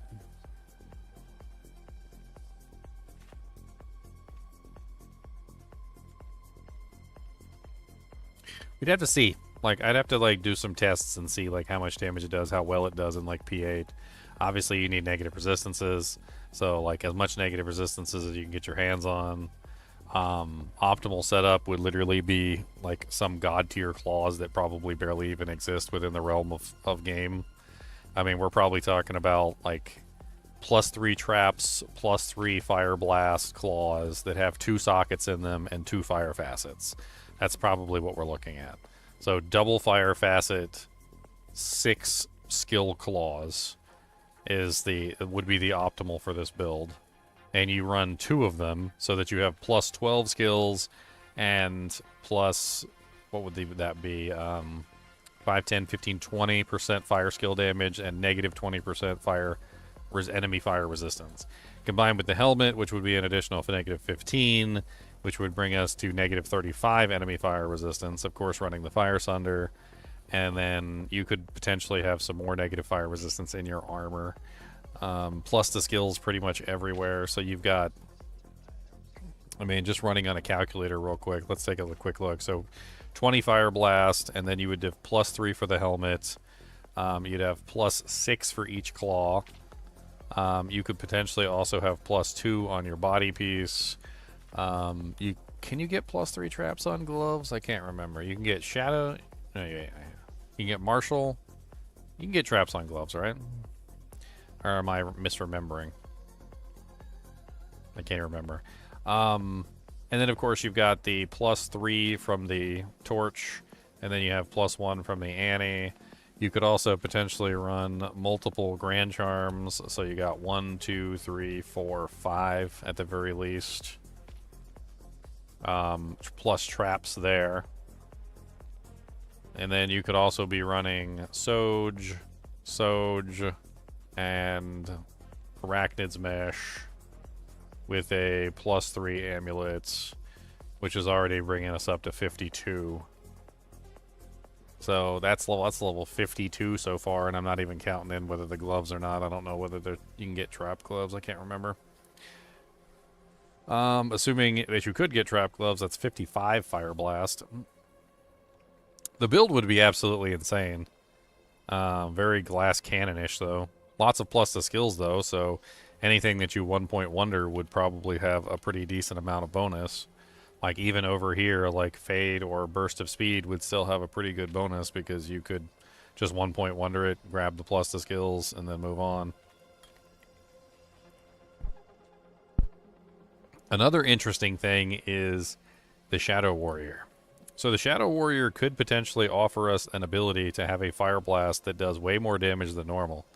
And it has to do with a mechanic that I discovered a while back, revolving around the Shadow Warrior's ability to have synergies higher than level 20. So right here, where is the skill?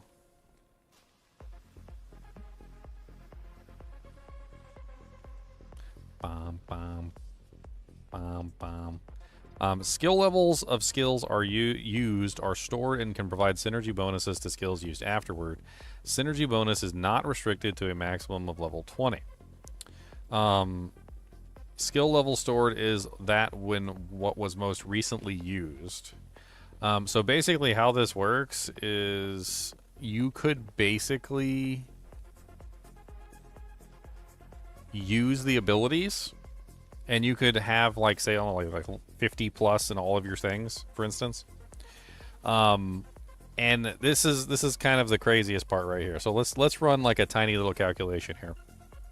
And let's say that you had the 55 or the 50, let's say 52. Let's say you had the 52 skill, right? We're going to subtract 6 from that because, of course, it's Fire Blast, and this is specifically Fire Blast. So level 46 is what we're looking at this point, right? So the way that Shadow Warrior works is if you use the ability, it stores the ability as level 46 synergy, all right? So the number of synergies that this particular ability has is 1, 2, 3, 4, 5, right? So if you take this and you divide this by, or sorry, multiply this by 5, and then you multiply it by 11, you get a percentage bonus of 2,530. Then we also have to calculate the level of her ability that she uses, which is, it's written here somewhere. Skill level. So max assassin skill level divided by 2, Shadow Warrior skill level divided by 3. So in this particular case, she would be running, let's say 52 divided by 2, 26, and then her level, which would be whatever the plus the skills that we have on her is. I'm assuming that's what, like 1, 2, 3, 4, 5, 6, 7, 8... About 8 is probably what she would have, plus the 1 that would be in her, so she would be level 9. So we take 9 divided by 3, which means that she would be level 3, plus the base level of the skill, which is 26. So she would be level 29. So we take the level 29 version of this ability, which is currently at... this is the wrong one. Level 29 is 302 damage. So 302 plus... Oh, did I close it out? Dang it. So 46 times 5 times 11. So 2,530. Alright, so 302 plus 2,530%. Which means she would be hitting for roughly around like 8,000 damage herself. Probably get that higher if we tried. A lot higher.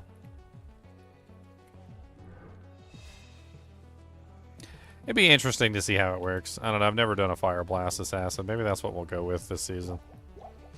We'll have to do the Theorycraft first. See how the Theorycraft turns out. Whether I like it or not. We'll have to try budget equipment too. Like, obviously the claws are the optimal equipment, but we'll have to try some budget equipment. Because there's no way we're going to get access to the optimal equipment right away.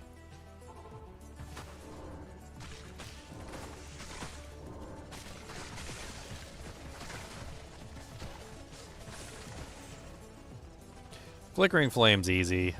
That one's easy.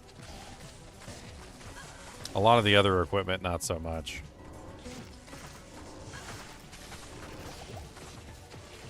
I mean, +3 trap claws wouldn't be hard to come by, so not the +6 ones, but the +3 ones would be okay.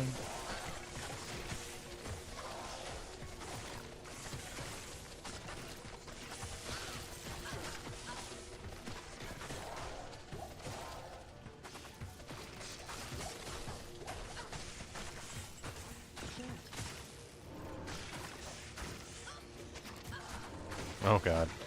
I'm gonna die. Oh lord.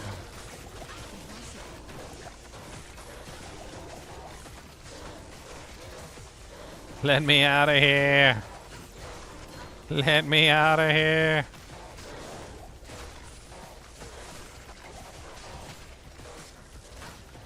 Oh my god, I survived. How did I survive? I don't know how I survived. I lived. I shouldn't have left my death corner. Just keep spamming my death corner.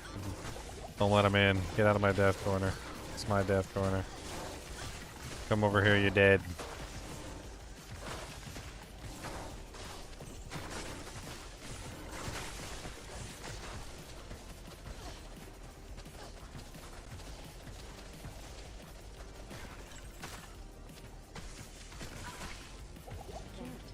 Oh my god, there's so many rezzing over here.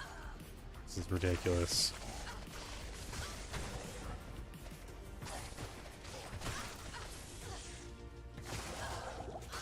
Oh my god. Let me out.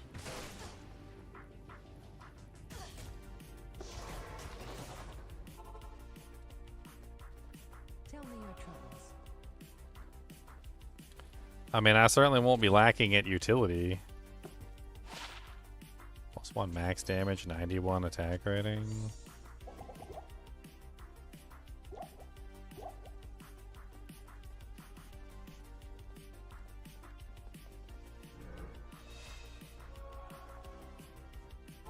I mean, I'll have Shockweb, I'll have Fire Blast, I'll have Wake of Fire, I'll have Lightning Sentry, I'll have pretty much the entire trap tree if I'm building Fire Blast, so...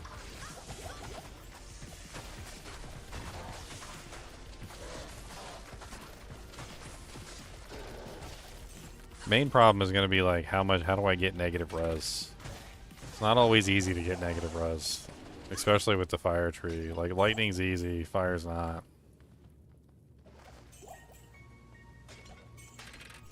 I mean, flickering flame is like the one standard there.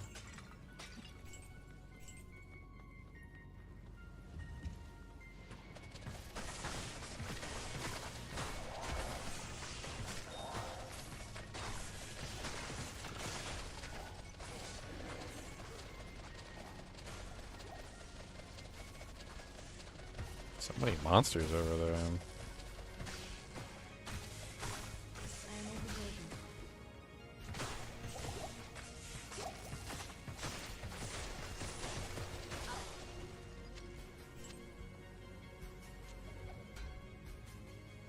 I mean, yeah, Fire Thunder's a given, but like that Fire Thunder doesn't reduce resistances so much as it does just simply break resistances. It breaks the immunity, but that doesn't solve the negative res problem.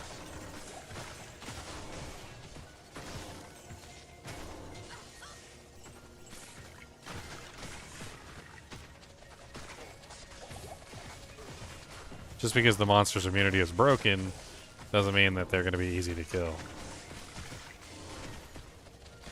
That's where all the negative res equipment comes into play.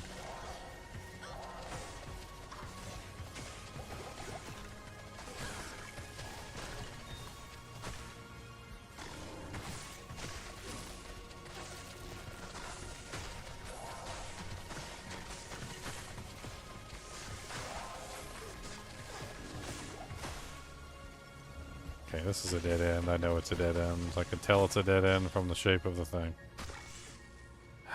And I still want to go in there and check. Yeah, no. I could tell. I can tell. I can see by the what's in there and the general shape of it. It's a dead end.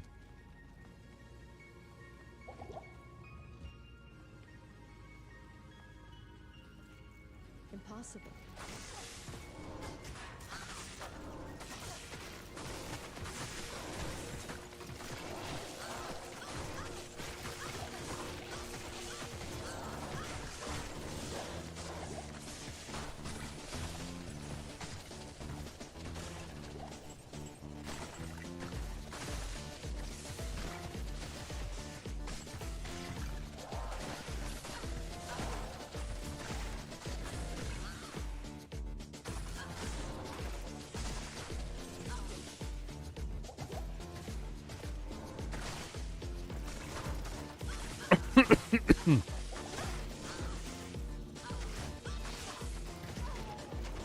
No, my mercenary.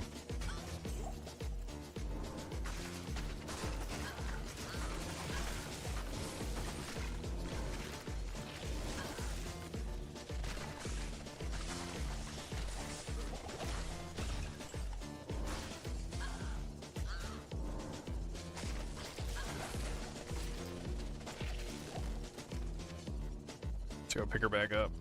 She is actually quite useful. I think she saved my butt on many occasions here.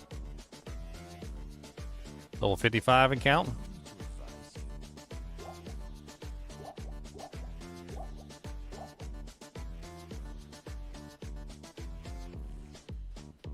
Greetings. Boom, boom, boom, boom, boom, boom. Boom, boom, boom, boom, boom.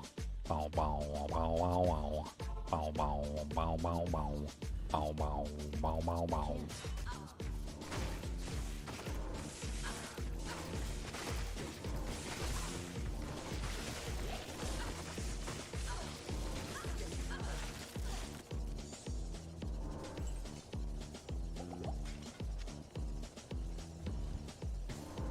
Man, I think I've searched this entire tomb so far.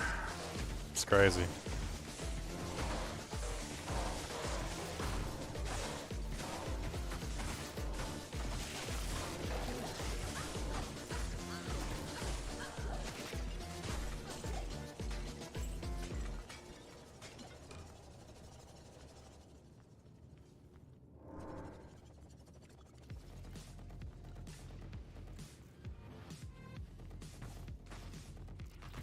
Another dead end.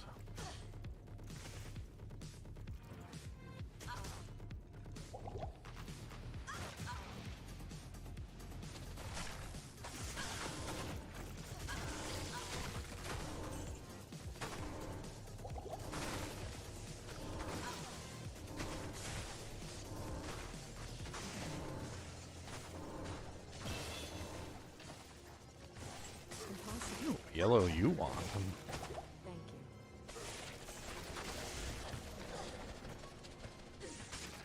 That's money, money, money, money, money in the bank. Money, money, money, money, money in the tank.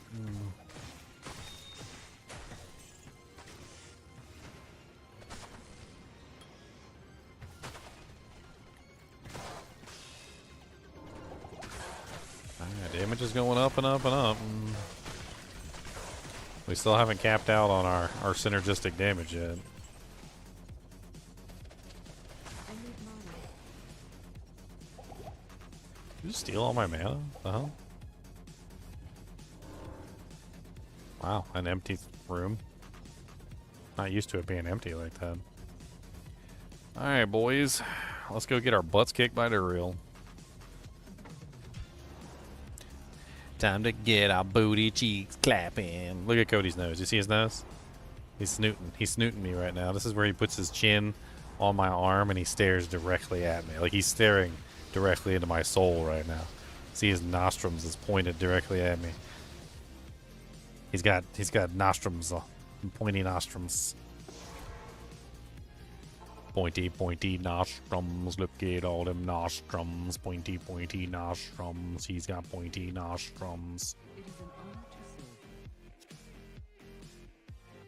Cody said, I don't care what you talking about. I'm sniffing you. Make sure you don't got snacks that you hiding on me. You might be hiding snacks on me, and I don't like it. Let's get some cold res before we go in there. Let's do like 3 stacks.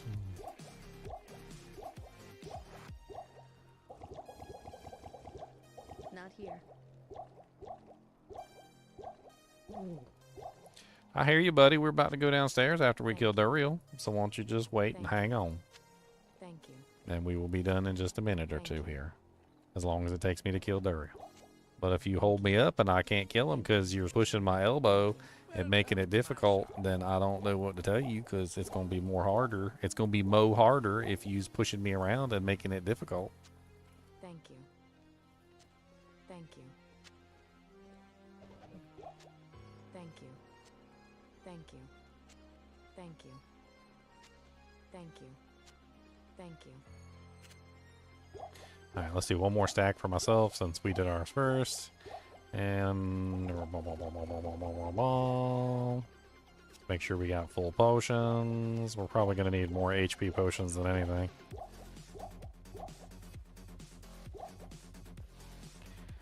Boom, boom, boom, boom. Rebuff. Good evening. Buff, buff, buffy, buff. Gotta do the buffy stuff. Gonna do them buffies. Gotta get them buffs. Gotta do them buffies. Buffy, buffy, buffs.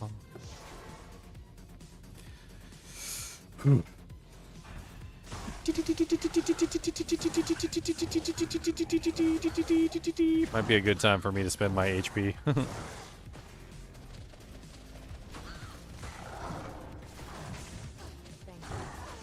No, she did it.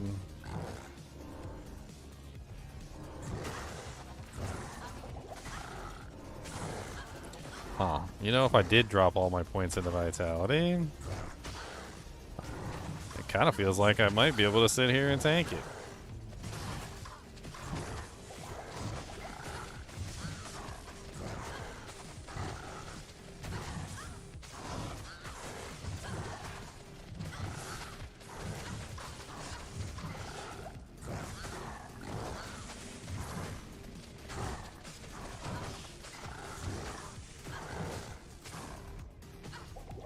Let me let my HP regenerate just a little bit first.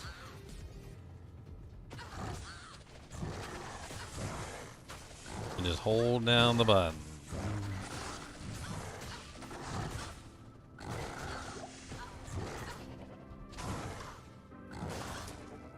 Him knocking me back is annoying. It stops my rotation entirely if he knocks me back.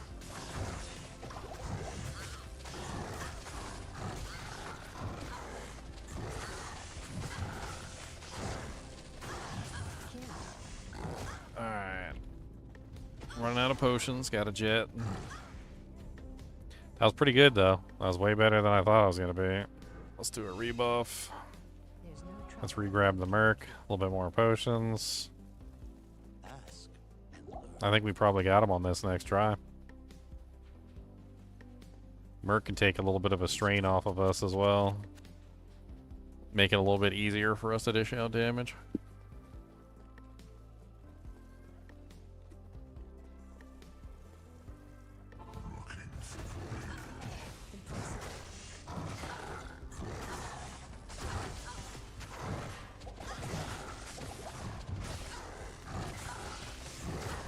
Nice, he's not even paying attention to the mercenary.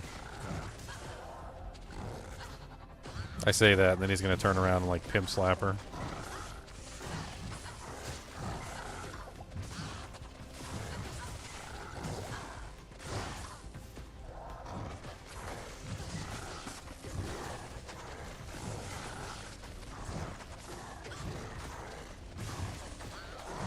Hey, she survived. Nice.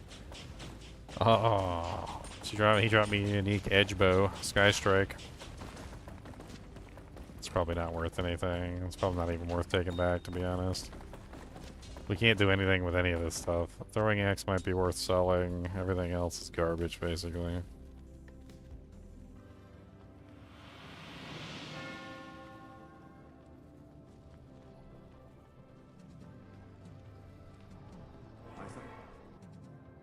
I shall track the prime evils to the ends of the world.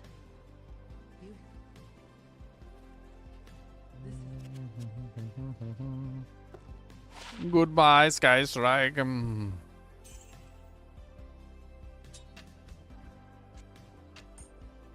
to you. This the baby.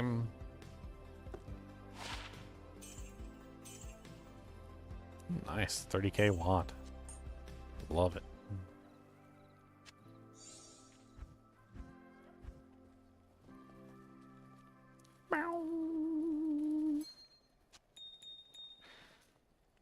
I don't know if that one max damage is worth dropping the couple AR for. It's not really a lot of max damage.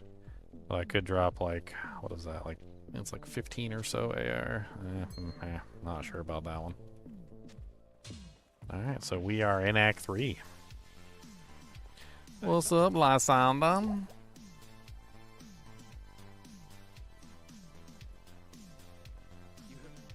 Good evening. Talk to mischief.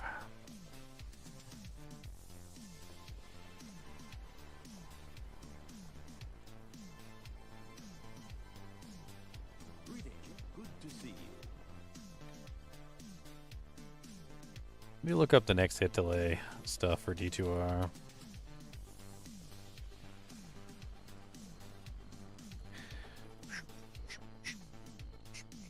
I can't remember if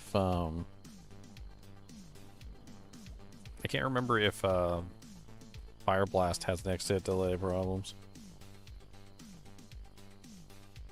I guess that's something that I can test another day.